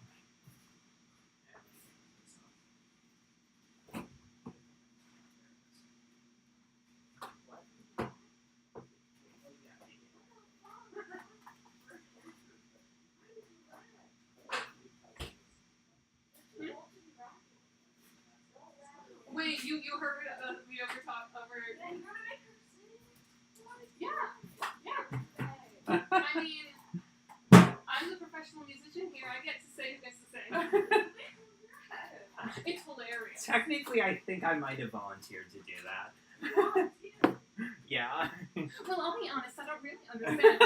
Oh yeah, I rapped twice. I forgot about the platypus controlling me. And also, you can't forget the Chicksy Chicksy rap. rap. That's what I was thinking of. Twice. I did it twice. Yeah, I did the Chixie route and I did the platypus control. Hello, Halloween Soup Truffles. We are making sugar cookies. From They are going Famous to be shaped like Miss Farheads. You can't pick me. I never read.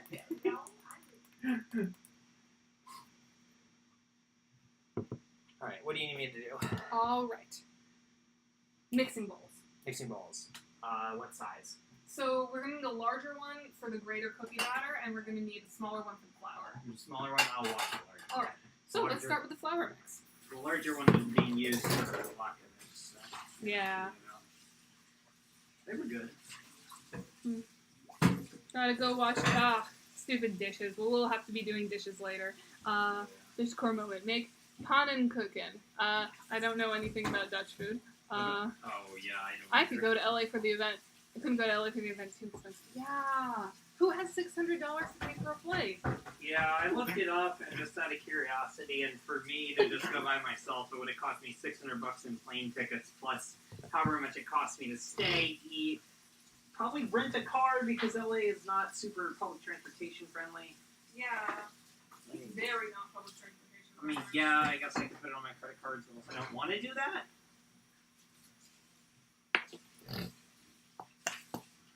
Any bowl is a mixing bowl if you're stubborn enough. I mean, not if there's not enough room for it. Do you need this to be dry or just Yes. clean? I don't like wet dishes. I'll get more paper towels tomorrow when I go to the store. Speaking of wait, where are the paper towels? I don't know. Oh, never mind. I put them over here. Yeah, I asked. Alright, that's 1 cup of flour, and I couldn't find the half cup measures, so I'm going to be using a 3/4 cup measures. Same with mortar and pestle. Yes, anything can be a mortar. Your fingers can be a mortar and pestle. If you believe hard enough. The amount of times I have crushed coriander seed with my little fingers because I don't own mortar and pestle, but that's a requirement for the curry, I think. Okay, where can we put this? Can I like set that on the side? Yeah, I can set it on the side. I love how there's this delay, so it's like... It's a crazy little It's delay. showing me what happened 35 seconds ago or whatever. I am worried that my computer is going to get irreparably floured. I mean, just do it away from the computer. Well, I can't. There's not room. Fuck. That's a good point. Do you want to, like, move the computer, like, back? Yeah, do you think you could like Yeah, clear some of let's- the appliances? Let's move some stuff out of the way so we can do that.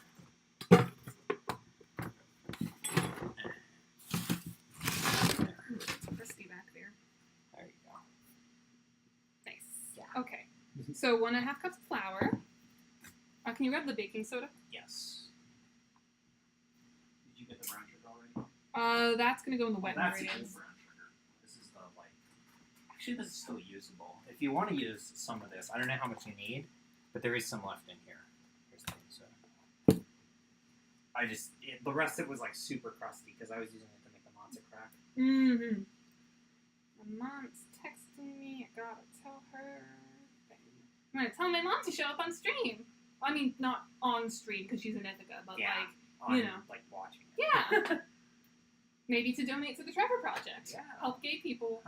Whoever donated the $200. Yeah, thank you so whoever much. donated the $200 is like You're a the savior to fucking gay people everywhere. lifesaver, because that's good stuff. I like with my light and on the camera, it almost looks like there's a window there. Except I don't. I only have one window in this kitchen. And of course, for those of you who are not New York City residents, this is the heat pipe. It gets really hot in the winter, and that's the heat source for the kitchen specifically. The infamous New York City heat pipe. We've got 2 of them. 2 heat pipes in this apartment.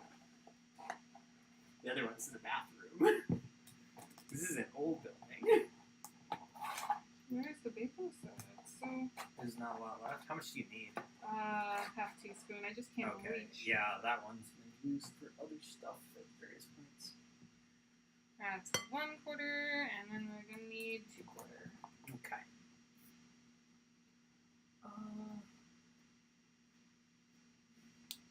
Can't even spend money on merch for the event because it's so damn expensive. Yeah. Yeah. That's That's the thing, like, you know, we're complaining about not having enough Homestuck merch, but then some Homestuck merch does appear, and, like, none of us can afford it. So, I think what we all want is free things. Oh, come on. How long is this delay? Oh, it's an incredibly long delay. This is like minutes long. I think that video's stream delay is Even beyond worse. the actual Oh, okay. chat. Because I was like, that happened like minutes ago. Thanks. Oh, hey, kitty. It's a Brianna. I'm gonna do this over the sink so I don't get salt everywhere. Because I'm going to spill it everywhere. Look at the baby. I have showed them Fiona many times. Quarter teaspoon of salt, and that is our dry ingredients.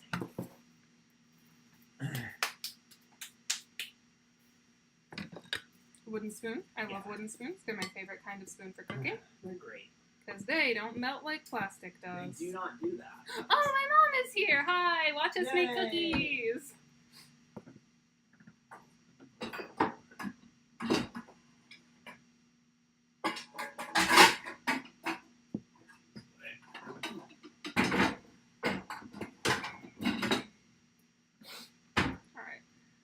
Alright. How many sticks of butter do we need? Janaya, I'm going to need your more capable arms than mine to help me mash this butter. Okay. Half Is a it cup softened softened? butter. This whole thing's half a cup, right? Let me see it. One stick is half a cup?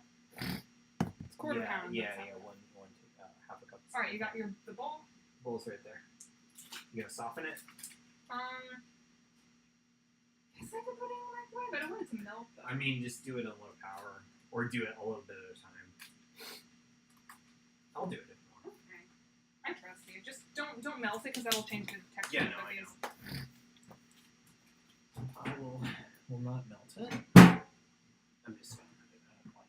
It's so hot with summer starting. What's the weather like for you guys? What's the weather like? It's 88 degrees here, and I'm still wearing a leather jacket for some reason. Still really warm out, even though the sun is going down. Listen, I have to keep up the aesthetic. I am the leather jacket guy. I'm gonna use my apparently quite futuristic microwave, Brio said that Janaya's microwave is futuristic. which is I never really thought about that, but I guess. Too bad our public transportation system, healthcare, and Literally equal everything. rights for people can't be futuristic too. Oh my god, yeah. Like, I will gladly take a dial microwave in exchange for not having to deal with, like, not having access to healthcare. Yeah, and Brioche is in France, right? Yes. And France has like such a good healthcare program. Oh, such a good healthcare system. I'm not going to pretend that France has no issues whatsoever. Oh, they got issues. It's just, they I got better feel like- healthcare than we do. Yeah, but they definitely have better healthcare than we do. Okay. Man. I have personally pretty good healthcare, but that's only because my 1 employer. teaspoon vanilla. Can I grab the teaspoon? Yes. Is that good enough to start mashing? Probably. Alright, grab a mashing implement and start A mashing. mashing implement. What sort of mashing implement should I always use either a pastry cutter or a potato Oh, masher, but if you I don't have a pastry cutter. So Yes, perfect. This is the first time I'm going to use it as something other than a potato masher. For cutting a cutter for eggs. Oh my Aw. god, Fiona. Oh, hi! That's a cute kitty. It's Over here. it's Do pointing. you want to join this? Do you want to pop on this? If you don't want to be on camera, you're fine where you are. Yeah, I think it starts like right around here. Yeah.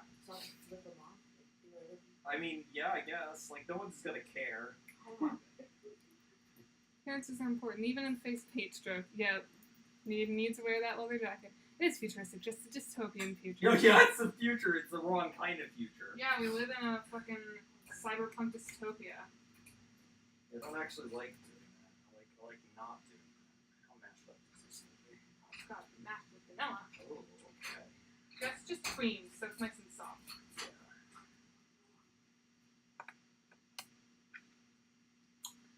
Glad I'm doing something with other people. Yesterday was very hard with a family matter, and this is a good break. I'm glad we can be a break for you. I'm glad that we can be a much needed, sweet release. What am I doing? Sugar, sugar, sugar. You get regular. What are you trying to find? Third. Oh yeah. That one? That's third. Oh right. I was like, one of them is broken, but I think it's That's a half half. cup. Well, it's still technically usable, but like the handle's broken. All right, we're gonna need a third of a cup of sugar. Brown or regular? One day, the Friendsim 2 art book will include the Mistar cookies and recipes and pictures. That would be well. The recipe is from the Fanny Farmer cookbook. It is a very old cookbook that apparently both me and Janaya grew up with. Yeah, And it's my hilarious mom that we grew up with the same swore cookie by it. recipes. Like, she gave me a copy when I went to college. I don't have that copy anymore, unfortunately. It was Start mashing it with sugar. very well worn and well loved, but unfortunately, I had a lot of stuff happen in my life. So.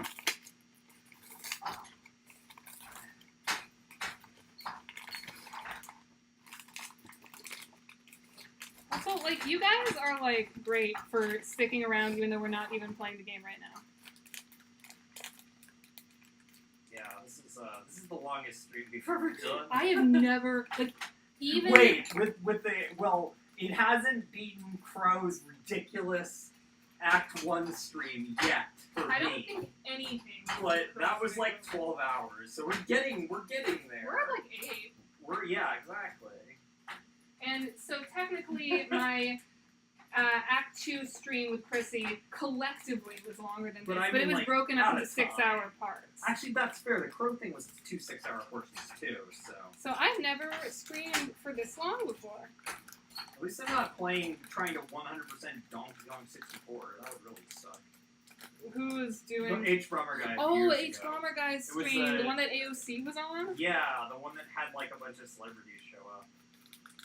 Friggin' Donkey Kong 64. God, I hate that game. Why did he do Donkey Kong 64? Because it's like notoriously bad and you can get 101% in it, which is a notoriously unpleasant thing to do. It was like a look at me suffer kind More of deal. sugar? And one more scoop of sugar. Just wrestling with the scrubby.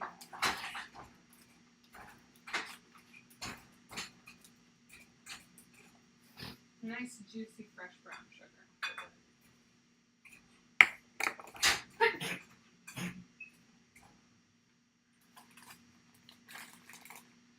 I will go say that so far as to say I had more fun playing my game than I did playing Donkey Kong 64. I would hope that you find your own game more fun. As someone who played Donkey Kong 64 on the original N64, which was not a pleasant experience. I mean, not like it was more fun than the emulator. But it was Oops. Other butter that we're not using. Egg. Egg.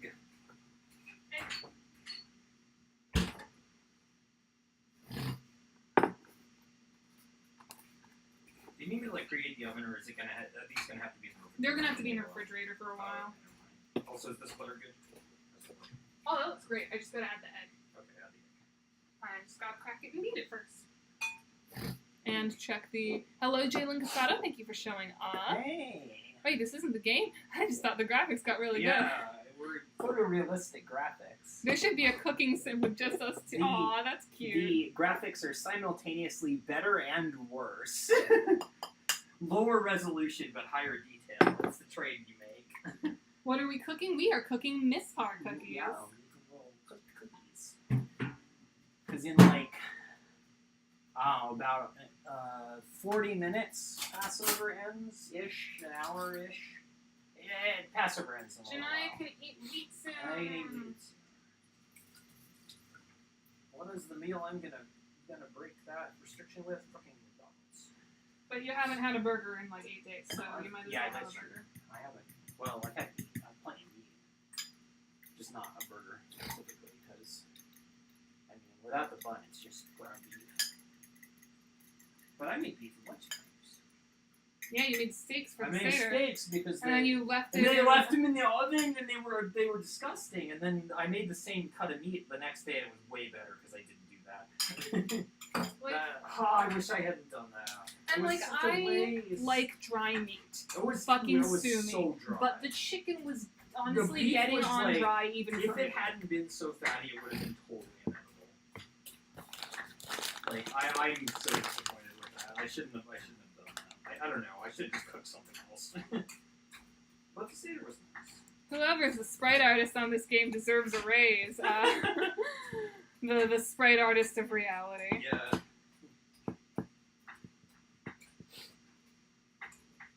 I mean, I do have a sprite of me.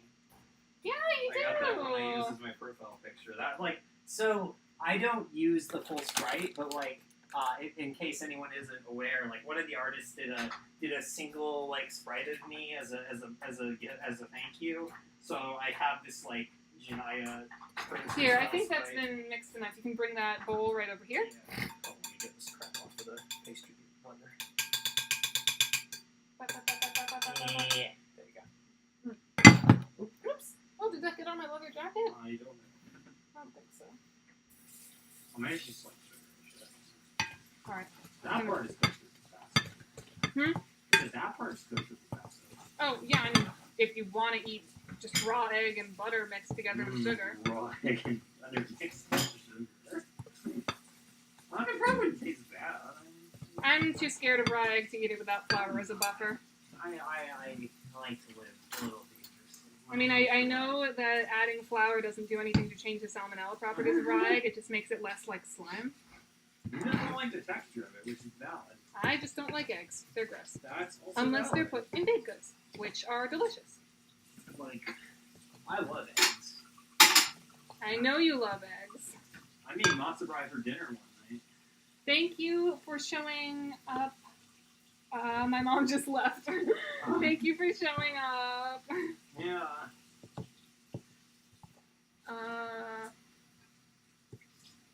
Sam, who's the sprite artist, who programmed outside. You know what? I'm taking the leather jacket.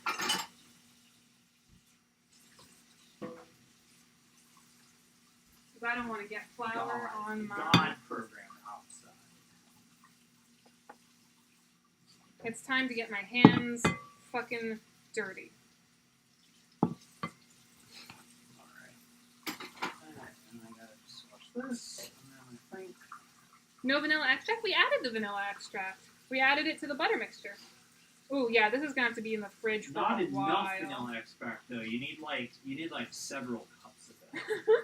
Well, you want to make Tumblr happy at least. Oh my god.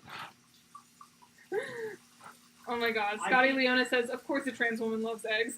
Shut the hell up. That's a good one though. That is very good. I like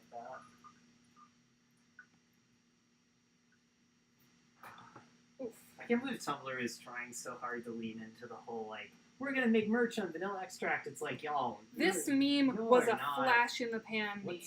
Oh, that's the frosting. Okay, so what's going on over there? Ooh, can you clean that off my computer? I flung some on. Oh yeah, of course. Be very careful not to smear butter all over my trackpad because it's never gonna come off. Also, yeah, take a bite. It'll be tasty. It doesn't have any meat in it. Oh, it does. Okay, well, I just Don't take a bite though. I mean, I don't like. God will be mad with me. Yeah, but Except that's not how it works. Yeah, but I've been you consistent. won't be happy. No, I've been very consistent. Yeah. Are you done with these measuring cups? Yes. And that flour bowl. Okay. No, I did the whole. Yeah, you did the a whole week. last week. That's kosher for Passover. That's more than I've ever done.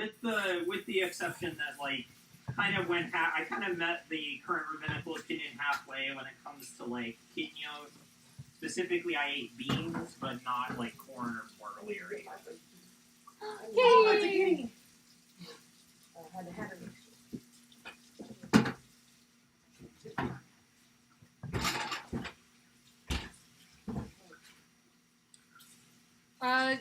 Can you grab this wooden spoon? My hands are caked with dough, and I don't want to get mess everywhere. I have them here. I had to make it. What? You had to make an appearance? Yes. That person, by the way, is my real life daughter. Yes, Naomi is over in the corner. They do not want to go on screen, so they're not going on screen. I mean, my coat. Yeah, which one? The only one. Your mug, your mason jar mug. Is it like a wine tasting? Like a dough tasting is a wine tasting? Honestly, I would go to a cookie dough tasting. No? Which one? I go to a wine tasting too. I one's just a get wine. super drunk. Today is my friend's birthday, and the first thing I said to him was Happy Homestuck Day. He doesn't even like Homestuck, but his sister does.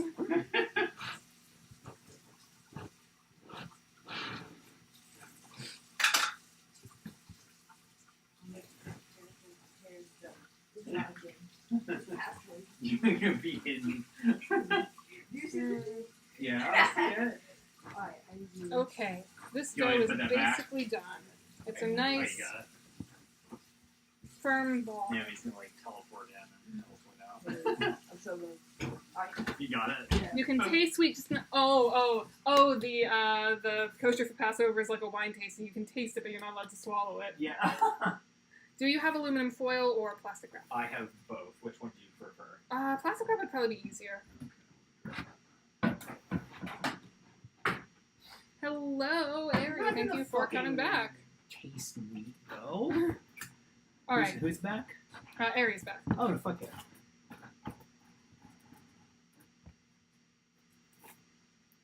All right. You just lay it down on the. Ooh, that has a. Oh, that is fancy. Just lay it down on the counter. Oh, there we go. A nice oblong shape. A cylinder, if you will. A cylinder. What's up? You said real life daughter. What other daughters do you have? Oh, you know. The internet daughter. No, emphasizing that you are real and not like a fictional person. Oh. Okay. Have a double family. You missed this, I guess. A tube. A tube. A cylinder. A cylinder. And I'm gonna put this in the How do I freezer. get a cylinder out of an M&M's tube? I'm just gonna sit it on the ice trays. There we go.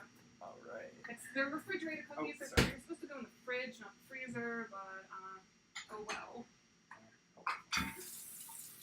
Ow, why is your water so hot? Because I live in a building from the I want it to be cold. 1920s. It has a boiler.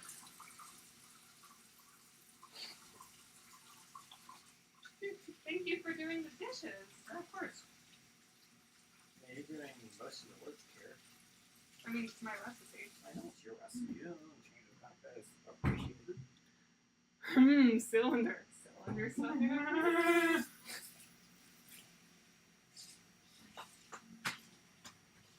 All right. So I guess we're gonna wait for Trent to get done, and then we can go back to the game. I guess. Yeah. Continue volume 4. So at the rate we're going. Do you have a piping bag, or not a piping No. bag? A just a plastic sandwich bag. Yes. Where are they? In there. I have small and large size. Little one's fine. Little ones in the little box. Where is the little one? You're tall. I can't. Oh, it's hold on. Where's the little box? It's up there. Oh. Oh, that's way up there. Fucking never mind. This is the benefit of you being like 4 inches taller than me. Yeah. I'm so jealous. Speaking of moist, you missed the moist discussion, Janaya. What was the moist discussion? Tagora would hate the word moist. You know what? I'm okay with that. I can sign Tagora would hate the word moist, and Gallic would like dismiss him for it, and then Tisius would intentionally say it to piss him off. Yes, that feels right. I co-sign. All right. All right. For the little uwu faces to go on Mispar, we are putting our chocolate frosting in a plastic baggie. Oh, when it comes time to date stuff, I have parchment paper. Oh, perfect. So that would be helpful. I bought it for you have what you need from this? Yes, I just needed one. Yeah. Since we are only doing one color of Mispar. Yes. Now, if we had blue food coloring, we could have made like Malik hoodies. We could have. That would have been really cute, except we would have to also make black frosting, and black frosting is really hard to make. Oh, that's true. How do you make it? I've made it by just crazy combining a ton of colored frostings to the point where it's inedible, so I wouldn't want it covering an entire cookie. Would not recommend that. Are you done with like sugar and everything? Yes. Elbow, also known as kitty face. Yeah. Yeah. Alright.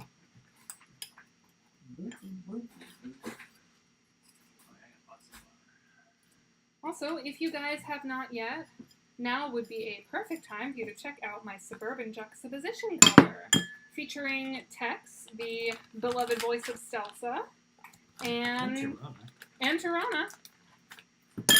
But we haven't played Tirona's episode today. We've played a couple Stelsa ones. Oh yeah, we're still a few off of that one. Yeah, we're still only on 4. We're only on 4. It's Well, already okay, 6. so but like 1 and 4 are actually 1, 3, and 4 are all pretty long. True. Like 5 is short. Yes, we skipped a lot of the stuff in 1 because like a lot of it is optional, but also like 3 has like basically nothing that's optional. Actually, you can drink food coloring. They're just hiding this knowledge from you. I mean, you can drink food coloring. If you put food coloring in your White Claw, it becomes a You blue claw. can in the sense that it won't like cause you harm.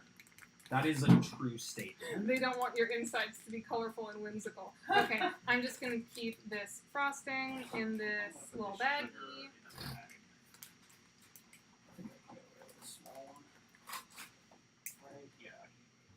I don't want this getting all caked up like the last one did. Oh, wow. The lag on my end is so crazy that, it's not even just lag. It's showing like 10 minutes before. Oh, yeah. That explains why the lag was so crazy.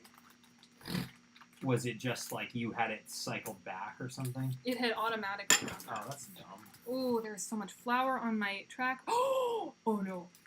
Oh no. What did you do? Oh, I hope I didn't cancel all or get rid of the live.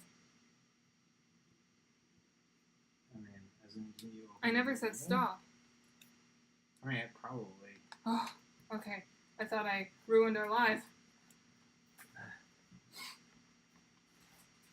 No, because, like, remember that time that you couldn't log on? Right. And it wouldn't, like, it just kept going, and you had to, like, give me the login info to stop it?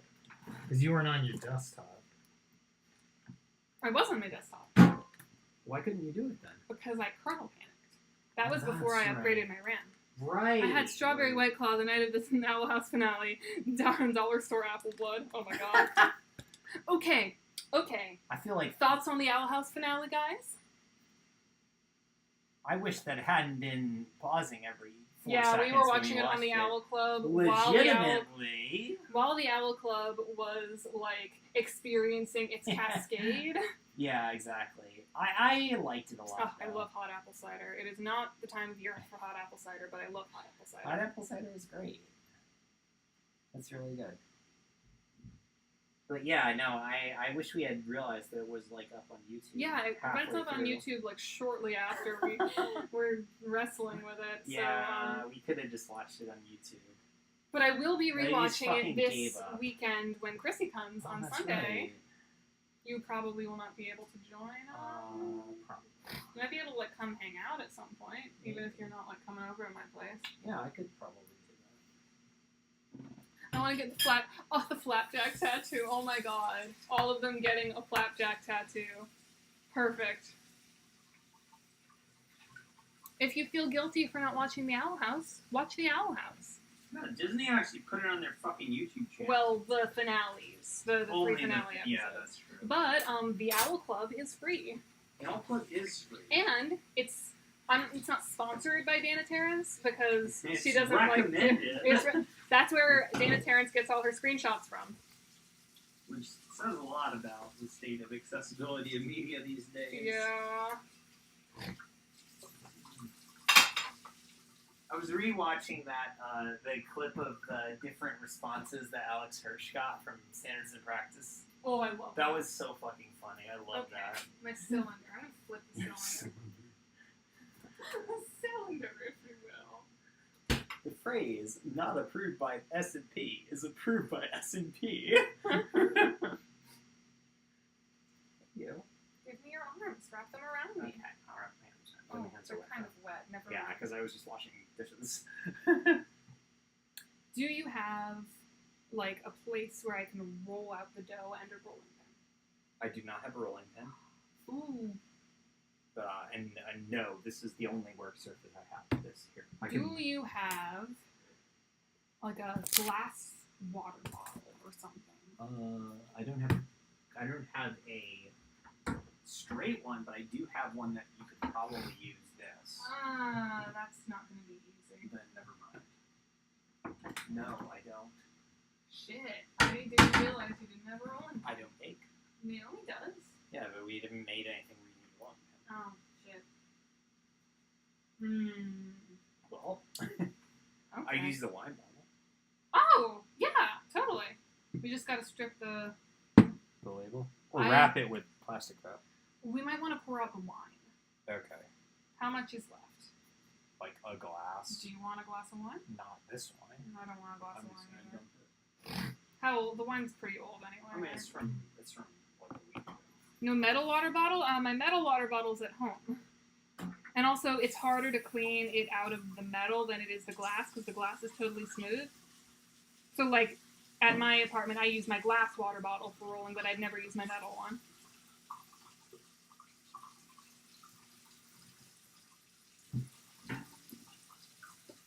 Is there a reason why the water is still on? I gotta rip the label off. It's not gonna come off evenly. Celebratory glass of wine. Too bad the wine kind of sucks. Yeah, I mean, it was fine. It was fine, I guess. But like, I'm not a red wine person. I don't like red wine. Honestly.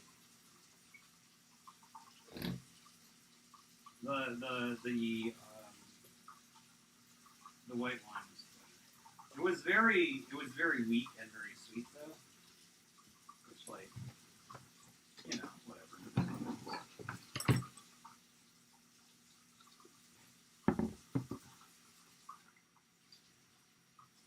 Where's your plastic wrap? I'm gonna wrap the cutting board in plastic so it'll be easier to clean, because that cutting board would be really difficult. Oh yeah, no, it'll be a nightmare.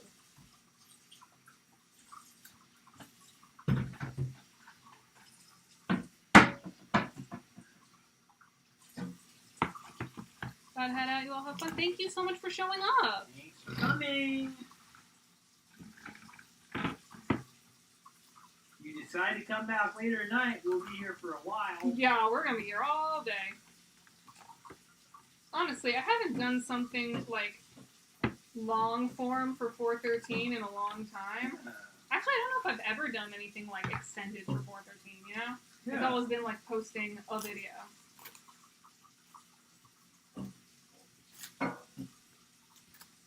Is this what the exciting world of a family vlog channel is like?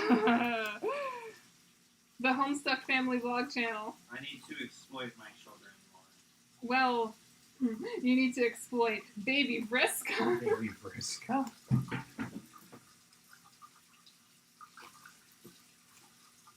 I need to exploit Brianna. I mean, Priona is basically a Homestuck child. She is a Homestuck child. Alright. This should be a fine enough surface to roll out cookies on. Yeah, probably. It's small, but like whatever. I'm trying to get this crap off the fucking label. Well, once it gets done, it'll make a good rolling pin. A thing I don't own. You're gonna keep it for rolling pin purposes? I mean, I could just buy a rolling pin. Hmm. I haven't owned a rolling pin in a while. Baby Vriska. Yeah, I think it would be hilarious if I had a child named Vriska. I'm not gonna do it, because that's cruel, but I think it would be really fucking funny. I was gonna go to a meetup at RIT because the other Homestuck to Toricon, but unfortunately we ran into a bad dude. Yeah, a bad dude is definitely a reason to not go to a Homestuck meetup. Oh no. I'm sorry to hear that. But my sister used to go to that con all the time. I never went. It always coincided with Wait, which con? Toricon in Toricon. Rochester. Oh, okay. It always coincided with other things for me, or like, you know, college happened and I didn't have time to take time off college right at the end of the year. But Nora always went, and she liked it a lot. So there's a chance that you could have met my sister there one day. I'm gonna watch this all the way off.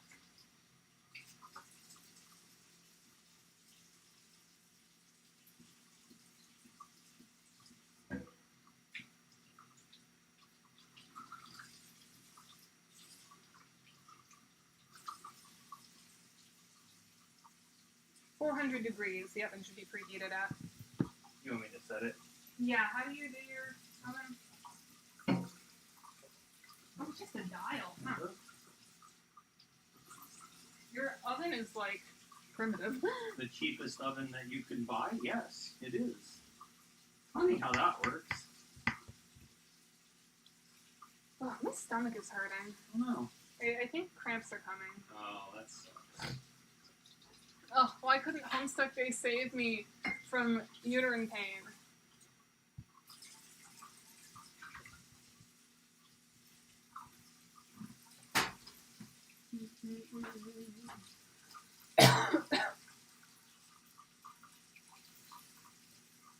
And do you have a drinking glass I can use to cut the cookies with?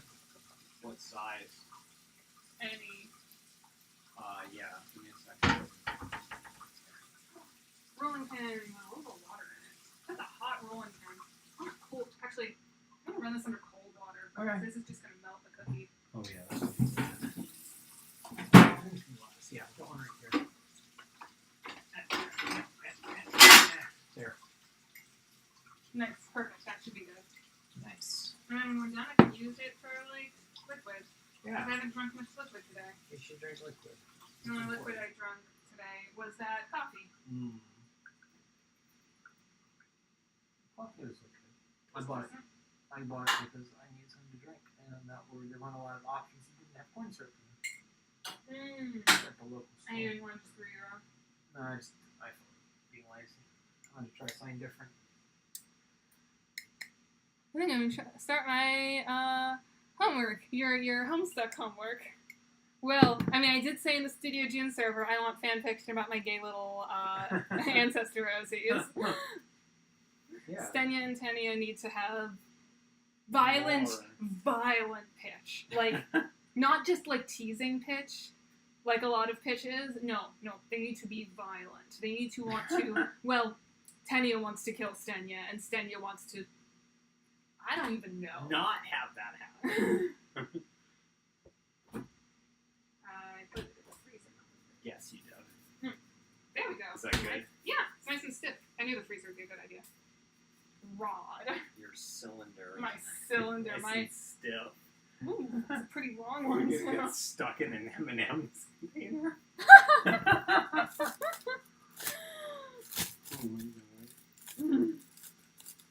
Draw them kissing while stabbing. Well, I did write a homoerotic sword fight in the thing. Oh, man. Okay, can you bring me the flour? Yes. And can you prep a cookie sheet with parchment paper? Just one? Do you have multiple? I have like 4. Okay. You want 2 big ones? Yeah. I just gotta dust each side of the cookie dough with some flour. Dust the implement with a little bit of flour, though since it's made of glass and not wood, it's not really gonna stick.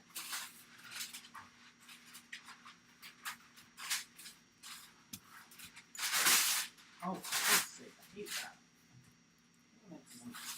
I'm gonna want to roll it out into a nice thin sheet. This might be a little too thin. Oops. Oops. Oh my god. Yeah. No such thing as a sword fight that isn't homoerotic. I think you're right. Janaya has a sword. I do have a sword. You can do homoerotic sword fights all you want. Cool. Got one set? Yeah. Oh. Just imagine this janky little circle, but with a little uwu face on it.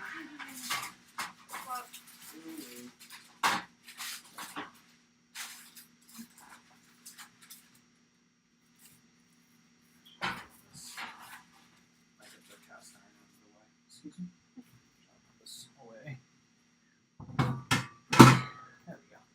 The cast iron's all properly seasoned. Yep. Yeah, I heated it up. Alright, I rubbed some flour on the sides of the dough.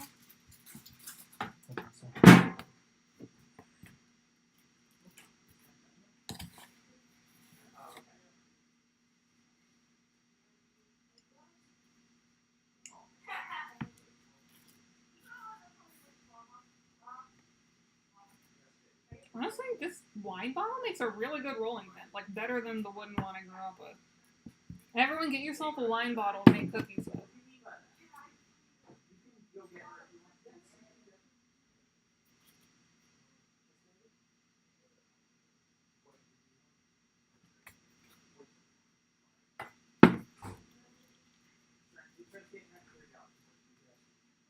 Another circle.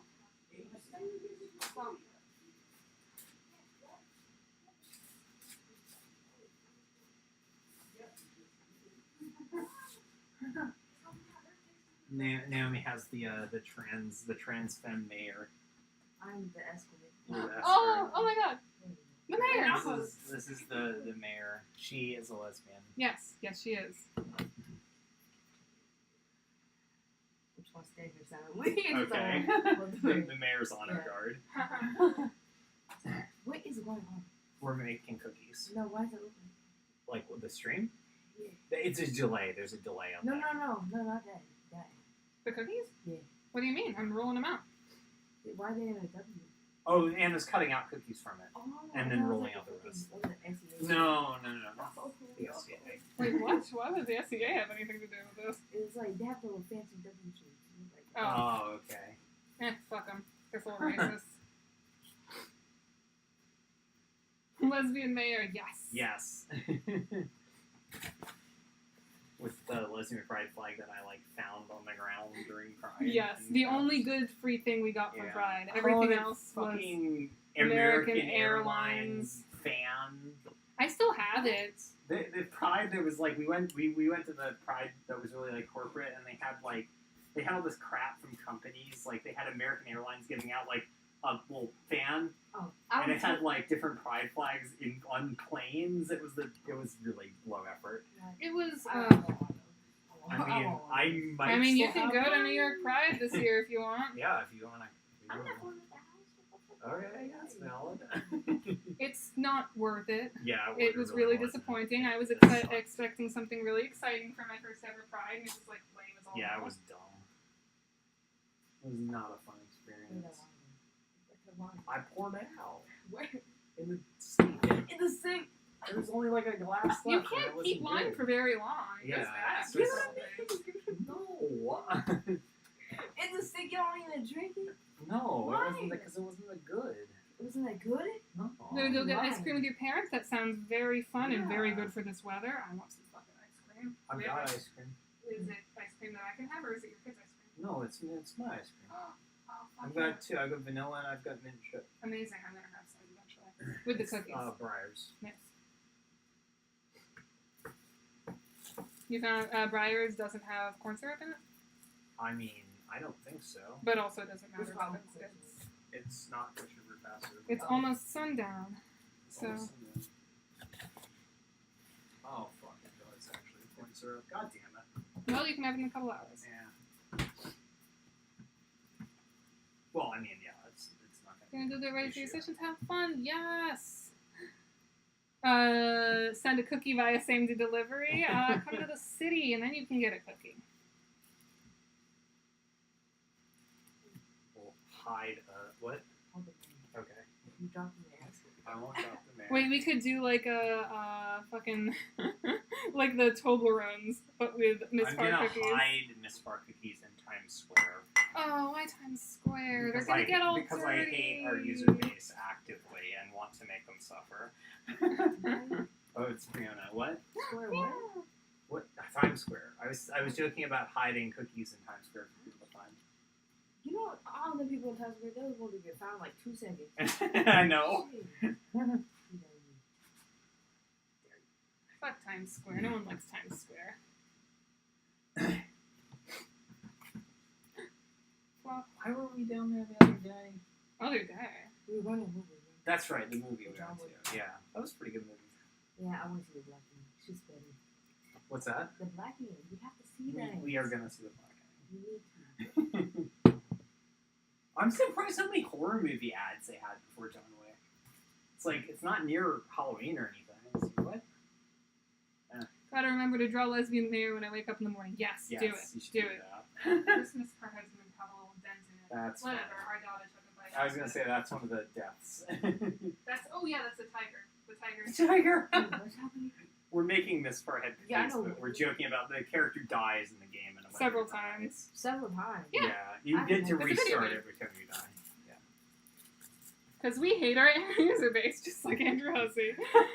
Several times. How do you die several times? He's a video game character. It's like if you Mario. fail. You know how Mario dies a million different like times? Does that really count though?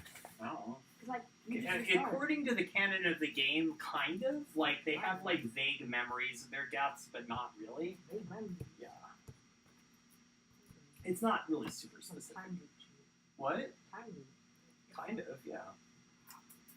I was gonna go out with Q-Wave, which like I never games for it, so I was expecting something else. What were you expecting? Like them, you know them fucking checker flags? What, like that? Alright, Like a fucking finish line? Yeah, more stylish though. I won being gay. I mean, you did. No.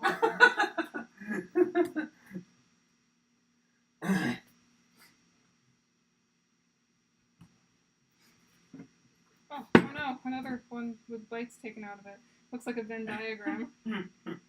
Venn diagram of cookie.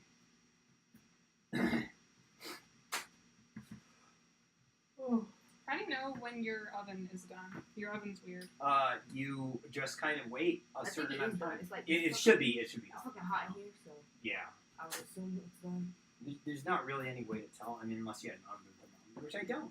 Because we are almost done with these. Just gotta I stick mean, them in it the should oven be. for It 8 should be. minutes. For how long? 8 minutes. Sit where? I don't know. No, I mean, where are you supposed to put them? I don't know.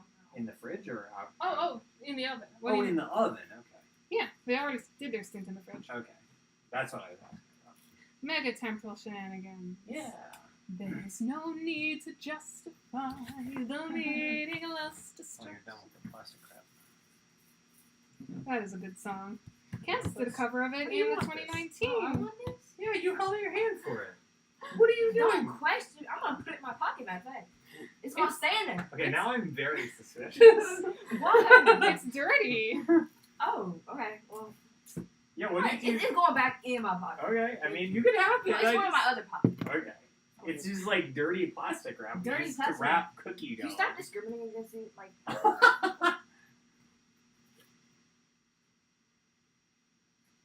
It's in my other pocket, just so you know. It's completely up to you. I want you I to never forget that. For the rest of your life. I will Last two probably Miss forget Harvard that within cookies. 10 minutes. I will keep reminding you. You're gonna be like 40, and you're gonna be like, "Still got that plastic wrap in my Alright, pocket." if I'm 40, you're probably gonna be like. Dead. I will be like 80. I will not be 80? dead. Wait, Wait. no, I'll be like 70. You're old. Wait, though. when you're Not old. No, I'm 40. When you're Oh, when you're 40, you'll I'm be gonna in be like, your 60s. oh, I won't even be 70 yet. You had them young. Yeah, you did. 60. Yeah. What? No. I'll be like 64 It'll be like Do you like in the cookie dough? ground. or 66. Cookie dough. You want some? No. Okay. Not Oh wait, yet. you can't have it yet. No, give me some that. I want to rub it in. Yay. I mean, I don't care. I'm doing this voluntarily. Like, Okay. So, I think we're done making cookies. You want to put them in the oven? Yes. Alright. Yeah, can you do it? I'm not very heat tolerant. Will I get like a disease if I eat this? No. No. Damn it. Do you want to get a disease? Yeah. No, that's like, the eggs are unpasteurized. Like, I mean, do that kind of pasteurized, but. yeah, they are. Aren't they? No. Aren't most eggs in the U.S. pasteurized? Most eggs in the US are washed. Oh, washed. That's right. No, just some difference. Wash it. What the fuck? That keeps them from having salmonella. How long does it have to be in there? 8 minutes. 8 minutes. Okay. We should check after 5. Those are set an alarm for 5. Okay. All right. Done. Good cookie dough. Very Nice. good cookie dough. Will it kill Carol if she eats this? Don't be preoccupied. Yeah, don't you know? feed it to the crowd. Because I don't know if that's good.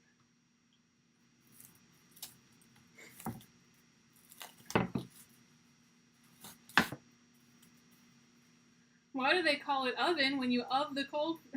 When you of in the cold food, of out the hot food. Yeah, exactly.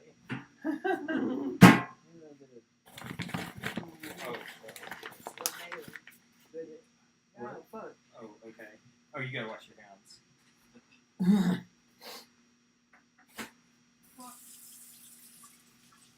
He's so cute. She's so cute. She's so cute. Now that's a good Homestuck merch. It is a good Homesick merch. I wish I had the tab can. I lost it. Real. I guess it was supposed Oh to wait, come it off. even has the little arm tattoo. It's detailed. Oh yeah. Yeah, this I here. thought it was a barcode. What? But yeah, it, Kardashian sent barcodes. there was a tab can that she held, and I don't have the tab can anymore. Here. We're not misgendering her. Again. I did not misgender her. Make her a tab can. I guess I could make her. I can make her a tab. Yeah, I have dealt with every flavor. Flavor. Even the tab flavor. Yeah. No eat though. I mean, you don't? Yeah, it's a metaphor.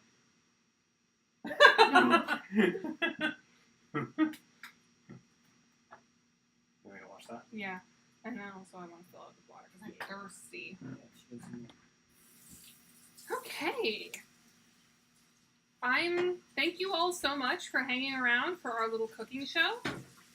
We should probably, so is Trent done with therapy? Yeah, Friendsim. Okay, when we're, should we stick around and frost the cookies, or should we switch over to the other computer and you can go on with number 4? We should probably switch over. And then at some point I'll go get dinner at some point too. Yeah, and then I'll take over narration. Yeah.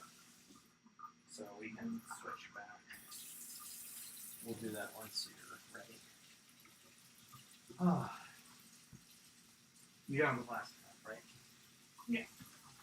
Done with basically everything. Nice. I'll get some more of this tomorrow. Oh, Naomi, don't forget grocery list by the end of today, so I can get groceries tomorrow. I mean, if you want. I mean, you got time. Split the stream? I don't know if we can do that. Do what? Split the stream. I don't. Like having 2 streams? No, there's no way to do that. Nah. It's like, yeah, it's. I'm gonna leave after the cooking interview because it's 1 a.m. something. I have a 10-mile hike in the morning. damn. Oh boy, yeah, go to sleep. Go get some sleep. Have a fun hike. This didn't really get dirty, but because it was covered in plastic wrap. I'm just gonna put it away. Actually, it goes over there. Why do you want the cutting board? I'll get washed. Like, out of your minds if you don't wash it. Okay. Plus, we're gonna be protecting the shit. Alright. Are you want to take the thing back? Or you want to wait till we take the cookies out? Let's wait till we take the cookies out because I am squeamish around heat. That's fair. So we're going to be checking them in a minute and a half. We're gonna have to probably advertise that we're back to the game because I'm sure people dropped off during Yeah. the cooking interlude. It's been fun though. I've never done a YouTube cooking show before. Yeah, exactly. Would you guys want to see more of this? AC Cooks? And it's just the most disorganized mess ever, and you don't actually learn how to cook? This is still going? Yes, this is still going. Yeah, we've been going for like a while. How Since 10 many a.m. hours? 9 hours straight. Oh, we have been streaming damn. for 9 That's hours longer. Wait, straight. really? 9 hours? 9 I hours see and it. 5 minutes. Oh, that's long. That's longer than I thought. Oh yeah, I guess that is right. Huh. It's not 10 a.m. No, it's 7:12 p.m. No? Yeah. It was 10 a.m. 9 hours ago. I was like so close to making a TikTok that was like a cooking show. I'm gonna put them there. You gonna hold them in for a minute? I'm gonna put him on my shoulder. Her, I guess. Yeah, yeah. I'm sorry, I keep This is misgendering the them. trans femme mayor. It's been decided. Naomi has spoken. Yeah. But I was so close to making a TikTok where it was. Oops. We just checked 5 the minutes. cookies. Excuse me. Want them to be a little golden brown. All right. You tell me if they look done to satisfaction. How's that look? Oh wow, they spread a lot. The bottom ones should probably go out. That paper is burned. I mean, yeah, that's what parchment paper does. I'm gonna set her over here.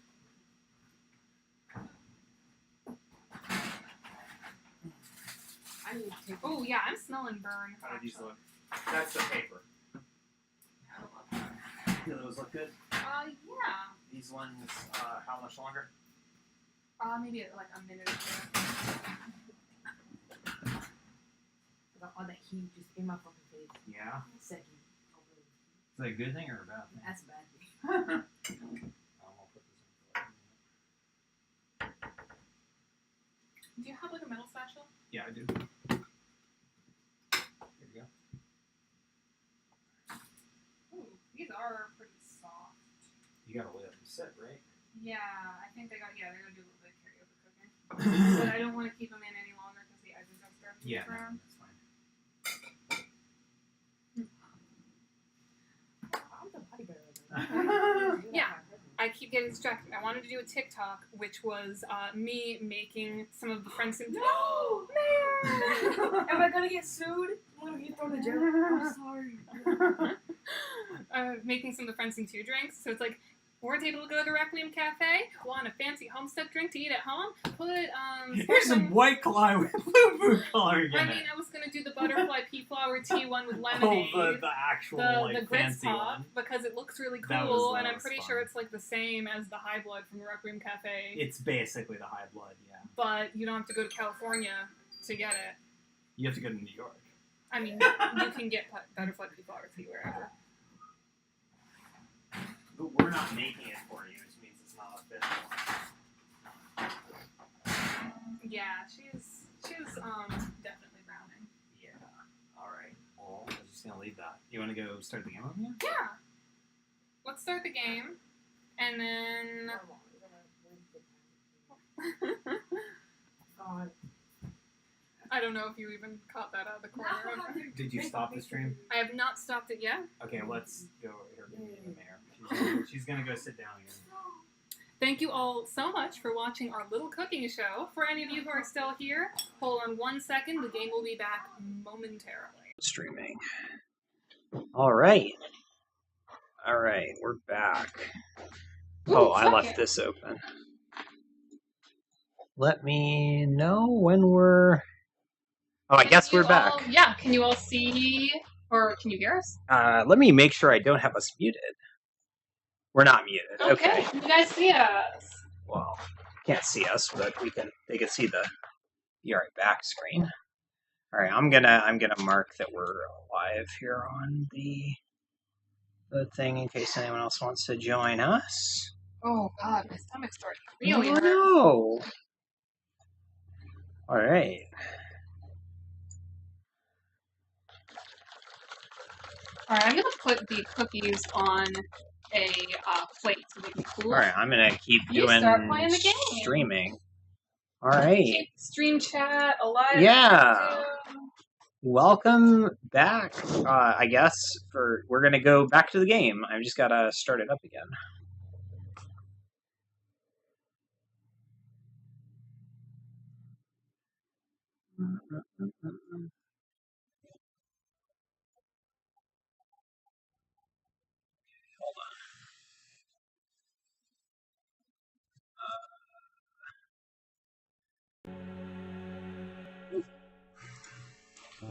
Alright, gameplay.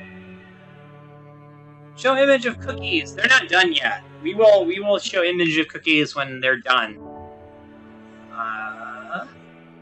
Right now, I'm gonna go back. Anna is going to do cookie related stuff.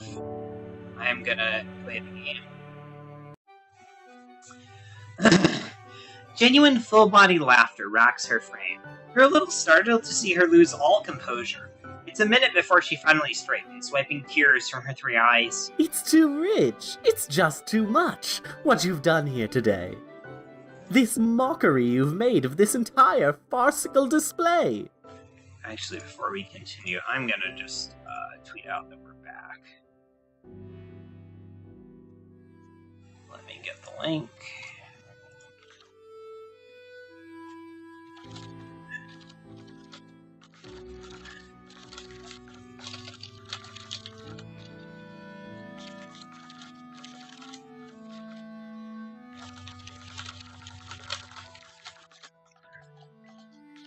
Alright. Homestuck. Homestuck 413.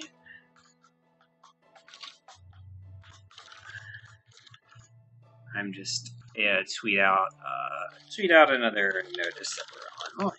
There we go. Tweet. All right.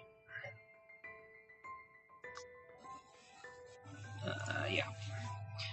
This truly represents Her Majesty's Empire. You watch as Ardata takes out her palm husk. With a few taps, something seems to happen. You receive a notification on your own device. She just posted it. Oh no! Was that such a good idea? Please, no one really gives a shit about these. I'll claim I was hacked if I must. What's wrong? Oh, that was the most fun I've had in... She remembers herself, recomposes slightly, wipes her eyes again, and makes a face of disgust. Ugh, look at me.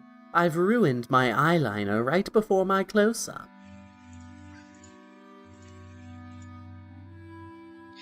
Without saying more, she gets up and moves across the room to the vanity.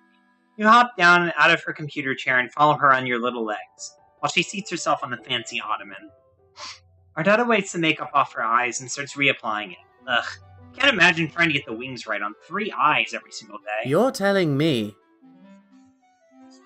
You watch as she powders cerulean along each lid, then dips her small brush into the pot of liquid eyeliner and carefully swipes it in a new paint. It's such a mundane little thing, you almost relax, before the guilt finds you. You hate how little you actually sense danger from her in this moment. You're probably just being, well, you, a sucker for friendship. So I'm going to clear out all these. Notification. Then again, who else are you going to be? Who are you? And right now, thanks to that, there's only one bargaining chip you have to play. Plus, it's surprisingly easy to rationalize. Helping her might be the best way of helping Sarava and Marcy. What are you thinking about now? How would someone like you help me? You tell Ardata the truth. There are ways out of this job. Things could still change for her. You're not lying. You really believe that. Sometimes you're so stupid it makes me want to cry. You're getting a little frustrated. What else is her plan? Staying here forever? Keeping an alien friend hanging around for funsies? How foolish of me. You're correct, of course. I'll quit. Right after curing space tetanus and building... You explain to Ardata that... you can get her out of here. You have these powers. Inconsistent, strange, unknowable powers, sure, but you're confident if she can hang on for a little while, you can get her off the planet entirely. Hell, off this entire reality. Oh shit, we missed the zine jam. Wait. It's too late to post. Oh, is it? I think so. Uh, God damn it. What are we gonna do with all these extra Friendsim 2 stories? We could just release them. I never finished. It was literally just going to be posted on the Studio June itch.io page. Mhm. Like, we could still do that. Hell, office somewhere the Empire and her superiors couldn't even comprehend, let alone find. She'd be able to just go, leave it all behind forever, like it was a bad dream.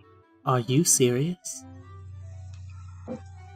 Yes, this isn't a joke. It can't happen right away, but it can happen if she trusts you.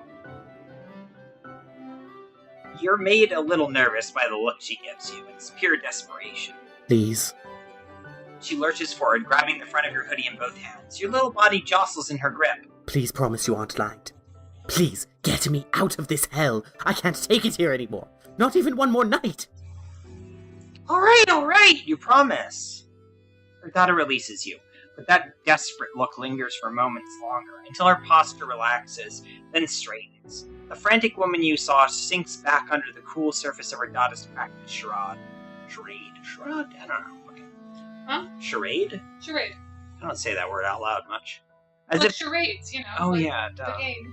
As if sensing her calm, a loud beeping comes from somewhere in the room. Ardata lifts her eyes to the ceiling. I suppose it's that time. Stay here. I'll return momentarily. She stands from the ottoman and turns to go, but hesitates a few steps toward the door. Thank you for today. It was nice while it lasted. Well, that was ominous. You wait to make sure she's gone before you realize... oh yeah. Let me save. The computer! You rush back and hop into the office chair, spinning accidentally before you stop yourself with your foot. You grab the mouse and wiggle it with all of your muster. Drat, password protected. It must lock automatically. You rack your brain for a moment, but there's just no time. It isn't worth the risk. Not when you still have to find Marcy.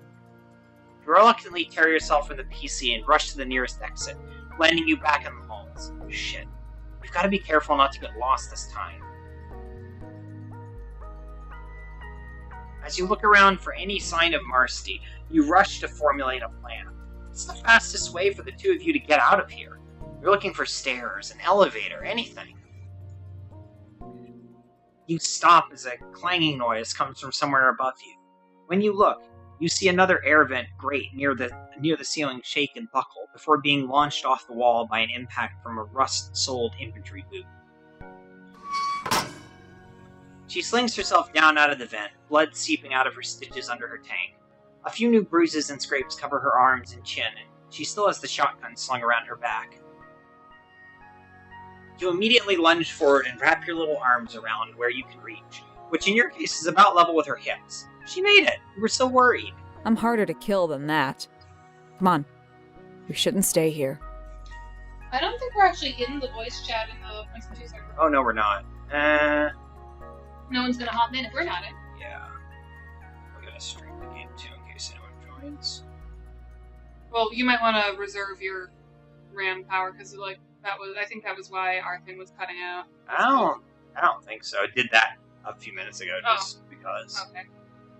So OBS is just a bitch. Yeah, I think it's OBS. The B in OBS stands for bitch. I mean, it just glitched for a fraction of a second. Oh, bitch ass. You agree. You two have got to get out of here as soon as possible. You'll help her find an exit. No, I'm not leaving without those coordinates. You get it, but it's far too dangerous. You explained they were just in Ardada's office, and you saw enough to know you shouldn't have ever let her come here. The two of you need to get out now. Her office. Take me there. No, you were just saying. I know. But I've come too far to give up now. Please. I get it. But I'm asking for your help. Shit. Okay. You can't refuse such a blatant demonstration of character development. You take Marcy's hand, and the two of you rush back to her office. Marcy takes in the surroundings for a moment. It makes you realize how on brand this space really is. It must be leaving an impression. No time for that, though. You two land in front of the computer, where you explain to Marcy that the machine is locked by a password. She tries a few things quickly, but to no avail, swearing faintly under her breath. It's no good. Any idea what the password might be? Wait, actually, it's entirely possible you might have some idea. Disgusting. Bingo, you're in.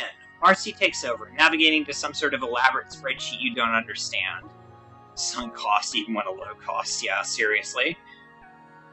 She finds the cookies are gone. What happened? We're back to the game. What's the cookie? What are the cookies doing right now? The cookies are cooling. They're cooling. Yeah. Because if I tried to frost them now, I'd burn my hands. Yeah, that would be bad. She finds what you guessed are the coordinates and quickly takes a snapshot with her palm husk. Yes. But it looks All right. like in the Let's get out of here. Chat, a lot of people really like the cookie interlude. Oh, so do you want me to do more cooking streams? Going so soon. We should make make curry at my apartment. Oh my god. On stream. Maybe on a Saturday when I know both my roommates are not bother them. That would be fun. I see you've brought more friends. How delightful. You spin around and put your hands up. Ardada walks toward the two of you. Marcy acts fast. She grabs the shotgun, slinging it back up and pointing it level to Ardada's chest. Ardada stops. There's a moment of panic before she settles her with an intense look. This is your friend. You tell Ardada to stop. It doesn't have to go like this. I'm afraid she's made a terrible mistake. Another step, only a foot away from the end of the barrel. Your little body shakes like a leaf and sweat drips from Marcy's brow. Don't ever hesitate. You feel your arms begin to move. You reach into your pocket for the laser pistol. Panic surges as you feel your little grip settle around the handle, your finger on the trigger. Marcy watches in horror as you pull it from your hoodie and raise the gun. To your own temple. Marcy backs away, her eyes darting between the two of you. Now, let's drop that weapon. Marcy. The look on her face breaks your heart. Frustration, rage, sorrow, and finally defeat. Damn it! Marcy lowers her arms, dropping the shotgun. Her hands come up a moment later. Ardata steps forward and slides the weapon away with a sweep of her foot. You're helpless to watch as she backs Marcy towards the restraints in the corner of the room. If it's any consolation, I feel for you. Save, because we're coming up on the part where we have to react quickly. We gotta save her. Yeah, that's what I'm trying to do. I can't remember what I'm supposed to say. Ardata pushes her down into the seat. Marcy allows herself to be strapped in, while you're stuck there holding yourself hostage. This is all going so wrong. Made worse by the way Marcy looks at you with regret. Like this is her fault. That guts you to your core. Ardata pauses to pick up a scalpel from an assortment of diabolical tools in the wall. Her chest seizes up. I almost wanted to see you win.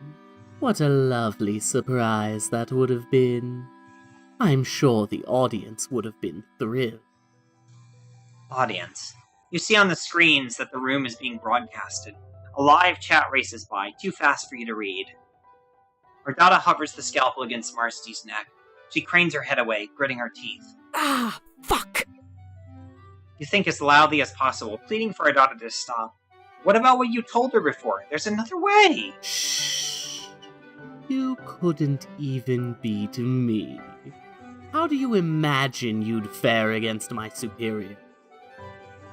Did the Empire give Ardata her drip? I feel like she had a large role in her own costume design. She would have had to request that. Yeah. The Empire's pretty practical. Because if you look at her like chitter profile, that's actually her like original uniform. That's like the Empire issued, which is very different. Yeah.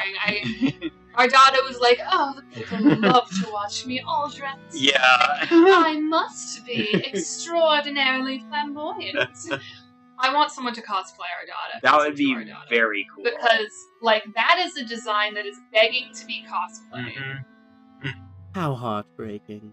How truly heartbreaking. You've no idea how much you've let me down. I simply must repay you.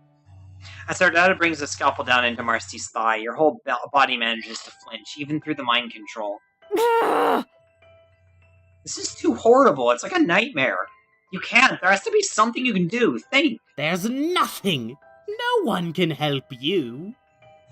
I'll prove it to you once and for all that your pathetic little revolution is nothing but a pathetic wiggler's dream. As Ardata lifts the blade, the lights suddenly cut out. You freeze. One by one, monitors come to life along the back wall. It's... Savannah! What's up? Can't stop the signal, baby. You. How sad. You've gone through all the trouble of breaking into my feed just to watch your friend die. You've never accomplished anything in your short, pathetic life. And today, you amount to nothing for the last time. You know what? You're right. I admit it. I've been wasting my time down here. Putting my headphones on and blocking out the world. Shit's sad. My content isn't enough to stop the Empire. Which is why I bugged the alien before they left my hive. You! Ugh! That's right. I've been broadcasting from their mic for the past hour. Whole planet heard every last word. You are in so much fucking trouble. No, you've ruined everything! The feed cuts again, and this time all the screens turn a bright, overwhelming violet. If Ardata looked angry before, terror overcomes her now. She backs away from the screens. A silhouette of a figure you don't recognize flickers into view. Immediately, a sinking feeling hits your stomach. I have to express my disappointment, Captain Carmia. The Empire had great hopes there of we you. go. Now I hear some. It would be Hello. inconvenient Hi. to find your replacement. It is... Who is it? Oh, Hey, Juniper. It's Juniper. Hey. Nice to see you. Nice to see you too. How is your 413 going? Well, I was working most of it. Rip. Yeah. Couldn't take off for this nationally recognized holiday, you know? Exactly. We're in the middle of Volume 4. I'm streaming it to the chat if you want to watch as well. Hi, Imperator. Silence. You've lost your right to speak. I don't need to hear A whole from bunch dead of that was worms. lost on my end. My computer is being a little bit slow right now. I've alerted the guards. They will be with you shortly. But don't worry. Talent like yours won't go to waste. We'll plan a grand finale for your show. So we just like streaming here inside the. I'm streaming to the chat in case you want to like follow along, but we're streaming to YouTube right now. Streaming to YouTube. Okay, coolio. Say hello to all of my articulate subscribers, except not all of them are subscribers. I'm sure. Hey. Well, yeah. Hello. Nice to see everyone on stream. As soon as I can actually load up the actual YouTube stream. Hi, I'm Juniper. I guess you might know me as also being the voice of Felipe. Lugosi. We haven't gotten to your route yet. We will eventually. It'll be a while though. Hey. On 4. Yeah. I just wanted to drop it for a little bit to just at least say hi and hang out for a little bit. Yeah. We're gonna do the quicker way through Volume 6. I don't think I'm gonna do the whole bucket thing. I'm gonna do the one you can do at normal difficulty. That's one less step. Just because it's faster. Understandable. I Have an slowed the excellent day. difficulty down because I kept dying in the walk around sequence of Land 3. The feed cuts. Our data buckles, winded by the realization of what's happening. You feel her concentration shatter, the hold in your mind releasing in an instant. She turns to the two of you, wild, uncomposed. I'll punish you. You think fast. This might be your one chance. What can you do to create a distraction? You take the laser pistol and crank it to its highest setting before locking the barrel shut. You pull the trigger until it clicks down into the charging state. Hold it above your head and... Was that the wrong one? No, you gotta pick one of the throws. Otherwise you'll blow yourself up. Oh. You come to in a moment. The room is dark, besides occasional sparks from severed wires and the small flames licking across the ground. You cough up some dust and heave yourself back to your feet. Alright, saving time, because this is the part where I have to say the right thing, and I don't remember what the right thing is. The first thing you do is race over to Marcy, unbuckling her from her restraints. She seems unharmed by the explosion, staggering upright and gripping to your shoulder for support. You give her an apologetic look. She could have been hurt. Don't. It was a good idea. As the two of you move from the chair, you spy her daughter dragging herself out from under a collapsed console. She stands and settles you with a glare as an Alternian hiss boils in her throat. Marcy pushes you aside and lunges. The two collide in a contest of shoves and blows. Wait! She's cut off by a solid punch to her jaw. Recoiling, you see her dig into her robes for a small black dagger. Marcy barely leans out of the way in time for the blade to just catch her cheek. She puts a hand up against the wound and it comes away ruined. The fight resumes, and you scramble around trying to find the shotgun. You don't understand what they do to me. The Sea Dwellers. The Subjugulators. You're afraid of clowns? That's fucking pathetic. You find it. Remembering the hostage situation from before, you check the shells. The shotgun is empty. It's been out of ammo this whole time. Marcy was bluffing. You don't know whether to be relieved or increasingly desperate. The High Bloods would never let me go. They'll come for you too. Everyone's a high blood to me. Ardata makes another swipe that puts a red gash into Marcy's arm as the dagger connects. She grabs Ardata's wrist, trying to wrench the knife away. They trip on rubble and go down. The fight is quick, messy, and ugly, and Marcy is winning. Her eyes are wide and red.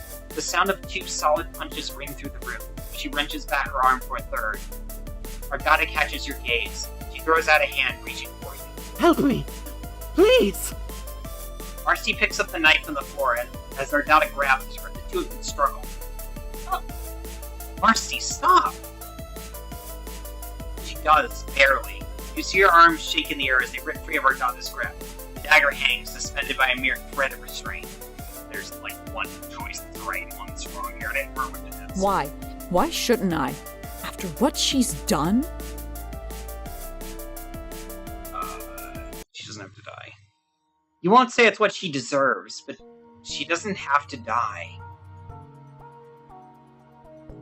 You can take Ardata away from here. Make sure she never hurts anyone ever again. Marcy doesn't have to do this. It's over. The knife stays suspended for 1 moment. 2. Before Marcy's posture slumps, her arms falling to her sides. You finally let yourself take a breath. She tosses the knife away. It skitters under some desk somewhere, and the room is quiet, except for the crackling of the flames and all of you gasping for air. It's done. You lived.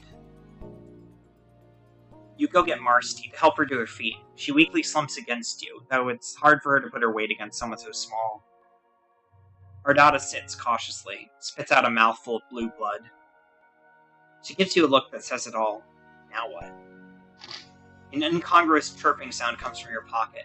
You take out your palm husk. Sarava's calling you. Holy shit, I'm so fucking glad you're alive. The signal cut out and I saw an explosion. I'm on my way. Hang tight, okay? Oh, I'm feeling real sick. Oh no. Maybe it's because I haven't eaten much, maybe it's because period's probably starting and I'm feeling bad. You promise to hang tight. You think you'd agree to just about anything right now, though. You're still catching up to what just happened. In a few short moments, they come through the doors of the office, taking in the sight of the chaos and destruction. Holy shit. Sarava, how did you get up here so quickly? Stairs. You weren't watching the stream? Masty killed, like, all the guards. Okay, fair enough, you guess. You help transfer Marcy over to Sarava. They sling one of her arms over their shoulders. That's when Sarava notices Ardata. They scrutinize her intensely with their one green eye, looking occasionally for you for confirmation. You try to make a face that says, "Please somehow believe that I have this under control." Wow, okay. You sure this part of the plan, little dude? Yes, it's a lot. You know you're asking a huge favor, but can you give them the details later when we're not standing on top of an Imperial tower with reinforcements on the way? You're lucky I love you so goddamn much. Fine, let's, Oh, shit. What's the problem? Don't tell you there's something else you forgot. We can't leave. Soldiers will be at the foot of the building by the time we get down there. She's right. We're trapped. No, you're not. The 3 of you turn to Ardata. She shrinks a little. You're not. I can help. My helicopter. Helicopter? My whirlwind. Upstairs. It'll do. Come on. Wait, you got anything you need to do before we go? Because we are, like, never ever coming back here, Lumfel. Do you? You rack your brain for a moment. No. Nope, let's blow this stuff. When you get to the roof, the faintest hints of daylight are threatening the edge of the sky. Time flies when you're under mortal peril. You want to feel relieved, even though you know the Alternian sun will kill you. For the first time since you started your adventures, you're suddenly overcome with a ferocious homesickness for Earth. Soon, you tell yourself. Hopefully, soon. Ardata's helicopter waits on the center of the platform. As you approach, Marcy shrugs herself off Sarava's support and walks away. Hey, pilot, where you off to? I can fly it. Just give me a minute. I need to be alone. Okay, don't take too long. We gotta get moving. Marcy goes to the edge of the platform and sits down. You watch her for a while, then turn to the rest of your friends.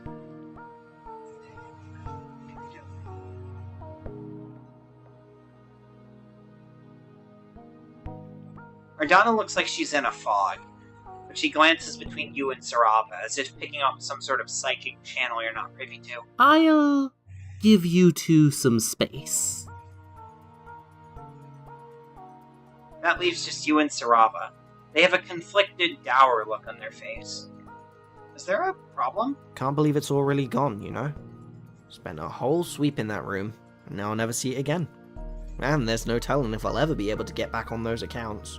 I'm, like, a mega fugitive now for sure. You're sorry about that, you tell them. You know how much it meant to them. Sarava shrugs their shoulders, looks away. It's fine. It's whatever. Nothing to be done about it. You just gotta move on and accept shit as it is, am I right? I'ma let it be. Besides, something tells me we're gonna have bigger shit to worry about. Especially with Ardita. Got no idea how I'll be explaining that one to Malik. Yeesh, don't remind you. You have a feeling this branch is gonna be a doozy. Sarava smiles politely as what must sound to them like insane ramblings. That's fine. You couldn't ask for a better, more tolerant friend to take your strange bullshit in stride. Let's just go.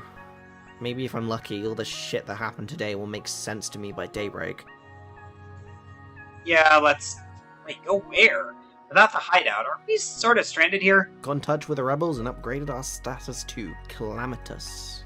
Turns out we got lucky. There's someone who can swing by and grab us if we head out to the dunes. Okay, whew, there's the plan. Somebody else's plan that you don't have to enact or manage yourself. You just nearly collapse in sudden relief. You get to leave. You're telling me. I'm gonna miss my computer. Marcy gets up and approaches the helicopter. Sarava gives you a nod and jogs over to check in with her. You wait for Adana to return to your side. This is it, I suppose? I'll be handed to the rebels, to await my fate, whatever it may be. Well, you're still planning to keep your promise. You told her she could leave Alternia, and in spite of everything, you're gonna keep that promise. You really don't know how to feel about this. Something in your gut twists and turns, but doesn't she deserve a second chance? You say that decision is a bridge you'll cross when you get to it, but you have the feeling you crossed it a ways back and burned it to the ground in the process. I couldn't have imagined this feeling. Feeling? What feeling? It feels free. She says nothing more. You don't really seem to have words either. The two of you head for the chopper. Sarava climbs in, with Ardata following after them. Marcy stays leaning against the slit-open door, her arms folded, her expression stern. She seems a little more focused. I don't understand. Why her? Do you just not care about any of the people she's killed? Marcy, you're sorry. You didn't mean to even imply that. I'm asking you because I want you to give me a reason. I'm tired, and I'm in a lot of pain. So make it a good one.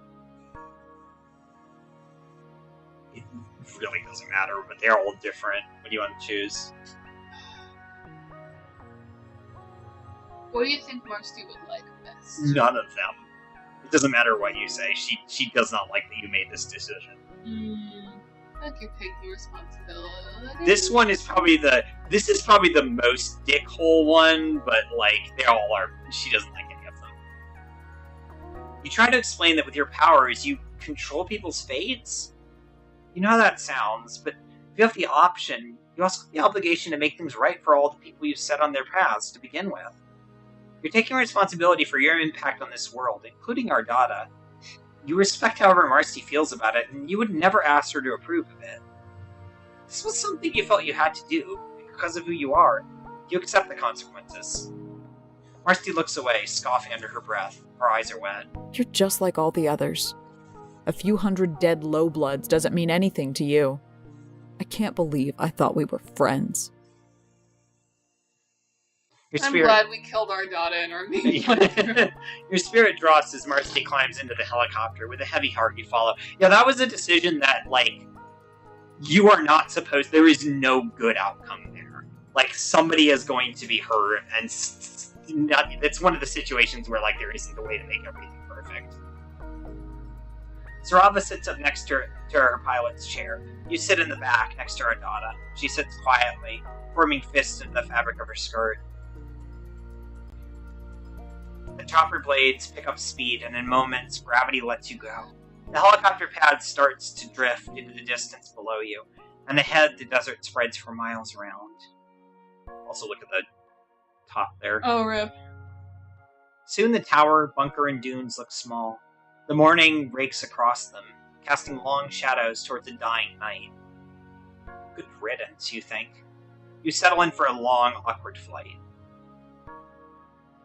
You set down somewhere out in the desert, a fair distance from the tower. You're not sure exactly where. All of the desert is kind of blending together lately. You stumble out of the chopper, still feeling a little bit queasy. Not sure if it's from the flight or the general omnipresent horror, but it doesn't matter. What matters is you really, really need to barf. Damn, you got a lot in you, huh? That is a surprisingly accurate statement.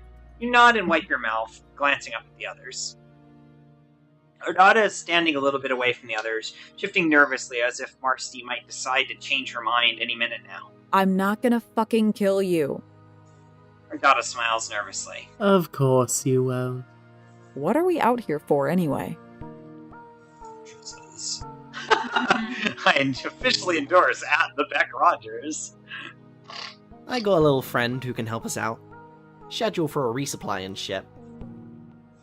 So does the and shit include the possibility of their friend getting everyone off this weird rock? They tried replaying it so many. Oh, we've got our DDP, one of our artists is in our call as well.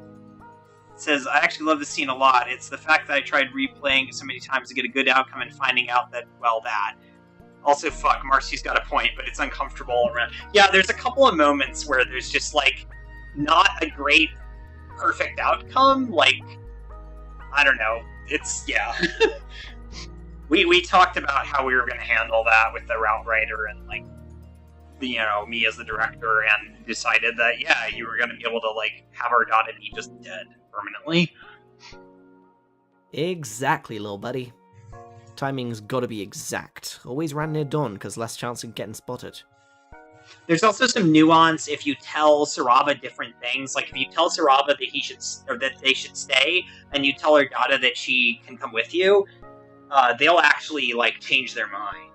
Because they get offended that you are like, yeah, you should, like, stick around, but I'm gonna take her and she can leave.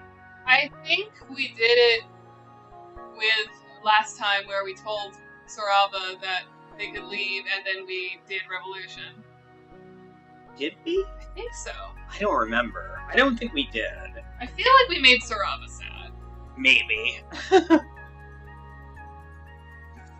You glance nervously at the horizon. It's definitely getting brighter. At least you can shelter in the helicopter if you really need to. Damn. Can't believe I'm finally getting out of here, though. Shit's crazy.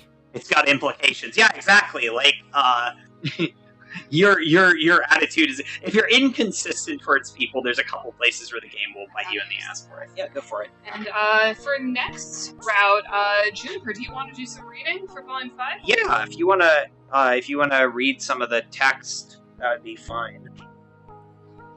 Just to give Janai a break. Yeah.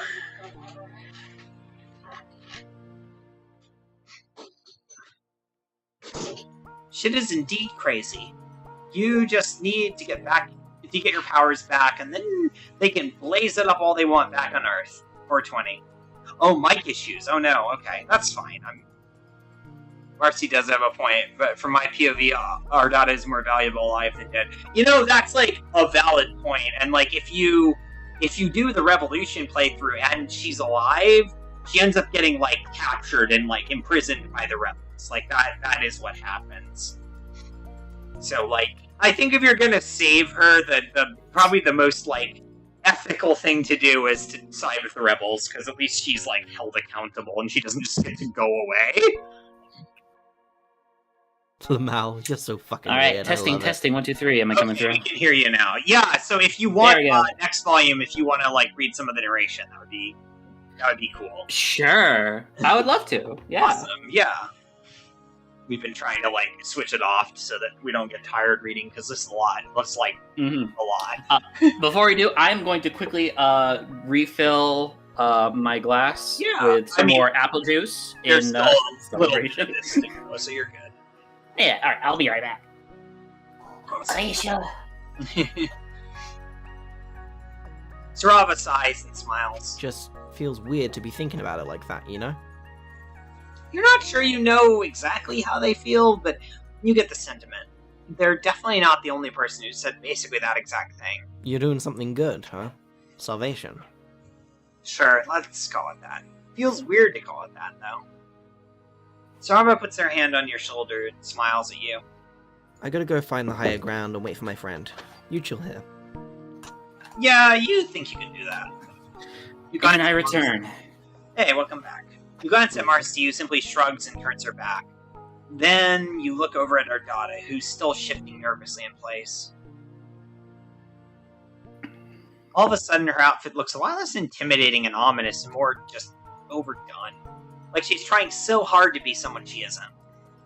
For the briefest moment, you feel like you can see the Wiggler that she might have been once been, shaking and nervous with every expectation put on her. It might just be wishful thinking on your part. It's not the first time you've looked at a bug-themed cerulean and thought, I can fix her. What's your problem exactly? You keep staring at me. You're just thinking, is all. You still feel weird about this, like Ardata just gets to walk away from everything? You look over at Marcy again. Should have just what, exactly? Never mind. She does realize that back on Earth she's not going to get to do much murder, right? Preferably no murder. None is the amount of murder she gets to do. Ardata glares at you and her shoulders slump. I feel like I've made my position on all of that clear enough.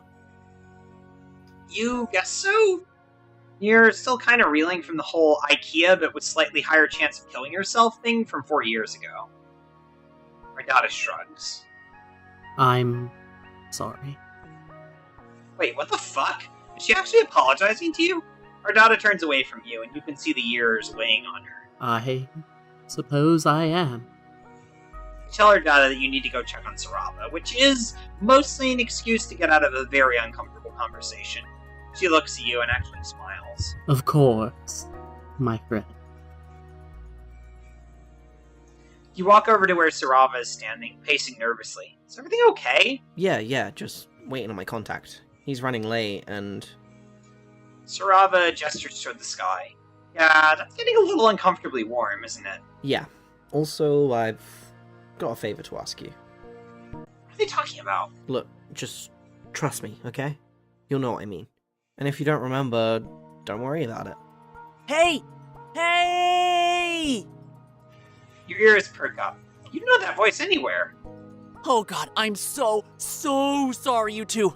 Things got a little crazy down on the ground. Base is on high alert.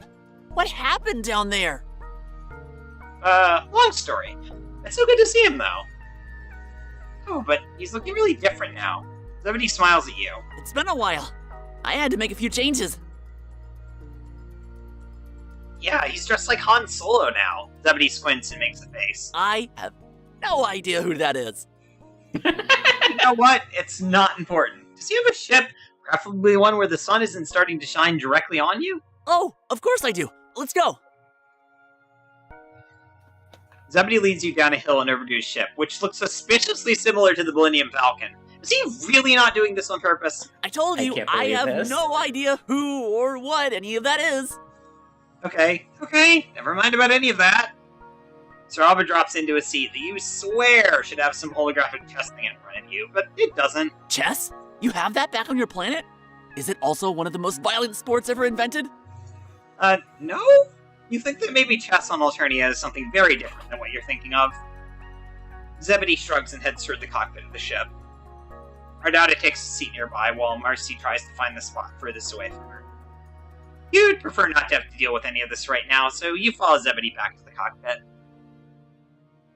Zebedee is already making pre-flight checks when he notices you hanging out the door of to the cockpit. Hey, good to see you again. Have a seat. You can fly up here with me.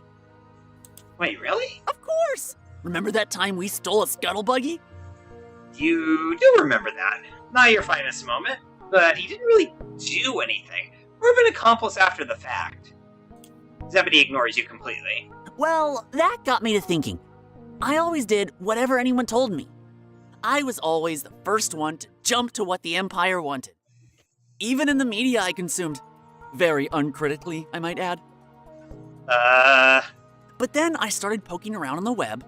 I found all these rebels talking about changing things for the better. So I thought maybe I could feel that thrill I felt as a criminal. Accomplice after the fact. And maybe I could help people too. So I got in touch with some people I met online and started going to meetings. And then I found out that the rebels don't have that many pilots, on account of most of them get sent off-world.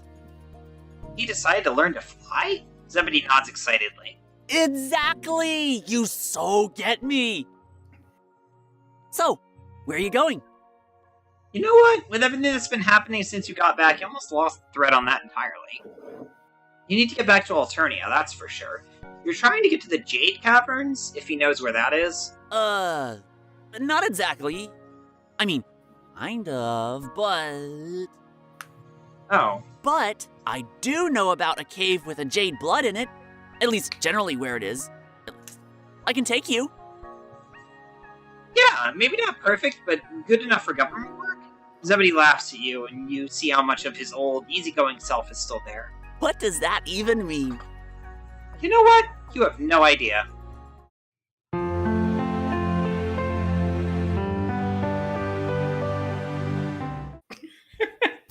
I love the scruffy look on Sarapa in that. Also, our beautiful art that we created in this realm. Mm-hmm.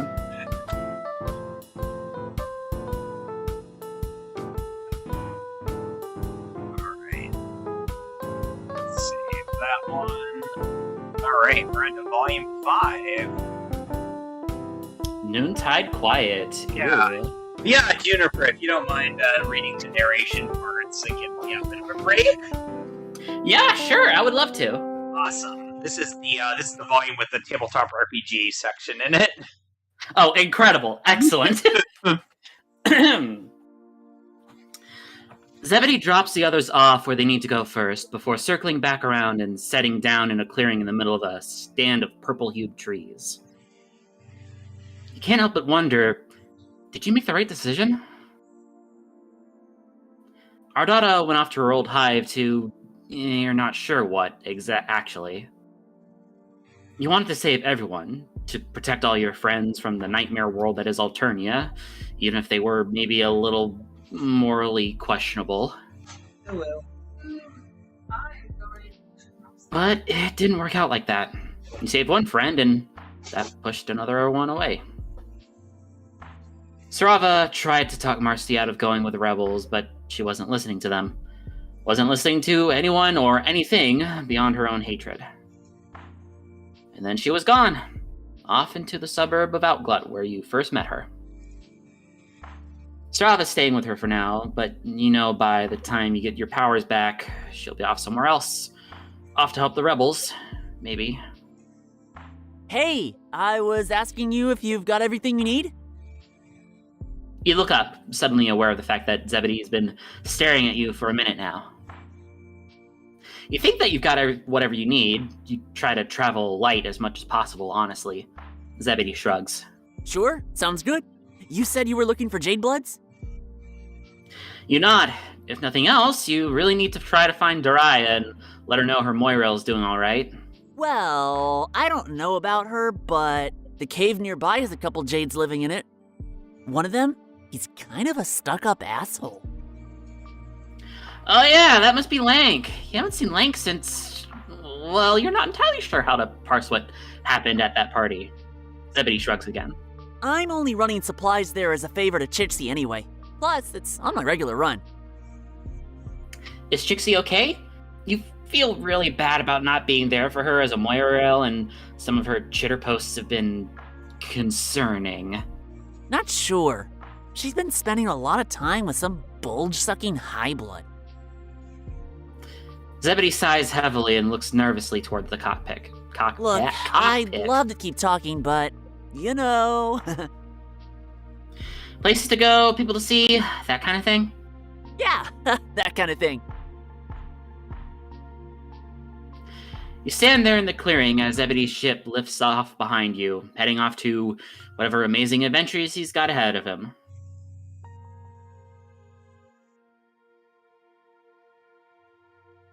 Alright, sorry, it was taking a little bit long to load on my end. And you're so fucking tired.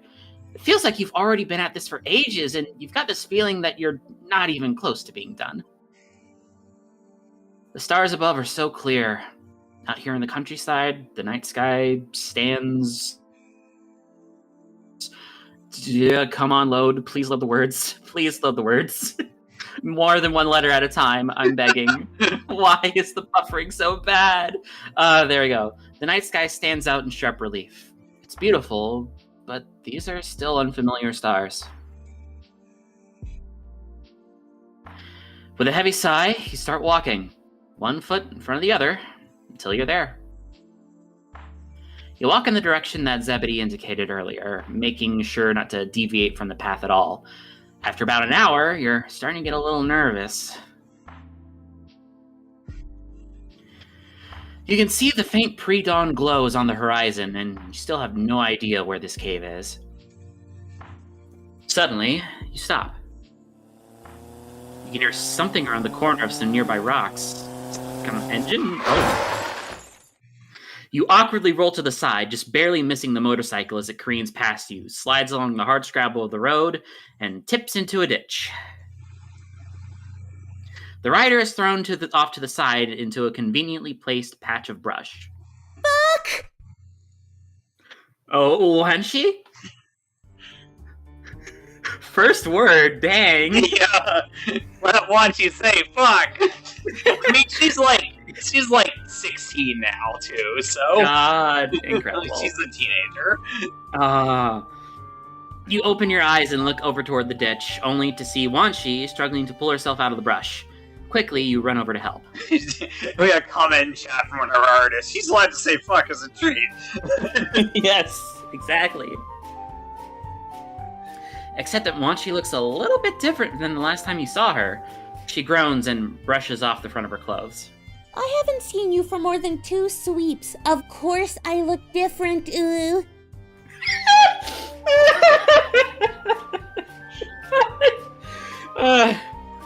You notice she's still adding the little ooh-woo thing to her sentences. I don't know where they Once she flushes deep jade green. You could also use the kitchen shears. Yeah, they're on the knife block. Oh, okay. That's probably better for the cookies stuff. Shut up, I can't help it. Sorry, you're not sure why you even remarked on that. Just, you've been a little bit off lately is all. Stuff's been happening. Sure. At least she's not hurt, right? Wanshi grins and flexes her arm. Hell yeah, jades are hard to kill. You've got some experience with that, yeah? But is she just gonna ignore the fact that... I just like dressing like this, okay? No, it's a good look. Very good, as the kids might say, very valid. What? And also, she's riding a fucking motorcycle. That's cool as shit. Where'd she get it? When did she learn to drive it? What was she doing away from the Jade Caverns? What's been happening lately? Slow down, Noble. And of course I can drive. I'm almost 8 sweeps, not some wiggler. The motorcycle isn't mine. It's Elward's. She let me borrow it to run into the city. God, we love Elward. Yeah. Okay, you have a lot of additional questions here, and you're not sure where to even start. Elward's still kicking around, you guess? And she has a motorcycle now, you guess? Wisely or not, you choose not to actually articulate any of these particular thoughts. You glance around, seeing if maybe you can locate the telltale glow of a city nearby. Once she shakes her head. It's not that close. We'd never make it back before sunup now. Well, fuck. But we can probably walk the bike back to the cave. What happened to you? I know we weren't super close, but you just kind of vanished, you. You give Wanshi the short, least crazy-sounding version of your story. Honestly, she seems to take it pretty well in stride. It's not like weird shit doesn't happen around here. It's just the caverns can get so boring sometimes, even with their dumb quadrant drama. Don't know why they can't all just admit they like each other. Wanshi doesn't bother to explain that one anymore, but you figure that maybe you've got some time for questions. Saving? No, I accidentally mashed the keys. Rip. Wanshi doesn't bother to explain that one anymore, but you figure that maybe you've got some time for questions as you walk this motorcycle along the road in a slow-motion race against the impending dawn. The meows in the background are actually not my cat this time. I don't know who on call's cat is meowing, but that was good. Might have been mine. It might have been yours. My cat is out in the living room. Yeah, I don't know. More I don't cats. know what mine is. She's around. We had somewhere. when we were making the cookies earlier, and Anna and I were on camera. The cat made a special appearance. Nice. Excellent. All right, let's see. I'm trying to. You get a limited number of these questions, but the troll She-Ra stuff is worth asking about. All right. Seems like she's been up to all kinds of things. Changing up her fashion, learning to drive, presumably other things. But because you lack a sense of proper interpersonal continuity, you can't help but wonder if she's still super into soldier pur beasts. That's still cool, right? Oh god, no. Woo? Fucking Miss Far being like your aunt or uncle who hasn't seen you in years and is like, you still like this thing that you liked when you were 8, right? Rip. Soldier Pur Beasts is for grubs. I'm really into She-Ra lately. The reboot with Adora Weaver in it. Incredible. Oh, you've got to be fucking kidding. Is this show literally just called Troll She-Ra for real? What else would it be called, oh? Anyways, it's great. It's about a teenage girl who fights for the Empire and her long-lost mate Sprit, who was kidnapped by the evil rebels. Basically the, reverse AU. Oh, no. Oh, no. We just took the premise of, the She-Ra reverse AUs and made it their version of She-Ra. Oh, She God. even kisses Catra in the last season before they both get recruited as the Empress's personal bodyguards. Oh my god, you gotta take a picture of those. Yes. I'm not done making them, but I wanted to bring this one out. Thank because you. They're so perfect. They're perfect. I'm gonna set them. I can eat it now.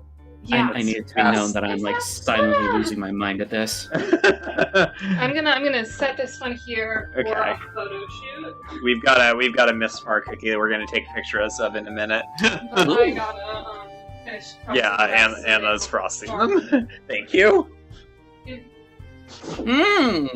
Cool. Very cool. As long as she's happy, I guess. Wanshi shrugs and shakes her head. Maybe not happy, but I'm getting by, I guess.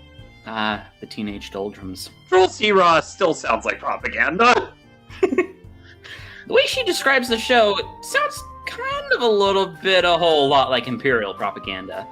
Reminds you of the whole Beck Rogers thing that Skilla mentioned. That's stupid, ooh. Beck Rogers is for old people and weird hemo-spectrum supremacists. Yeah, you did get the sense that the show is pretty bigoted, almost to the point of parody. I know, right? This is totally different. Catra's even in Olive Blood, and no one treats her like she's less important because of it. Yeah, you're not sure that not as racist as it could be is a very high bar to cross, but you're glad she's got something to keep her occupied. I guess. I've been getting into other stuff, too. And on that incredibly vague statement, Wanshi lapses into silence again. Alright. Let's ask about... What do you want to ask about? We got a lot of choices, and I think we get a couple more before time runs out on questions. See, my gut says to ask what L-Word's doing, but, I know that's just my inner sapphic just... that's valid. Bars. There isn't a right one here. This is just which backstory do you want to hear about? We can ask about L-Word. Sure, let's ask about L-Word. She's not really doing anything, ooh. She just keeps sitting around reading the same fucking book, daydreaming about how she fucked things up with Branya. That doesn't sound especially healthy. Wanchi laughs as she kicks a small pebble out from in front of her foot. Yeah, no shit. She's been in the cave for a couple weeks now. She was getting out, but something spooked her, I guess. You'll have to ask her yourself. Alright, what else? What do we want to ask now?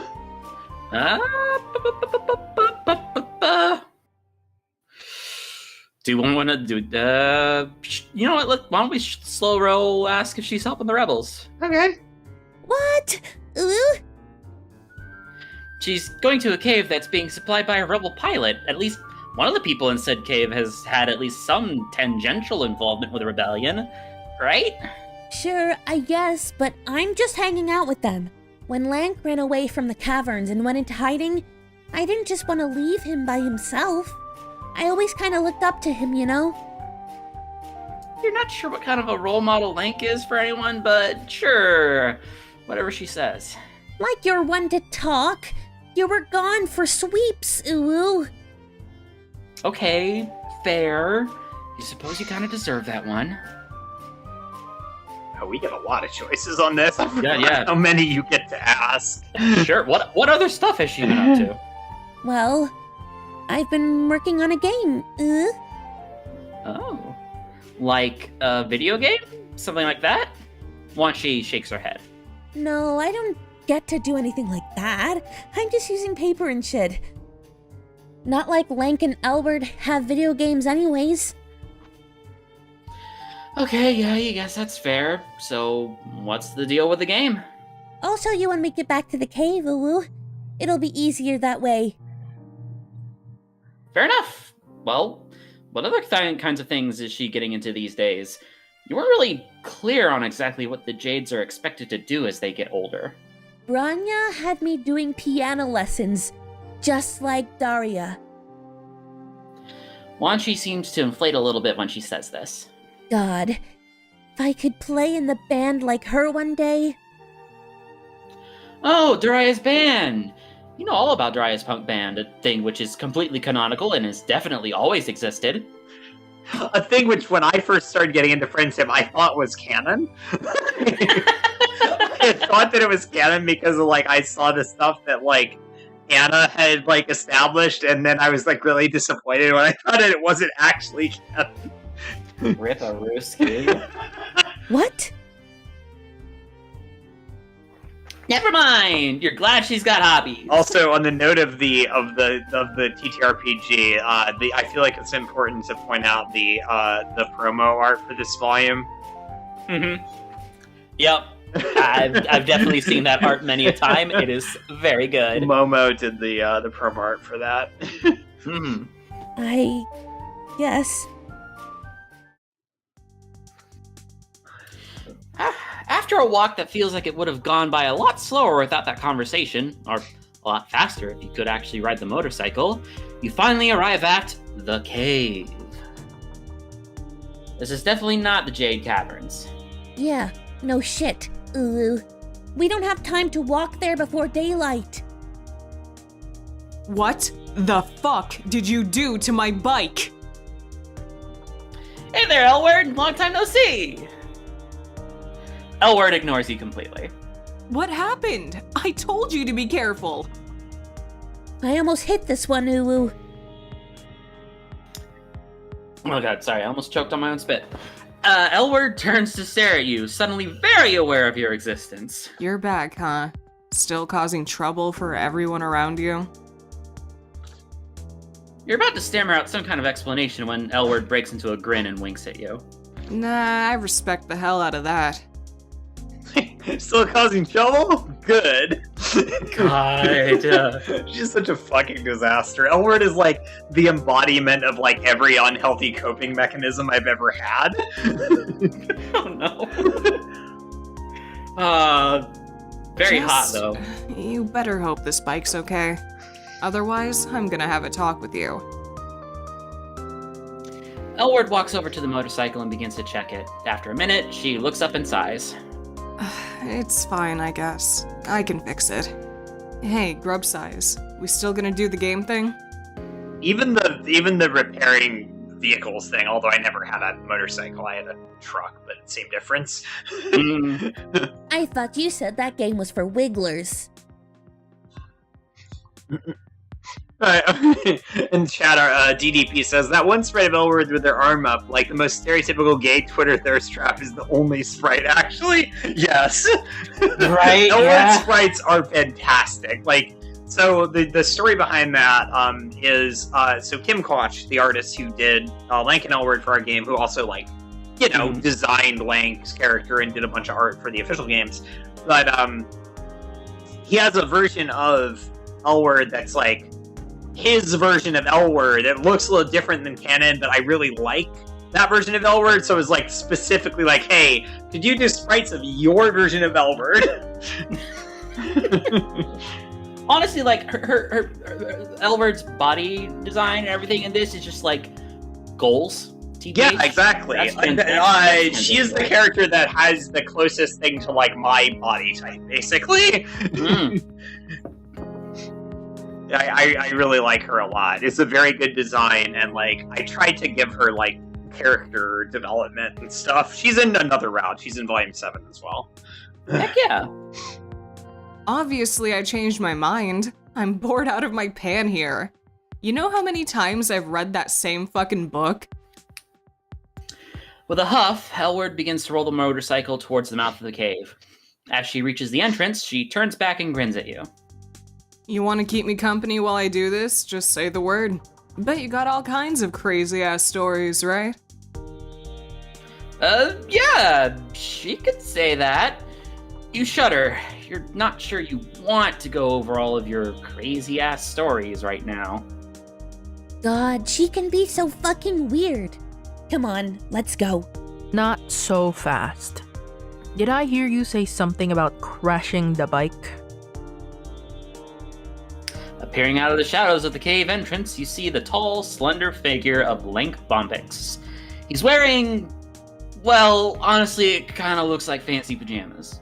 It's loungewear, suitable for both indoor and casual outdoor use. Not that I'd expect someone so obviously uncultured to get that. Wenchi, what was that about crashing? I just put the bike into a ditch when I swerved to avoid that one, ooh. Don't you ooh-boo me. You could have been hurt. But I wasn't.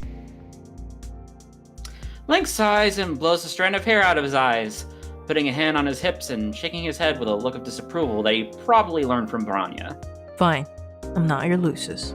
That's right. I'm gonna go inside and get the game ready. You should play with us in a little bit, ooh. With a quick wave of her hand, Wanshi disappears into the cavern, leaving you out in front with Link. So, how's he been? You laugh nervously. For some reason, you feel like your last encounter with Link was incredibly awkward for some reason. I suppose you could call it that. You're not the first person to have embarrassed themselves on my account. Yeah, you're having such a hard time putting your finger on why you're feeling this way, but rapidly changing the subject back, how's he doing? Overall, wretched. Have you ever lived in a cave before? Wretched. Love that. No, although you did spend a lot of time in an abandoned building. It's not the same. The damp it's bad for the skin. Ugh, why am I even talking to you about this? Do you even have skin? Maybe? I'm going to go check on Elward. She's been a bit of a mess lately. If you insist on catching up, I suppose I'll be around. What else am I doing, right? The first rays of the incoming daylight are starting to poke over the horizon, so you should probably head inside. Hell, might as well catch with your friends while you're stuck inside, right? As you walk in, you can hear Lank and Elward talking around the corner in low voices. How bad is it?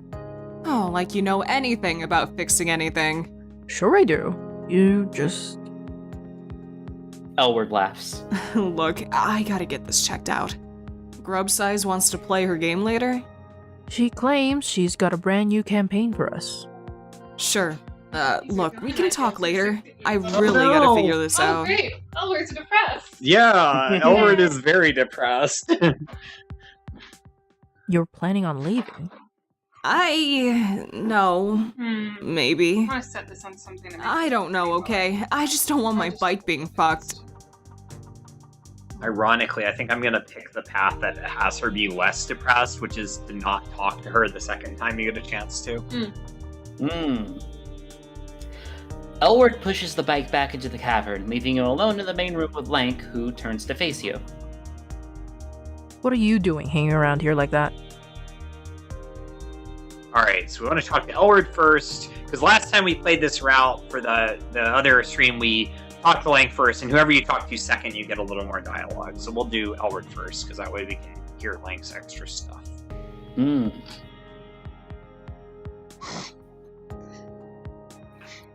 Sorry, I was getting a message. No, you're good. Actually, you were just heading out. You wanted to go talk with Elward a little bit more? Maybe learn something about the fine art of motorcycle repair? Ugh, that damn motorcycle. If she spent half the time she spends tinkering with it on her quadrants, maybe she wouldn't be such a hopeless disaster. Just my opinion, of course. You're wondering how you're going to...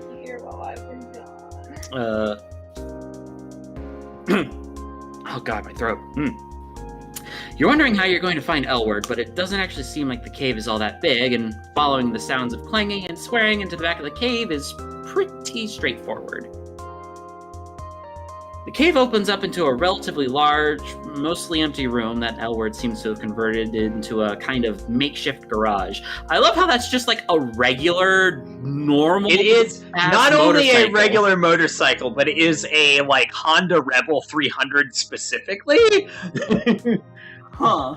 Like, it is an actual motorcycle. It is not Alternianized at all.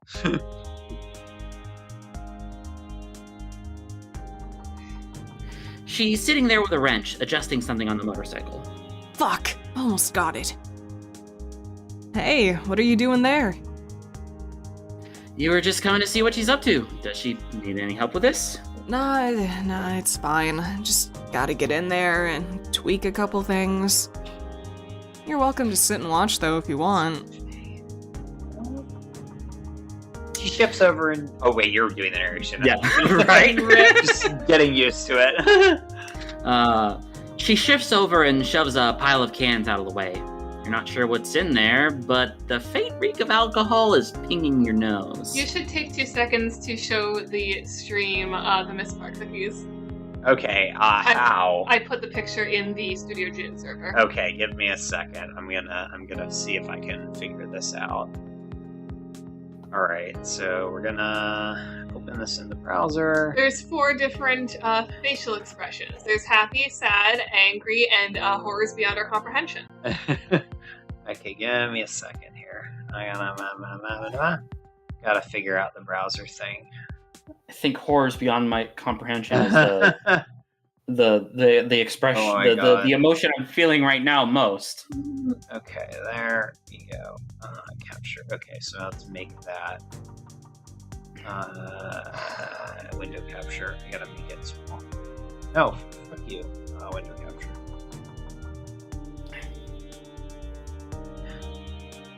All right, we're gonna here. There you go. Look at the misfire cookies.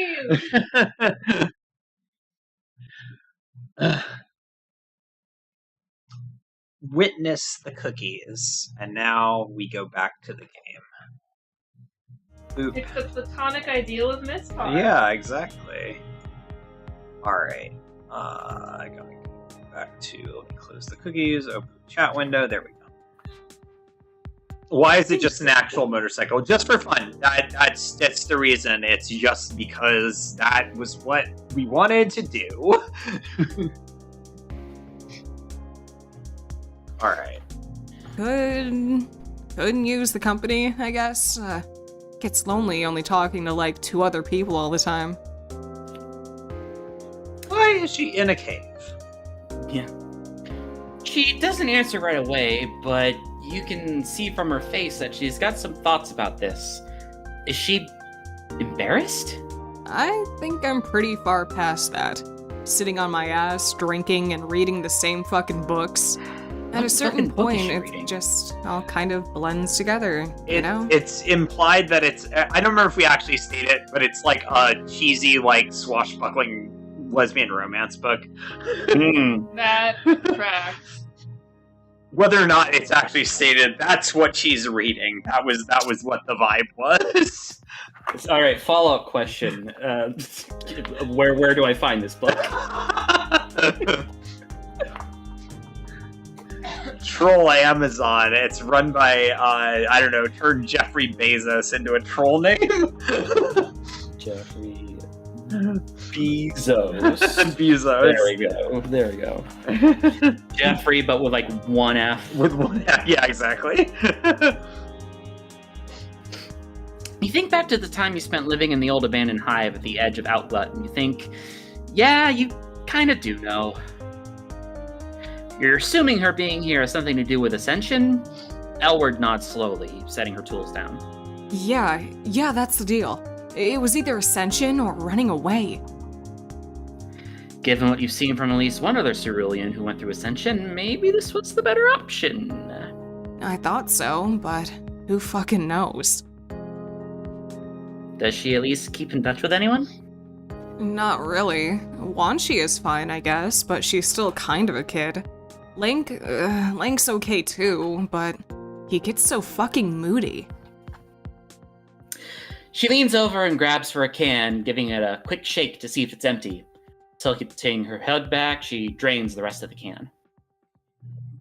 You're not sure what the Alternian customs are for day drinking, but maybe she wants to not do this while working on her bike? Nah, it's fucking fine. I was talking to Chixie, you know. I'd been helping her with her band thing, like carrying shit and helping with sound checks and whatever. So she was basically a roadie? Sure, let's go with that. But I haven't been able to see her in a little bit because of, I don't know. It's complicated. She flushes Cerulean for a second before tipping the now empty can to her lips and squinting. Other than that, I don't know. I've still got chitter, but, like, I gotta watch what I post so the Empire doesn't find us. And other than that, it's just that dork with the rebels running supplies. Sounds lonely. Elward doesn't respond to this. Instead, she flicks the can over towards the pile where the others are and looks off into the distance. Jeffrey Bezos. Yeah. I'd like to believe that Jeffrey, who died in the tower. That's Jeffrey Bezos. Oh my god. Yay. Marcy stopped Troll Amazon from forming. Yes. Wait, because Good ending. Because like at least by our interpretation of the canon, Homestuck takes place like 600 years after, and trolls live a really long time, so that would have been the founder of Troll Amazon. Yeah, but Marcy killed him. But Troll Amazon doesn't exist at the time of Homestuck. She worked with the rebels. No, I'm not working with the fucking rebels. I don't have a death wish. I help chicks with her stuff because... Yay. She flushes Cobalt. Just because she's my friend and I care about her. Okay? Sure. Fix her.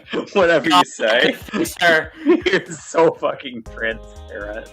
Other than that, I don't want anything to do with any of this. But she's sitting in a rebel-supplied cave. She was helping a rebel musician with her shows. So what? Does that make you a rebel because you're friends with rebels? No, I guess that would be silly. Exactly. I'm just trying to get by. A lot of us are. You glance at the pile of cans and sniff, watching through the cave. How's that working for her? Hey, fuck off. What I do to cope is none of your fucking business. There's lots of things I want to do, but being in a losing fight against an intergalactic empire isn't one of them. God, don't ask me that stupid shit again. I mean, you could be less vague. It wouldn't kill you. Well, it's just that he looks less put together than he did the last time. Less boy band and more living in a cave for months at a time. You're joking, right? This is some stupid attempt at a joke. No, well, kind of. You're just trying to lighten the mood, and it seems like Lank is maybe not in the best place mentally. Well, you're gonna have to talk to him about that. Not like I'm his Moira. Not like I mean that much to anyone, but whatever. It's not important. You stand up and stretch your legs, which makes a lot of joint poppy noises for limbs that don't actually seem to have joints. Had enough bullshitting for now. You shrug. You feel like maybe you've engaged in a certain predetermined amount of character development, but you're sure you'll get a chance to talk to her later, right? I don't know. Maybe. We'll see, I guess. Why don't you go do something else for a while? You're making it hard to focus on fixing this thing. You walk back into the main room to find Lank sitting by himself as the small rock formation that makes up a kind of table strewn with books and surrounded by a series of cushions. Hearing you come into the room, Lank looks up and squints at you. Did you want to sit down? Why, yes, if he's going to ask so nicely. Lank's face is the very picture of a well-tempered exasperation as he sits down across from you. You're still getting that weird, awkward sense about him that you still can't place why. Normally you have such an easy time remembering what happened with your friends, except for the occasional narrative bleed-through, but this feels different. It's like your last time seeing Lank runs up against some kind of strange narrative split that doesn't quite fit with everything else. So, what's been going on with him? That's such a broad question. Do you plan to narrow it down a little bit more, or am I just supposed to guess?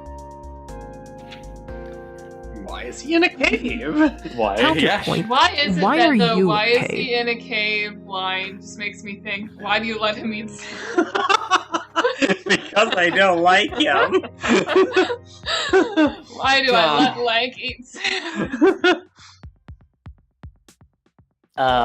Waiting out the daylight mostly, but like, it's a temporary arrangement. This situation seems more permanent. Well, some of us don't have the luxury of being able to just disappear for sweeps at a time. He sighs in a way that almost feels wistful. As much as I'd love to. It has its ups and downs. It tends to make you feel a little bit disconnected from, well, everyone, actually. Lank laughs at that comment. Tell me about it. Ever since I left the Jade Caverns, it's been, well, a little odd, to put it mildly. To the point where I even miss Linnera's company. God. You notice that he never actually answered your question about why he's in the cave. Because I needed somewhere to go, and this happened to work out. With whatever arrangement that Elward managed to pull with the rebels and that bronze blood she wants to fuck. Wait, what? Never mind. Ideally. You know he That's didn't. a massive fucking understatement. Wow. Right, but honestly, it doesn't really seem like living in a desert cave is a very good alternative. You're not trying to judge, but this looks rough. Of course it is. I'm used to a somewhat higher standard of personal care. Lank is quiet for a long moment. You look at his hands. The cuticles look like they were carefully pushed back with the tip of a nail, but not trimmed. No cuticle scissors in a cave, you guess. Why'd I leave? That's the question, isn't it? Looks like he's got something on his mind. Mm-hmm. Actually, let me do what's going on with Elward first, because this, I think, is terminates the conversation. Don't you know it's rude to talk about someone when they're not around? Oh shit, you're so sorry. You weren't even thinking. Lank is laughing at you. Oh, stop it. I don't give two shits about being rude, but you'll have to be more specific than what's going on. Well, it seems like Lank and Elward have been spending a lot of time together lately, right? You could say that. We're pretty much trapped in here since going out risks either of us getting scooped up by the drones or cold. So does he have any idea how to, help her? I'm not a mind reader. She's a woman who thinks she's a lot more complicated than she actually is. Really, she's just scared and anxious and bad at feelings. But then again, aren't we all? Yeah! So he's got got something on his mind. I've had something on my mind for Sweeps since I was a Wiggler. My perpetual condition is being someone with a lot on his mind. Okay, sorry, you weren't trying to prod, you just... Well, yes, you're just getting weird vibes off of him. It's like, for some reason you keep thinking that the last time you two met, you...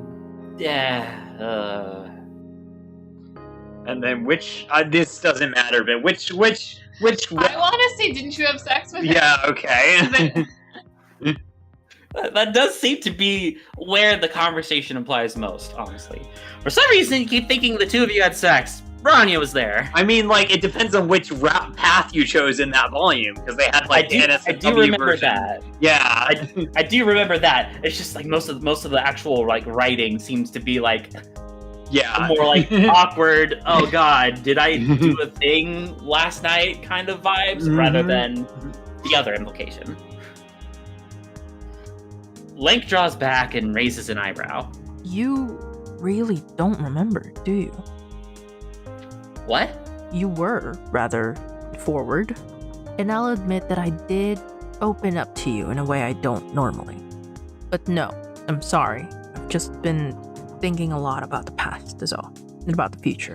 Basically, our interpretation was that those two possible branches kind of, like, collapsed into one narrative super state that's kind of a mix of both. Gotcha. Because, like, yeah, otherwise they don't, like, it's a paradox. Narrative, narrative tomfuckery. Is that something he wants to talk about? Casado, thank you for returning. Hey, welcome. Is that something he wants to talk about? Link looks away, off towards the back of the cave where Elward is working on her motorcycle, off to wherever Wanshi got to. Maybe later. You being back just got me thinking is all. Isn't he sick of living like this? Like, he's just kind of hanging out in a sad cave. I'm hardly disheveled, and you're one to talk wearing the same ratty old hoodie for Sweeps. Hey, you like this hoodie. So what do you mean living like this? In case you didn't figure it out, I'm in hiding for a reason. Well, what if he didn't have to be hiding out like this? Link raises an eyebrow and looks down at his neatly trimmed nails. That's a bold claim. I've got my own feelings on that, you know. Not that it's any of your business. You're not sure what he's talking about, but you're talking about an escape to another world. A better world. Sounds like a sales pitch for ending up in a violet arcology. Not sure I like that. Link shakes his head, and from the expression on his face, you're guessing that now isn't the time to push this. As the conversation starts to wind down, it's becoming increasingly awkward. You're hoping that you'll get a good out when you see Wanshi poking her head in. Hey, can we talk? There is a nervousness in her voice that wasn't there before, the hesitation. You nod and grin. Of course, you'd be happy to talk with her. Wanshi leads you back to another side room near the back of the cave that you haven't seen yet. The main defining feature is the large, clear pool in the middle of the room, lit dimly by a lantern suspended on an iron fixture. You can smell water in the room, the same kind of smell you associate with impending rain, but more minerally. We'll be able to talk here without the others coming in, Uwu. We all agreed on that. If someone's by the pool, leave them alone. Seems like a useful thing to have, given the cramped living conditions. Place for folks to go and decompress. Yeah, exactly. So... She shifts and looks around nervously, edging closer to the water and glancing down at her reflection in the mirror-like surface. I had some time to think about what you said. I don't know what to think, Uwu. She doesn't know what to think about what. It's only 2 sweeps until Ascension. And even less than that until Bronya, Daria, and Lanera all get taken off-world. A lot less. You're a little bit relieved to hear confirmation that your Jade Blood friends are still on Alternia, at least for now, but still, you worry. It feels like they have the potential to go pretty far off-world when Ascension hits. Yeah, probably the colonies. Far off-world. Wan Chi's eyes are sparkling with the first glisten of tears, and you can tell from the way she's holding her lip that she's struggling not to cry. If they go away, then it's my turn to run the caverns. Then it's my turn to go away. You can't just stand here and look at her like this. She's just a teenager, and she's facing down the same thing as everyone else is in this hell world. And help her escape. Escape? Ooh. Yeah, the same way you popped out before. Well, maybe not exactly the same, but same basic idea. There's a whole world out there that doesn't have half the problems Alternia does. Kids aren't just randomly shipped off to fight in random wars or whatever. Well, sometimes they are, but you were definitely trying to change that before you decided to come back here. Excuse me. Wan Chi eyes you skeptically. I don't know. I've gotta think about this. Ooh. What's to think about? You're offering her a way out of her predicament. I've just gotta think about it! Sorry, didn't mean to yell at you like that. It's a lot to take in. An extremely awkward silence creeps into the space between the two of you as you shuffle your feet and glance over at the single lantern keeping the room lit. Finally, Wan Chi clears her throat. Tell you what, why don't you play a game with me? If you had any hair, it would be standing on end. After Ardada's weird Saw-esque traps, you're not sure you want to just play a game with anyone. God, it's not like that. It's a role-playing game I've been working on, Uwu. Lank and Elward play with me. I'm the dungeon master. Oh, okay. That sounds fine. It's been a while since you've had a chance to hang out with a friend who just wanted to play a good old-fashioned TTRPG. But, wait a minute. This isn't Flarp, is it? Wan Chi squints at you. What's Flarp? Okay, cool, never mind. Let's play a game. Won't exist for a few hundred years. Hey! It'll give me some time to think about what you're saying. Still isn't around. Yeah, exactly. But, just a quick warning. This system's a little unbalanced, ooh. I'm still working on it. Wan Chi smiles sheepishly and turns to head back towards the main room. Okay, this is going pretty well overall. This will give you a chance to learn more about what Wan Chi's been up to lately. Maybe convince her to pick up what you're putting down or something like that. And maybe this is your chance to get Lank and Elward to open up a little bit more. You know you weren't the best friends with either of them, but maybe this is your chance. The table in the main room has been cleared of all the books and food wrappers and other random junk.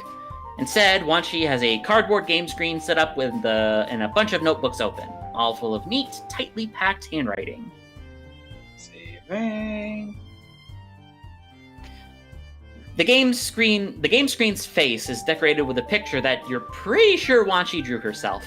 You had no idea she was such a talented visual artist. Not like I've much to do but practice, Uwu.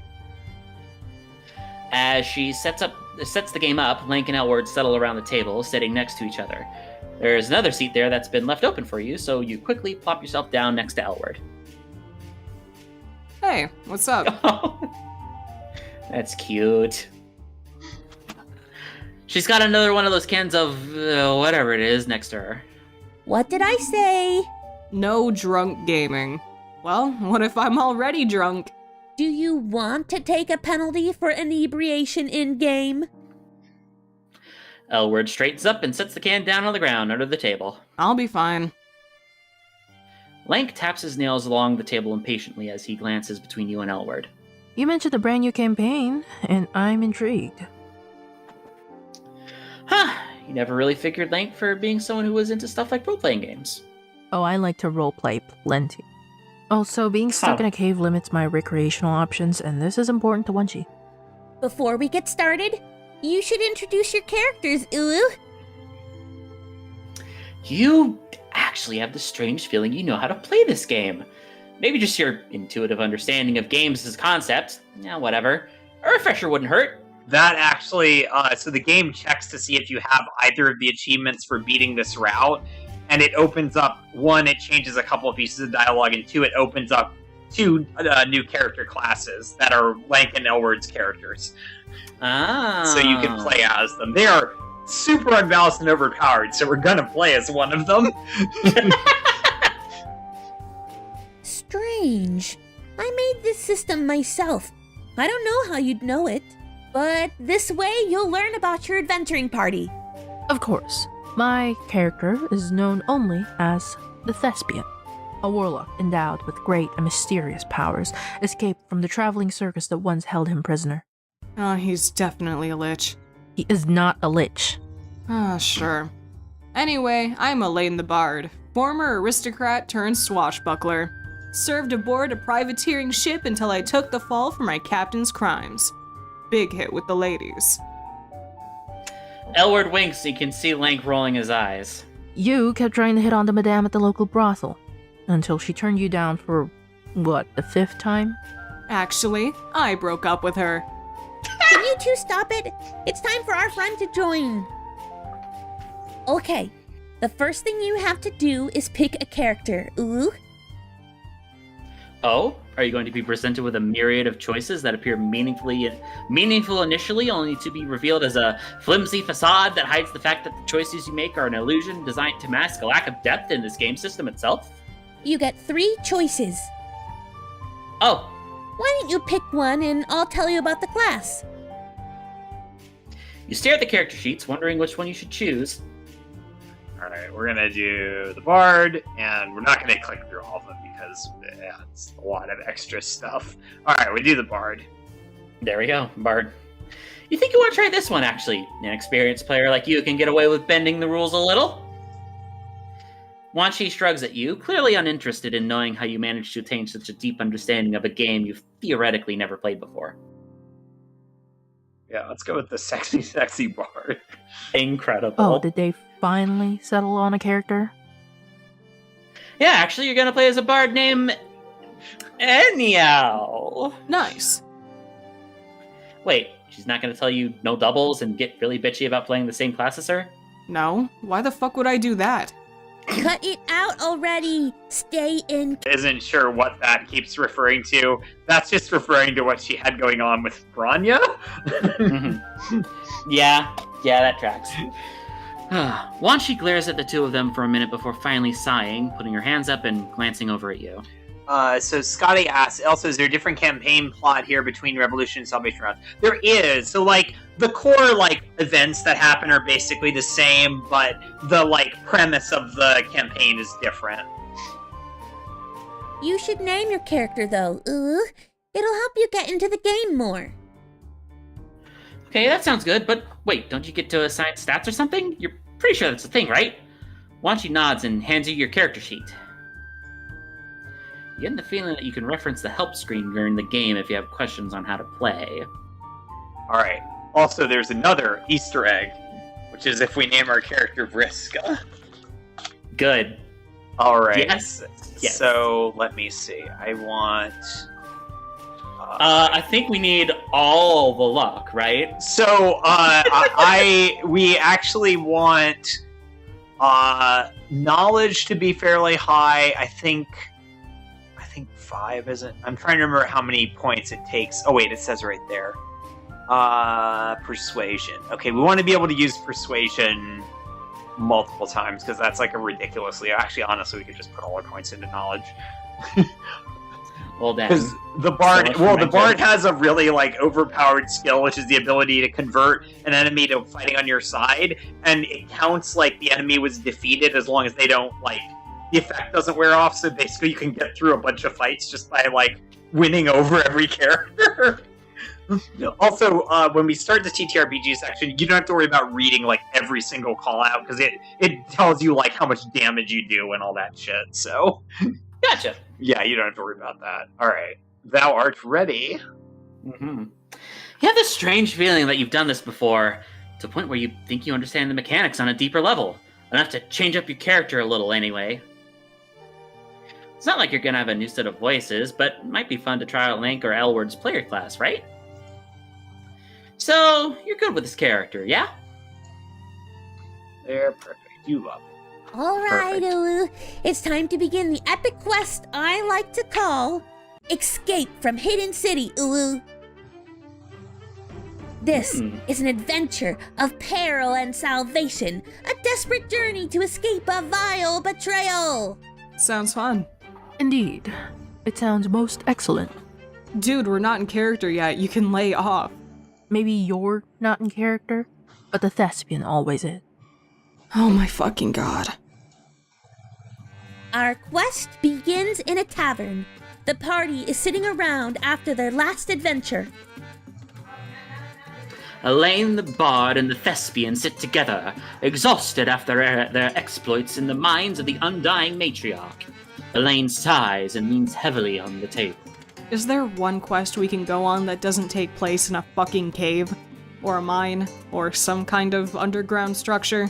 Well, that's where the best loot is. You there, don't you agree? You look around quickly, certain that he's talking to someone who isn't you. Art thou talking as to me?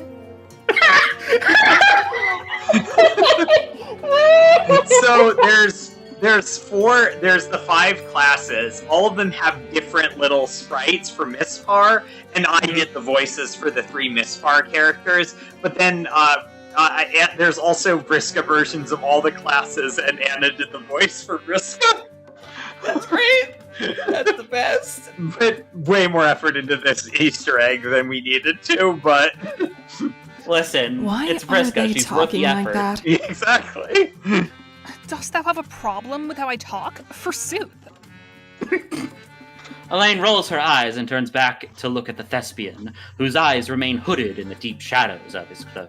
Our new companion might be a tad bit odd, but we'll be needing them soon.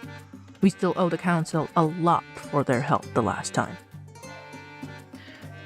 That one sends a shiver down your spine. You sit back from the table for a minute before you realize that this is just a coincidence, right? Elaine is already distracted, glancing towards the bronze blood maiden who's singing in the tavern this evening. I know not whyest I'm here, but thou must know that I am ready for adventure. Huh. Distracted by the bronze beauty upon the stage, Elaine is barely listening to Vriska. She's obviously enraptured. Oh, shut up. You're making me sound so damn thirsty. Isn't that kind of Elaine's defining character? Shut the fuck up. Elaine's got a complicated backstory. Besides, we agreed to keep all of this tea rated so things didn't get weird for grub size there. Wanshi grins and shuffles some paper around behind your TM screen. I'm just messing with you, Ulu. You there. What do you want to do? Alright. These all have, different effects, so, I can't remember. I think prepare for what's ahead and, look around the tavern are the most useful. You close your eyes and begin to concentrate. And at this point, the game actually has, a system of, dice rolling, so some of these effects are random. Oh my god. There's an actual TTRPG engine. I can't. What are you doing? That's excellent. What is this? It's very unbalanced and janky, but it's supposed to be made by a 16-year-old, so that kind of works. Honestly, it's incredibly impressive that this was all made in what's Renpai. the engine again? Renpai. Yeah, in Renpai. Yeah. Yeah, that's insane.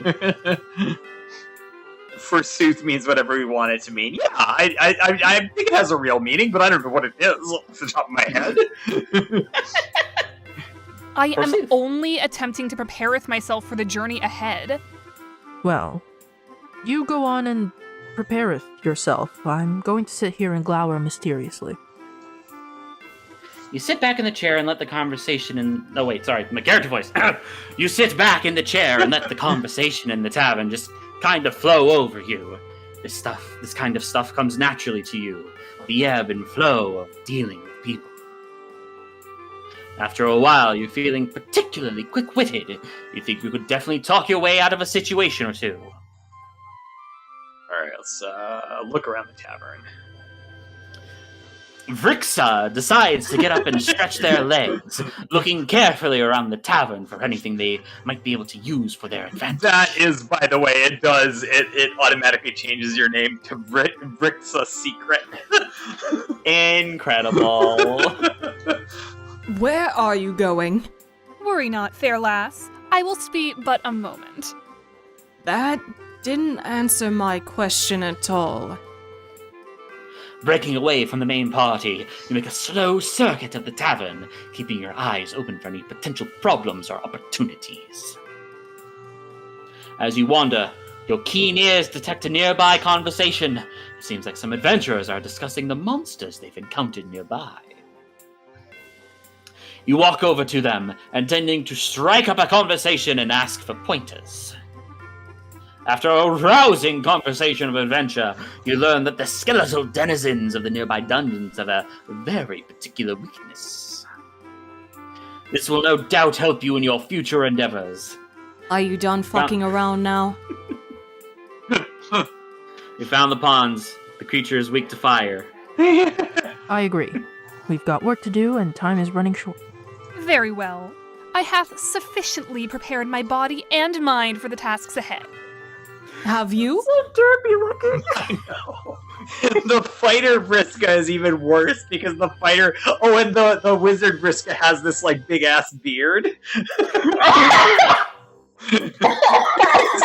Very funny. God. Aye, indeed I have. Sure, let's go with that. Let's go over what our mysterious benefactor in the council gave us. Nodding, Elaine sets a roll of parchment on the table and unfurls it. This is everything we've got. Not much, but it should be enough to get started on. Hold on 1 second. I'm gonna mute the stream.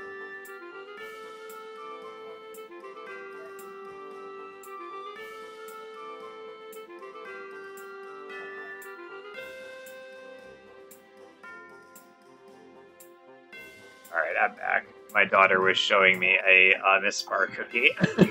Nice. Alright, let's check back up here. Deep in the hills near the town, there's a nameless underground city. Once used as a matriarchal cavern, it was abandoned when the mad emperor Tiza Trethis ordered all the residents sent to faraway lands.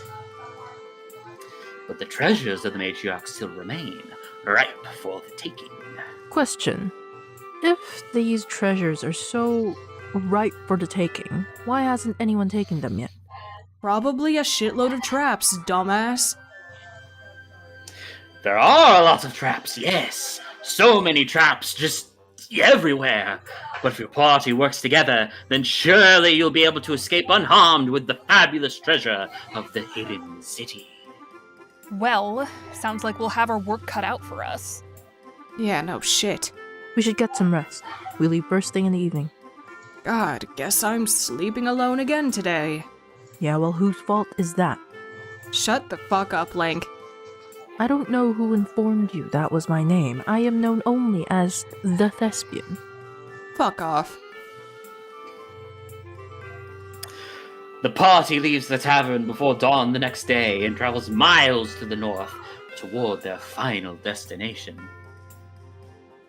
Finally, they arrive inside the Grand Labyrinth. You didn't draw anything for this? No. Why would I? Ooh. Well, I just thought maybe it would help with the whole immersion. You can't help but notice that Link actually sounds genuinely disappointed by this. Shut up! Drawing is a lot of work! Can we just play the game? Fine. Anyway, our party ventures deeper into the maze of the underground structure, the sense of weight overhead bearing down and pressing in on them. Suddenly, Vrixa turns their head. What's going on? We aren't not alone in here. You sure about that? Elaine shrugs and starts to turn away. All of a sudden, 3 powerful ancient warlocks appear out of the shadows, their eyes glowing red with hatred. The party readies themselves for combat! You don't have to read anything after the party readies themselves for combat, because it's all, like, randomized, you know. damage reports and stuff. Understandable, understandable. And also, your chances of succeeding in this initial fight are none.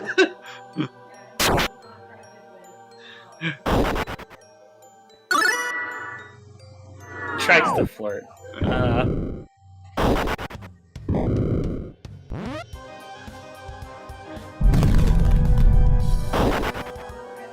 Oof. Yeah, they have like insane buffs to all of their attacks. Not gonna lie, this game seems like it might not be very well balanced. Shut up, ooh. Well, fuck. Well, that was hardly fair. Hey, Grub Size, quick question. What the fuck? What's wrong, ooh? There's no fucking way we could have won that. She's right. Even in terms of random chance, we should have done better. Oh, is that why you died so quickly? You were sure that you were just terrible at games. That remains to be seen. Fine, I'll fix it. Hold on, ooh. Alright, now the non-ridiculous version. Alright, persuasion.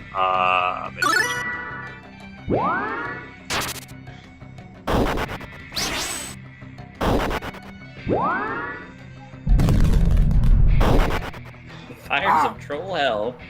God. All the luck actually is a skill, huh? It is a skill that raises the party's luck. Good. And so, your party is victorious over the foes that now lie dead on the ground before you. Truly, 'tis a day of great triumph. We're so fucking good at this game. I just want you to have fun, ooh. Well, I'm having fun when I'm good at this game. She sounds so similar to another cerulean, you know, when she says that. The party heals and re-equips, readying themselves for the next encounter. The party ventures further into the dungeon, careful about encountering another ambush. They travel in silence, worried that conversation will stir up the monsters that are apparently there. Are there not supposed to be living people here as well? It appears that isn't the case. Before you sits a door. I'm gonna open the door. Elaine tries in vain to open the door, but none of her efforts even budget. No, it's fine. Stand aside. I'll attend to this. We're playing as the Vriska character. Perfect. We're doing a Vriska bard. Oh, you mean me? Yeah, exactly. The thespian steps up, tries to examine the door, only to find it locked by a powerful magic. Kind of magic that you're sure will be impenetrable. Yeah, we've been streaming like literally all day. Get Wendy's. No, I'm gonna get McDonald's. Wendy's nuts. Next to the door, there's a series of sliding tiles. Vrixa glances at the puzzle. A simple enough contraption, I art sure. Verily, it must attach to the door. So I can't eat anything until the pain's gone. Not so fast. There's a note. Elaine takes a piece of parchment from next to the puzzle and skims down it. If thou must continue, solve this true, in 10 turns, or it endeth you! Oh, okay, yeah, this seems like you can solve the puzzle. A task fit for a veritable child. Roll for knowledge and dexterity. Sadly, your attempts to solve the puzzle are in vain. We get to fight the warlock or whatever the fuck it is. Somewhere from deep in the caverns, you hear the sound of laughter. Well, shit. Alright. There we go. That little Vriska, dude. Everyone is Vriska. Wait, did you... Oh, no, that's just L word. For a second I thought you turned everyone into Vriska. No! That's all the luck. All the luck. All the luck.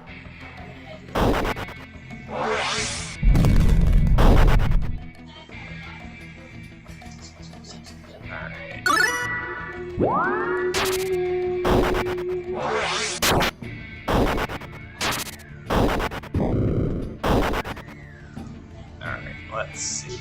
She have a... Oh, no, she doesn't have an offensive skill.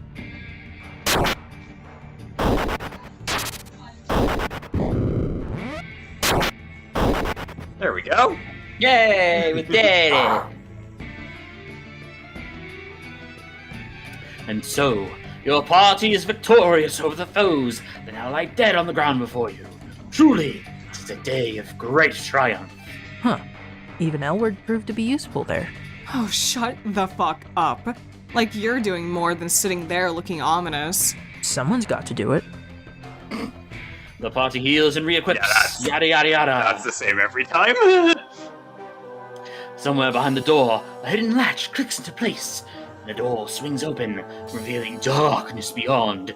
Elaine steps forward first, pushing past the thespian and Frixa. Save this one. Look, we've obviously been tricked into coming here, and I want to know who tricked us. So I'm gonna figure out what the fuck is going on. So, we've got to get to the center of this.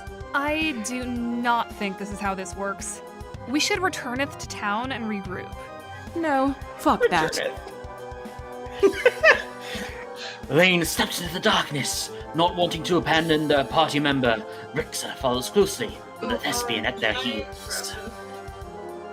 There you go. Yeah. I don't like this at all. This whole place has an evil feel to it, like it's being influenced by someone beyond our reckoning. Trust me, I knoweth the feeling. One wishes they'd stayed behind in the warmth of the caverns sometimes. I thought Elaine mentioned that thous were from the Wizard's Tower, to the north. Link clears his throat nervously. Of course, I must have misspoken. Up ahead, you can see Elaine standing completely still. As you approach, she hisses under her breath. How's my charisma? Oh, you're pretty high charisma. I might be able to do this, Jack. Stop! We're not alone! Oh, is this the one where Vriska and Vriska, yeah. Before the Vriska Easter egg happened, Janaya asked me to voice the Bandit Queen, who she was like, "Is this Vriska?" Oh my god! And I gave this character a Vriska voice, and then she was like, "Oh, by the way, we're gonna do Vriska as a character." So, yeah, Incredible. then Vriska meets Vriska. Off to the side, you can see the silhouettes of bandits surrounding the party. Frixa brings a hand slowly to their weapon. I wouldn't do that if I were you. My boys have their arrows trained on your throat. Out of the shadows, the bandit leader strides forward. She's wearing hardened leather armor and carrying a longsword. Elaine looks up and down at the bandits approvingly. Hey there. You shut up! We know why you're here. The treasure you're carrying. Sadly, I believe you were misinformed, fair lass. Shut up! Alright, let's save. I think I can make the skill Make check. Vriska talk to Vriska. You got this. Frixa strikes a confident pose, begins to talk, attempting to be as menacing as possible. If thou knowest what is good and right, thou must go from this place and never return. You know what? This isn't fucking worth it. Hey, we passed the check. If you fail, you're basically fight a mirror version of your party. Ah! Like, neat. they have the same classes, but flipped.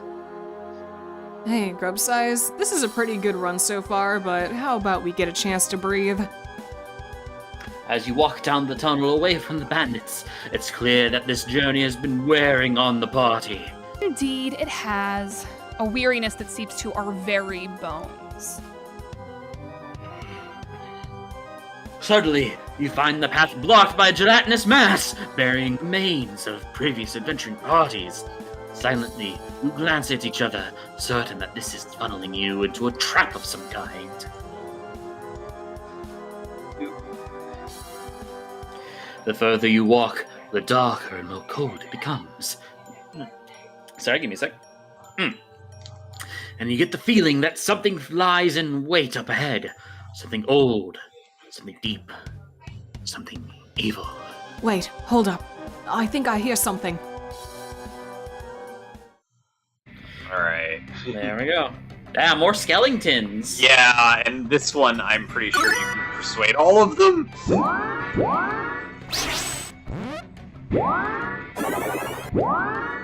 Oh yeah, and Lank can summon skeletons. Ooh, neat. Persuasion, which is the underthink. They're the Lank one.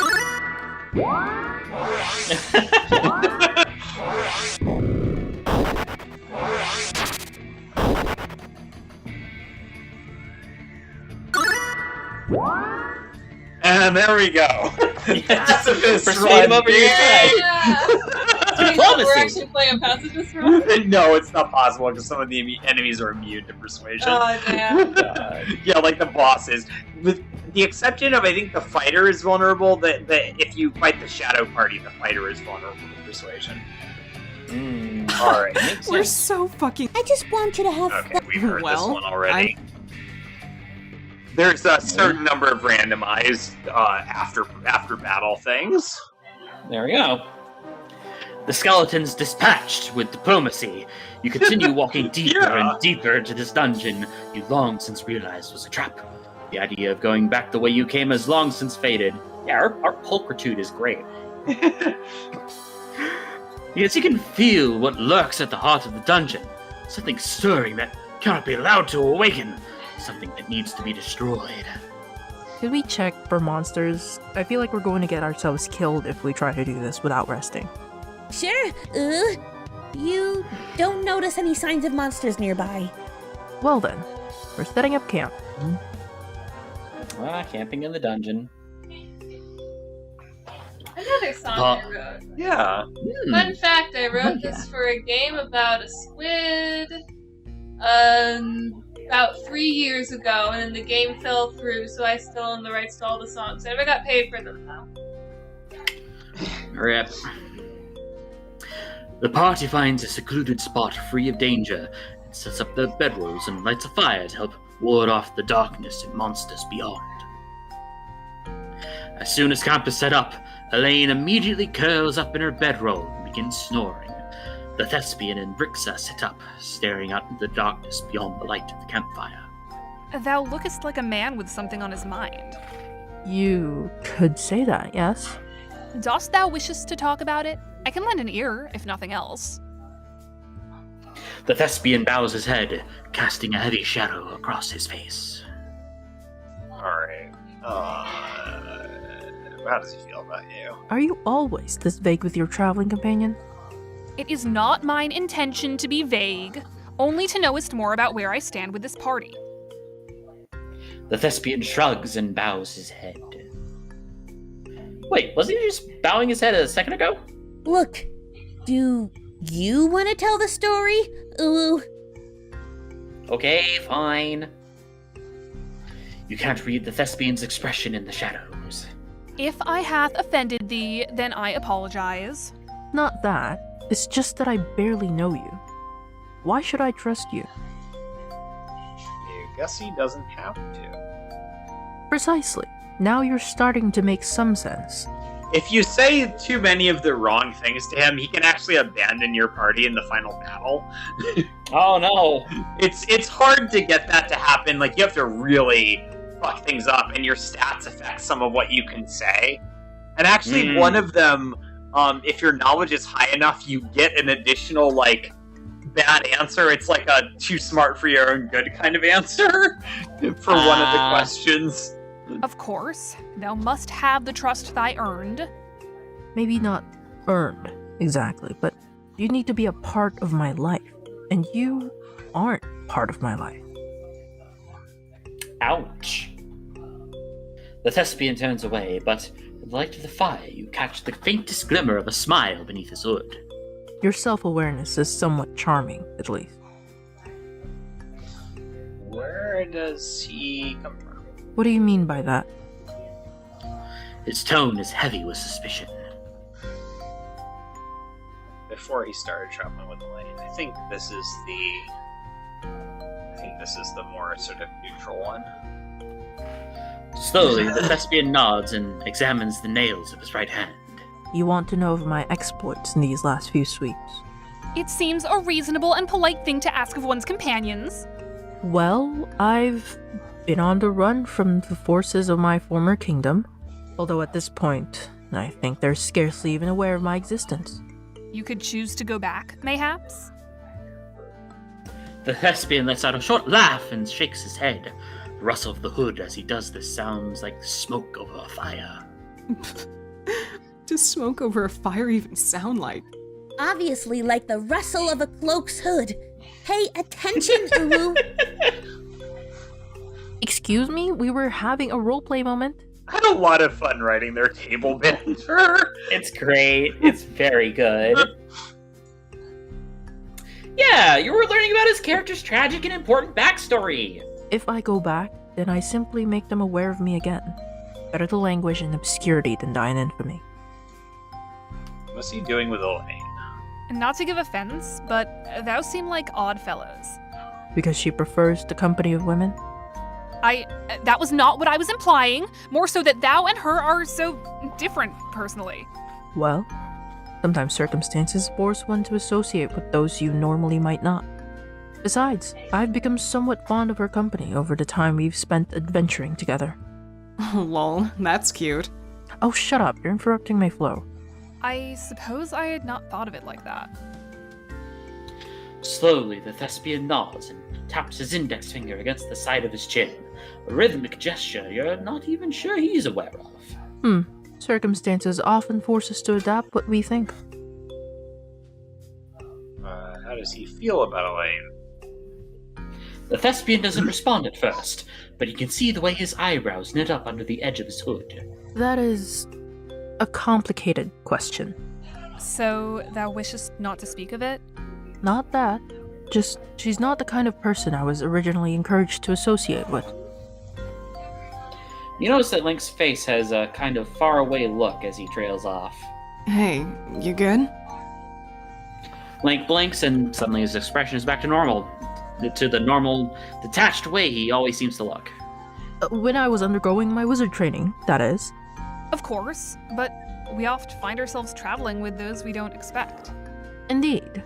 And I'll admit that Elaine has proven to be quite a steadfast companion. I'm loath to admit it, but we have much more in common than I first thought. The thespian smiles slowly and nods to Frixa. What does he think Who lies knows? ahead? In all honesty, I was hoping that thou wouldst. Well, I don't. I'm just as much in the dark as any of the rest of you. You think my experiences in the tower makes things any different? It was just that thou hast such a worldly air about thee. Yeah, well, ask Elaine about hiding insecurities behind a worldly air. Hey, what the fuck does that mean? Don't metagame, Elle. Your character's asleep. I think what lies ahead is we do our best to survive the moment, then go from there. Sleep comes uneasy, but you finally drift off.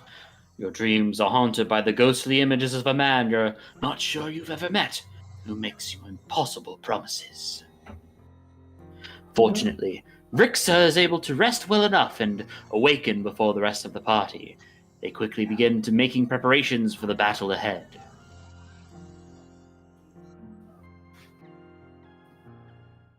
Any new comments? No. Just talking about the it rhymes with the puzzle. Give me just a second. Yeah, of course. Alright, in the distance, you hear something massive moving in the dungeon. Something deep and ancient and very, very hungry. I are getting a bad feeling about this. Yeah, no shit. Slowly, the sound of something impossibly massive rolls through the tunnels, somehow too big for the space, yet able to move freely. All at once, it's upon you! Wait, you're not even gonna describe it? It's so horrible that words can't describe it. Woo! Yeah, not gonna lie, that feels like you didn't have time to draw it yet. It's not that. I couldn't. I'm not good enough at drawing to make it look terrifying enough. So just imagine it, Uwu.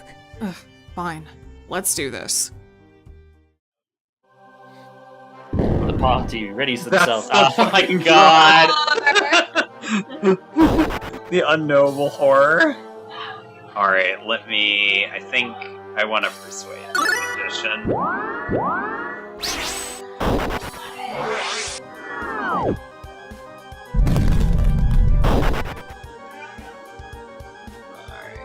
skill, persuasion,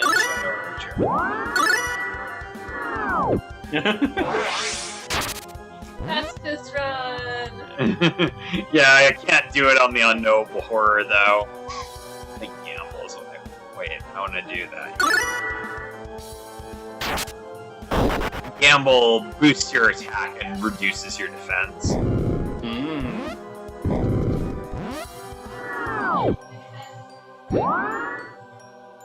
Evil, I forgot I drew. That's so cute.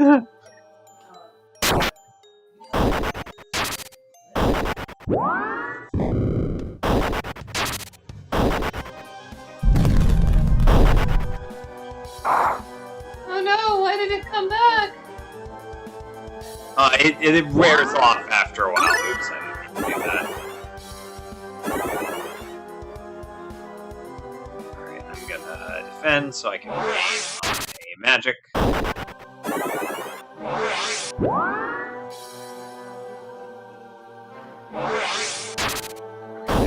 Oh, never mind. It's dead anyway.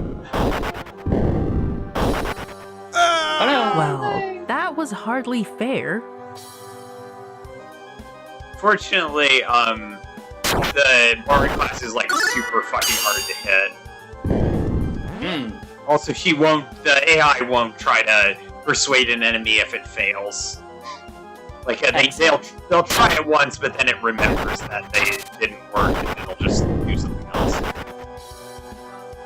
You're almost dead. Yeah. Oh shit. Alright. It's up to Elwood. Come on, Elwood, you got this.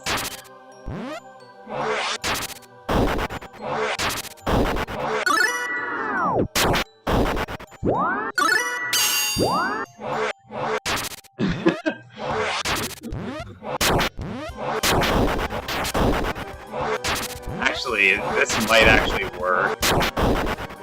Oh, we're fucking going at it. It's trying to do it's defending itself a lot, which means it probably doesn't have a lot of magic points left.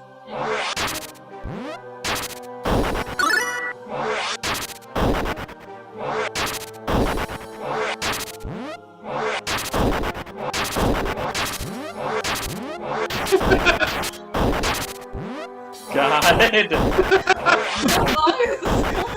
He has a lot of health. I think it's got like 100 something health. Hell, we're just soloing the boss, huh? Yeah. Lesbians can do anything. Exactly. Even be depressed to behave.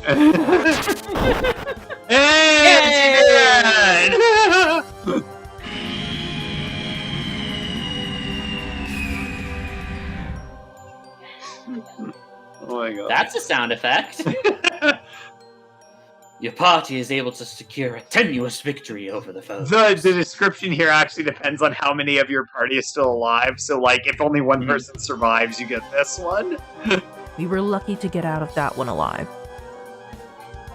Alright, that's... As the creature dies, it lets out a shout that seems to reverberate through the entirety of the underground. It fades quickly, and you're not even sure if it was real in the first place, but the wounds you carry suggest otherwise. You return to your camp to rest, heal, and prepare to make your way out of the dungeon.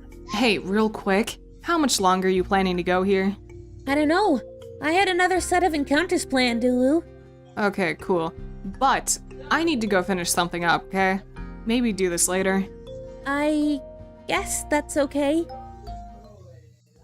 Well, you certainly put a lot of effort in that story. Yeah, she really did. Wanchi grins bashfully and looks down at the ground. The boss is Wanchi trying to draw a horror terror. Oh my god. So I'm gonna clear these notifications Big out. thanks to Selling Uppers for running sound yesterday. Kiss me. The fucking boss. I still don't know what to make this boss look like. Do you think that you could like click through? Because we're done. The Can game. you hand me the mouse? I think it will. I don't know if it'll reach. I don't think it will reach. Okay, what if you put it in my hand here? I mean, I don't think it will physically reach that far. Oh shit! I mean, I really need to be lying That's down what right I'm now. trying to figure out. Hold on, let me see if so I can sorry. get it. Yeah. Okay. Why is it? At the audience, I'm in a lot of pain. I'm trying to untangle my mouse so I can hand it to Anna so that she can Rip a Rooski. handle this while I go to get food because we haven't had dinner yet. Mmm. I mean, the thought of eating is making I me mean, not you should still have options. Yeah, I'll get you a small thing of nuggies. Yeah, that's what I like. Oh, great hotel. I don't know. Something. No, I don't want to do that. Okay, come on, hold on. Michael Bowman is at the cafe. That's cool. Oh shit, that's awesome. Oh, fucking cafe. They should have a New York version. So, just if you want to get the dialogue that we didn't do the last time, talk to Lank first. Okay. Don't talk to Elward. Thanks. I got some help from Daria. They said it was good. You want like a thing to put that on so you can like move it around? Is that possible? Yeah, I can move the table over. Okay, cool. I'm gonna go now. I guess I should probably get ready to go back to the caverns. Ooh, it'll be night soon. So I will be back in a little bit. Amazing. Something bold. Try not to.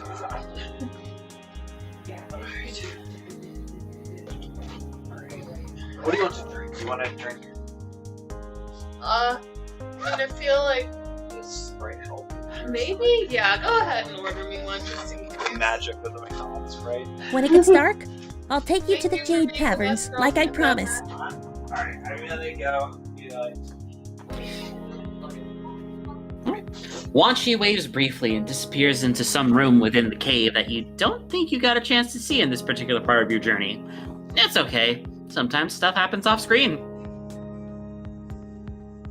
Well, just you and Lank, right? I suppose. Actually, I have some things I want to think about. If you really want to talk to me, I'll be reflecting in the only room appropriate for such tasks.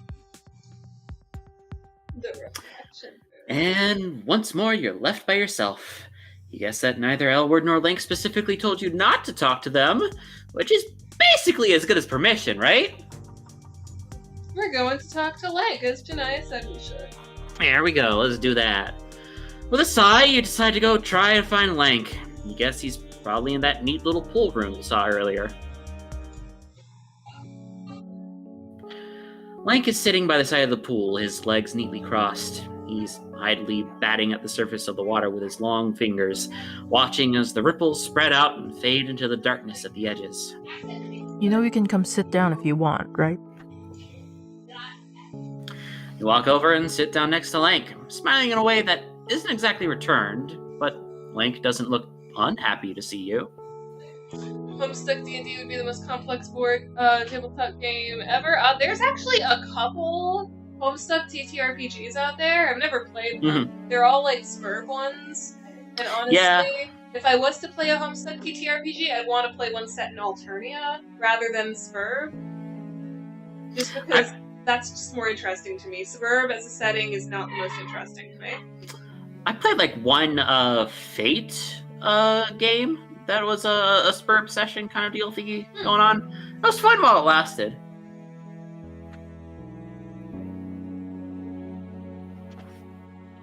What's going on with you? What's he been thinking about? Link doesn't answer right away, instead looking at you as if he's trying to decide if you're even capable of understanding what he's going to tell you. Have you ever found yourself in a situation where no matter what choice you make, barely even matters? You swallow heavily and nod. You've found yourself in an uncomfortable number of situations like that. Seems to meet whatever internal criteria Link had for talking to you because he clears his throat and continues. You make a choice, but both outcomes are bad. There's a chess minigame. I guess the teenagers would love that. Yeah. I heard about this on Tumblr that apparently like high schoolers are really into chess now. Yeah, I've also heard about that. Which, like, good for them, I guess? Yeah. The fucking world of social media is so bleak that kids are now turning to chess for entertainment. Honestly, good for them. Yeah. What was the choice that he made? Not just one. I had to make the decision between living a lie for the rest of my life and actually being myself. And of course, assuming all the various issues that come along with being such a curiosity. He spits the last word out as if it's something especially foul that got caught in his throat. Now I need to make a choice again between listening to you and continuing to live the same way I have been for the last sweep or so.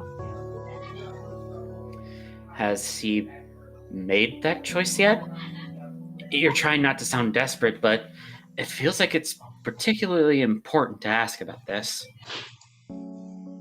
Link only shrugs in response, but he doesn't shut you down the way you were expecting him to, instead lapsing back into pensive silence. Oh, I don't know what I'm supposed to say. Uh-oh. Shit. I mean, I like Ruh-roh. that one because it's cute. I'm gonna say that one. We can save, right? Oh, right, yeah. Except, I won't know what the outcome is until it's, like, done.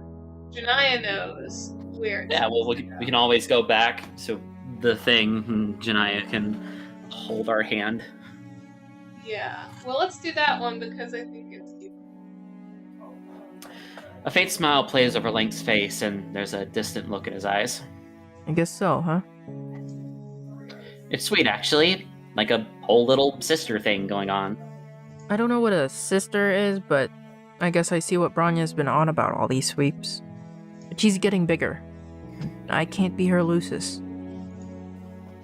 You're getting the sense that Alternia is the kind of place that makes you grow up particularly fast. You could say that. I'd prefer her life wasn't defined by hiding in a cave. Ironic, given our blood, but you get it. Oh yeah, you totally get it. Whatever it is, you are the person most able to get it in the entire world. Ugh, never mind. Just, I care about her. And I want her to be safe. You're not allowed to tell her I said that. I'll never hear the end of it. No worries. You'll lock that one up in your secret box. It's the box where you keep all your secrets. Sure. One day you'll die. Is it this bad? You've been on Alternia long enough to know that it's bad for everyone. Yeah, but he's talking about some stuff that sounds uniquely bad, like being treated like a toy for some high blood. Oh, don't get me wrong. There's no guarantees against that, no matter who you are. Maybe I'm a curiosity to them, but there's always those who have proclivities towards Jadebloods. A quick flash of recognition hits you. The memory of a Jadeblood you think you met and the horrible fate she was consigned to at the hands of a Cerulean who could be charitably described as a monster. I love how right here we can't completely canonize that yes, Distant Quest did in fact happen. Even though that one's far from canon. Distant Quest is also canon now. Also, I wrote the music to that one round of Distant Quest, so technically my music in that is canonized now. Are you okay? Dang. You're fine, you just thought you remembered something. As I was saying, I'm not under the illusion that continuing to hide in the closet would have kept me safe. More like delaying the inevitable. It made my choice an easier one, at least. There are worse things than being someone's fetish, even. Just ask the matrons. Those stories are actually real to begin with. Does he want to talk more about it? No. Not really. Not with you, anyway. You're persistent, but we've also only had a handful of interactions. I'm not going to trust you with my whole life story. I feel like "so about before" is an ending question, so let's see what he's gonna do now. Link takes another long pause. He's been doing a lot of that lately, and his shoulders slump in on themselves. It's like he suddenly aged a couple decades in the span of seconds. You were serious about being able to leave Alternia? You know that sounds like magic, right? Yeah, you were pretty amazed by it yourself. The fact you've been able to come back here has been, well, it hasn't actually been going great so far, but you managed to retain a possibly unhealthy level of optimism about the whole thing. I don't want to live like this anymore. And Wanchi doesn't deserve it. Link trails off and starts examining his fingers. The nails he's tried his best to file neatly in the pushed-back cuticles. I want to leave with you. Even if you're full of shit. The worst case is I'll just be back where I started. That's amazing, but you might still have some things to take care of first. It's fine. This place is safe enough for now. Just don't take too long to figure this out. About before? You mean while we were playing the game? No, actually you meant back when you last saw him, a couple sweeps back. Link sighs and shakes his head, all while making a somewhat uncomfortable eye contact. Really? You want to bring up forever ago? Yeah, well, mostly because you really can't remember exactly what happened. You know you were at a party together and you hung out, but you keep having these conflicting memories. I would never It's like do you've been that. drugged. God, what kind of lies have the others been spreading about me? Actually, you haven't talked to the others in over 2 sweeps, but also bad choice of words on your part. It's more like... Like there's 2 different versions of you? Link's voice is quiet, and you feel a little chill run down your spine. Yeah, that's exactly what it feels like. I can't remember either. We were at the party, and then... I don't know. I was back home, and you were gone, and... Link shrugs. You can't really fill him in on the details either, so that's frustrating, to put it mildly. I guess it doesn't matter. It's been so long, and so much happened. Sometimes I wonder if I just forgot, but then you came back, and it doesn't matter. Everything is so different that it feels like a lifetime ago. You completely agree with him on that, at least. In fact, right now you're ready to leave it at whatever happened, and move on. Fine. Let's leave it at that. He drops the issues, but there's still something in his expression that isn't quite satisfied with this outcome. You wish you could help him, but you don't think this is something you're able to pry apart any easier than he can. You decide that now would be a good time to check on Elward. Seems like she hasn't exactly been doing great lately, and you should probably see if she's okay. If okay is even the word for it. As soon as you poke your head around the corner, you know that it's too late. Elward's tools are all still lying around, but her bike is gone, and she's nowhere to be found. You run outside the cave, hoping to catch up with her before she heads out, but it's too late already. Against the dying embers of twilight, you think you can just barely make out the sound of a motorcycle's engine in the distance. You're really hoping to at least get a chance to say goodbye, but now it seems like it's too late. With a sigh, you decide to head back inside and try to find Wanshi. You wander back into the main room, checking to make sure that you aren't forgetting anything. Of course, since your only worldly possession is the hoodie you're always wearing, that only takes a few seconds. You ready to go, Ulu? Yeah, you're excited to see your friends, Branya, Daraya, and Lynera again. I wouldn't get too worked up. They've been a little maudlin, from what I hear. Don't be such a jerk about them. Fine. Sorry. You're genuinely shocked to hear Link offering an unprompted apology. You suppose this is some of that fabled character growth you've heard so much about. Link laughs. Don't get used to it. I'm as incorrigible as ever. Anyway, say hi to Lanera for me. She'll be glad to know I'm doing okay after everything. Just don't forget about me, okay? Of course! You promised to get him out of here, and that's a promise you intend to keep. Okay, time to go, Woo-Woo. The early night air is refreshing after spending the day inside the cave, and you're excited at the prospect of reuniting with more of your friends. You turn to Wanshi and smile. After everything you've been through, it was nice to have an experience that was just a little more child, you know? Just a couple feelings jams and nobody died. Wanshi looks at you like she's not sure quite what to say. It's fine. You can talk more on the way to the Jade Caverns. Yeah. Wanshi looks off to the side, as if something is still hanging over her. Is something wrong? I don't know how to tell Branya about my decision. Ooh. Oh, no worries. You can handle that. Really? You do that for me? Of course! Wanshi's eyes glitter with tears as she responds. Thank you. Okay, let's go.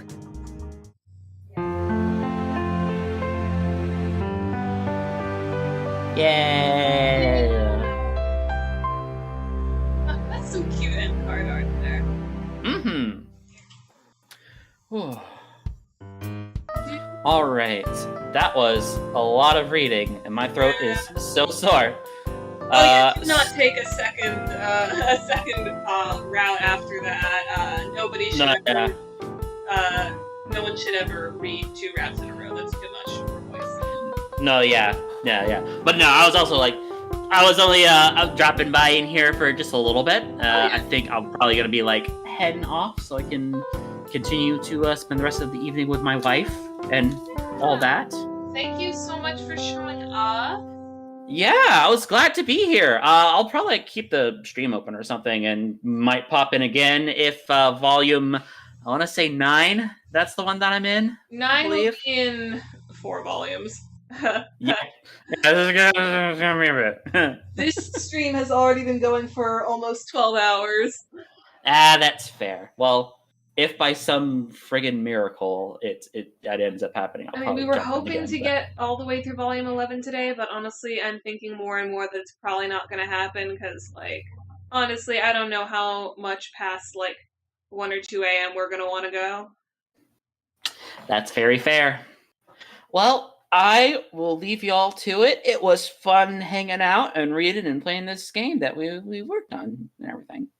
Yeah, thank you so much for stopping by, and also for donating your voice to our game, of course. It's what I do. I think literally it's like one of my only 2 IMDb credits, so yeah, it's Nice. literally what I do. I mean, all of my IMDb credits right now are from... No, I do have another IMDb credit. I did sound on a musical about Scientology that was recorded as an indie film. Huh. Yeah. Neat. Well then, I'm gonna go ahead and head off. Y'all have fun. Yeah. See ya. Right. Bye-bye. All right, stream chat. How are we all doing tonight? We all ready for Volume 6? This part's journey will continue in Volume 6 in the Weave of Fate. Let's continue to the next volume. This contains warnings for discussion of sex and sexuality and some horny-ass Jade Bloods. If this game wasn't, intended for a general enough audience, we would basically have drawn them fucking on a couch. Be warned.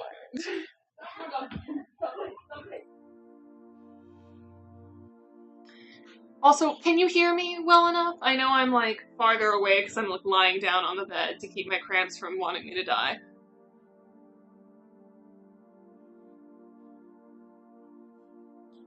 It's been a couple of cycles now, long enough that you're getting used to calling them cycles instead of days, at least, and it's feeling like the longest day of your life. Even if things have calmed down a little bit, everything still feels so dire. Like, the trolls who are on world here are all living on borrowed time. Obviously, that was more or less literally true for Elward and Lank, but what about Wanshi? What about me? Hello? Oh, no, I didn't mean to click that! Ah, hold on. Where did the game go?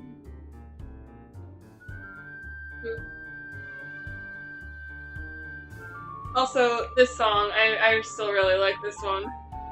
It's pirates dancing in a circle. That's the imagery I got when I wrote this.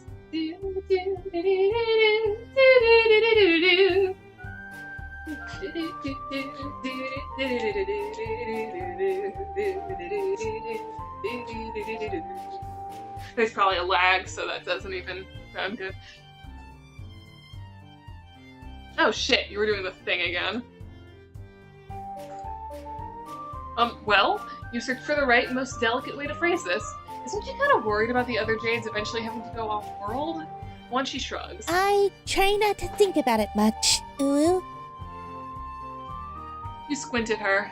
Doesn't she, though? Shut up! You have no idea what you're even talking about. So just shut up. You can't help but notice the tears in the corners of her eyes. Once she quickly wipes at her face and shakes her head vigorously. It's fine. Ooh. Okay, but it seems like maybe it's not fine? Nope. It's fine. You'll see. Well, at least she's gonna be getting off Alternia soon, but not like in the bad space convent kind of way, but more of like the fun escaping from this plane of reality way. So there's that. Once she looks skeptical. I'm still not sure if I believe you, but Lank did. So she just kind of went along with that? Once she shakes her head. No, I made up my own mind. I'm just still worried about the others. Ooh. Wait, why is she worried about the others? Did something happen to them? It suddenly occurs to you that they might not even be there when you arrive. You're trying to remember how old everyone was. They seemed like they were all young adults, so... They're still on planet, just... She trails off and frowns down at the ground. It's just that they're not doing so great. And basically, the only thing keeping them here right now is Imperial bureaucracy bullshit. Don't you dare tell Bronya I said bullshit. Woo. She's very quiet for the rest of the walk to the caverns, which makes for an extremely awkward walk. You mostly focus on admiring all the deadly flora that you've missed so very much over the last few years. 100 feet or so from the cavern entrance, Wanshi stops in her tracks. All they care about is their own stupid bullshit now. It's dumb, and I hate it. I'm not sure what she means by that exactly, but at least she's glad that they're all still around, right? After all, the alternative would be that she takes over in the caverns. Oh no, thought occurred to you. Are the others going to be sent off-world as soon as she's ready for the job of Cavern Matriarch? Once she shuffles her feet and her voice drops. No one knows. I do badly on my tests on purpose. Not enough to get kicked out, but... Badly enough that the others don't get kicked out too. Huh. Wanshi nods solemnly. Yeah. Wanshi, what are you doing out here again? Hearing a very familiar yell, you look up to see another one of your old friends. Lanera's standing there, brandishing a knife and scowling. Uh-oh. Hey there, Lanera! You're not planning to, stab anyone with that knife, are you? What? Her eyes go from the knife to you, to Wanshi, and back to you, and back to you again, and you can see the instant that it registers to her what's happening. She drops the knife, point down in the dirt, and runs forward, grabbing you in an excited hug. You came back after all this time. Yep, you sure did come back. Maybe you can't breathe. Lanera quickly lets go and jumps back, blushing and shaking a little bit. I'm so sorry. I didn't mean to hurt you or anything. I just got excited. It's been so long. Where were you? You've been getting that question a lot lately, and everyone seems to have a different way of saying it. Some of them were hurt or angry at you, but Lanera seems genuinely confused. Without even breaking stride, she breaks into a grin and waves a hand in front of her face. Never mind. It doesn't even matter. I'm just so happy that you're back now. Lanera composes herself far more quickly than you would have expected, all things considered, and walks over to pick up the knife off the ground. She frowns and wipes it against her skirt. So she never did answer you about the stabbing thing. You're not prepared for the absolute look of shock that crosses her face. Why would I do something like that? She glances down at the knife in her hands and her eyebrows shoot up as understanding dawns. Oh, my Empress, no. I was making dinner when one of the Luci came running in. I thought that maybe someone was... She trails off and shuffles in place, dropping her gaze. I wasn't even thinking about the knife. I'm sorry. Oh, no, that's fine. It's just the last time you saw her, she was maybe... You notice one she had in the corner of your eye, quickly waving a hand in a stop talking, you idiot motion. You quickly stop talking. It's fine. Lynn, we were just out checking it on Lank. Uwu? Lanera frowns at the mention of the name and shakes her head. You shouldn't be associating with him. It's not safe. Also, I told you to stop calling me Lynn.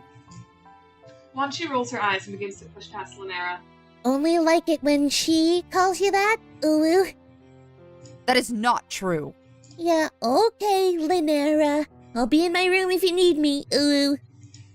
Ugh, I swear she makes me so angry sometimes. Oh, no. Ugh, I hate... Janaya's mouse is so overly sensitive that I never know, like, how... Like, I bump it and I accidentally bump it too far and it's off the screen. Lanera's expression softens as she turns back to you. She seems to be looking you up and down, trying to decide if you're real or not. It's okay. Let's get you inside and cleaned up.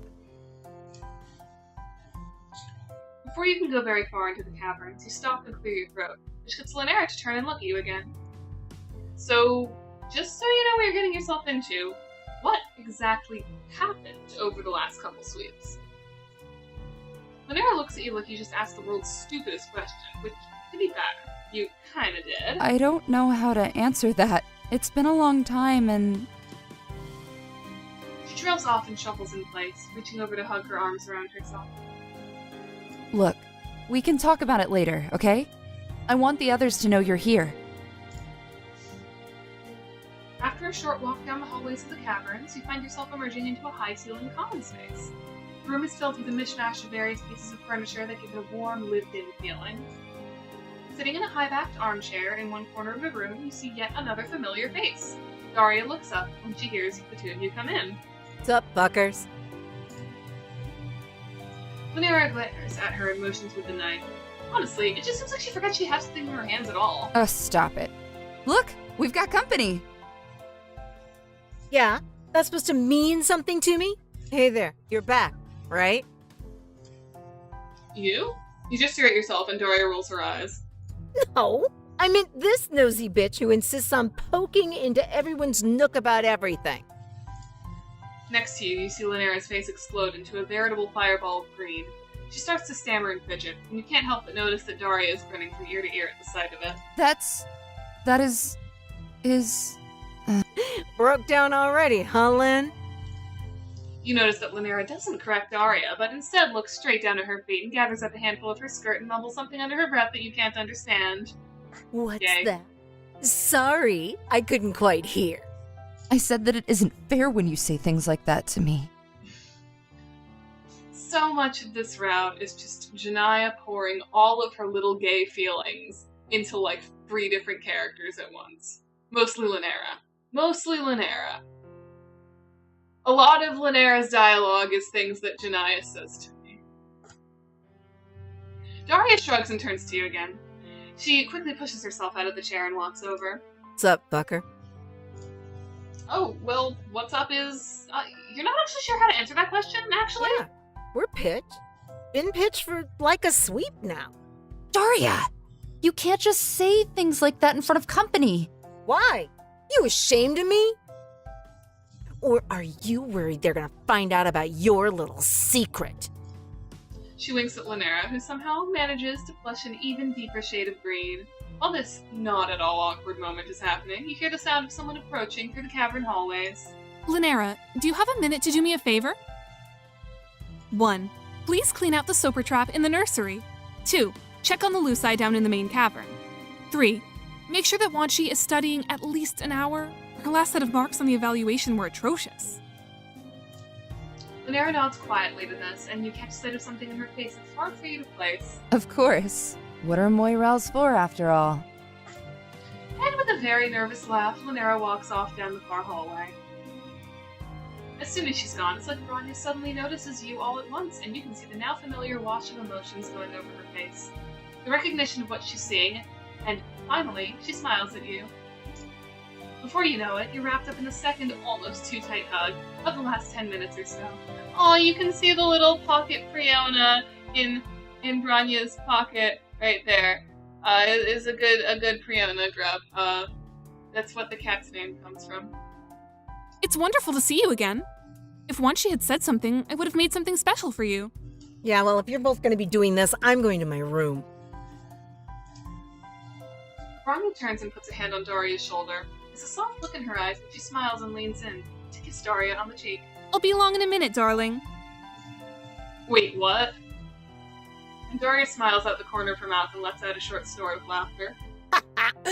Sure thing, darling. Okay.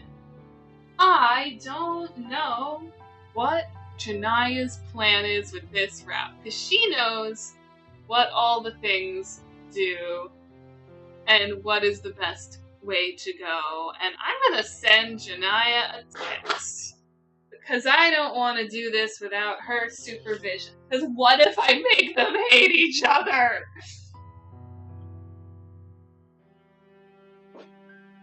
What if I accidentally make Daria have another Moirail? She's already got a Moirail! I gotta... The polycule. We have to make these three motherfuckers be in a polycule.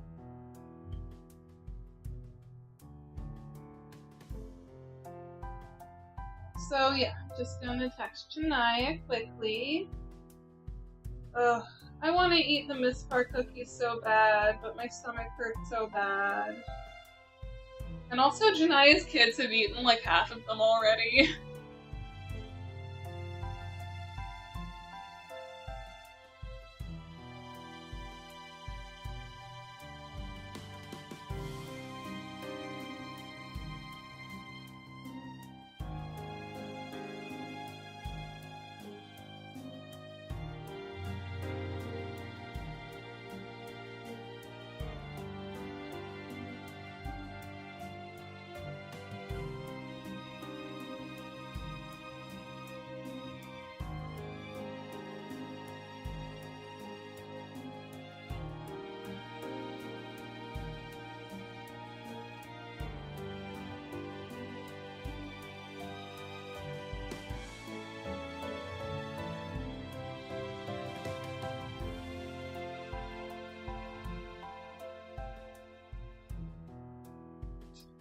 Alright, while we wait for Janaya to come back and give us some help.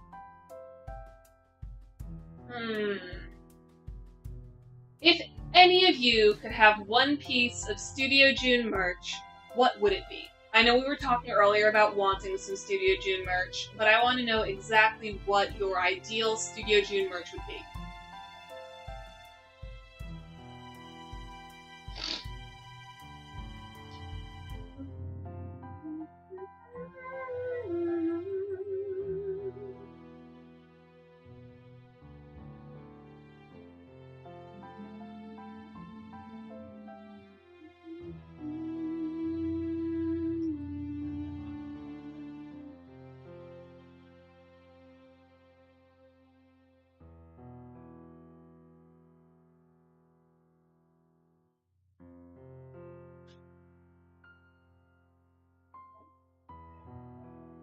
What if I made them hate each other? I mean, a pitch polycule would be funny if nothing else. Oh my god. Honestly, a pitch... Except... Yeah, I don't know. I don't think those three could be the pitch polycule. If we want a pitch polycule, that's where you do Skyla Connell and Ostasha. Because I could see those three being pitch polycule. But... I don't know. Bronya's too full of love to have a Kismesis. That's why she doesn't have one right now. Daria's outfit? Oh. That would be cool to purchase. Actually, I don't know what was used for her shirt. Like, I bet... I'm pretty sure that's not public domain or just an asset that one of us created, so I don't think we could take Daria's shirt and, like, sell it, but that would be really fucking cool to sell Daria's shirt. And, like, with the jacket, you could just make that yourself. Just get yourself the they, that, the she, they pin.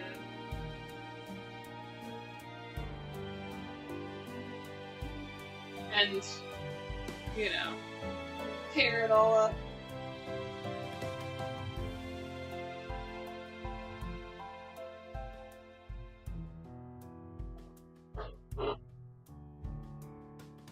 I so badly want, like, professionally produced Homestuck plushes. Specifically Hive Swap plushes. Specifically Hive Swap plushes that aren't just fucking buyers. Give me some Friendsim friends that I can cuddle with. Give me a little plush Jade Polycule that I can sit on my Homestuck shelf and they can all kiss. Give me a little plush Daria's punk band. I have keychains of some of the Daria's punk band members. I just have Daria and Jizia